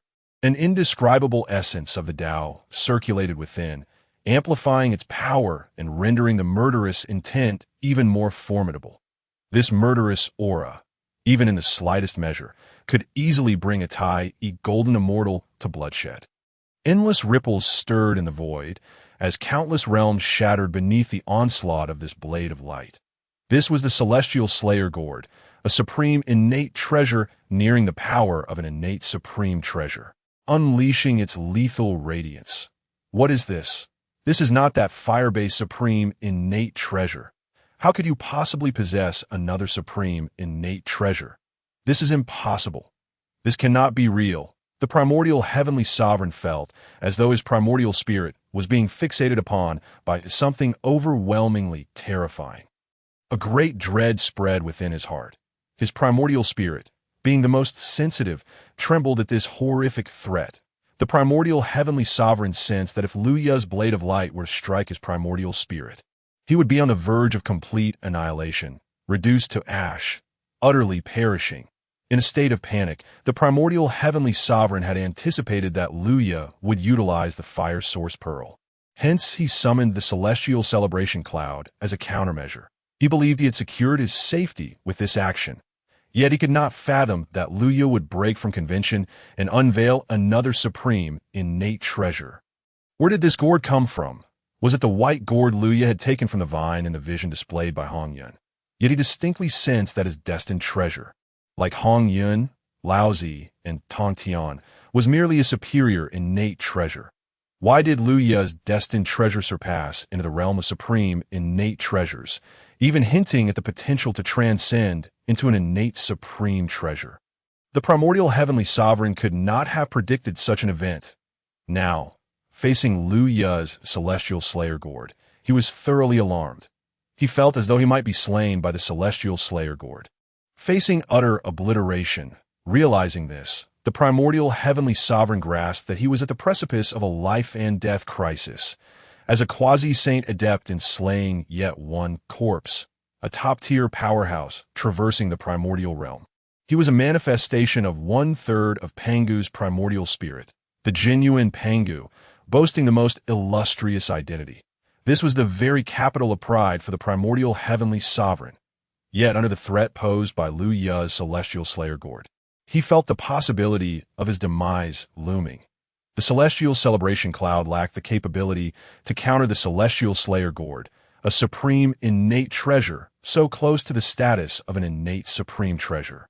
Failing to withstand even a fleeting moment, should this blade of light truly cleave into his primordial spirit, even his formidable jade, clear celestial light, would be powerless to deflect such a lethal strike, inevitably resulting in a grievous wound that would be impossible to heal. He might even perish directly beneath the onslaught of this blade, nearing the power of an innate supreme treasure. No, I cannot die here. I am the true Pangu. I am a fragment of Pangu's primordial spirit. My status is exalted. How could I possibly meet my end here? Faced with the imminent threat of demise, the primordial heavenly sovereign finally succumbed to fear. Crying out in terror, he disregarded the scornful gazes of countless beings from Mount Buzhou directed at him. At this moment, he cared not for his dignity. He only wished to survive. Chapter 93. The Older. The stronger as for the beings beneath Mount Buzhou, who once revered him as if he were the heavens incarnate. Now witnessing his fear and frantic cries, the immense disparity sparked expressions of disdain. He no longer cared, nor could he afford to care. Elder brother, third brother, please, save me.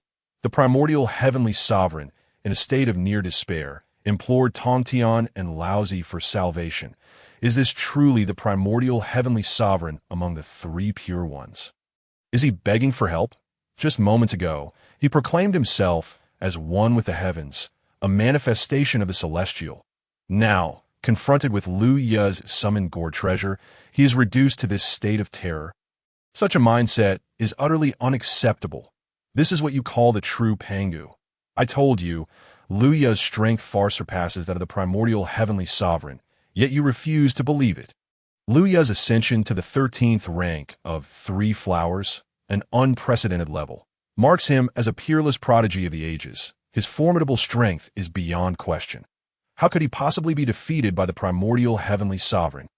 Lu Ye, with the cultivation of a great Luo golden immortal, has bested him. How can this quasi-saint still claim to be the true Pangu? To bully the weak and be bested by a junior like this is nothing but a hollow reputation. The beings of Mount Buzhou exchanged whispers, their disdain palpable. After all, the primordial heavenly sovereign once seemed to embody the heavens, grand, sacred, but now, in stark contrast to his present desperate pleas, the disparity is simply too great. Many beings could not help but comment that, of course, they dared only to whisper among themselves, maintaining an outward facade of indifference. Yet some could not resist the temptation to cast scornful glances at the primordial heavenly sovereign. So, this is how the jade clear of the 3 pure ones fears for his life. What then are the true natures of the other 2? Many beings pondered these questions in their minds, envisioning the personalities of Tongtian and Laozi. This is the terror of the Hunyuan level demon god technique. Lu Ye possesses the Hunyuan level demon god technique, enabling him to contend against quasi-saints single-handedly. Now, these new generation quasi-saints understand the principle that the older, the stronger, only the ancient Chaos-era techniques are the most powerful. The celestial corpse ascendant appeared to embody Lu Ye's disciple, continuously extolling the might of the ancient techniques. In his eyes, Lu Ye, with the Hunyuan level demon god technique, has transcended the current new generation great adept practitioners. That Lu Ye must undoubtedly be a reincarnation of a chaos demon god. How could a demon god of ancient times be vanquished by a new generation quasi-saint? This only serves to illustrate the truth that the older, the stronger. One's own weakness does not imply that the ancient techniques pale in comparison to the methods created by the current new generation quasi-saints. The ancient Chaos-era techniques are the strongest and most profound. The power of the Celestial Slayer Gourd is perilously close to an innate supreme treasure. How could this be? As I wielded the power of time manipulation, I sensed the varying grades of the gourds on the calabash vine. Most of them were merely superior, innate spiritual treasures. Why is it that the spiritual treasures to which I am connected are only of superior innate quality, while the white gourd, which resonates with Luya, is an unparalleled supreme innate treasure, is so exquisite that it approaches the level of an innate ultimate treasure? Hunyuan was utterly perplexed, unable to comprehend why the immortal slaying gourd held such an elevated rank. His own destined spiritual treasure was merely a superior innate item. Yet the gourd in Luya's possession surpassed his own by such a considerable margin. Chapter 94. The Terror of the Immortal Slaying Gourd. However, Hunyuan shook his head as he gazed upon the dire state of the primordial supreme being, a flicker of delight blossoming within his heart. It was indeed a rare sight to witness the usually composed primordial Taoist in such disarray. Hunyuan, the ancestor, felt an urge to produce a few ginseng fruits to savor while reveling in the misfortunes of the primordial supreme being. After all, such a scene was a once-in-a-millennium occurrence. Alas, my allegiance lies with the three purities, rendering me unable to indulge in ginseng fruits for amusement, lamented Hunyuan. Upon overhearing, Hunyuan immediately grasped Hunyuan's thoughts and subtly gestured for him to remember their current alliance. One must consider the present circumstances before indulging in mirth. At this moment, we are merely temporary allies with the three purities. What position do you hold to mock him? Hunyuan felt a sense of exasperation towards Hunyuan. Previously, in the Purple Cloud Palace, Hunyuan had an inkling of the significance of that cushion and had repeatedly advised Hunyuan not to relinquish his seat. Yet Hunyuan had still offered it to the two saints of the West. On a minor scale, this could be seen as Hunyuan's impulsive nature, and on a grander scale, it reflected his lack of a broader perspective. Disregarding his stance, it was truly a source of great frustration for him. Meanwhile, upon hearing the primordial supreme being's cry for help, Tong Tian and Laozi could not possibly stand idly by. At this moment, Tong Tian harbored genuine feelings for his brother, the primordial supreme being, and could not abandon him. With a resounding roar, a magnificent pagoda, radiating boundless merit's golden light, descended upon the primordial supreme being, as if it could suppress all realms.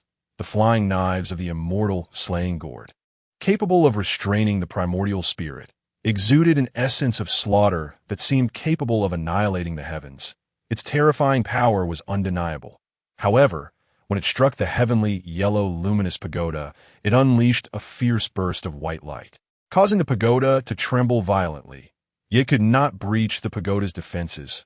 The blade of light emitted by Luya's immortal slaying gourd was thwarted by this pagoda, failing to penetrate the formidable barrier of the heavenly, yellow, luminous pagoda. This pagoda, a treasure of merit accompanying Laozi, the foremost of the three purities, was renowned for its unparalleled defensive capabilities among spiritual treasures. That it was said that one who bore it atop their head would be eternally invincible. The might of this individual was truly formidable. Laozi felt an unsettling awe as he sensed the immense force that his pagoda endured to block that blade of light. How powerful was this force? Laozi realized that without the protection of his treasure of merit, the primordial supreme being would have faced the genuine threat of perishing at the hands of the immortal slaying gourd. Even with the protection of the heavenly yellow luminous pagoda, the primordial supreme being suffered no fundamental harm. Yet he was still injured. Blood streamed from the 7 orifices of the primordial supreme being, and his once vibrant primordial spirit now appeared dim and significantly weakened. The might of Luya's immortal slaying gourd was indeed terrifying. The essence of slaughter it contained, even when filtered through the layers of the pagoda, still managed to inflict harm upon the primordial supreme being. Although he was shielded by the treasure of merit, the impact of the immortal slaying gourd's blade, striking the heavenly yellow luminous pagoda, generated a backlash that could not be avoided, inevitably affecting the primordial supreme being. The injuries he sustained would take no fewer than several 100,000 years to heal. While his injuries were not classified as grievously severe, they could certainly be deemed as moderately serious. Chapter 95. Nuwa battles Tong Tian upon witnessing Luya wielding the immortal slaying gourd.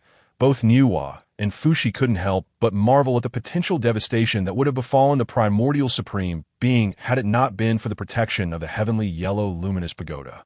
Luya's current combat prowess had completely surpassed that of Fushi, an ordinary quasi-saint of the Slay One Corpse realm.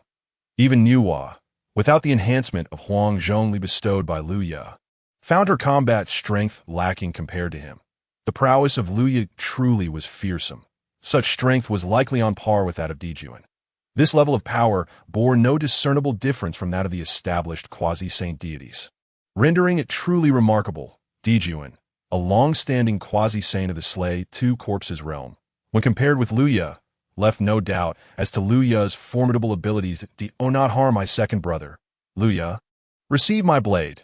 Tong Tian drew forth his superior innate spiritual treasure, the Qingping sword, unleashing a torrent of unbounded might, slicing through the air towards Luya, lacking the defensive treasure that Laozi possessed. Tong Tian could not directly rescue the primordial supreme being.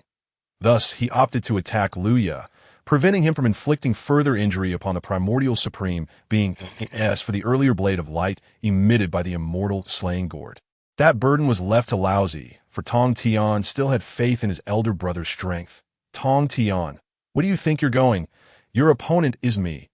Nuwa, her white gown billowing, positioned herself directly in front of Tong Tian. Upon seeing him charge towards Luya with his blade, she hurried to intervene. In Nuwa's pristine hands, a red embroidered ball reappeared, radiating a dazzling brilliance, poised to strike Tong Tian's head. Tong Tian was taken aback by her intervention. He felt no fear towards her.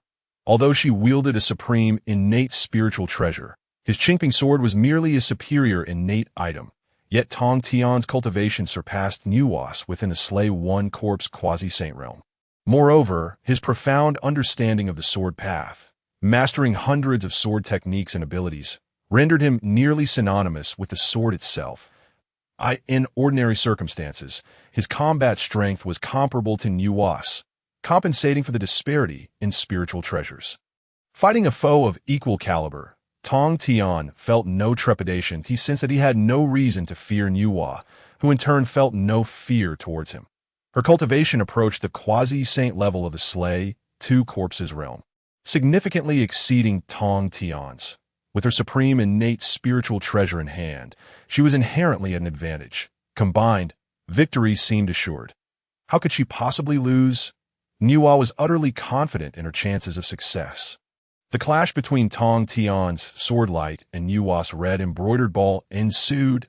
Bang! Bang! Bang! Tong Tian's fierce sword light seemed to tear through the very fabric of time and space, rending apart endless mountains and rivers. In contrast, Nuwa's red embroidered ball was terrifyingly powerful, as if it could pierce through the ancient heavens, transcending the river of time itself. In mere moments, countless exchanges occurred between the two. The boundless radiance and waves reverberated throughout the entire Buzhou Mountain. The beings of Buzhou Mountain trembled at the residual forces of their battle, terrified that they might be caught in the crossfire of a stray blade, resulting in the shattering of their primordial spirits and bodies, leading to immediate demise. Why was the power of this red embroidered ball so formidable? Nuwa, when did your cultivation reach such profound heights, so close to the Slay Two Corpses quasi-saint realm? Tong Tian grew increasingly alarmed as he fought. Luya was already immensely powerful, but why had even Nuwa, his longtime rival, surpassed him in cultivation? Chapter 96. The might of the Chaos Bell. Nuwa's cultivation had evidently reached the threshold of the Slay Two Corpses quasi-saint realm, only a hair's breadth away from the level of her elder brother, who annihilated both good and evil corpses. What could have possibly caused such an enhancement? Surely, there must have been some unexpected fortuity. Nuwa nonchalantly replied to Tong Tian, masking her amusement. What fortuity had she encountered? Why was her cultivation so close to the quasi-saint level of Slay Two Corpses? It was undoubtedly the result of the Huang Zhongli gifted to her by Luya.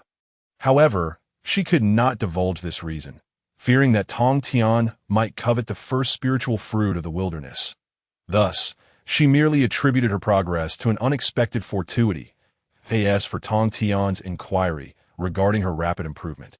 She merely remarked that it was to be expected given that he lacked the Huang Zhong L. It was only natural that his cultivation would be inferior to hers after the defeat of Tong Tian. Inhua was immensely pleased as she finally recognized her strength among the quasi-saints, no longer perceiving herself as weak. Meanwhile, Tong Tian, the savior, remained perplexed and mired in confusion on the other side of the battlefield. Laozi was seen using the heavenly yellow Linglong pagoda to shield the primordial heavenly venerable. Alas, Luya sighed. The previous strike of the immortal slaying Gord's blade was not far from being capable of slaying the primordial heavenly venerable. Luya had a conscious command over the blade's light, striving to use it to cripple the foundation of the primordial heavenly venerable, forcing him to spend countless eons in reconstruction. Currently, the primordial heavenly venerable was merely lightly injured, falling short of Lu Ya's expectations. Nevertheless, he assured himself that it could still be accomplished. A cold smile crept across Lu Ya's face. Uncle Tai, make your move swiftly. Together, our combined strength is sufficient to surpass Laozi and the primordial. Though Laozi's pagoda was formidable, how could it possibly compare to the innate treasures? Uncle Dongwang Tai could contend single-handedly against 6 or 7 ancestral witches, although the 3 pure ones surpassed the ancestral witches significantly. They too resided within the quasi-saint realm. Currently, the 3 pure ones lacked the Pangu banner, the Taiji diagram, and the immortal slaying sword array in their possession. How could their combat power possibly exceed that of 6 or 7 ancestral witches combined? With Tong Tian occupied by Inhua, Laozi and the primordial heavenly venerable's power was at most comparable to 4 or 5 ancestral witches, even if the heavenly yellow Linglong pagoda was as resilient as a tortoise shell. Laozi and the primordial could only defend and not attack. With the combined might of Tai and Luya, they could undoubtedly inflict severe damage upon Laozi and the primordial. Excellent. I have long wished to test Laozi's heavenly yellow Linglong pagoda. Let us see how this so-called treasure of virtue withstands several strikes from the chaotic bell. Dongwang Tai laughed heartily, for he had long prepared for this battle and brimmed with confidence. Initially, he intended to engage in a 1 versus 2 battle against Laozi and the primordial heavenly venerable, subsequently defeating them one by one. With an innate treasure in hand, Tai was filled with self-assurance. Now, with Luya's quasi-saint level strength joining him, his confidence soared even higher. What a treasure of virtue! What of its paramount defense? Could it withstand the strikes of the innate treasure, the chaotic bell? Could it resist the immortal slaying gourd of his nephew, Luya? This, too, was a treasure nearing the innate level. Could the combined might of uncle and nephew be matched by Laozi and the primordial heavenly venerable? Tai immediately unleashed his chaotic bell. Striking towards Laozi, the chaotic bell emanated boundless might, as if countless worlds resided within it, embodying endless profundities. It also contained enough violence to crush everything. Chapter 97. Assaulting the primordial and Laozi, the innate treasure. The chaotic bell battles against the heavenly yellow Linglong pagoda, the foremost defensive treasure of the primordial world. The chaotic energy surged, and innumerable Taoist sounds resonated, as the infinite power of the chaotic bell was unleashed with unmatched force. Under the relentless onslaught of the chaotic bell, the heavenly yellow Linglong pagoda emanated waves of earth-shattering yellow light, creating ripples of tremendous force. The chaotic bell, yet again this innate treasure. Initially, if the two of us combined forces, we might have had a chance against Tai, but now, with an additional quasi-saint level strength, how could we possibly prevail? Where is third brother? Why has he not come to join us in opposing this innate treasure? Third brother has been obstructed by Inhua. What?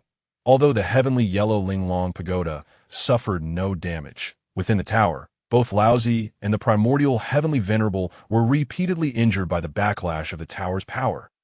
The serene and untroubled Laozi had disheveled hair and was spitting blood, while the primordial heavenly venerable suffered severe injuries to his magical powers, soul, and body, barely able to stand. the immortal slaying gourd, a treasure nearing the innate level, could inflict harm upon the two within the heavenly yellow Ling Long pagoda. How much more devastating would the chaotic bell, a true innate treasure, be, coupled with the continuous strikes of Lu Ye's immortal slaying gourd? The heavenly yellow Linglong pagoda was on the verge of collapse. Both Laozi, who had reached the quasi-saint level and was in the second corpse-cutting stage, and the severely injured primordial heavenly venerable were being overwhelmed by Lu Ye and Tai. They suffered injury after injury. How delightful it was, Lu Ye remarked, wiping the corner of his mouth. T.O. Thrash, the destined holy man of the future. What a sheer delight it was, if he were alone. He might stand a chance against the primordial heavenly venerable, but against Laozi, a quasi-saint of the second corpse-cutting stage, the outcome was uncertain. Among the three pure ones, the leader's divine powers surpassed those of the other two. Moreover, with the treasure of virtue as his protection, Lu Ye could at most achieve a stalemate with Laozi. How could he even contemplate directly contending with the other two? Yet with Uncle Dong Wang Tai's involvement, the situation was entirely different. Currently, Tai stood as the foremost quasi-saint in the primordial realm. With him present, Lu Ye could now decisively thrash Laozi in the primordial. Not far away, Fushi smiled slightly, intercepting the ancestor Hunyuan. Both possessed quasi-saint level strength, having cut down one corpse, and neither wielded supreme innate treasures, making their confrontation equally matched. Emperor Jun confronted Jin Yuanzi, who was protected by the supreme innate treasure, the Earth Book. While Emperor Jun himself possessed the river diagram and the Luo Book, also a supreme innate treasure, Jin Yuanzi waved his sleeve, unleashing overwhelming divine might, as if he could draw on all things. The myriad beings of Mount Buzhou felt as though Jin Yuanzi could, with a mere thought, engulf all of them into his sleeve. Jin Yuanzi, you have indeed mastered a great supernatural power. Emperor Jun furrowed his brow. For this power seemed capable of absorbing and suppressing all things in the universe. An extraordinary feat indeed. This is a spatial supernatural power. Emperor Jun, you may not withstand my supernatural power. Why not return the 99 Scattersoul Gourd to Daoist Hunyuan? And we shall cease hostilities? Jin Yuanzi was reluctant to engage in battle with Emperor Jun, as it was evident that the strength of the demon court surpassed the 5 great quasi-saints. Even if he and Emperor Jun were evenly matched, it would not sway the tide of victory. It was better to take a step back and only demand the return of the 99 Scattersoul Gourd. Oh, cease hostilities? Jin Yuanzi, with my son Lu Ye's involvement, the demon court now possesses 5 quasi-saints. Chapter 98.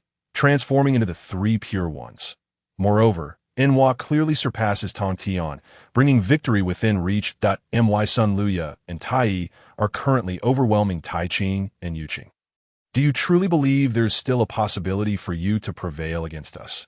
If you cannot win, do you think you can reclaim the treasures? Is there such a good fortune in the world? Emperor Jun questioned repeatedly, leaving Jin Yuanzi speechless. His earlier actions were indeed an attempt to outsmart their way to victory. The river diagram and the Luo Book. Emperor Jun summoned this supreme innate treasure. And as the sun and moon dimmed, the power of countless stars manifested in broad daylight, pouring into Mount Buzhou. The river diagram and the Luo Book coalesced the power of innumerable stars and the various laws contained within, forming a formation known as the star array. It was the embryonic form of the Zhou Tian star array. To research and create the Zhou Tian star array, Emperor Jun had previously harnessed much power from the river diagram and the Luo Book. Even without fully succeeding in creating it, employing this downgraded version of the star array posed no issue. What immense power the Zhou Tian star array possessed, ranking among the 3 great formations of the primordial world.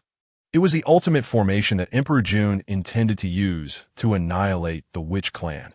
Although the star array was merely its embryonic form, it was more than sufficient to withstand Jin Yuanzi's great supernatural power, the sleeve universe. The fierce clash of numerous quasi-saints and masters of supernatural powers was enough to shatter countless star rivers, resonating with myriad whales. Centered around Mount Buzhou, the turmoil spread across the 4 seas and 8 wastelands, as boundless spiritual energy and laws erupted in chaos. Many practitioners, sequestered within their caves, were forcibly awakened by this tumultuous spiritual energy, unable to continue their meditative retreats. With such a dire environment, further meditation would yield no energy absorption or comprehension of laws, making it futile to remain secluded. They might as well witness the clash of quasi-saints and supernatural powers, as such a large-scale battlefield involving many quasi-saints was a rarity in the entire primordial realm. The three pure ones were destined for defeat. In the depths of the primordial world, there lay a sea of blood. Within it resided a master of supernatural powers, known as the Ancestor of the Underworld River. The Ancestor of the Underworld River, who typically remained in seclusion, was awakened by this great battle, and his interest burgeoned. Emperor Jun's son Liu could rival a master of supernatural powers. Was this not cheating? The ancestors for disciples were merely golden immortals, and now he was told that a younger generation could match quasi-saints. What a world this had become! Furthermore, the immortal slaying gourd, with its murderous intent, surpassed even the ancestor's own Hunyuan II and Ubi swords. This was a treasure of slaughter that perfectly aligned with the ancestor's desires. The ancestor of the underworld river gazed enviously at Liu's immortal slaying gourd. However, Liu had already attained quasi-saint strength, leaving the ancestor with no feasible means to seize it. The inability to contend was a key factor. The fear of being besieged was another, unless the demon court were to be annihilated. It seemed this treasure of slaughter would remain beyond the ancestor's reach. Liu, Tai, do not be so arrogant. Having been beaten down so many times, I am on the verge of sustaining serious injuries. Even the tranquil and unassuming Laozi has darkened in countenance. You all shall receive my strike. One chi transforms into three pure ones. Countless strands of the Tai Ching essence converge around me, manifesting as an aged Taoist. I am the Tai Ching Taoist. Countless strands of the Yu Ching essence gather, forming a middle-aged Taoist. That I am the Yu Ching Taoist. Another figure emerges, a youth born of the Shangqing essence. That I am the Shangqing Taoist. As the three Taoists appear, an overwhelming aura emanates from them, stirring the four seas and 8 desolations, causing the heavens and earth to change color. They are all quasi-saint powerhouses. Chapter 99. No more than this 3 quasi-saints. This is the ultimate technique of the 3 pure ones, a secret art. Tai's expression shifted dramatically. Upon his arrival, Di Jun had warned him that the 3 pure ones were the true lineage of Pangu and were not to be underestimated. They must possess a lethal technique, a grand supernatural power. Initially, he had taken it lightly.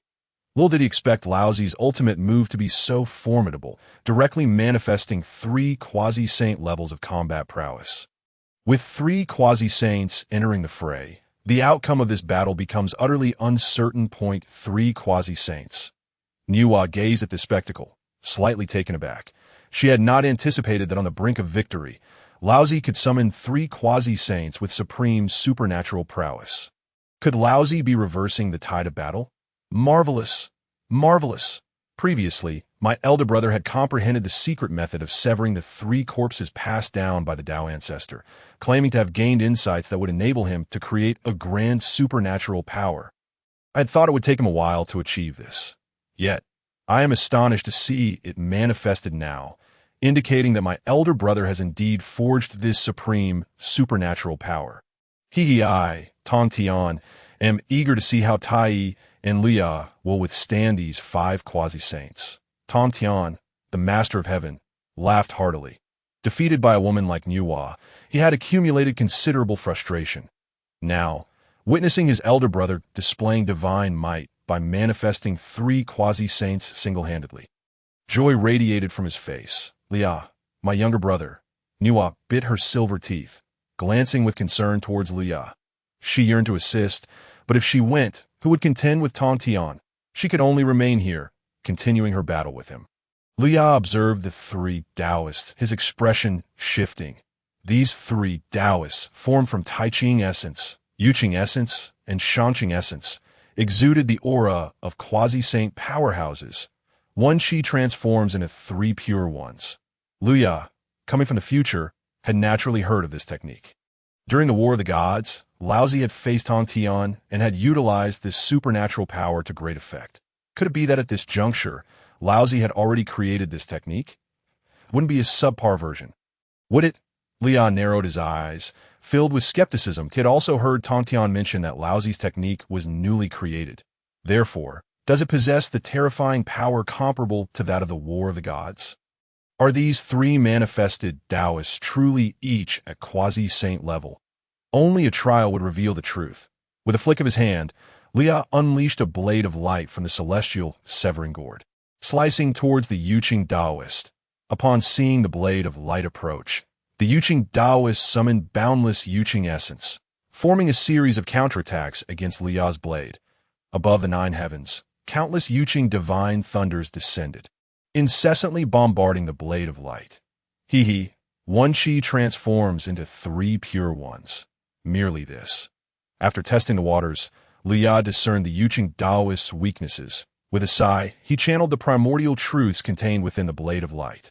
An indescribable resonance permeated the blade. The intent of boundless slaughter intensified, as if the very heavens and earth were about to be torn asunder by this blade. Its divine might astonishing, shocking all beings. The Yuqing divine thunders raining down from the nine heavens, the attacks formed from Yuqing essence, did not diminish the blade's power in the slightest. Please, dear one, turn around, with a cold snort from Lia. The blade of light pierced directly into the Yuqing Taoist's primordial spirit. The Yuqing Taoist let out a wretched scream, dissipating into countless strands of Yuqing essence floating in the air, under Lia's strike. His form was shattered. Chapter 100. A laughingstock is this the power of quasi-saints? To be obliterated by a single blow, perhaps not even half a quasi-saint's strength remained. Tai, witnessing this, burst into laughter. He had thought this was some grand supernatural power of the Pangu lineage. And yet it amounts to this. In terms of aura, it appeared quasi-saint level, yet the actual combat strength barely equated to that of three-peak Deluo. What significance does that hold before quasi-saints? Can this truly be considered a grand supernatural power? This one chi transforms into three pure ones is indeed a grand supernatural power. Nua's lips curled into a smile as she spoke lightly. Upon hearing this, Tongtian's face contorted in disbelief. Inwardly, he lamented, "Elder brother, if your supernatural power is not yet perfected, could you refrain from using it?" This was indeed a significant embarrassment. I cannot even retort against Nua's mockery. Hongyuan and Xinyuanzi, witnessing this scene, fell silent. Although Xinyuanzi's technique of sleeve universe was not particularly formidable, it could not compare to the intimidation of manifesting three quasi-saints directly through one chi transforms into three pure ones. However, Xinyuanzi's technique was genuinely cultivated, whereas Laozi's one chi transforms into three pure ones, as impressive as it may seem, remains a false supernatural power. How could this not leave Hongyuan and Xinyuanzi speechless? As the three pure ones, cannot they present a modicum of competence? First, the primordial heavenly sovereign unleashed the technique of transforming into the heavens, only to be shattered by Luya. Now, Laozi resorts to this false supernatural power. With such a display from the three pure ones, what further antics might Tongtian conjure? Is this what one chi transforms into three pure ones, manifesting three quasi-saints, a grand supernatural power? I suspect that not only the primordial heavenly sovereign is a mere pretender, but Laozi is as well that a false supernatural power. Is that acceptable? What further antics Tongtian will conjure next? One can only speculate. Yet it is certain to be quite amusing. Let us observe the unfolding drama. The beings of Buzhou Mountain, nay, not only those on Buzhou Mountain, but throughout the vast wilderness, whether golden immortals, Tai golden immortals, Deluo golden immortals, or certain quasi-saint supernatural beings, all cast their gazes here towards the battlefield atop Buzhou Mountain. They express their opinions, entirely disregarding the vast disparity in strength against the three-peak Deluo, who could easily overpower the majority of them countless times. After all, it was merely a matter of clandestine commentary. They could say whatever they pleased. A quasi-saint's lethal technique could only affect those beneath quasi-saint level. Moreover, it was the foremost of the three pure ones, created by the true lineage of Pangu. Could this not be a source of amusement? Deep within the four seas, The Zhu Long, having survived the ancient calamity of dragons and phoenixes, opened its colossal eyes, measuring millions of miles in size. The three clans had declined. While other two clans had some ancient powers, they were at most Luo golden immortals. Only the Dragon clan retained a quasi-saint ancestor that, of course. The Qilin clan no longer had even a Luo golden immortal, their ancestor having been slain by Luya, leaving the Qilin clan entirely relegated to a second or third-rate force in the wilderness. Zhu Long, an ancient survivor, specialized in the laws and did not pursue the path of severing the three corpses. Its strength, while not from severing the three corpses, was by no means inferior to those who did AS for the secret method of severing the three corpses. Zhu Long had no desire to cultivate it. Not only had it not practiced the method of severing the three corpses, but had never even been a guest at the Purple Cloud Palace, never having attended Hongjuan's teachings. Zhu Long understood Hongjuan's attitude well. The Dao ancestor was not welcoming to those ancient powers of the declining three clans seeking to hear the Dao. Chapter 101. Laozi's plan, even if one were to attend. The outcome would merely be being blocked outside the chaos, unable to reach the Purple Cloud Palace. Knowing the outcome, Zhu Long was unwilling to make the trip point one chi transforms into three pure ones. Is it a technique evolved from Hongjuan's method of severing the three corpses? Zhu Long pondered deeply. Lacking understanding of the method of severing the three corpses, it could only speculate based on the name. In the eyes of this ancestor, it should not be that simple. Although this ancestor looks down upon these new generation quasi-saints, it cannot help but admire the great deity Pangu, Laozi, being a fragment of Pangu's primordial spirit. How could he employ such a laughable technique? Even if it were not perfected, it should not possess such limited power. Zhu Long articulated a perspective distinct from that of the myriad beings in the wilderness. Even among the ancient powers who survived the calamity of dragons and phoenixes, Pangu's true lineage carries significant weight. Zhu Long could not believe that the descendants of Pangu would be as such. However, Luya proved even more formidable. The second-generation Golden Crow could rival quasi-saints. That celestial severing gourd is remarkably powerful. It seems to emanate an aura reminiscent of demonic divine methods. Upon reaching this point, the candle dragon ceased his speech. He seemed to have come to a realization. His enormous eyes widened further, appearing to stretch across billions of miles, revealing an expression of astonishment. Could it be that a chaos demon god has reincarnated in this era? This is inconceivable. Had they not already been expelled from the primordial chaos by Hongjuan? How could they so brazenly appear on Mount Buzhou? Could it be that they have obtained the demonic secrets from the remnants of the demon god, becoming the inheritor of the chaos demon god? No, that cannot be true. The entire primordial chaos is under Hongjuan's control, and such remnants would have been eradicated long ago. The voice of the candle dragon echoed in the depths of the four seas. Evidently perplexed. How intriguing, how intriguing. I shall see how Hongjuan will respond to this. Brother, is this your one chi transforming three purities divine ability?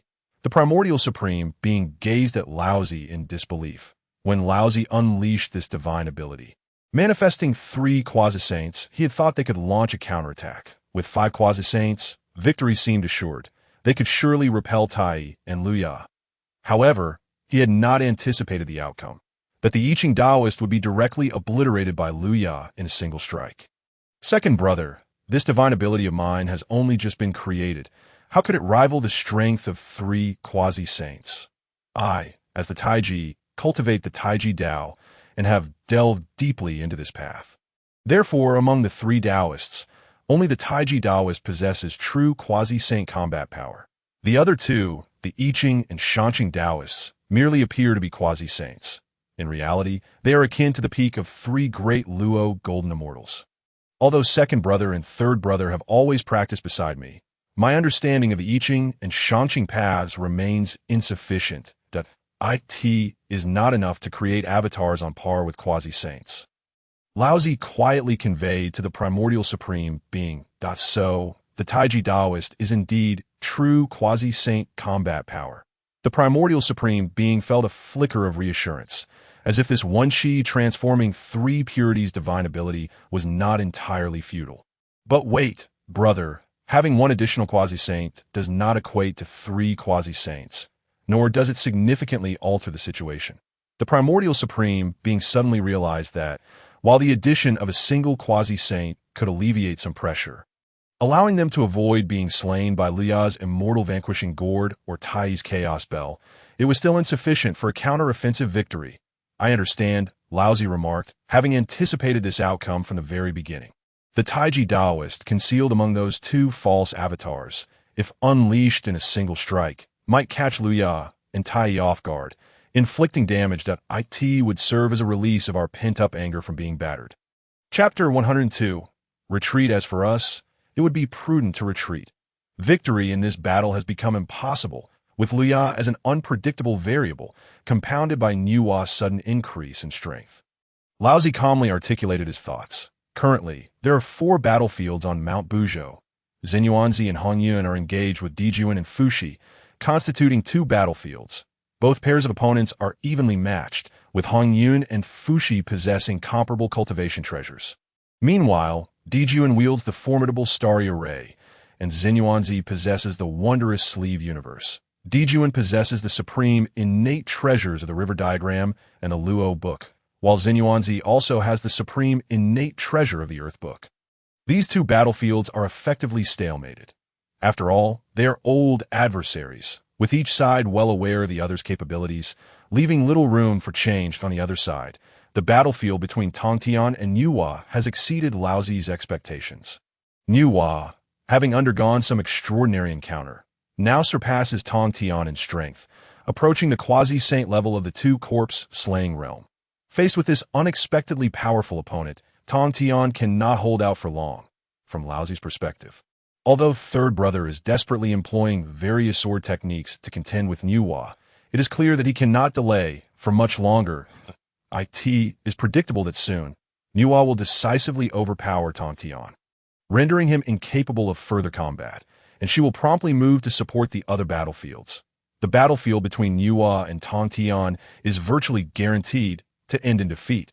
As for our side, even with the addition of 1 quasi-saint, we will still be overwhelmed by Luya and Tai. Our defeat and loss of combat capability will occur even sooner than that of Nuwa and Tongtian. Among the 4 battlefields, 2 are evenly matched, while 2 are destined for defeat. The situation has become abundantly clear. Victory is an absolute impossibility. Laozi, unlike the stubborn 12 Ancestral Witches, has naturally begun to contemplate an escape route. As for the Taiji Daoist, the reason Laozi manifested that Daoist through his divine ability was not only for a surprise attack, but also to serve as a shield against Liya and Tai should they pursue us upon discovering our retreat. One must always leave a rear guard. Clearly, nothing is more suitable for this purpose than the avatar created through divine ability. Laozi had long since incorporated the plan to flee into his agenda, waiting for the Taiji Daoist to seize the opportunity to ambush, inflict harm upon Tai or Luya, and then make a swift escape while they were caught off guard.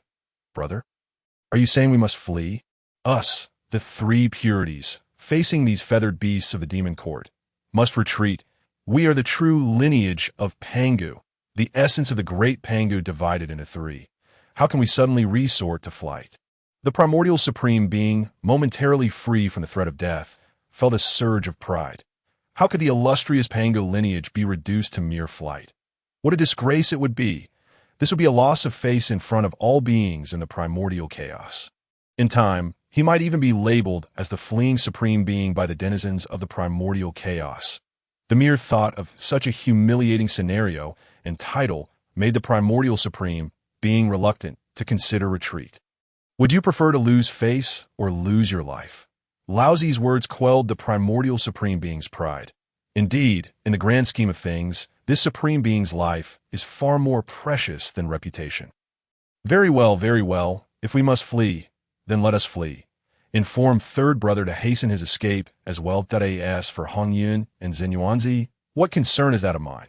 This one chi transforming 3 purities' divine ability may harbor hidden strategies. Uncle, do not let your guard down. Liya seemed to sense something amiss, his expression shifting to one of concern. Chapter 103. Ambush's words swiftly reached Tai's ears through the method of sound transmission. The Jinma Jing is primarily a technique for cultivating the primordial spirit. Having mastered the Jinma Jing, Liu is particularly adept at sensing the states of others. At this moment, he felt an inexplicable unease, a subtle indication that he could not afford to ignore. For the Jinma Jing has always provided Liu with accurate perceptions, as he recalled the one qi transforming three purities divine ability. Liu felt a jolt of surprise. Could Laozi truly deploy a seemingly useless divine ability? That is impossible. He is the leader of the three purities, the true lineage of Pangu, a master of quasi-saint divine powers, and a figure of immense authority. He is no fool. Therefore, it is foreseeable that the three avatars generated through one qi transforming three purities must harbor deception. But which avatar is the ruse? The I Ching Taoist has already been shattered by Liu's strike, dissipating into a mass of I Ching essence, leaving no room for deception. Liu could sense that the I Ching Taoist had indeed perished, and the essence was devoid of any consciousness. Clearly a lifeless entity. The question then lies with the Taiji Taoist and the Shanqing Taoist. Considering that the primordial supreme being cultivates the I Ching Tao, it is certain that Laozi practices the Taiji Tao. Thus, the Taiji Taoist appears to be highly suspicious. Is it truly just a quasi-saint masquerading as a peak great Luo golden immortal? Liu understood that this could very well be Laozi's cunning strategy. To mistake the false for the genuine, could the genuine not masquerade as the false? The blend of truth and deception likely embodies Laozi's intent in deploying this divine ability. Liu, you mentioned being wary of the one qi transforming three purities divine ability. What is there to be cautious about? Tai was currently exuding immense authority, the Dongwang bell radiating boundless celestial light, with numerous fierce celestial auras swirling about. Each strand of celestial energy was exceedingly violent, tearing apart the very fabric of time and space.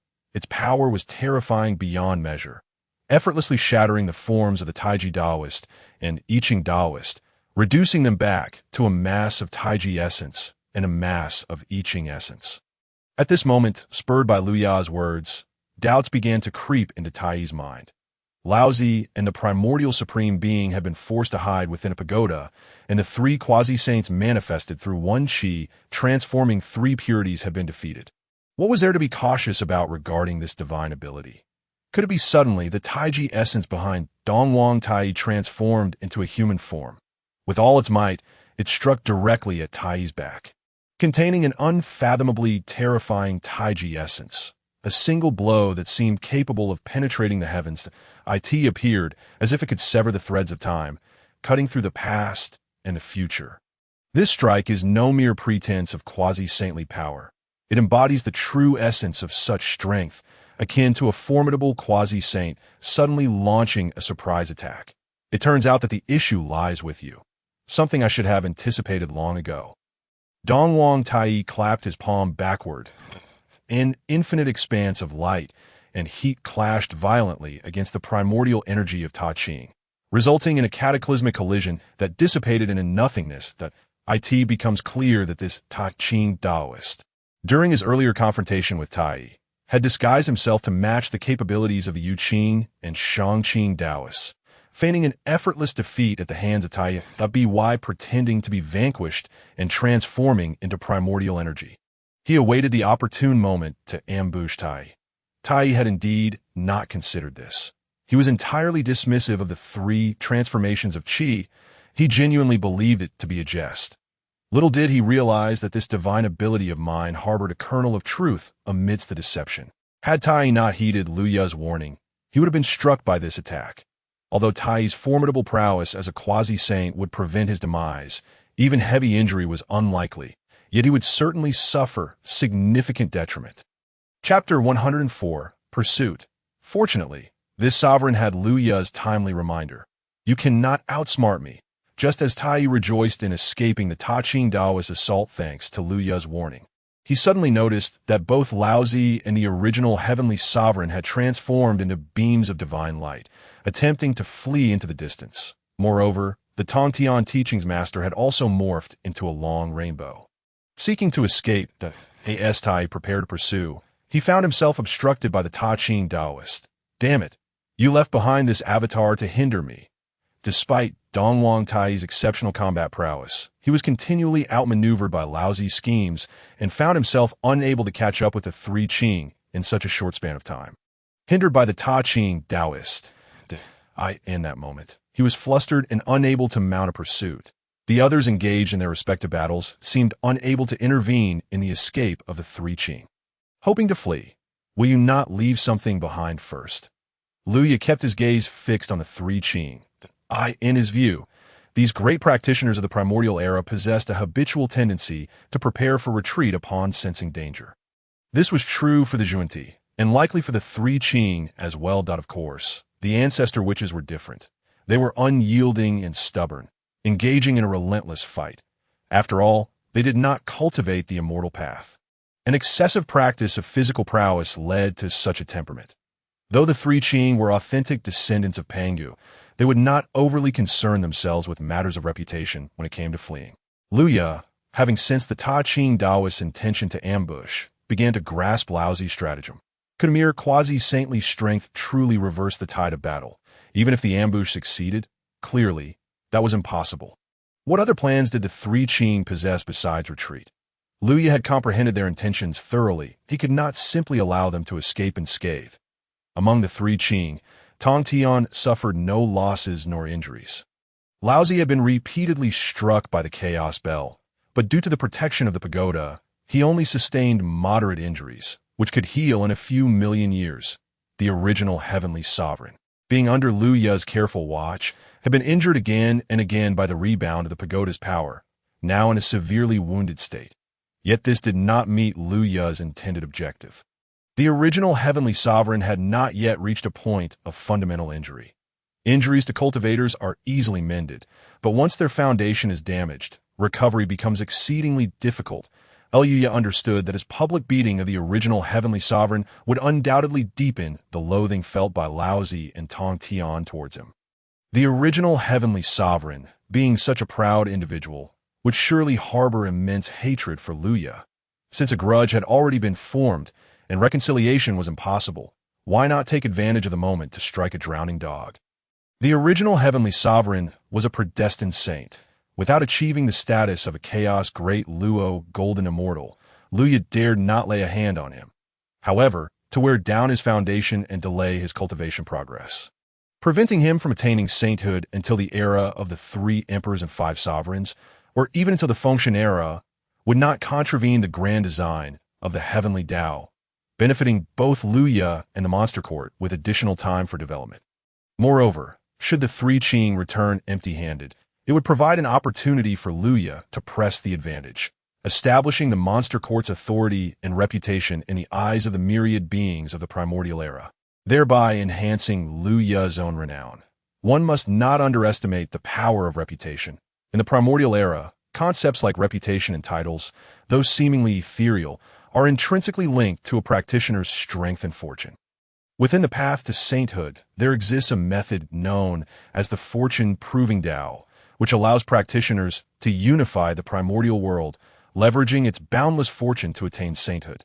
The Dragon, Phoenix, and Qilin clans during the ancient calamity of Dragon and Phoenix aspired to this very goal, driven by the desire to unify the primordial realm and achieve the saintly fruit. Alas, this fortune-proving Dao was a scheme intentionally released by the demon ancestor Luo who, while the method itself is genuine, the constant interference of the chaos demon god Luo, who ensures that none of the three clans can truly unify the primordial world. Although this method has since been lost, the final step to attaining sainthood remains unknown. For the monster court, every subjugated race grants a portion of their fortune.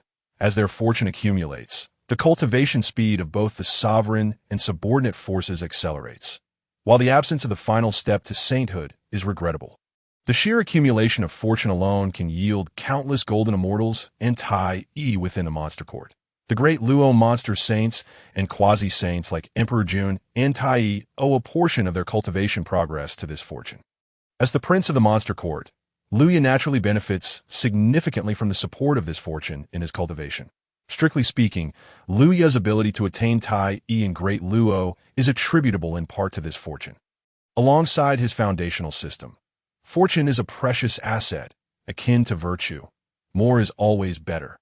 However, the methods for increasing fortune often entail considerable risk. The acquisition of fortune involves either the subjugation of a force or the annihilation of one to seize its fortune. For individuals, severely damaging their Dao heart or undermining their foundation, leading to their defeat in the eyes of the populace, can also yield fortune. For instance, the monster court's defeat of 5 quasi-saints will undoubtedly allow them to claim a portion of the fortune possessed by those 5. While it is likely that the fortune taken from Hunyuan and Xunyuanzi will be minimal, the fortune extracted from Laozi and the original Heavenly Sovereign, after being publicly beaten by Luya and Tai, will surely be substantial. This exemplifies the power of reputation, as well as the might of the fortune Dao. Such a method of seizing fortune is considered a medium-level technique. The true advanced technique involves killing or subduing these great practitioners, thereby acquiring their vast fortunes.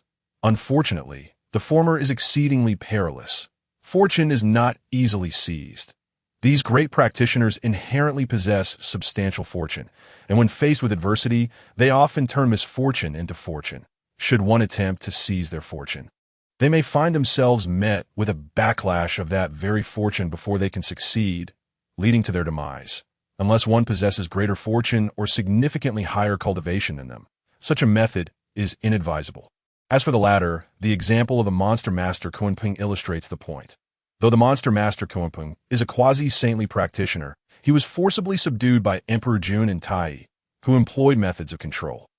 This established a hierarchical relationship rather than one of equals, resulting in Kunpeng's vast fortune being largely absorbed by Emperor Jun and Tai. Consequently, Kunpeng's combat prowess ranks among the lowest among quasi-saints.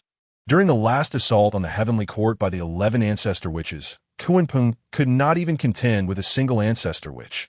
This method is also fraught with danger. Luya knows that according to the trajectory of major events in the Primordial World, Kunpeng would not dare act while Emperor Jun and Tai were alive. However, following their demise, he immediately defected from the Monster Court, seizing the Hichu and Luo Shu, along with the remaining fortune of the Monster Court. This is yet another instance of fortune backlash. One could say that the advanced path of fortune is exceedingly perilous. Luya's goal is merely to pursue the medium-level path of fortune, depleting a portion of the original Heavenly Sovereign's fortune for his own use and enjoying the benefits of the fortune boost. Complete annihilation?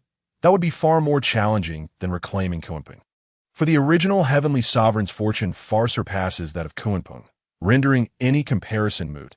Chapter 106. Worn Foundations. The backlash of fortune is a force beyond measure. Luya even suspects that should he entertain such thoughts, ancient quasi-saints or the Dao ancestor Hongjun would emerge to slay him. This is not an impossibility. After all, the original Heavenly Sovereign is destined to be a disciple of Hongjun if he does not appear.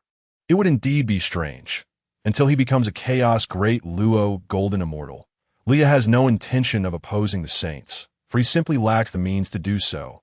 Only upon achieving that status can Luya ensure the Monster Court's absolute dominance over the primordial realm, defying the grand design of the Heavenly Dao. However, prior to that, it would be prudent to first employ my medium-level method of fortune to extract a portion of the original Heavenly Sovereign's fortune for my own benefit. Enjoying the advantages that accompany such a boost, Luya's intention is precisely this. It is merely a portion of fortune, not the original fate. Hongjun Daozu is certainly not his father. It would be unreasonable for him to emerge solely due to such matters. The fortune of the original Heavenly Sovereign, however, is sufficient to attain sanctity, and its immense value is exceedingly precious. Even a fragment of it holds great significance. The allure of benefits, compounded by the enmity arising from their positions, drives Luya to pursue the 3 pure ones when he sees them attempting to flee. He finds himself momentarily obstructed by the Taqing Daoist and is unable to give chase. Thus, he must take matters into his own hands. Among the 3 pure ones, Luya naturally chooses to target the original, for he is currently gravely injured, making him the most vulnerable and also the one against whom Luya harbors the greatest resentment. Who else could he possibly select? With that in mind, Luya swiftly employs the Immortal Slaying Gourd, unleashing a blade of light that flies directly towards the original Heavenly Sovereign's head. The boundless spiritual energy surrounding them is dispersed by the aura of the flying blade. This strike has the power to sever the heavens above and pierce the abyss below. No, Luya, why do you pursue only me? The original Heavenly Sovereign's countenance turns pale with shock as he witnesses Luya closing in on him. A profound fear grips his heart. Why does Luya not pursue Laozi and Tong Tian, but comes directly after him? What offense has he committed against Luya? Was it merely a few disparaging remarks about those who carry feathers? Must the hatred be so intense? Of course, it is because you're the most severely wounded, the best target for attack.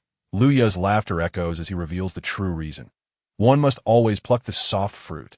The flying blade, amidst the terror-stricken visage of the original Heavenly Sovereign, penetrates his essence, obliterating his foundation. Wear and tear, Luya consciously controls his flying blade, relentlessly eroding the original Heavenly Sovereign's foundation, wearing down his vital essence. Magical power and soul. As the original Heavenly Sovereign's cultivation is systematically dismantled by Luya's relentless assault, his once mighty vitality gradually diminishes, and the high-quality magical power is cut apart by the flying blade, causing it to disperse entirely. Even his soul is weakened by the murderous intent emanating from Luya's blade light, leaving him in a state of sheer terror as he watches the blade continuously slice away at him, inflicting excruciating pain. His cultivation has already plummeted to the brink of quasi-saint status, teetering on the edge of a fall from grace. The path to recovery will be exponentially more challenging, for damage to one's foundation is the gravest injury a practitioner can suffer. When wear and tear reaches its zenith, it results in the complete annihilation of one's cultivation. The original brat has indeed been stripped of his foundation. Excellent, excellent. This action of Luya aligns perfectly with my desires. The ancestor of the underworld river, witnessing Luya eroding the original Heavenly Sovereign's foundation, erupts into gleeful laughter. Wear down the foundations of the three pure ones is a feat even a madman like the ancestor of the underworld river, who cultivates the path of slaughter, would hesitate to undertake. The three pure ones are the true heirs of Pangu, embodiments of his legacy, who would dare to undermine their foundations and seize their fortune. The ancestor of the underworld river would never dare to act thus himself, but with another doing it for him, he finds great joy in the spectacle. Chapter 107. The Delight of the Ancestor of the Underworld River. The ancestor of the underworld river delights in witnessing the misfortunes of others. Should Luya choose to strike with lethal intent against such grand figures of fortune as the three pure ones, he would undoubtedly face backlash from their fate, leading to his immediate demise. Although Luya refrains from delivering a fatal blow, even his engagement in the path of fortune merely postpones his eventual demise. The ancestor of the underworld river perceives this clearly.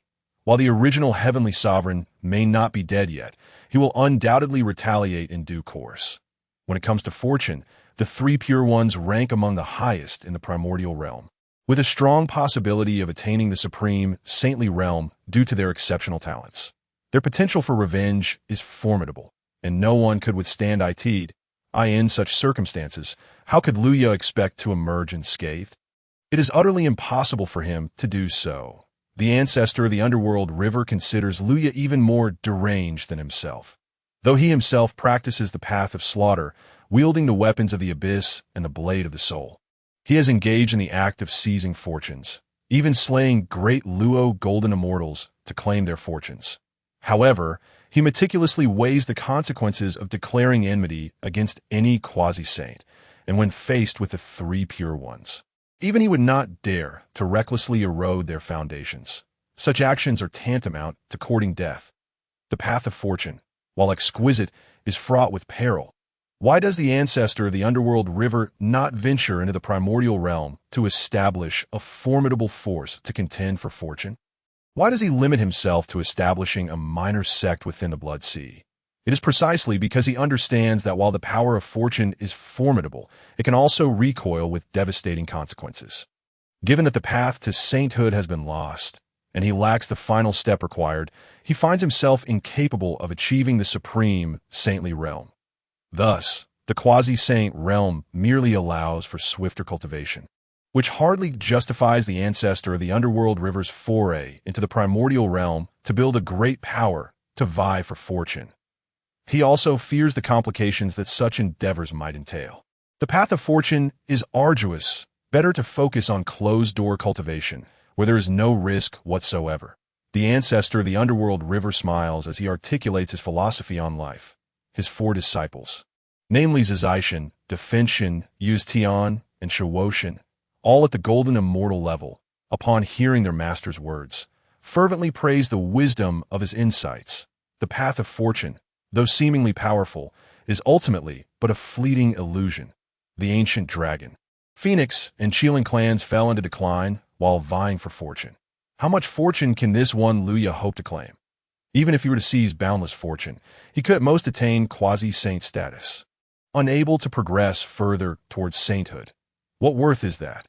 Only the method of severing the 3 corpses established by Daozu Hongjun represents the true path to achieving sanctity, unbeknownst to the 4 disciples and the ancestor of the underworld river, who seemingly dismissed the path of fortune.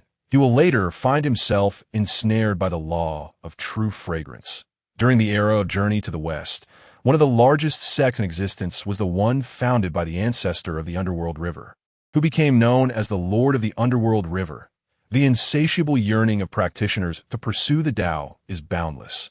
The method of severing the 3 corpses lowers the threshold for attaining quasi-saint status, making it easier to sever the 2 corpses of good and evil, which leads the ancestor of the underworld river to believe he stands a chance of achieving sanctity through this method. Yet, in truth, severing the 3rd corpse, which is the self, presents an insurmountable challenge, rivaling the difficulties of other methods of achieving sanctity, if not exceeding them. Even as quasi-saint powerhouses in the primordial realm, they remain merely quasi-saints during the era of journey to the west, grappling with the concept of severing their own corpses. Except for the original creator of the method, no one has ever truly succeeded in achieving the Tao through the severing of the 3 corpses.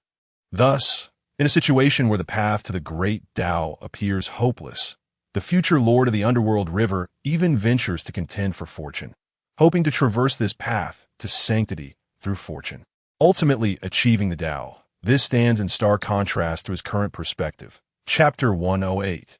The Path of Fortune to Attain Sanctity. On Mount Buzhou, Emperor Jun observes as Luya takes action to erode the foundation of the original heavenly sovereign. He murmurs to himself, eroding the foundation. Is Luya attempting to seize the original's fortune? Emperor Jun had not anticipated that a battle for treasures would escalate to such a level as to erode the foundations of the 3 pure ones. This is no ordinary enmity. It is a matter of life and death, an unending vendetta. The 3 pure ones are among the most gifted in the primordial realm. Their potential cannot be underestimated. They may even harbor the hope of achieving sanctity. Now, Luya and the original are locked in a deadly struggle. In that case, is Luya not courting danger? Might he acquire 3 new enemies among the saints? Very well.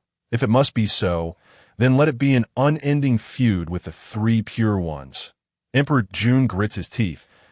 The ruler of the demon court, governing all demons under heaven. Not even the true heirs of Pangu shall harm my progeny. The 3 pure ones possess the potential for sanctity. Do I not possess that potential as well? As long as I and Tai attain the saintly fruit before them.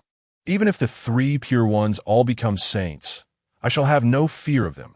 The path of fortune, the method of severing the 3 corpses. Emperor Jun furrows his brow at the thought of these 2 methods.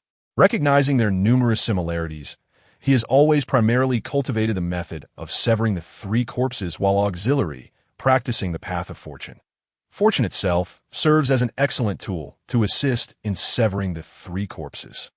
Thus, it is indeed possible to cultivate both paths simultaneously. However, ever since severing the 2nd corpse, Emperor Jun has found himself perplexed when it comes to the 3rd corpse, the self. While his cultivation cannot be said to have stagnated entirely, it has progressed at a painfully slow pace, to a degree that is almost unbearable that he believes he has encountered a bottleneck, lacking a crucial opportunity. Yet how that opportunity may arise remains shrouded in uncertainty. Achieving sanctity is an arduous endeavor. Presently, there is only one saint in the primordial realm, Hongmeng Dao. When this bottleneck may be broken through to reach the saintly realm is beyond Emperor Jun's estimation. Consequently, he shifts his focus in cultivation, elevating the status of the path of fortune, which he had previously only auxiliary practiced, to a position even higher than that of the secret method of severing the three corpses. He places his emphasis on the path of fortune to attain sanctity. The path of fortune is not as esoteric and perplexing as the method of severing the three corpses. Its goal is crystal clear: to gather fortunes. As long as he eradicates the witch clan and unifies the primordial realm, he can harness that boundless fortune, and with the aid of the river diagram and Lo Shu, deduce the missing final step to achieve sanctity. Thus, he shall attain the Tao. The path to sanctification for the three purities is still a distant prospect, and I find myself at a loss to comprehend how to sever my own three corpses. They shall not surpass me by much, especially since I possess the fortuitous support of the demon court for my cultivation, which should grant me a swifter progress. Di Jun's gaze was profound and contemplative. He remained confident in his ability to surpass the three purities and achieve sanctification before them. After all, his innate talent was only slightly inferior to theirs, and with the aid of the demon court's fortune, he was certain his cultivation speed would outpace theirs. This calculation was based purely on the method of severing the three corpses. Di Jun wagered that under the same circumstances, the three purities would not be able to match his pace. As for the fortune leading to sanctification, that would be even more expedient.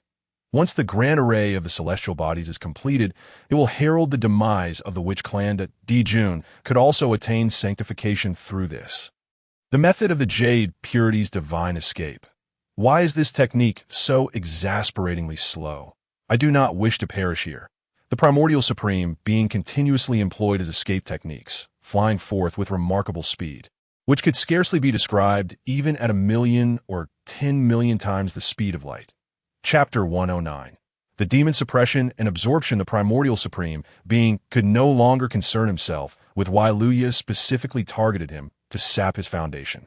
His sole desire now was to flee as swiftly as possible to a distant place that if he did not hasten his escape, he feared he might suffer a depletion of his foundation. Descending to the brink of the quasi-saint realm, the primordial supreme being could not escape the dread of having his cultivation completely eradicated. The most brutal fate for a cultivator in the primordial world is the destruction of their foundation. Behind him, a strikingly handsome youth halted in his pursuit, merely observing the divine radiance emitted as the primordial supreme being fled. Having achieved this much, Luya murmured to himself. His goal of depleting the primordial supreme being's cultivation to the point of near collapse was fulfilled. Moreover, as the primordial supreme being focused solely on his escape, Luya ceased his efforts to further erode the primordial supreme being's foundation. It is wise to refrain from pursuing a cornered adversary, lest one provoke a desperate retaliation. Should he pursue too far, his own safety would be jeopardized. He had to consider this. What if the three purities turned to attack him? Such a scenario was not out of the realm of possibility under the backlash of fortune. Without assistance from his demon court, Luya could not contend against the united front of the three purities. Even if one of them were gravely wounded, the outcome would remain unchanged. Thus, for the sake of his own safety, it was prudent to withdraw at this juncture. After all, the benefits he had already secured were substantial enough. With a beaming smile, Luya gazed at a vast mass of ethereal mist above him, an obscured cloud that the average person could not perceive. Though it appeared insubstantial, it held immense significance for cultivators. This was fortune, the fortune he had ripped from the primordial supreme being. This grand mass of fortune was akin to the vast oceans, and any ordinary cultivator who obtained it would undoubtedly ascend to the quasi-saint realm, if not the great Luo golden immortal realm. For Luya, it was an immense boon. Furthermore, he revealed his palm, where a multitude of fragments of the jade purity's primordial spirit floated above, each radiating a terrifying aura, each containing countless chains of the great Dao's order, interwoven and interconnected. The essence of the jade purity's Dao was evidently embedded within these fragments. Clearly, these are the shards he had torn from the primordial supreme being's primordial spirit. the flying knife from the immortal severing gourd had, before the terrified gaze of the primordial supreme being, rent apart a portion of his primordial spirit. These fragments were a tremendous supplement for the Demon Suppression Sutra, and Luya had naturally collected them. It was a double delight. The combination of fortune and primordial spirit fragments would undoubtedly propel Luya's cultivation forward significantly. Demon Suppression Absorption. Luya diligently invoked the long-unused lower half of the Demon Suppression Sutra, intending to directly devour these primordial spirit fragments. Black chains arose, ensnaring the fragments of the Jade Purity's primordial spirit. An almost boundless force coursed through the black chains, being absorbed by Luya. The remnants of the once quasi-saint level Qing Chio's patriarch contained formidable primordial spirit power, which had allowed Luya to ascend from the golden immortal realm to the late stage of the Tai. This had provided Luya with immense assistance. Now, the vast array of Jade Purity primordial spirit fragments from the primordial supreme being was equally formidable, offering substantial energy to Luya's divine light flickered. Luya's cultivation was continuously enhanced by this influx of power. With the nurturing of endless divine light, Luya, who had just reached the early stages of Great Luo, began to surge upwards. Steadily advancing. Chapter 110. The method of rapid advancement. The divine light radiated brilliantly, illuminating the heavens and the earth. Within Luya's sea of consciousness, the primordial spirit continually absorbed this power, growing ever stronger and exuding an increasingly potent aura. He resembled a king among immortals, seated majestically atop the sea of consciousness, dominating the expanse of time and space. Countless divine lights and the profound mysteries of the Jade Purity filled the sea of consciousness, transforming it into a verdant Luya's cultivation steadily ascended, soon reaching the pinnacle of the early stages of Great Luo. Despite not having breached even a minor tier, it is crucial to recognize that as one ascends in cultivation, the path becomes increasingly arduous. The closer a cultivator approaches the Great Dao, the more formidable their powers become, rendering progress ever more difficult, in the primordial world, for celestial and profound immortals to break through. High-grade elixirs, such as 6-turn or 7-turn golden elixirs, are required. It is not uncommon for them to leap over minor tiers, even advancing through multiple major realms. The so-called 9-turn golden elixir could effortlessly enable a mortal to attain the Great Luo golden immortal status. How many major realms does this encompass? If we only consider the realms above that of an immortal, there are 6 major realms. If we include the later stages of transformation and integration, there are as many as 15 major realms. However, consuming a 9-turn golden elixir does not guarantee an increase of multiple realms for a Great Luo golden immortal. There are accounts from later generations confirming that even a minor tier breakthrough is elusive. Yet one remains at the early stage of Great Luo. The potency of a 9-turn golden elixir does not make ascending beyond the Great Luo golden immortal realm as effortless as eating or drinking. Even if one were to consume all of the 9-turn golden elixirs possessed by the Supreme Lord, he would not dare to assure that one would definitely attain the status of a quasi-saint. The difficulty of cultivation beyond the Great Luo golden immortal realm is evident and cannot be compared to the challenges faced below that tier. The power contained within these Jade Purity fragments could elevate a cultivator from the initial stages of Great Luo to the pinnacle of the early Great Luo golden immortal realm. This alone could save countless eons of arduous cultivation. The ancient Qilin ancestor, having survived through numerous epochs, had yet to reach the pinnacle of the early Great Luo golden immortal realm despite years of training. Under the auspices of the Demon Suppression Sutra, these Jade Purity fragments are undoubtedly treasures for the Great Luo golden immortal. Should word of this spread, countless Great Luo golden immortals would envy and covet Luya's fortuitous opportunity. Luya was exceedingly pleased with the efficacy of these Jade Purity fragments. He then began to delve into the fortune he had seized from the Primordial Supreme Being. This vast fortune obtained from the Primordial Supreme Being was nothing short of monumental. Seemingly inexhaustible, Luya sensed an intuition that, given the immense scale of this fortune, its efficacy in enhancing cultivation would surpass that of the previous array of Jade Purity fragments. This fortune may very well require millions of years to fully assimilate. As Luya contemplated the fortune hovering above him, he furrowed his brow. Millions of years may not be considered short, yet it is not excessively long either. However, Luya had grown accustomed to the astonishing speed of absorbing the jade purity fragments within a single incense stick's duration. He found it quite an adjustment to the slow pace that primordial cultivators often experience, requiring millions of years to assimilate fortune. This pace was too sluggish. He needed to seek a method for rapid advancement. Fortune inherently accelerates a cultivator's training speed over extended periods. Thus, to transform a prolonged absorption into a brief one, he must seek a method for rapid advancement. Chapter 111. The method of life devouring and fortune seizing the demon court possesses methods in this regard. Yet in terms of efficacy, they pale in comparison to some techniques from later generations. After all, certain methods were crafted by quasi-saint level masters, built upon the shoulders of their predecessors, yielding superior results compared to the various methods encountered during the witch and demon calamity.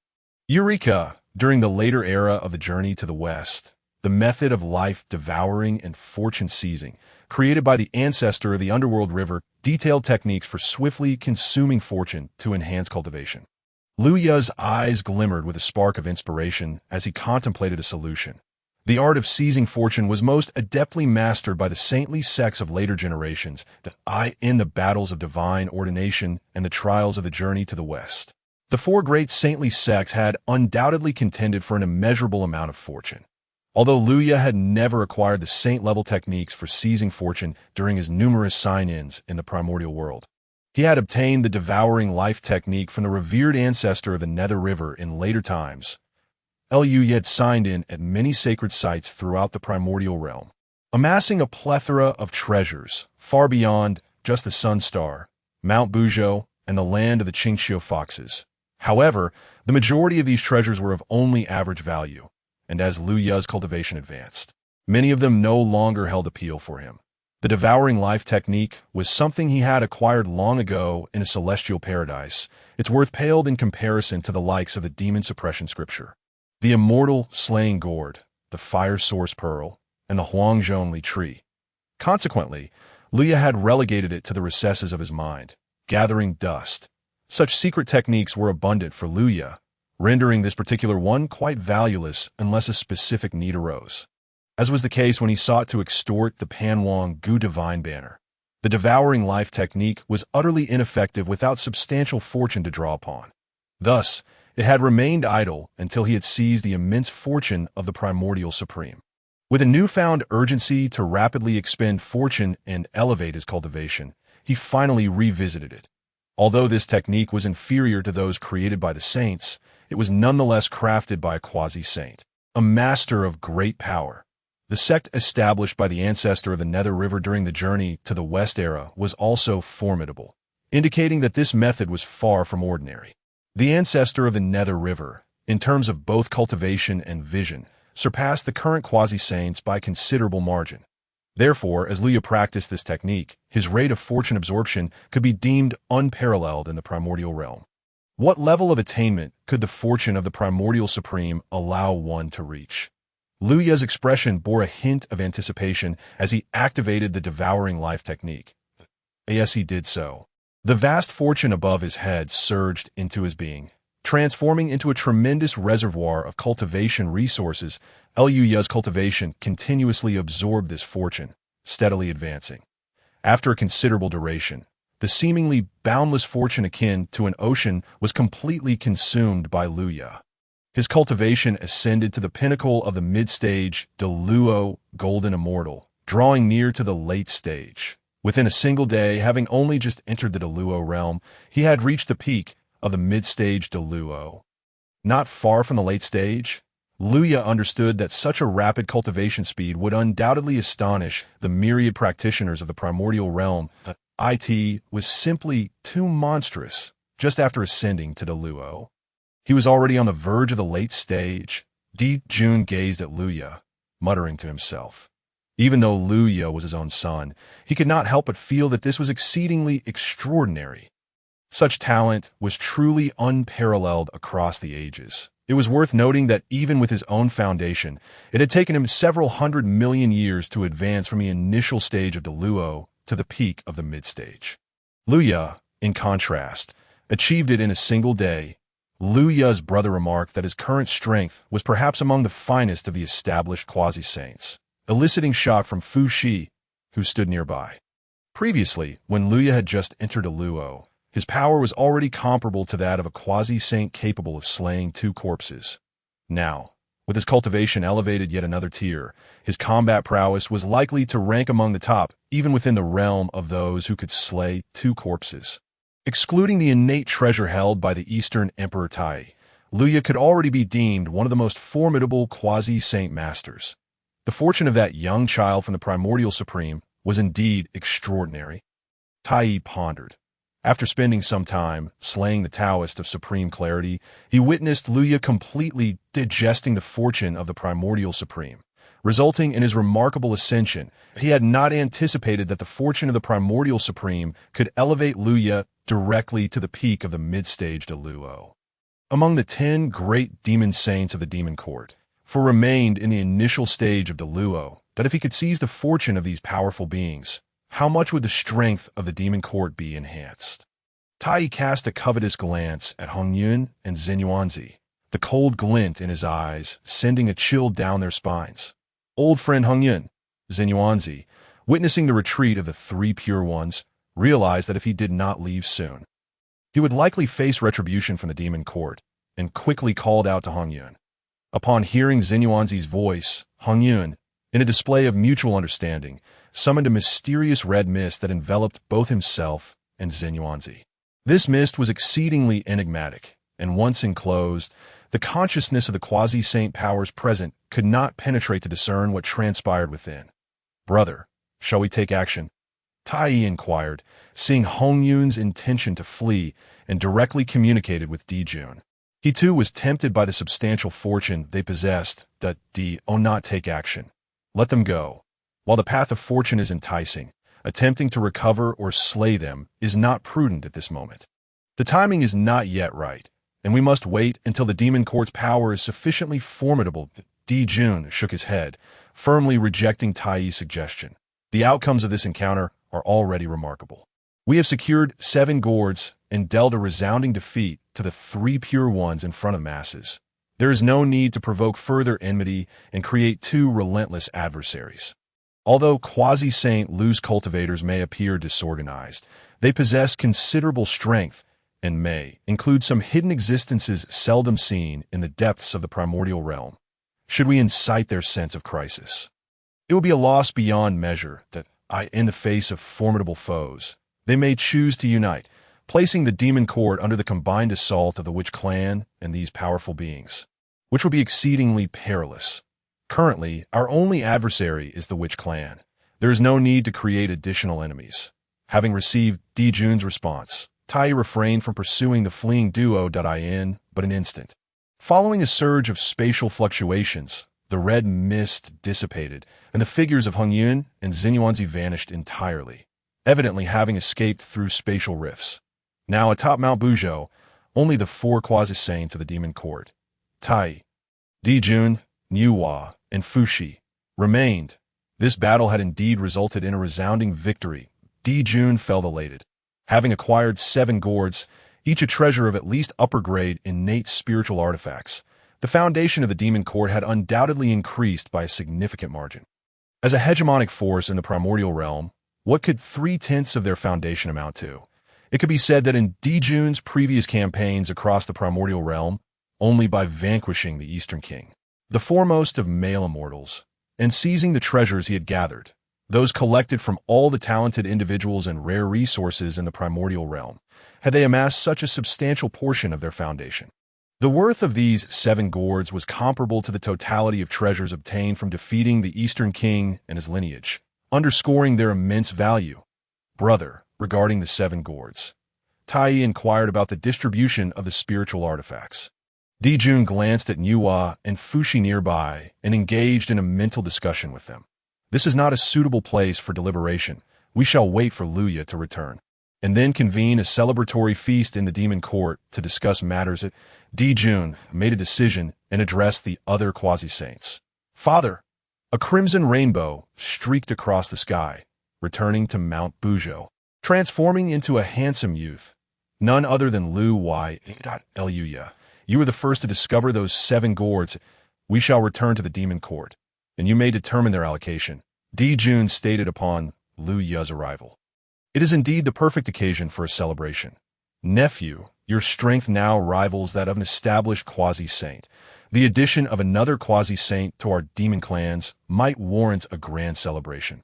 Extending invitations to all the Luo golden immortals and quasi-saint powers throughout the primordial realm. Tai remarked to Luya the celebratory feast. You say? Luya understood that this was a tradition in the primordial realm. Major powers or loose cultivators who attained the status of the Luo Golden Immortal would invariably hold a banquet to announce their achievement. If one were to attain quasi-saint status, the celebration would be even more extravagant. Of course, some solitary cultivators preferred tranquility and shunned such affairs. Luya felt ambivalent about such feasts. If he were alone, he would not consider them. However, since others were organizing one for him, he saw no harm in attending. Notable ancient quasi-saints, or powerful figures like the ancestor of the Nether River and the Queen Mother of the West, might also make an appearance. That it would serve as an excellent opportunity for introductions. Very well, Luya nodded in agreement. Upon witnessing his consent, the 5 of them collectively boarded Di Jun's chariot and set off for the demon court. Although Luya had already returned to the demon court, the countless formidable beings across the 4 seas and 8 desolations were still abuzz with excitement over the outcome of the battle. The path of fortune was indeed astonishingly powerful. When Minghe Laozu and his 4 disciples observed Lu Yu's extraordinary leap from the initial stage of the great Luo Golden Immortal to the pinnacle of the mid-stage, they were utterly astonished. Master, this path of fortune is truly terrifying. I assent it. One of the 4 disciples, Zizai Tian, inquired, his eyes betraying a yearning for the path of fortune. This was a remarkable elevation from a novice to the mid-stage pinnacle of the great Luo Golden Immortal. As a disciple of Minghe, Zizai Tian possessed a broader perspective than many beings of the primordial world and understood the sheer magnitude of this feat. The difficulty of cultivating a great Luo Golden Immortal was an entirely different realm from that of lower stages. If it were he, having received the fortune from the original Heavenly Sovereign, could he not leap 2 realms from the Golden Immortal stage to the great Luo Golden Immortal in a single day? Even a 3-flower, 9-grade Great Luo Golden Immortal would not be deemed excessive. Zizai Tian would not disdain it. After all, it was still a Great Luo Golden Immortal, a pinnacle of power in the primordial realm.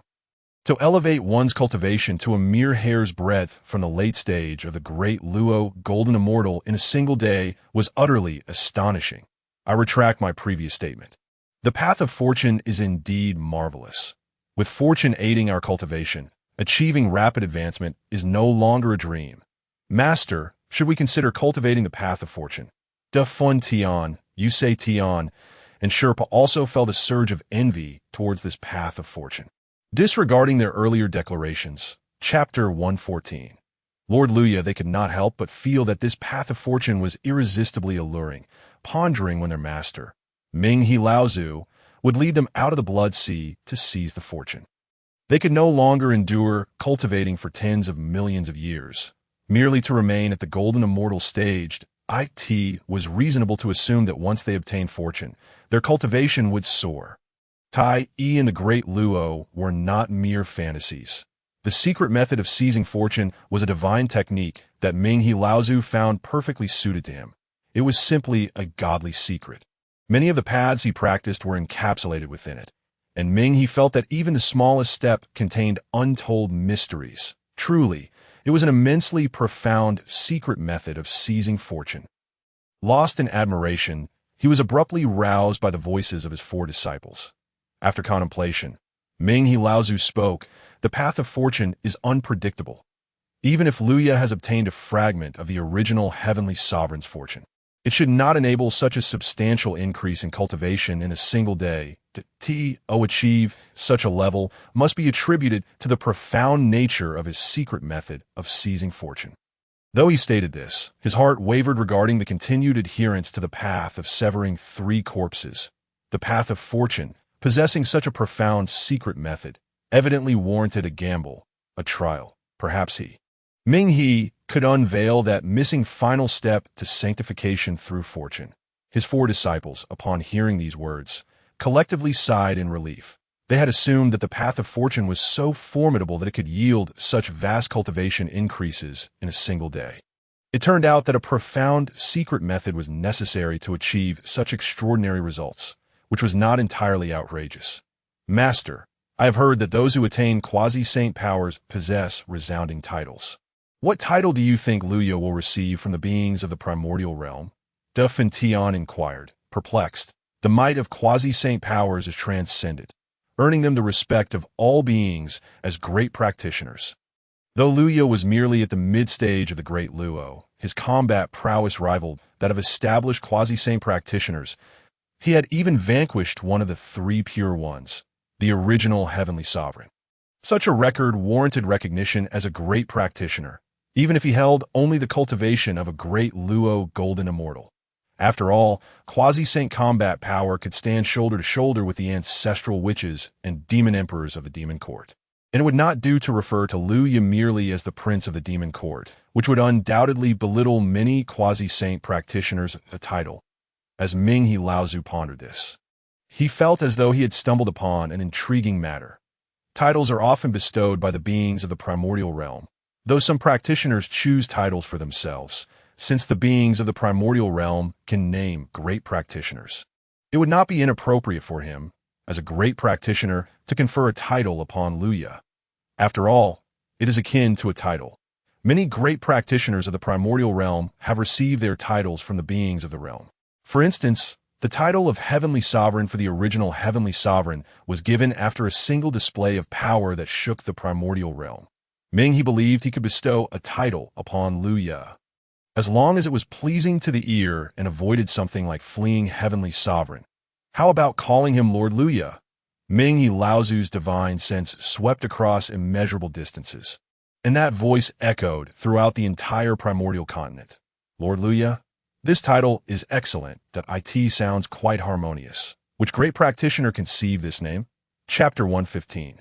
The veil of the lamp-bearer falls. Ming-He Laozu habitually cloaked his voice to ensure that even when it spread across the primordial realm, many powerful beings could not discern who spoke, only recognizing that such a voice belonged to a quasi-saint great practitioner due to its extensive reach. Upon hearing this title, all practitioners at the Great Luo Golden Immortal stage and quasi-saint great practitioners in the primordial realm joined the discussion. After defeating the original Heavenly Sovereign, Luya's strength was comparable to that of established quasi-saint great practitioners, truly deserving the title of Lord. Indeed, it would be inappropriate to continue calling such a powerful being Prince. The title of Lord fits just right. The demon court has gained another quasi-saint level of combat power, which is certainly a cause for celebration, but I reckon the Wu clan is in for some trouble. Indeed, the powerful ancestral which sought to eliminate the Lord directly to prevent the demon race from producing another quasi-saint. However, now, although Lord Luya is merely at the Great Luo stage, he can rival quasi-saints, and his growth rate exceeds their expectations. Perhaps the demon court will soon witness the emergence of a saint. The Great Luo Golden Immortal of considerable strength voiced this opinion, only to be met with swift opposition from others. Do not speak foolishly. We quasi-saints who have survived since ancient times have yet to attain sainthood. The path to becoming a saint is infinitely more arduous than ascending to the heavens. Indeed, while Lord Luya possesses remarkable talent, even beings such as the primordial unicorn, ancestral dragon, and Yuan Feng have not achieved sainthood. The prospect for Lord Luya's ascension to sainthood are not particularly high. Several ancient powerful beings chimed in. Just because you survived the ancient dragon and phoenix calamity, does that make you formidable? Are you not merely a great Luo golden immortal now? Can you even comprehend the talents of the young generation? Look at that heavenly corpse who practiced during the ancient era before the calamity of the dragon and phoenix. Is he not also a mid-stage great Luo now? Do you truly believe that age translates to strength? Upon uttering these words, Not only did many ancient great Luo golden immortals and quasi-saints cast sidelong glances, but the wronged heavenly corpse was also enraged. Burning lamp Taoist, I know it is you. Speak again if you dare. Do you wish to engage in battle and experience my six-arm heavenly corpse technique? You are merely a coffin board transformed into a shape. Do you truly believe your talent surpasses mine? You have merely attained the 10 grade 3 flowers and are not even perfect yet you dare to boast. The burning lamp Taoist on Unmoving Mountain was startled.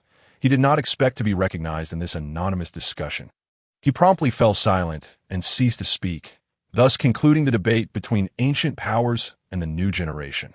Many powerful beings began to discuss another pressing matter. Every time a great Luo golden immortal emerges from the demon court, a grand banquet is held.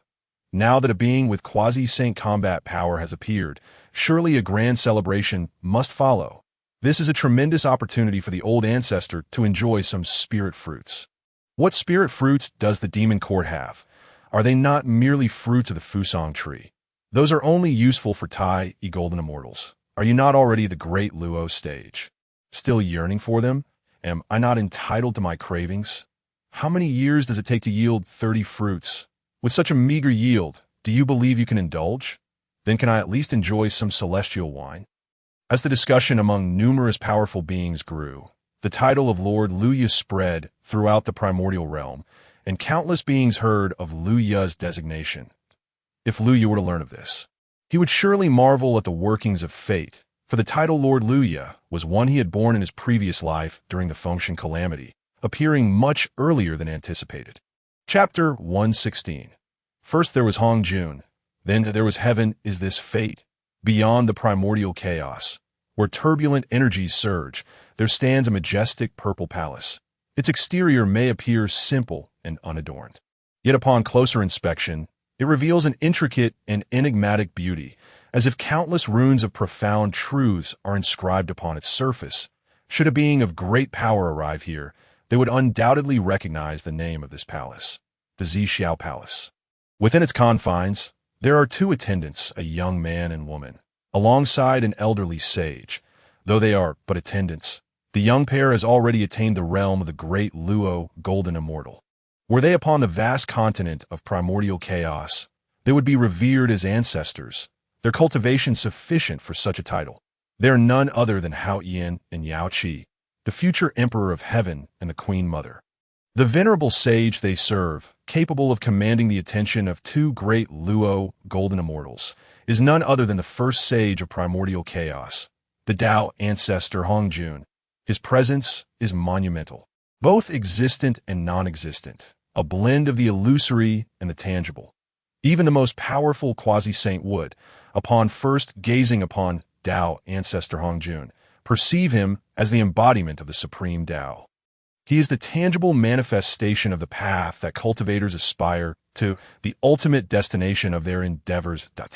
Speak of cultivation in his presence is less about pursuing the Dao and more about attaining Hongjun. For Hongjun is the Dao.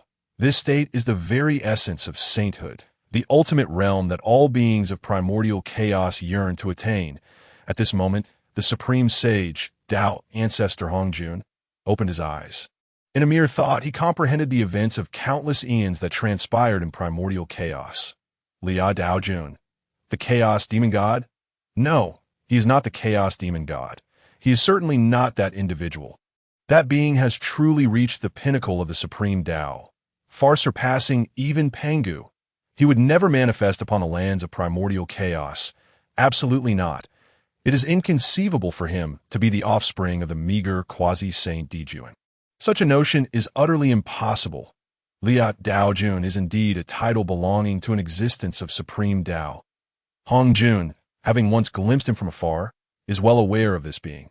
He is the essence of the fire of separation, a figure shrouded in mystery. His existence is so arcane that most chaos demon gods are oblivious to him, for he predates them, and even Pangu, the leader of the 3,000 demon gods, seems insignificant in his eyes. First came Hongjun, then came heaven, and Liya Dao Jun came even before that. Born eternally youthful, at merely 18 years old, a single year in chaos represents an entire epoch. What existed before the era of chaos? No one knows. Not even Pangu knows much. Only Hongmeng comprehends that the transition from the era of chaos to the era of witches and demons, and even to the impending obliteration of primordial chaos, is merely a singular chaotic epoch. Liu Dao Jun had already attained the realm of the Dao 18 chaotic epochs ago, achieving a state of true omnipotence. How could he possibly descend into primordial chaos to become Di Jun's son? For the sake of a mere sovereign of the chaotic era, even the boundless calamity is insignificant in his eyes, allowing him to effortlessly transition into the next chaotic epoch. He is but a flower of similar hue. As the Dao ancestor Hongmeng, the foremost sage, quickly regained his composure after a moment of astonishment, he had discerned Liu's true essence, confirming that he is indeed the son of Di Jun, a second-generation golden crow, and not a chaos demon god. Though he possesses the magic of a demon, he is a being of primordial chaos, even if he has attained the 13th rank of the three flowers. It is a trivial matter, warranting little concern. The union of paths, the union of paths. When the Zixiao trio expounds upon the union of paths, the fruits of Pangu's Dao shall eventually be claimed by me. Countless years hence, I shall attain the half-step Dao that Pangu once achieved. Chapter 117. The distribution of spiritual treasures. The day I approach the fusion of the Heavenly Dao and attain the half-step Dao is no longer far. Within the Zixiao Palace, as the Dao ancestor closed his eyes, silence once again enveloped the space. In the realm of demons, the five quasi-saints exuded powerful auras, reaching both heaven and earth. Liu had returned to the demon court with Di Jun and others, and it was now time to allocate the spiritual treasures obtained from this battle. Regardless, the seven gourds were first discovered by Liu, and with his quasi-saint combat prowess, he stood on equal footing with the others in the demon court. Di Jun Tai is both Liu's father and uncle, while Hunyuan and Fushi, one being Liu's acknowledged sister and the other a friendly elder, naturally entrusted the allocation to Liu, unable to bear the thought of handling it themselves. In truth, none of them could bring themselves to do so. After all, Liu had played a significant role in this battle, being a formidable junior. If the elders were to manage the allocation, what would that signify? The seven gourds consist of the purple gold gourd, the orange gourd, the water fire gourd, the slaying immortals gourd, the 9-9 scatter soul gourd, the summoning demons gourd, and the wind fire gourd. Aside from Liu's slaying immortals gourd, which belongs to the category of supreme innate spiritual treasures, the others are all high-grade innate spiritual treasures. First, the slaying immortals gourd and the summoning demons gourd are to be allocated to Liu and Yuhua, respectively. This is indisputable, as they are destined spiritual treasures. The gourd vine and the soil of life taken by Yuhua shall naturally be hers as well. Liu bestowed the water fire gourd upon Fushi. Having intercepted the quasi-saint Hunyuan, he rightfully deserves a gourd for his contributions in this battle. This spiritual treasure contains two innate water fire qilin, capable of slaying enemies, making it a commendable treasure, originally belonging to Tong Tian. It has now been allocated to Fushi by Liu AS for the 9-9 scatter soul gourd, which was originally Hongyun's treasure. It has been allocated to Donghuang Tai. Di Jun and Liu received the orange gourd and the wind fire gourd, respectively. AS for Liu himself, he retained the purple gold gourd and the slaying immortals gourd. In an instant, 5 high-grade innate spiritual treasures were distributed, and Liu felt no pangs of regret. After all, one cannot hoard everything for oneself. Liu is not that kind of person. He understands that distribution is essential. Without the assistance of these quasi-saints, how could he alone confront 5 adversaries? Are the 3 pure ones and Hongyuan, Xinyuanzi mere scraps of waste? This is how Liu allocated the treasures, while Di Jun and Tai would decide whether to distribute them among their subordinates or keep them for themselves. The purple gold gourd should be suitable for refining pills. I seem to possess few valuable alchemical recipes, and using the gourd for pill refinement feels somewhat absurd. Nevertheless, in the future, I can place any pills I acquire inside and utilize the gourd's essence to nurture them. This way, the utility of the purple gold gourd is maximized. This gourd originally belonged to the future Taishang Lao Jun, who used it to nurture the pills he refined, but Liu's actions indeed maximize its utility. The purple gold gourd naturally has its combat applications. In later times, the demon kings with golden and silver horns used it against Sun Wukong. However, it is merely the power of an ordinary high-grade innate spiritual treasure, which Liao does not require. Naturally, it is better suited for nurturing pills.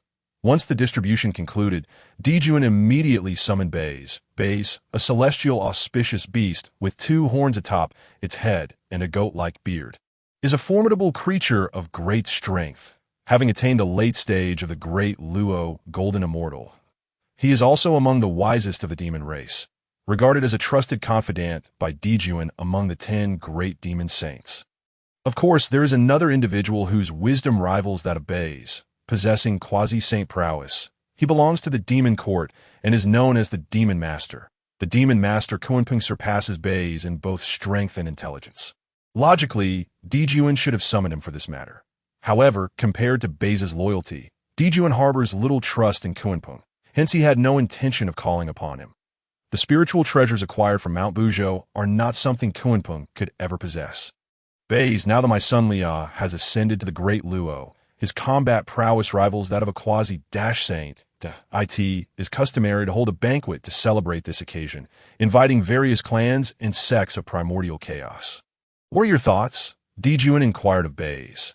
Your Majesty, as long as we procure celestial wine, spiritual fruits, including the fruits of the Fusong tree from the Sun Star, I shall ensure this banquet is splendidly organized. Bays responded, in the demon race, he is esteemed for his high intelligence, and naturally understands the implications of Di Jun's banquet. With Liao's combat prowess comparable to that of a quasi-saint, it is imperative to host a grand feast for the sake of his reputation, thereby proclaiming to all of primordial chaos that the demon race has birthed a being of unparalleled strength.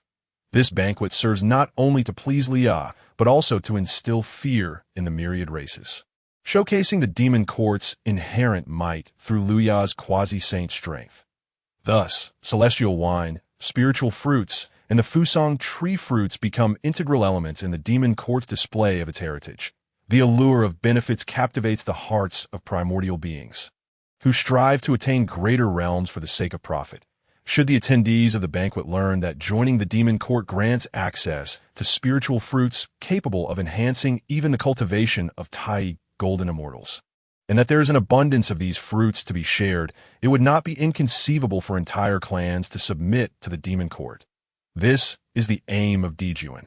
This method can gather immense fortune, serving as the objective of hosting the banquet. The fruits of the Fusong tree from the Sun Star. Upon hearing the mention of the Fusong fruit, Emperor Di Jun suddenly felt a surge of unease. He utilized his divine sense to scan the surroundings and detected the formation present on the Sun Star, his expression darkening considerably. The once magnificent Fusong tree bore less than 200 fruits. Less than 200? How could this possibly uphold the might of my demon court?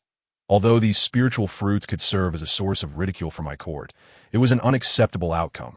Enraged, Di Jun recalled that there had originally been over 1,000 fruits, ample for hosting a grand banquet. Now, with merely 100 or so ripe for such an occasion, how could a banquet be organized?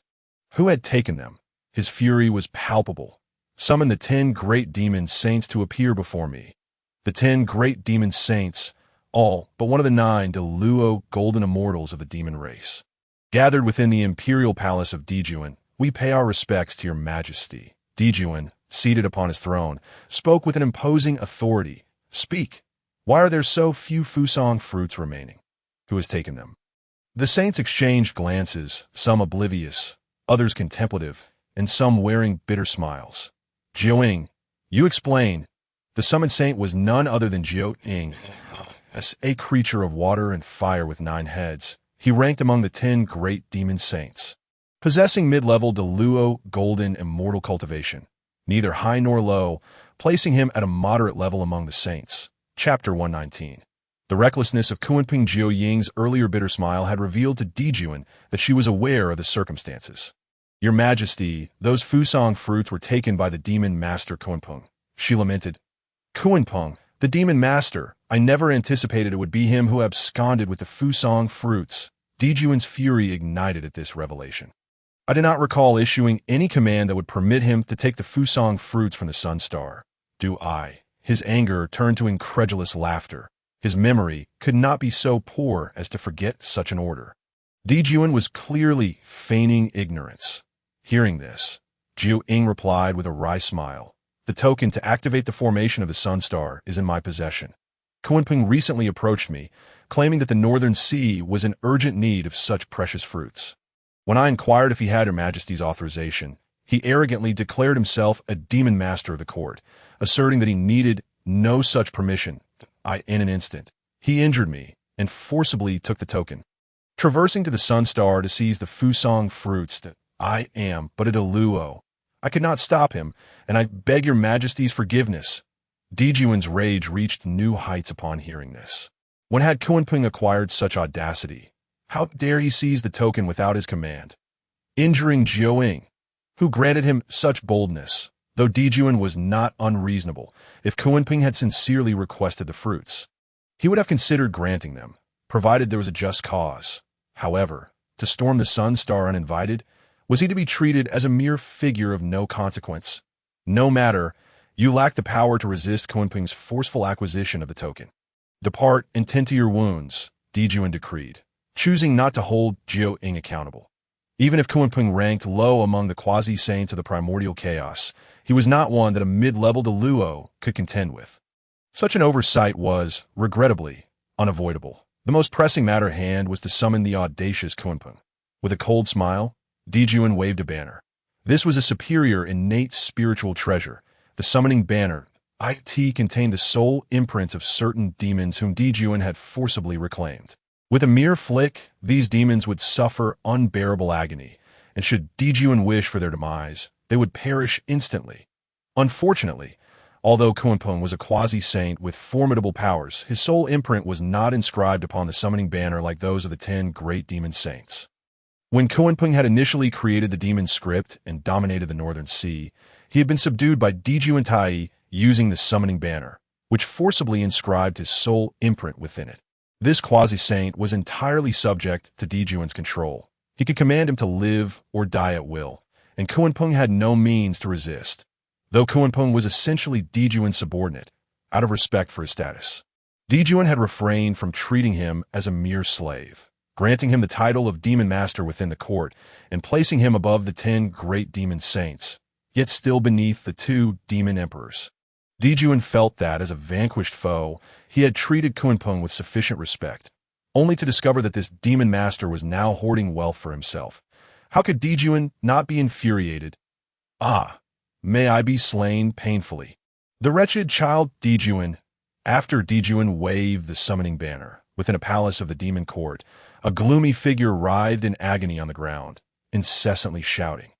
Yet he retained his wits, sealing the surrounding space with his powers to prevent his curses against Di Jun from escaping and reaching the emperor's ears. Chapter 120.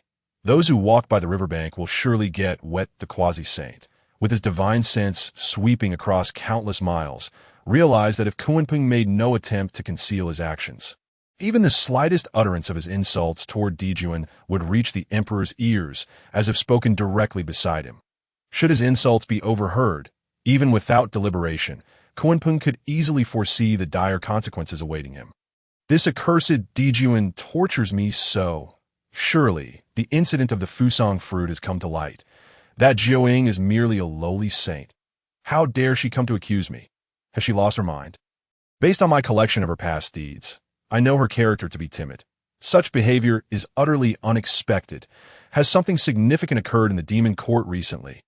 Di Jun seeks the Fusang fruits for his son, Lia, to host a banquet.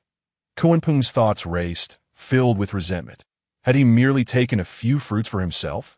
Was it so egregious? After serving as a beast of burden for years, what was wrong with taking a few spiritual fruits? Did he not deserve it? Realization dawned upon him that it must be that Lia had been promoted to the Luo, prompting Di Jun to require the Fusang fruits for a grand celebration. Kunpeng, infuriated, cursed both Di Jun and Luya, deeming them fools. Yet, how could he have anticipated Luya's ascension? How could he have foreseen that Di Jun would host a banquet? Such thoughts were impossible to predict. Who could have foreseen that Lia, the 10th son of Di Jun, would achieve such greatness? The last time Kunpeng had seized the Fusang fruits, Lia's 9 brothers had barely reached the Xianxian level, let alone the golden immortal realm. How had Luya ascended to the Luo? Such a feat was beyond reason. Had it not been for this banquet, Kunpeng believed he could have easily concocted an excuse for his hoarding of wealth, for this was not his first transgression. In past incidents, he had pilfered other precious items, not merely the Fusang fruits. For instance, he had secretly slain a Tai golden immortal demon king to obtain the mid-grade innate spiritual treasure, the Big Dipper seal, which he then passed on to his forces in the Northern Sea, deceiving Di Jun by claiming that the Tai golden immortal had been vanquished by the Witch clan and that the Big Dipper seal had also been seized by them. Those who walk by the riverbank will surely get wet. Kunpeng sighed deeply, enduring the excruciating pain of his soul, transforming into a beam of divine light, and heading toward Di Jun's palace. Within Di Jun's palace, Kunpeng entered, kneeling upon the ground. "We pay our respects to your majesty." A gloomy figure approached, directly prostrating himself. The cold gazes of the 10 great demon saints fell upon him, with Jiu Ying glaring at Kunpeng with seething hatred. Had it not been for Kunpeng's avarice, she would not be standing here. Were it not for Di Jun's magnanimity, she would have suffered greatly at Kunpeng's hands. This the demon master Kunpeng. Luya observed the quasi-saint with interest. Kunpeng had emerged after the ancient dragon and phoenix tribulation, initially dominating the Northern Sea and claiming the title of the master of 10,000 demons, before being subdued by Di Jun. However, his true display of might had come post-rebellion against the demon court during the cataclysm of the Witch-Demon War. Chapter 121. Kunpeng seeks mercy had it not been for the heavenly woman Inhua, the leader of the demon teachings, whose status overshadowed his own. Kunpeng's position would have been nearly equal to that of a demon emperor. As for his combat prowess, even the peak demon master Kunpeng of the later generations, during the era of the journey to the west, merely reached the pinnacle of quasi-sainthood, capable of severing 2 corpses. While Lia could at least contend with him evenly for the Kunpeng before him, his strength ranked among the lowest of the quasi-saints, akin to one who had just entered quasi-sainthood and severed 1 corpse. Falling short even of the ancestral shaman Qiangyang, Lia, without the use of spiritual treasures, could easily defeat him relying solely on the divine power of the sun's true fire, sitting upon the imperial throne. Emperor Jun cast a glance at Kunpeng, remaining silent as he intensified the force exerted through the demon's summoning banner. It was time to give him a stern warning to prevent any ambitions from surfacing. Kunpeng's actions warranted a demonstration of authority. Otherwise, he would remain oblivious to his own standing. "Your Majesty, spare my life. Spare me. I beg." Kunpeng felt an excruciating surge of pain in his primordial spirit, intensifying 10-fold. 100-fold. The depths of the demon's summoning banner bore his primordial spirit's mark, and as the master of the banner, Emperor Jun now wielded it with increased force, rendering its power formidable, even with the immense willpower of one who had attained the quasi-saint level. He could not endure such torment. Kunpeng writhed on the palace floor, rolling about like a ball, utterly devoid of the demeanor befitting a quasi-saint.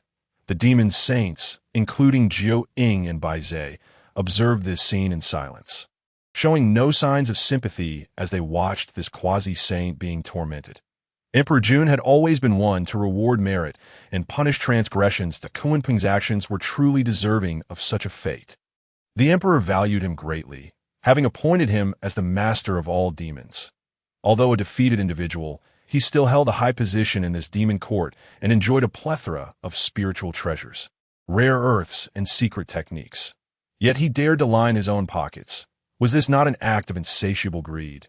Courting death, master of all demons, I have never wronged you. How could you have become so corrupt as to deplete the fruits from the Sun Star's Fusang tree to a mere 100 or so? What punishment do you deserve? After tormenting him for a while, Emperor Jun finally spoke, his words laced with a sense of accusation. The fruits of the Fusang tree were essential for the banquet, and now that Kunpeng had taken them, Emperor Jun was at a loss for how to host the event for reclaiming the Fusang fruits. Emperor Jun had learned from Jiuying that Kunpeng had taken them not just recently. Those 800 or 900 fruits, capable of enhancing the cultivation of Tai golden immortals, were exceedingly precious, It seemed they were lost for good. I know my crime. I know my crime, Your Majesty. This was all due to my momentary greed. Kunpeng repeatedly knelt before Emperor Jun, bowing his head in remorse, though his heart brimmed with resentment. Emperor Jun, one day I shall repay this humiliation 100-fold. As the master of all demons, the position of demon sovereign should rightfully belong to me. You have stolen my fortune and severed my path to supremacy.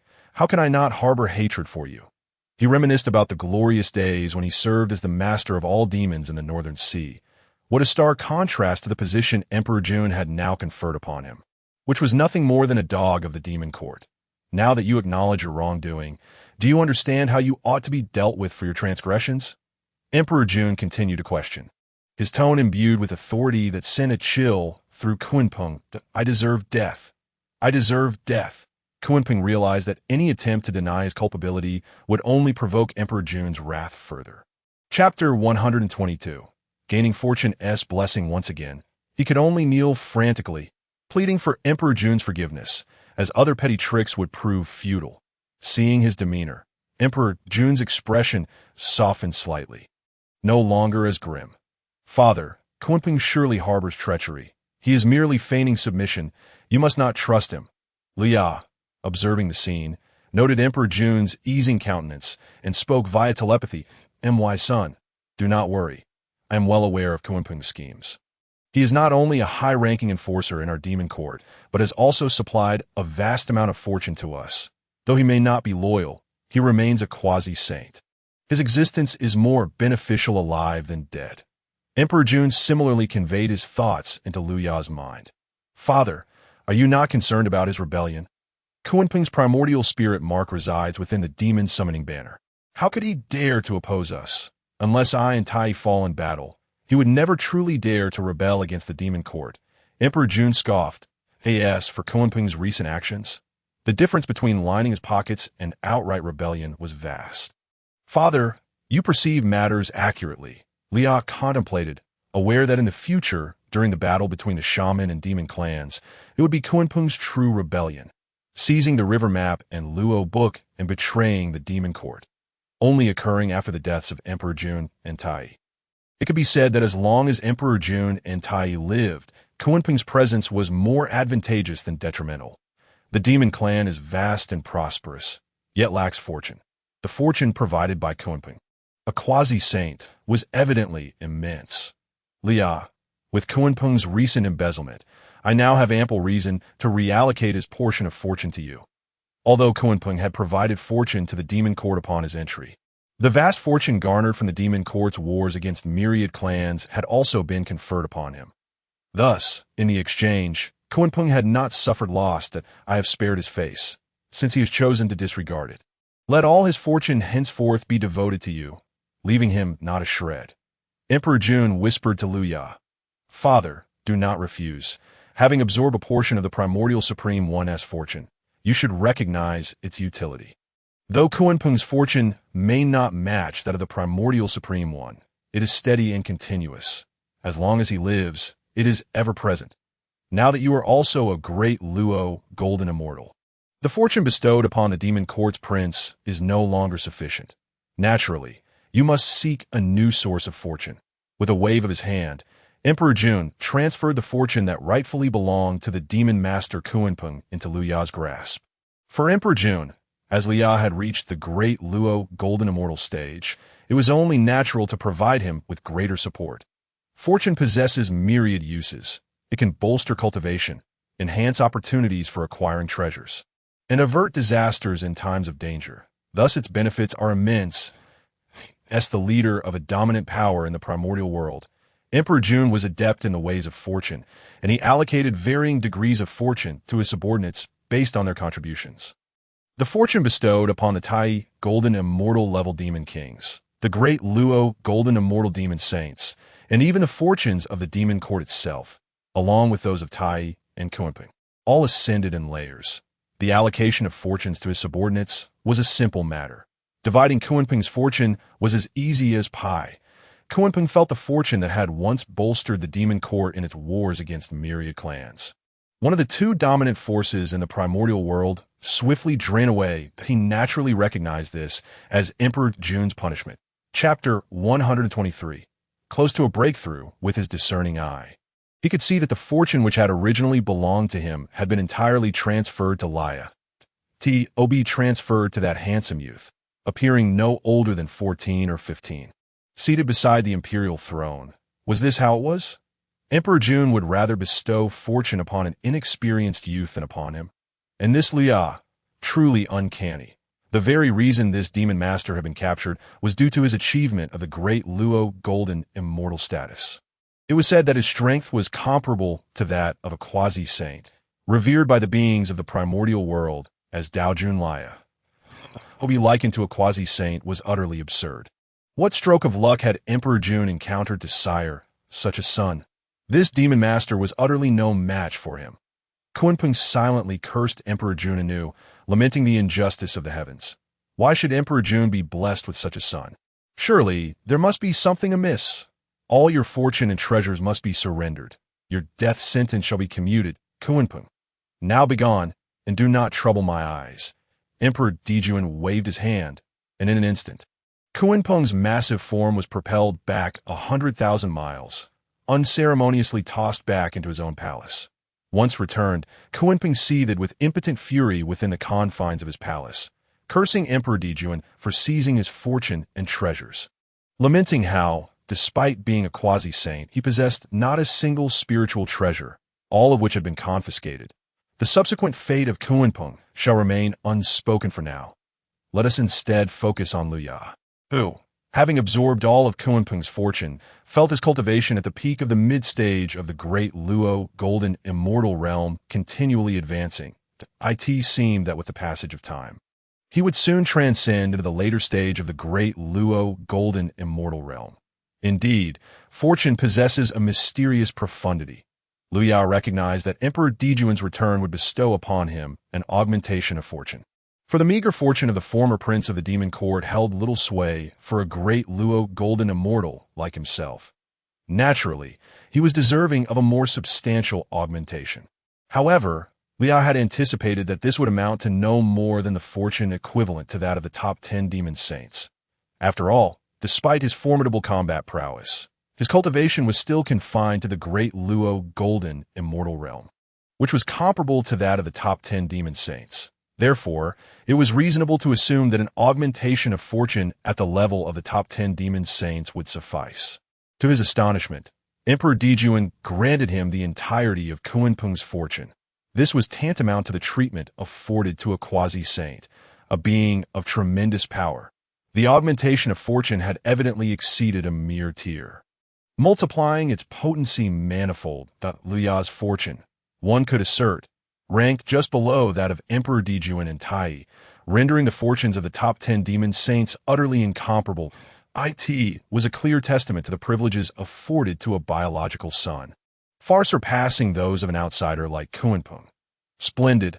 I shall achieve the 13th grade 3 flowers, effectively obliterating any bottlenecks encountered during breakthroughs at these minor stages within the great Luo golden immortal realm, requiring merely a protracted effort.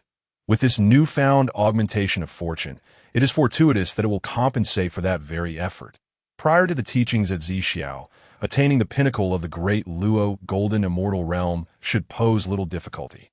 The realms of the great Luo golden immortal, the Tai golden immortal, and all subordinate cultivation stages are classified into early, mid, and late phases. Among these, only 3 minor stages lack a specific designation for pinnacle. The pinnacle of the great Luo golden immortal is, in fact, the late-stage pinnacle of the great Luo golden immortal realm. Generally speaking, cultivators face the greatest challenges when striving to break through major realms, often encountering bottlenecks that lead to prolonged stagnation at the late-stage pinnacle. To differentiate between those who have lingered at the late-stage pinnacle for years and those who have only recently transitioned into that phase.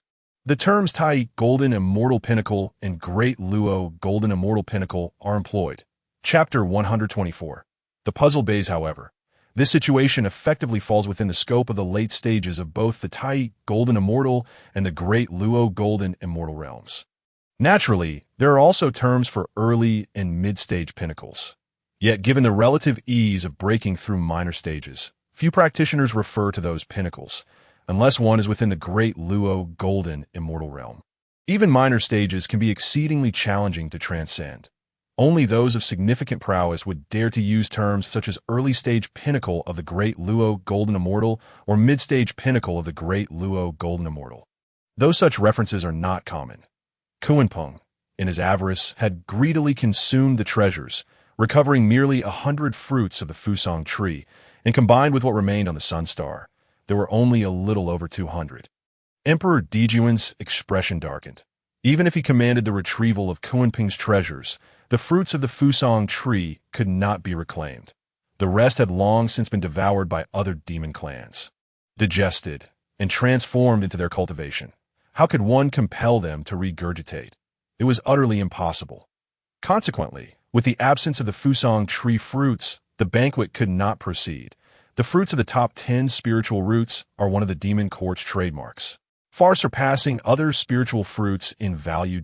To replenish the deficit of these top 10 spiritual roots is a formidable challenge. Bays, do you possess any solutions? In light of this predicament, Emperor Di Jun promptly turned to his trusted advisor. Bays, upon hearing the inquiry, Bays could only smile wryly. A skilled artisan is helpless without materials. The Fusang tree is one of the top 10 spiritual roots. Where could he possibly find a plethora of these fruits? Should he venture to Wuzhuang Temple or Kunlun Mountain to seek the immortal apricot trees and ginseng fruit trees? He would likely be struck down on the spot by the 3 purity Xunyuanzi. As for the other top 10 spiritual roots, Bays, as a demon saint of the demon court, could still procure several dozen fruits.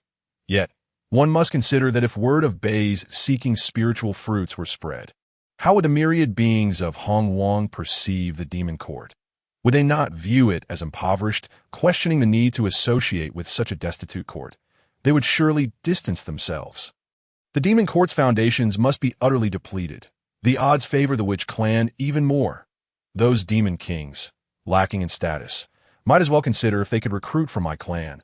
Servants hurry and offer substantial rewards to lure talent from the demon court. Bays, employing his intellect, knew that such rumors would undoubtedly proliferate. What need is there to host a banquet under such circumstances? It would be prudent to cancel it altogether, even if the news does not leak and remains concealed. Procuring dozens of spiritual fruits would still fall short of the original quantity of the Fusang tree fruits. It would serve little purpose. In a moment of despair, Bays racked his brain for a solution. However, after some time, he could only sigh in resignation. Even as a top-tier strategist, he found himself utterly powerless in this situation, for he could not conjure the top 10 spiritual roots. Simply trading with other formidable beings would yield only a handful of fruits. It was inconceivable to exchange for the top 10 spiritual roots. Your Majesty, might it not be prudent for me and the other demon saints to offer up our long-cherished treasures, so that the banquet may proceed splendidly? Bays finally proposed, having exhausted all other options. Seeking spiritual fruits from outside the demon court proved futile and fraught with the risk of leakage. Thus, they had no choice but to search within the demon court. Lacking the fruits of the top 10 spiritual roots, they could only substitute with other rare materials. While these ordinary materials could indeed compensate for the Fusang tree fruits, their quantity and quality would need to be sufficiently ample. Yet, such an approach would be exceedingly inefficient. Chapter 125. Various rare materials. Why has the notion persisted in Hongmeng that possessing the top 10 innate spiritual roots could establish a great power? Precisely because of their high value. Under comparable resources, they yield a far greater number of fruits with identical effects. Other spiritual fruits may also enhance Tai golden immortal cultivation, but they take millions of years to bear a single fruit. Whereas the Fusang tree produces 30 fruits in a mere 10,000 years, an efficiency disparity exceeding 1,000-fold. Such rare fruits should ideally remain untouched unless in dire circumstances. The top 10 demon saints, having fought for countless years, possess a considerable stockpile of rare materials. Theoretically, they should suffice for the banquet's requirements, adequately offsetting the deficiency caused by the demon master Kunpeng's gluttony. However, this course of action remains of low cost-effectiveness and would result in significant losses. Upon hearing this, the other 9 demon saints hesitated not at all, each stepping forward to offer their contributions. Your Majesty, I possess 150 jars of dragon claw goo leaves, which can be brewed into a tea essential for golden immortal practitioners. Consuming it calms the mind and wards off inner demons, making it perfectly suited for the banquet, and the quantity is ample. The demon Saint Philion declared, his true form resembling a deer with a bird's head and a single horn. A formidable beast of Hongmeng Dao this moment, he had transformed into a robust middle-aged man, wielding the innate divine wind ability, boasting mid-stage great luo cultivation. Those 150 jars of dragon claw goo leaves were the result of his accumulation over billions of years. Your Majesty, I possess the Wuhui Bali wine, brewed from the Wuhui Mountain in the Blessed Land, having been crafted over millions of years. Though the quantity is limited, it is a rare divine wine for great luo golden immortal experts. With a delightful flavor, the demon Saint Guiche chimed in, his true form bearing 9 heads, resembling a duck. His innate power was slightly inferior to that of the other demon saints, yet he too was a mere ordinary 9th grade 3 flowers. At present, he remained at the early stage of the great luo golden immortal realm, having transformed into a young man in his 20s, clad in a dark green robe. Wuhui Mountain was the abode of a great luo loose cultivator, and Guiche had fought against this cultivator, both being of equal cultivation level. Guiche, aided by the powers bestowed by Emperor Di Jun, had managed to triumph, enduring great hardships to acquire this Wuhui Bali wine. Your Majesty, I possess the Wu Chang Minjia, which, when consumed, bestows transcendence over life and death. It is particularly beneficial for practitioners of the ghostly path. Finally, we turn our attention to the 9 infants demon saint. Without delving into the essence of the 9 infants, it has taken on a human form, manifesting as a celestial maiden adorned in garments of 5 vibrant colors. Her beauty, while not unparalleled, is nonetheless capable of leaving all beings in awe. At this juncture in time, the Earth Mother has yet to transform into the 6 paths of reincarnation. Consequently, those cultivators whose physical bodies have perished but whose souls linger, if they are not drawn into the blood sea and possess sufficient cultivation to resist its allure, become solitary spirits and wandering ghosts. Such practitioners are referred to as ghostly cultivators. However, ghostly cultivators are merely a variant branch of the celestial path in the vast primordial realm, whether it be the Buddhist path of Zhuani, the demonic path, or the ghostly path. All ultimately belong to the celestial system. To reach the level of great luo, one must also condense the 3 flowers and transcend the river of fate within the entirety of the primordial realm. The only path not aligned with the celestial system is the physical cultivation method of the witch clan AS for the demonic methods. The sovereign of the celestial system is Hongmeng Dao, who is in essence the chaotic demon god. Thus, the demonic methods naturally serve as a common ancestor to both the witch clan and the celestial path. After all cultivation systems initially drew inspiration from the demonic methods. The remaining demon saints, including Bai Zhe, also offer various heavenly materials and earthly treasures. In presenting these treasures, the 10 demon saints have shed an immeasurable amount of blood, though their hearts may ache. They harbor no grievances against Di Jun or Bai Zhe. Chapter 126, The Appearance of the Peach Tree. After all, they enjoy numerous benefits within the demon court, and the significance of this banquet to the court is immense. It serves to propagate the might of the demon court, instilling fear across the 4 seas and 8 desolations. Their offerings of treasures are, therefore, entirely reasonable, all for the betterment of the demon court. Should the demon court gain renown and recover various clans as a result of this banquet, the fortune attributed to them would undoubtedly be enhanced by Di Jun. Di Jun remained silent, neither accepting these offerings of heavenly materials and earthly treasures.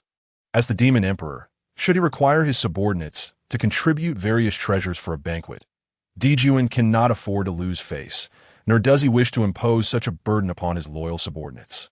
To hold a banquet that necessitates the surrender of personal wealth, such an action would reflect the folly of a ruler who has lost the trust of his people to AS for the prospect of the demon court growing stronger and increasing its fortune after the banquet. That is a matter for the distant future. Di Jun has no intention of issuing empty promises. This is utterly unfair to the 10 demon saints. However, failing to host a banquet would not only disappoint Luya, but would also lead the myriad beings of the primordial realm to belittle the demon court. The beings of the primordial realm would begin to doubt the financial strength of the demon court. This one T do, that one T do. In this moment, Di Jun struggles to devise a solution. Should he perhaps compensate them with the spiritual treasures obtained from Mount Buzhou? He recalls the 2 high-grade innate spiritual treasures, gourds, in his possession. After a long while, he lets out a sigh. 2 spiritual treasures for 10 individuals. Such a division is simply inadequate. The surroundings fall into silence, with no one daring to speak. Sensing the dilemma etched upon Di Jun's face, Luya contemplates for a moment and speaks. Father, esteemed demon saints, I possess the Pantao tree, one of the 10 spiritual roots, which is more than sufficient to meet the banquet's requirements for heavenly materials and earthly treasures. The peaches born from this tree, while not as potent as the fruits of the Fusang tree, number in the hundreds of thousands. Previously, Luya had signed in at the Fengqi Mountain of Hunyuan and Fuxi, acquiring 2 of the 10 spiritual roots, besides the terrifyingly potent Huang Zhongli tree, from which Hunyuan consumed 2 fruits to nearly reach the quasi-saint level of the second corpse. There are also the 9,000 Pantao trees among the 10 spiritual roots, while the Huang Zhongli tree is effective for quasi-saints and individual powerhouses. The primary utility of the other roots lies in nurturing one's subordinates, providing mere thirst-quenching benefits for quasi-saints. The 2 spiritual roots obtained from the signing represent the pinnacle of 2 distinct paths. The fruits of the Huang Zhongli tree can enhance the cultivation of quasi-saints, proving immensely beneficial for Lu Ya's quest to attain the realm of the great Luo Golden Immortal. If we consider enhancements to personal strength, the Huang Zhongli tree is undoubtedly the foremost in the primordial realm in that regard. Conversely, the 9,000 Pantao trees represent a different pinnacle, significantly boosting the strength of subordinate factions in terms of establishing power, and no other spiritual root among the 10 can compare in this aspect. These 9,000 Pantao trees are precisely what the Queen Mother in later times offers to the various immortals during the Pantao banquet, in later eras, the Heavenly Court, appearing as the foremost power among the 3 realms, cultivates an abundance of formidable beings, especially at the foundational levels of Xianxian and Jingxian. Compared to the current Demon Court, both mid-tier and high-tier powerhouses have surpassed by numerous folds, albeit this is partly due to the inclusion of many into the divine list from Jiejiao. Chapter 127. The Deception of the 9 Infants Demon Saint. Yet, it is evident that the Heavenly Court of later times possesses a vast number of powerful beings, perhaps when it comes to top-tier quasi-saints and great powers. The Heavenly Court of the future may not significantly exceed the Demon Court. Nevertheless, it is indisputable that outside of the top echelon, the quantity of mid-tier and upper mid-tier powerhouses far surpasses that of the current Demon Court. Why does the Heavenly Court boast such a multitude of strong individuals? A significant part of the answer lies in the Pantao trees. Although the most potent 9,000-year-old peaches are only effective for Jingxian, appearing inferior to other spiritual fruits, their abundance is unmatched. Virtually no other spiritual fruit can rival the yield of these 9,000 Pantao trees. Those who obtain the 10 spiritual roots among primordial cultivators can use them as foundational roots for their teachings. And these 9,000 Pantao trees stand as the most formidable foundational roots, capable of nurturing a plethora of celestial beings, Xianxian and Jinxian. As the number of foundational immortals increases, naturally, more powerful beings capable of breaking through to higher realms arise.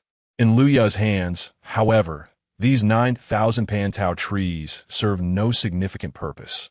They cannot bolster his own strength at AS for establishing a faction.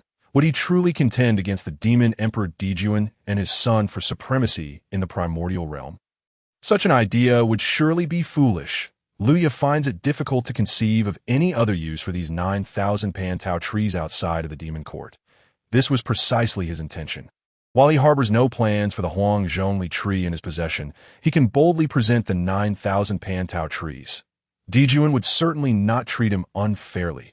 Upon concluding his statement, Luya directly releases the cluster of Pantao trees from his system space. Before them, 9,000 Pantao trees radiating boundless spiritual energy materialized within the palace, their radiant light spreading forth, illuminating the 4 seas and 8 desolations, stirring up endless winds and clouds. The entire grove of Pantao trees bears at least several 100,000 peaches, a staggering quantity that brightens the heavens and the earth. These are the 10 spiritual roots, the Pantao tree. Baize gasps in astonishment, his expression one of utter shock. Just moments ago, he had remarked that such high-grade spiritual roots as the 10 spiritual roots could not be exchanged with other powerful beings. It could only be substituted with ordinary heavenly materials and earthly treasures. He never expected Luya to present one of the 10 spiritual roots directly. This is indeed a 10 spiritual root. Such a caliber of spiritual root is beyond even the demon court, which is a sovereign force of the primordial realm, possesses merely one Fusang tree. Other sects and races possess at most one of the 10 spiritual roots.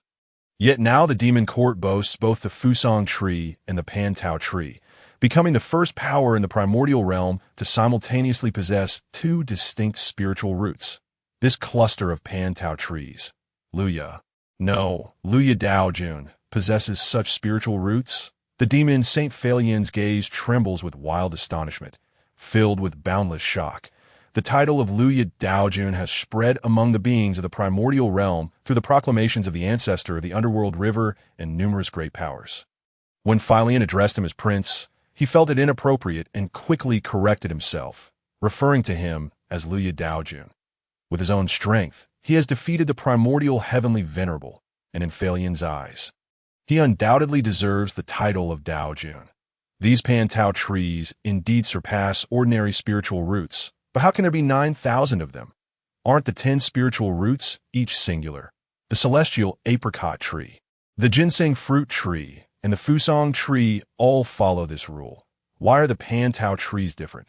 The 9 infants demon saint is bewildered, questioning whether such a multitude of Pantao trees truly belongs to the esteemed category of spiritual roots. As a great Luo golden immortal, she can discern their nature at a glance. She recognizes that these are indeed one of the 10 spiritual roots, yet she remains ensnared in confusion. Chapter 128. The Significance of the 10 Spiritual Roots. Why are there so many Pantao trees? The question perplexed the 9 infants demon sage, her gaze directed at Luya, brimming with confusion, as if silently inquiring of him. Upon noticing her questioning look, Luya responded with a glance of his own. Choosing not to speak, to be frank, before their initial encounter, he had assumed the 9 infants demon sage to be male. The demon sages of the demon court were well known throughout the primordial world, and the 9 infants demon sage had slaughtered countless foes from rival races, her reputation potent enough to bring tears to the eyes of children from myriad tribes. That it was astonishing that such a fearsome figure, upon taking human form, appeared as a celestial maiden adorned in resplendent, multicolored garments, indeed a rarity.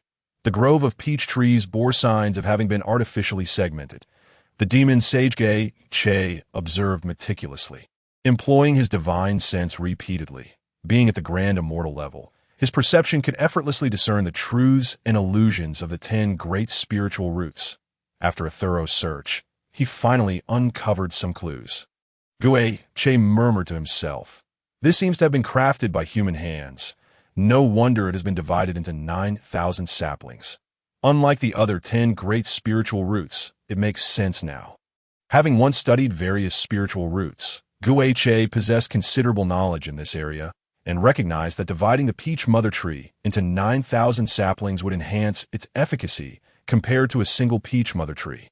It must surely have been the work of Taoist Lord Luya, who would have thought that not only did Luya possess unparalleled talent, but he also had a profound understanding of the various characteristics of spiritual roots. Was there anything he could not accomplish? In that moment, the 10 demon sages gathered around the spiritual roots to engage in discussion. On the imperial throne, Di Jun wore an expression of astonishment. As the lord of the demon court, Di Jun understood the significance of the 10 great spiritual roots more deeply than the demon sages below. The demon court possessed one of the 10 great spiritual roots, the Fusang tree, which was indeed the cornerstone of their power. How many golden immortals, How many Tai golden immortals had ascended only after consuming the fruits of the Fusang tree? Without the fruits of the Fusang tree, how many years, how much time would they have needed to advance to the golden immortal realm? Tai golden immortal? Or would they even be able to ascend to golden immortal or Tai golden immortal at all?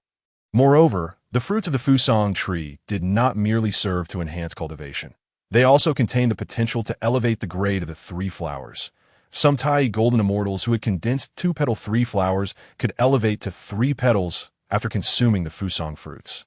For those below the nine-petal three flowers, consuming the Fusang fruits could elevate them by one grade. Although no matter how many times one consumed them, the maximum elevation was limited to one three-flower grade and could not be stacked. This was still a coveted spiritual fruit among the practitioners of the Primordial World. Do not underestimate the significance of merely raising one grade, nor should one overlook that this spiritual fruit was only effective for Tai golden immortals. Among the 10 grand demon sages present, at least 3 would never have reached the grand immortal realm without consuming the Fusang fruits. Most would likely remain stagnant at the golden immortal or Tai golden immortal levels, struggling in their cultivation. While the 10 great spiritual roots may not have directly increased the number of grand golden immortals, they certainly contributed indirectly. This illustrates the immense importance of the 10 great spiritual roots. Although these peach trees may not match the quality of the Fusang fruits, their sheer quantity was astonishing. 9,000 saplings and hundreds of thousands of peaches. Di Jun could envision the tremendous power these peach trees would bestow upon the foundational ranks of the demon court. Chapter 129. The true equivalence of heaven and earth, the concurrence of sun and moon Luya. What are the effects of these 3 types of peach trees? Di Jun inquired, curiosity evident in his tone. This question held substantial weight. The first 3,000 saplings bore small, flowering fruits, maturing every 3,000 years. Those who consumed them would attain immortality and enhance vitality. The middle 3,000 saplings, with their sweet and nourishing fruits, matured every 6,000 years. Those who consumed them could ascend to everlasting life. The final 3,000 saplings, with their purple-veined cores, matured every 9,000 years. Those who consumed them would attain longevity equal to that of heaven and earth, and their lives would align with the sun and moon. Luya implied that the first 3,000 saplings were effective for earth immortals and celestial immortals, while the middle 3,000 were suitable for practitioners at the profound immortal level. As for the last 3,000 saplings, they were effective for golden immortals. What does it mean to have longevity equal to that of heaven and earth, and to align with the sun and moon? In theory, ordinary earth immortals could achieve immortality, living in harmony with the cosmos. Luya used this description for the 9,000-year peach because he referred not to the common interpretation of longevity, but specifically to the intrinsic power of golden immortal practitioners. Luya's reference to the equivalence of heaven and earth and the concurrence of sun and moon indicated that even in a future era devoid of spiritual energy, during times of decline for immortals and gods, and in an age when no spiritual essence remained, one could still attain longevity equal to that of heaven and earth and align with the sun and moon. Golden immortals possess the initial ability to condense eternal power. Even in a world devoid of spiritual energy, they can maintain their immortality and retain their magical powers. Such categorization of tiers and grades suits different levels of immortals. Luya, your division of the peach mother tree into 9,000 saplings is indeed a brilliant move, maximizing its potential. Truly, you are a prodigy bold enough to divide the 10 great spiritual roots. In this aspect of courage, I cannot compare to you. With these peach trees, truly, it is a boon for our demon court. Di Jun remarked with a sense of profound gratitude. From Di Jun's perspective, the energy and spiritual essence within these peach trees would undoubtedly lay a solid foundation for the demon soldiers and generals. Moreover, the lineage of these trees spanned from earth immortals to golden immortals, with no risk of medicinal conflicts. They perfectly catered to the foundational, middle, and upper echelons of the demon race that in the demon court. Earth immortals and celestial immortals served as soldiers. Those at the profound immortal level could easily act as captains commanding 100 men. Golden immortals were considered major demons, ranking among the higher tiers. This perfect coverage of the different levels of demons indicates that the peach trees represent yet another cornerstone for the demon court. Point 1. Can only imagine how powerful the demon court will become with these two types of 10 great spiritual roots. The numbers of celestial immortals, profound immortals, and golden immortals will directly increase. And due to the explosive growth of foundational powerhouses, the indirect emergence of Tai golden immortals and grand golden immortals will undoubtedly follow. There may even be a possibility of achieving the status of quasi-saint, as those nurtured by the series of peach trees in their weaker years may ultimately qualify for other opportunities and break through to the quasi-saint realm. The more Di Jun contemplated these matters, the more delighted and gratified he became that he realized he had been in an excellent mood for some time now. Perhaps it began when Liu first showcased his extraordinary talents. Upon hearing Di Jun's words, Liu was momentarily taken aback, unable to suppress a wry smile. So, Father, you also believe that I am the one who divided the peach trees into 9,000 saplings? That is truly not the case. The division of the peach mother tree into 9,000 saplings could only be done by either the future heavenly sovereign or the future queen mother of the jade pool, and not by me. This division was akin to adding the finishing touch to a painting, yielding results far greater than those from the original peach mother tree. Chapter 130. How can one bear it apart? To be honest, if this single peach mother tree were presented before any primordial cultivator, they would likely hesitate to attempt a division, fearing the consequences of damaging it. After all, this is one of the 10 great spiritual roots. If Liu were to sign in and receive the original peach mother tree, he likely would not spend time dividing it. He was well aware of his own expertise in spiritual roots. Some comparisons are best left unmade. Fortunately, the peach tree obtained through the system's signing was not something Liu needed to divide. Upon extraction, it was the complete form of the future peach orchard, maximizing its efficacy. Father, this peach tree, along with the fusang fruits, is one of the 10 great spiritual roots. It should suffice for the banquet, the handsome youth said with a light laugh, his eyes filled with confidence. Di Jun looked up, and, in the eyes of this striking young man, he perceived the shadow of a future unparalleled Demon Emperor. It was rather embarrassing that, in preparation for his son's ascension to the grand immortal realm, he could not even provide the necessary spiritual fruits for the banquet, and instead required his son to supply them. Di Jun took a deep breath, calming himself and adjusting his thoughts in comparison to the importance of the 10 great spiritual roots. This banquet was not of paramount significance. He was now considering a matter of great importance, one that pertained to the future of the demon court. After a lengthy contemplation, Di Jun finally gathered his thoughts and asked Liu, what do you intend to do with this grove of peach trees after the banquet? This grove of peach trees was presently Liu's private asset and did not belong to the demon court. Under the watchful eyes of the 10 demon sages, Di Jun, Tai Yi, Nuwa, and Fushi, the handsome youth responded without hesitation, his expression earnest. That would certainly be offered to the demon court. At this declaration, everyone was taken aback. This was one of the 10 great spiritual roots. To offer it so readily, Di Jun pressed further. Liu, this is one of the 10 great spiritual roots, capable of serving as a cornerstone for a powerful faction. Your combat prowess rivals that of a great master. With this spiritual root, you could undoubtedly establish a formidable force and reign supreme. How enviable is the pinnacle of spiritual roots in the primordial realm. Coveted by countless cultivators, are you truly willing to part with it? The handsome youth replied, as the prince of the demon court, what significance is there in establishing other powers in the primordial realm? What purpose does it serve? How could I bear to let it go? This was the contemplation of Liu, and indeed, it was also his course of action. Firstly, the peach trees of immortality held little utility for him. Secondly, having traversed into this realm, how much benefit has he reaped from this identity? Let us not even discuss the innate talents of the second-generation Golden Crow. Without the assistance of Nuwa and Fushi at that time, could he have withstood the might of the ancestral shaman and Junti in the Battle of Mount Buzhou? Would he have obtained 7 gourds? When he was merely a Tai golden immortal, did he truly believe that the mighty saints would not forcibly seize his exquisite innate spiritual treasure? The fire source pearl? And what of those ancient quasi-saints? Would they not be tempted upon witnessing his possession of the demonic god's teachings? Luya understood with clarity that without the identity of the prince of the demon court, had he undertaken these actions, he would have perished 1,000 times over.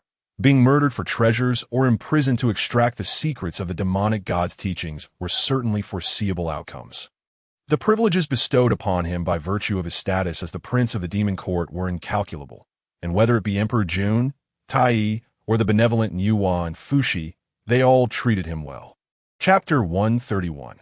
Attaining the position of Demon Emperor, could it be that after enjoying these benefits, he would not have to make any sacrifices to relish in the rewards without giving back? Regardless of others' opinions, the very notion of conscience weighed heavily on Luya's heart. Therefore, what harm would there be in offering up the peach trees? Naturally, Luya was willing. Upon hearing this, Emperor Jun sighed with satisfaction and turned his gaze toward Tai. Inquiring, "Second brother, what is your view on Luya?" Having been brothers for many years, Tai comprehended Emperor Jun's intentions through his expression that he replied, "As for Luya's affairs, elder brother need not seek my counsel. You are the true master of the demon court, and whatever you wish to do requires no regard for my opinions, that I know you have made your decision in your heart. Simply act accordingly." Excellent, excellent, excellent. Emperor Jun's smile deepened as he spoke. Luya, as the prince of the demon court, your offering of the 10 spiritual roots in the form of the peach trees will be of immense merit to the court. With the heavens as witness, I, Emperor Jun, the other demon saints had yet to react when Bai Zhe seemed to anticipate something from Emperor Jun's words. He exclaimed, "Your Majesty, this cannot be. Issuing commands from multiple heads is a grave taboo. How can a sovereign equate their power with others? How can fortunes be equal? I implore the Demon Emperor to retract your decree." Equal fortunes? The other demon saints, along with Hunyuan and Fushi, also came to this realization. Equally astonished, was Emperor Jun truly going to establish another demon emperor? How could a sovereign have another ruler of equal standing? If their opinions diverged, whose command would the entire demon court heed? In such a case, the court would be on the brink of division. Tai and Emperor Jun, having founded the demon court together, both held the title of demon emperor. This was already an operation that did not align with the exclusive enjoyment of fortune by a singular power holder. In the realm of fortune, a sovereign must wield authority. Throughout history, there has never been a celestial dynasty with 2 co-ruling emperors. Their brotherly bond, coupled with the fact that Tai, despite being a master of fortune, had never governed the demon court himself and merely followed Emperor Jun's lead, complicated matters further. Bai Zhe and the other demon saints, having only recently joined the court, had no say in the matter. Now, Emperor Jun was prepared to elevate his son's status to one of equality with his own, introducing a 3rd demon emperor and dividing the fortune 3 ways. This was a father and son dynamic. Disregarding Bai Zhe's protests, Emperor Jun continued, "Luya, as the Taoist lord of the demon court, your power and status shall be equal to those of me, Emperor Jun, and Tai, with no distinction between us.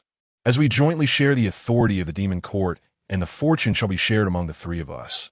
This vow shall remain unbroken. Should this oath be violated, may heaven and earth not tolerate it." As Emperor Jun finished speaking, an unparalleled will descended upon the demon emperor's palace. This will seem to govern all time and space, all existence, all power, and all causality. You recognize that this was the celestial Dao, an existence of utmost supremacy. Once again, the primordial Heavenly Dao had descended. In the presence of the Heavenly Dao as witness, the immense fortunes borne by Emperor Jun and Tai were instantaneously divided into 3 parts and collectively poured over Luya's head. An incomprehensibly vast mass, at least 10-fold greater than the fortune Luya had derived from the primordial supreme, coalesced above him. Luya's cultivation could no longer be restrained. He surged forward, breaking through the bottleneck of the late stage of the great Luo Golden Immortal. Even though it is notoriously difficult to ascend from the minor ranks of the great Luo Golden Immortal, Luya needed no effort to break through, as if the waters had naturally pooled. Meanwhile, amidst the gaze of the demon saints, Hunyuan and Fushi, the expressions of the 2 demon emperors, Emperor Jun and Tai, darkened. Their cultivation diminished significantly, yet due to their profound depths, they remained within the quasi-saint realm. Having not fallen. Chapter 132. The Discourse of Fortune, the Taoist Lord of the Demon Court. Lu Ya's heart trembled. The title of Taoist Lord, along with some endowment of fortune, did not seem like a grand matter. Titles are mere illusions, and as for the endowment of fortune, earlier, Emperor Jun had granted Kunpeng an endowment of fortune, only to strip it away and transfer it to Lu Ya when Kunpeng heired. This demonstrated that Kunpeng's so-called title as the Master of Myriad Demons was but a fa. As long as Emperor Jun, the master of this power, was willing, he could revoke Kunpeng's fortune at any moment. If Lu Ya were to understand the Demon Court in terms of a modern corporation, Emperor Jun and Tai would be akin to the owners of the company, controlling all the wealth, fortune of the Demon Court. The 10 great demon saints, including the Demon Master Kunpeng, would simply be high-level employees receiving the monthly salary, fortune, bestowed by the bosses.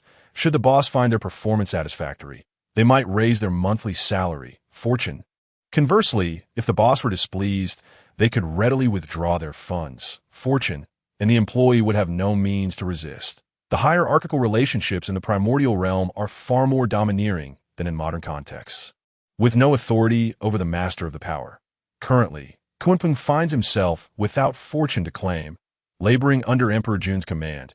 Yet even in his lack of fortune, he would not dare to defect to another power. A mere wave of Emperor Jun's hand could dictate his life and death. Previously, Emperor Jun had merely transferred Kunpeng's fortune to Lu Ya. Fundamentally, he was still just a high-level employee, not a master. Although possessing an abundance of fortune due to his status as the boss's son, it was virtually impossible for him to be stripped of it. However, he held no hope of attaining the position of power over the Demon Court. In immortal dynasties, it is already inconceivable for a father and son to hold equal status. How much less so in a celestial dynasty of fortune like the Demon Court, if mortal dynasties might pass on the throne. The master of a celestial dynasty possesses immortality, rendering the title of prince an eternal 1.1 cannot become a demon emperor unless the master of the power falls, allowing descendants to inherit. However, after the master's fall, the remaining fortune of the celestial dynasty becomes uncertain, especially since the master has perished in circumstances such as that of the Demon Court, even if Lu Ya's previous life's fate logic were applied. That original body, the 10th prince of the Demon Court, survived past the calamity of the witch and demon conflict. Theoretically, some demon saints, like Bai Zhe, did not perish, and the power of the Demon Court had not completely disintegrated. Similar to the currently declining 3 clans, while there were no quasi-saint powers, 1 or 2 great Luo golden immortals still remained at that time. The 10th prince of the Demon Court could have ascended to become the Demon Emperor and a master of the court. Yet, did he take on such a role?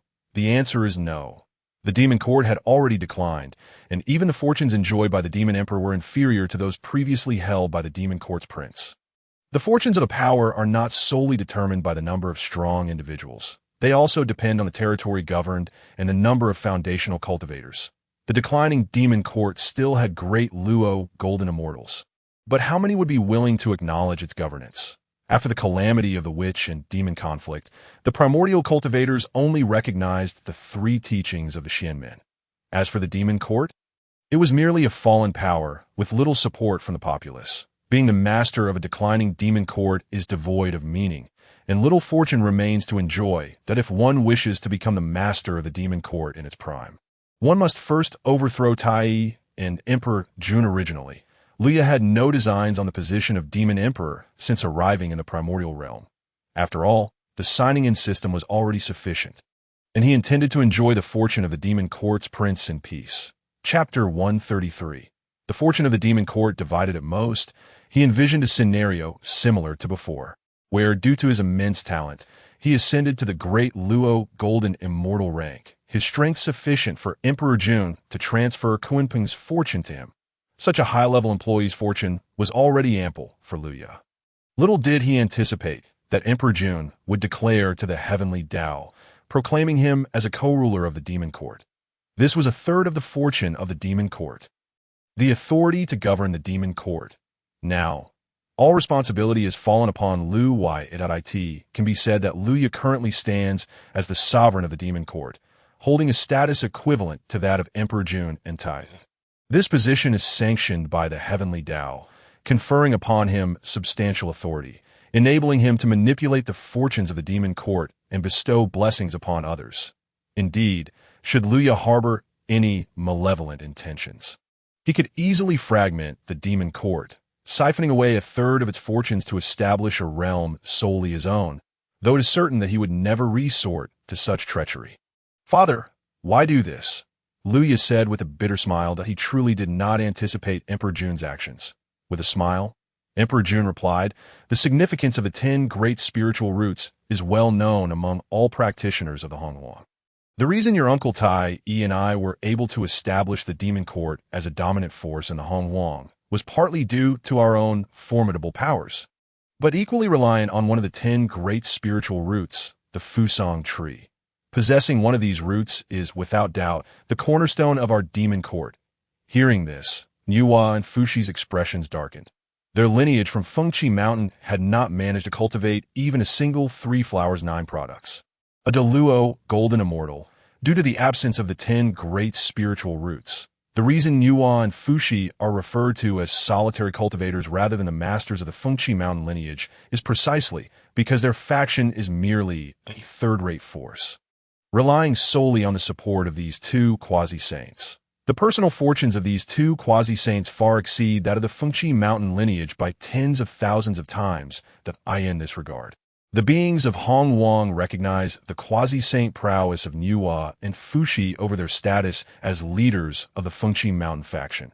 Even if the demon court were to enlist 1 or 2 quasi-saint great powers, they may not compare to the significance of the Fusang tree, illustrating its paramount importance. Emperor Jun continued, "Offering the 10 great spiritual roots is an unparalleled merit, deserving of reward. Even among kin, accounts must be settled clearly. Can I expect you to contribute without compensation? However, given the immense value of the 10 great spiritual roots, there is truly nothing that could rival their worth, even if I am the Demon Emperor.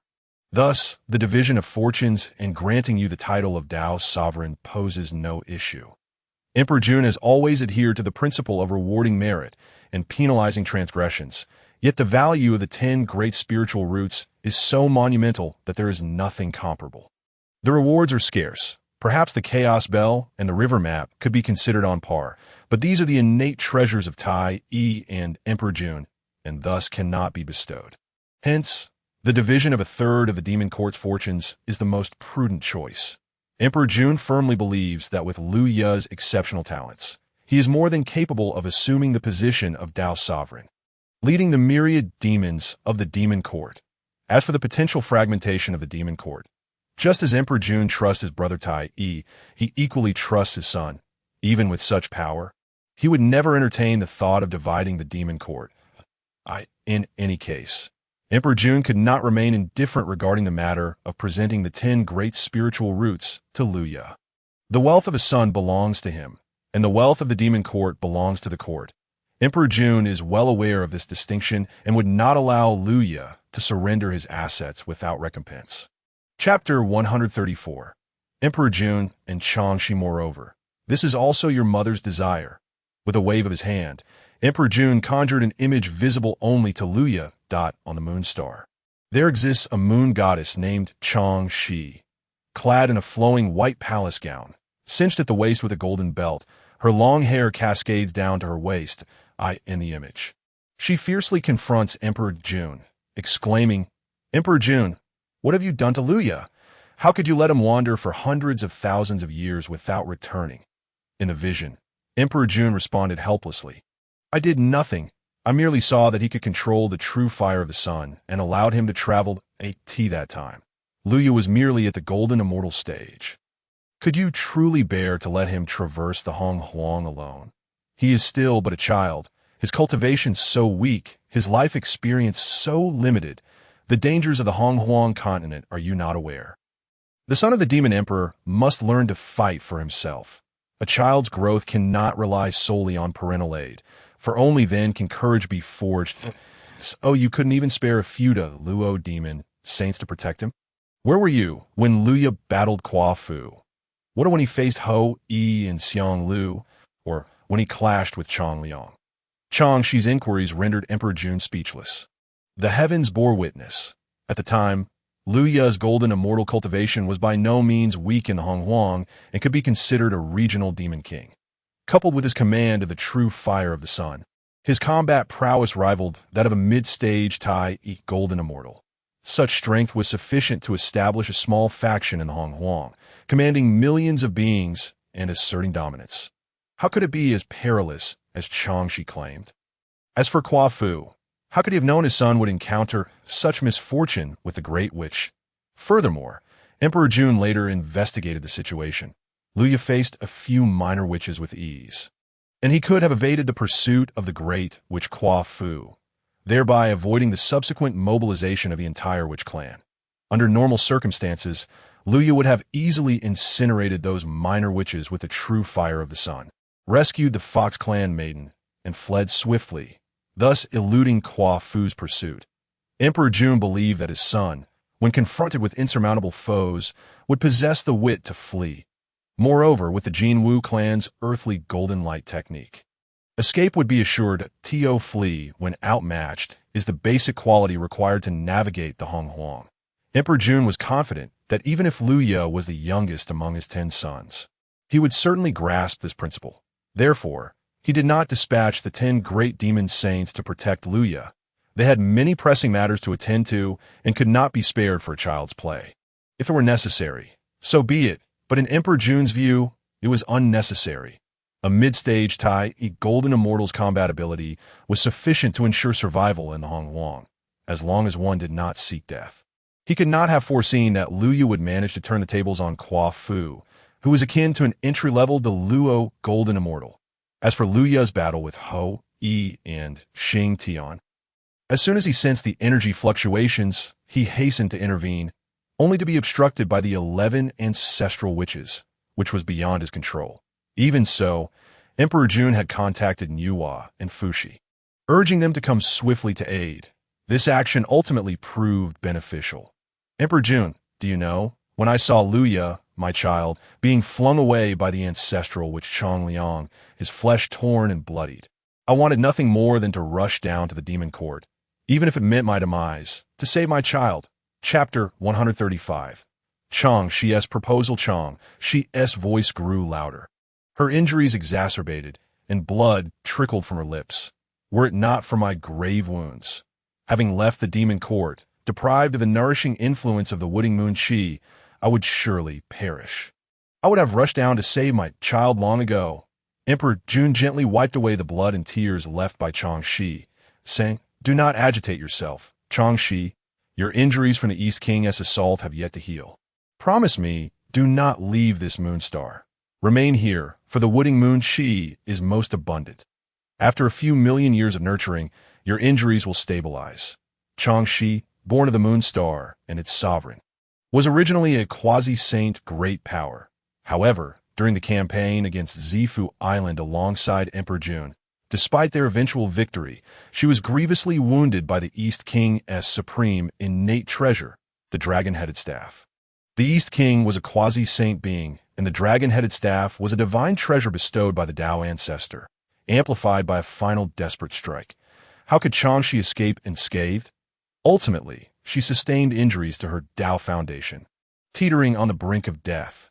Although Emperor Jun used the Wooding Moon Qi of the Moonstar to preserve her life, she fell from the quasi-saint realm, left only with the peak of the Deluo Golden Immortal stage. Moreover, her injuries were severe, not to mention leaving the demon court. Even prolonged absence from the Moonstar would leave her feeble. Thus, when she learned of her child's peril, she could only watch helplessly from the Moonstar. For any departure would lead to her demise, making it impossible to aid Liu Ye, let alone confront the quasi-saint Chang Liang. In that moment, tears streamed down her face, her heart shattered with sorrow. Fortunately, Liu Ye was ultimately rescued by Hunyuan and Fushi, transforming her despair into joy. Watching her youngest child ascend to Tai, transcending the river of fate, achieving Deluo, defeating the primordial heavenly venerable, and being revered as Dao sovereign by all beings, her heart swelled with happiness, yet also confusion. She could never fathom one question. Why had her child not returned to the demon court for so many years? Had she wronged him, or had Emperor Jun failed him? Emperor Jun's notion of casting their child into the Honghuang for trials and tempering his courage was something she simply could not accept. You must have wronged him. Luya's current combat prowess rivals that of quasi-saint great powers. You can no longer neglect him. This is not merely a matter of your relationship. It concerns the future of the demon court. She elevated the significance of the issue to the very height of the demon court itself. I ask you, Luya has now reached the mid-stage of the Luo, his combat strength comparable to yours, and he is only slightly inferior to Tai Yi. When he ascends to the rank of quasi-saint and surpasses your combat power, his status will ironically be beneath yours, and in terms of fortune and treatment, he will fall short compared to you. As time passes, with more deeds accomplished yet fewer fortunes gained, will he not harbor grievances in his heart? At that point, how will you maintain your standing without creating a rift between father and son? I have a suggestion. Now that Luya is referred to as the Dao Lord by all beings, why not proclaim to the Heavenly Dao that he, along with you and Tai, should jointly rule over the demon court's power? Grant him dominion over the demon court's fortunes, transforming the title of Dao Lord from mere name to a genuine authority of fortune. In this way, with shared interests, father and son will naturally unite. The demon court will no longer harbor hidden dangers. Chapter 136. Luya's thoughts you will no longer be unjust to him, nor will you possess the power to do so. 3 divisions of the demon court? The expression on Di Jun's face subtly shifted. Such a radical notion, if proposed by anyone other than his partner, would have led him to extinguish all life from that individual in the blink of an eye. Yet this was indeed proposed by his own partner. Such ultimate indulgence, to suggest that I bestow power and fortune, including the demon court, upon my own son. Di Jun chuckled bitterly, recognizing this as Changshi's indulgence, but he also understood that Changshi's reasoning held merit. He could only shake his head and exit the Taiyin Star with a wry smile. This segment swiftly concluded. In reality, Di Jun remarked, while I did not immediately acquiesce to your mother's proposal, I did not outright reject it either. When you presented the peach tree of immortality, I realized this matter could no longer be delayed. It required resolution. Human hearts are prone to change. If one selflessly offers a moment, they might not feel its weight. However, if one does not receive equal recompense, it naturally becomes a latent peril, a genuine threat to the integrity of the demon court.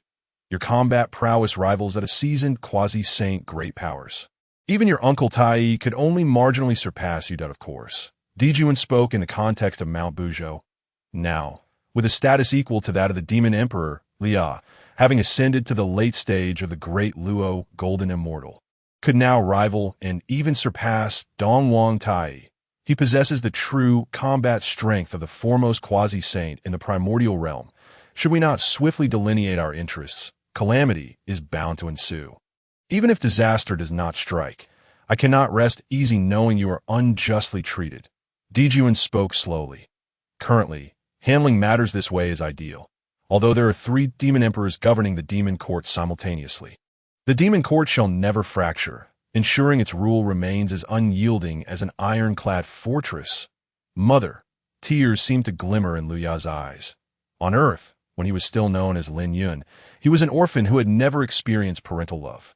After traversing to the primordial realm, Liya initially sensed impending life-and-death crises, remaining vigilant, and subsequently acquired a sign-in system, solely desiring to become the strongest in the primordial realm to attain the unparalleled great Luo Golden Immortal. Even aspire to reach higher realms, his focus and concentration were never diverted towards other matters. Yet upon witnessing the scene presented by Di Jun, Liya, practicing the Demon Suppression Sutra, could acutely discern that these were indeed events that had transpired. Holding authority over the demon court and becoming its sovereign, he bore half the credit of Changshi. The position of the demon lord is immensely noble, even with only a third of the fortunes. It could only be rivaled by the 12 ancestors of sorcery, while other lower-tier powers, such as the Dragon Clan, Phoenix Clan, and Qilin Clan, pale in comparison. Even an ancient quasi-saint of the Dragon Clan cannot measure up to Luya, who commands a third of the demon court's fortunes as for the 5 Zhuangwan lineage from Wanshou Mountain and the Kunlun lineage. In this era, They are utterly eclipsed by Laya. It could be said that he occupies the supreme position of power within the realm, along with the vast fortunes of the demon court. This is of great assistance to Luya. This surge of fortune, while perhaps not quite as formidable as the Demon Suppression Sutra or the Primordial Dao Sutra, is undoubtedly comparable to the Fire Source Pearl, and the Immortal Slaying Gore. It is akin to a sign and reward, second only to the finest. Moreover, he possesses the rightful authority over the demon court. Chapter 137. Maternal love. He can command the 10 great demon saints, as well as Tai golden immortals, golden immortal demon kings, and nearly countless heavenly immortals and Xianxian demon soldiers. The authority is paramount. The fortunes are supreme. Yet, within Luya's heart, the most profound impact did not stem from the position of Dao Lord of the Demon Court, but rather from the scene where he was hurled away by a formidable foe. His flesh torn asunder, and Changshi's heart-wrenching, tear-streaked expression.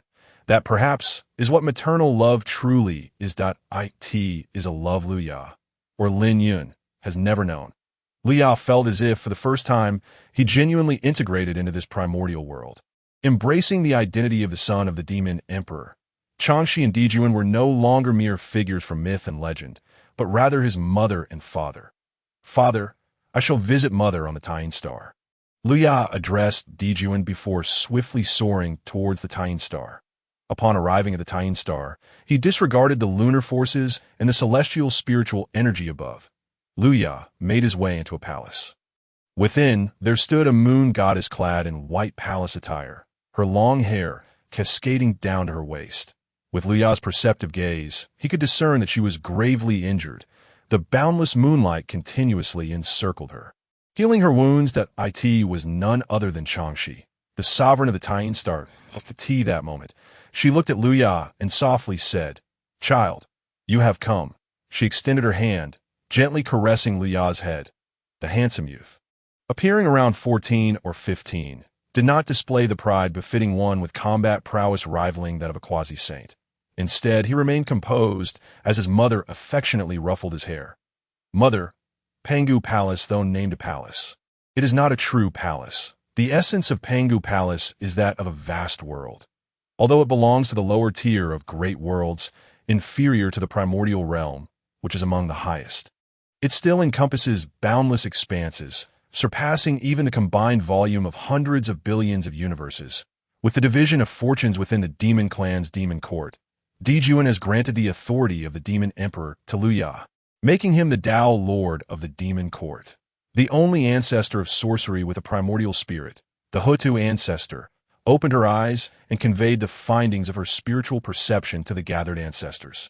The sorcery clan lacks primordial spirits. Neither great nor minor sorcerers possess them, nor do the ancestors. However, Hutu is different.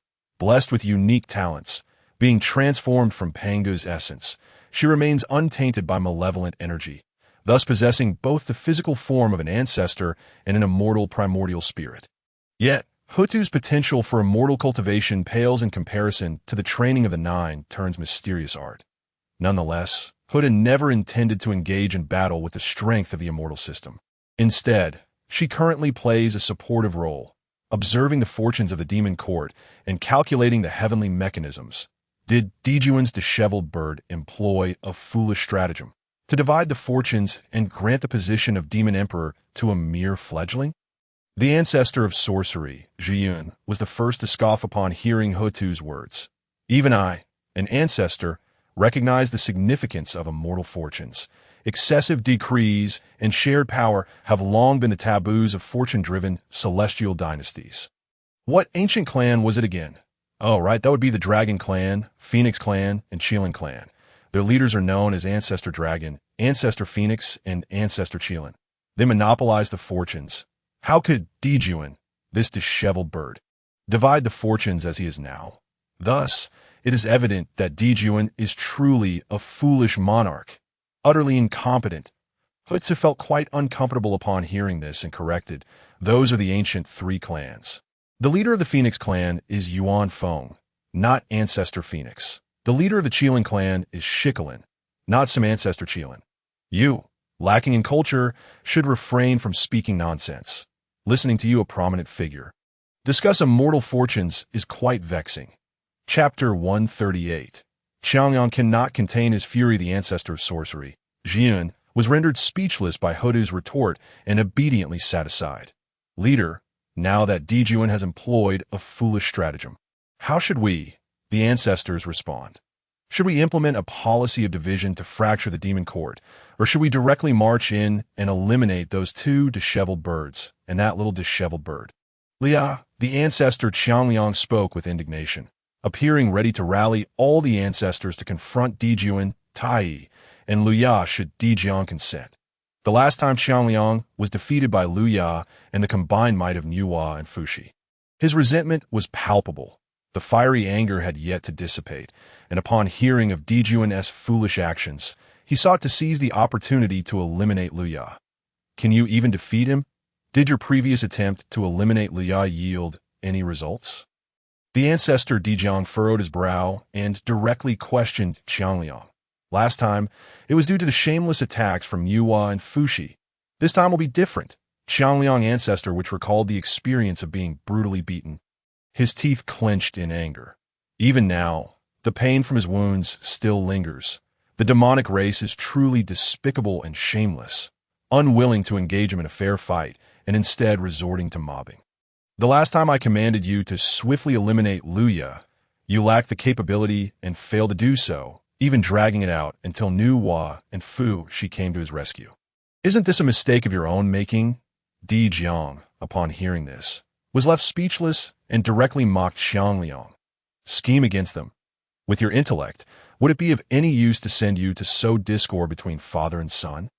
I instructed you to wait until the 12 heavenly gods' great formation was completed before assaulting the demon court. You couldn't even wait that long, your anger boiling over. What could you possibly sow discord about?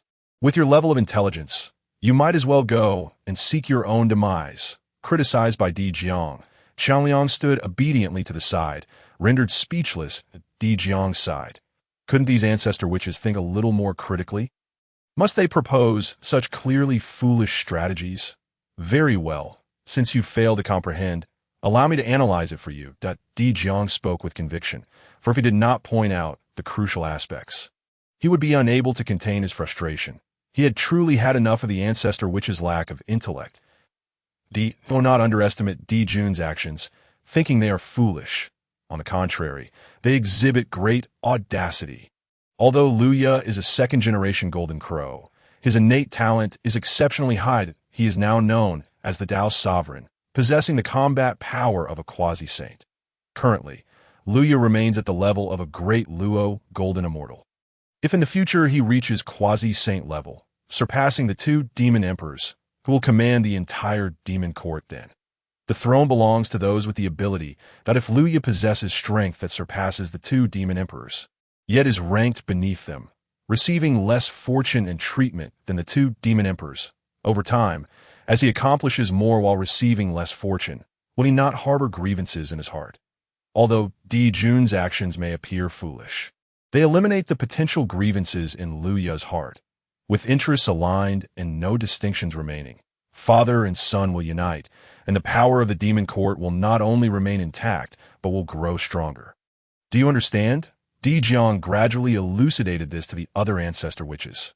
Except for Ho-Tu, all the ancestor witches lowered their heads, clearly comprehending this reasoning that Di Jun indeed has profound feelings for Luya. This is undeniable that he also possesses considerable audacity, unafraid of disagreements with Luya that might lead to a split in the demon court, treating Luya as a peer in the positions of Demon Emperor and Dao Sovereign. Chapter 139. Ho-Tu's speculation: this individual's actions can indeed be deemed as those of a formidable hero, accurately gauging the hearts of people. Under normal circumstances, such a move would not be erroneous, as Di Jiang's brother has stated. However, is this truly a normal situation? Does Luya genuinely hold deep feelings for Di Jun? If Di Jun were to be blinded, failing to see Luya's true nature, the outcome of this action would simply be the vast foundation of the demon court being usurped by Luya, a genuine folly. Though the Ho-Tu ancestor, which possesses a serpent's tail and 7 hands behind her, with 2 hands gripping a writhing serpent, appearing quite fearsome, At this moment, she is transformed into a stunning woman clad in black. Her eyes now glimmer with a venomous hatred as she spoke darkly. Sister Ho-Tu, what do you mean by that? Di Jun was perplexed upon hearing these words from Ho-Tu's day. Had it been any other ancestor witch, Di Jun would have already retaliated with anger. Yet, among the ancestor witches, while many may lack intellect, those like Zhu Jiuyin and Ho-Tu are quite astute. Especially Ho-Tu, who possesses an immortal spirit and is renowned for her deep calculations, often providing the Wu clan with numerous useful strategies in their quest for supremacy, that Di Jun was still quite eager to hear her insights. Consider this, a second-generation Golden Crow, while the other 9 Golden Crows are all Shin Immortals. Yet this Luya possesses strength comparable to a quasi-saint. Does that seem reasonable? A second-generation Golden Crow achieving the 13 grade 3 flowers, breaking the limits of the Heavenly Dao. Does that seem plausible? A second-generation Golden Crow possessing 2 supreme, innate spiritual treasures and one of the 10 spiritual roots, the peach tree. Does that sound reasonable? The exquisite features of Ho-Tu's face were filled with malice as she laid out all the doubts surrounding Luya. She had gathered various pieces of information and had long since noticed Luya's peculiarities, but lacked evidence to substantiate her claims until now, as she finally connected with someone who could provide it. What is unreasonable about this? Is it not merely Di Jun's sheer luck in having a son of remarkable talent? At worst, Luya may have obtained some treasures from ancient relics. What is unreasonable about that? Ancestor Zhu Rong then interjected with a few words. Be quiet. When I am speaking, you, with your limited intellect, should refrain from interrupting. Upon hearing Ancestor Zhu Rong begin to speak again, Ho-Tu couldn't help but unleash a tirade of anger. Whether it is reasonable or not, Di Jun pondered. Sister Ho-Tu, what insights do you have? After Ho-Tu's remarks, Di Jun also felt that there was indeed something amiss with Luya, as if he had vaguely grasped some critical point. This critical point was somewhat elusive to Di Jun, prompting him to seek Ho-Tu's wisdom. The Demon God Method. According to information from some ancient powers with whom I share a close rapport, Luya has cultivated the 13 grade 3 flowers, breaking the limits of the Heavenly Dao, relying upon a method from before the creation of the heavens. The Demon God Method. With the Demon God Method, his cultivation progresses so swiftly, seemingly without any bottlenecks. Could Luya truly be just a second-generation Golden Crow? I have learned from deeply bonded ancient powers that even a being from the primordial chaos, upon acquiring the Demon God Method, would absolutely not be able to cultivate at such a rapid pace. In a mere 30,000 years, advancing from Shin Immortal to Great Luo Golden Immortal, with strength comparable to a quasi-saint. Such speed is simply unattainable for beings of the primordial chaos. Thus, Luya must be the reincarnation of the chaos demon god, and he is not truly Di Jun's son. Chapter 140. Ho-Tu's calculations. Ho-Tu concluded with resoluteness, as though she had already deduced the truth as for how Ho-Tu had formed such deep connections with those ancient powers. The ancestor witches present were well aware, and they understood what Ho-Tu was implying.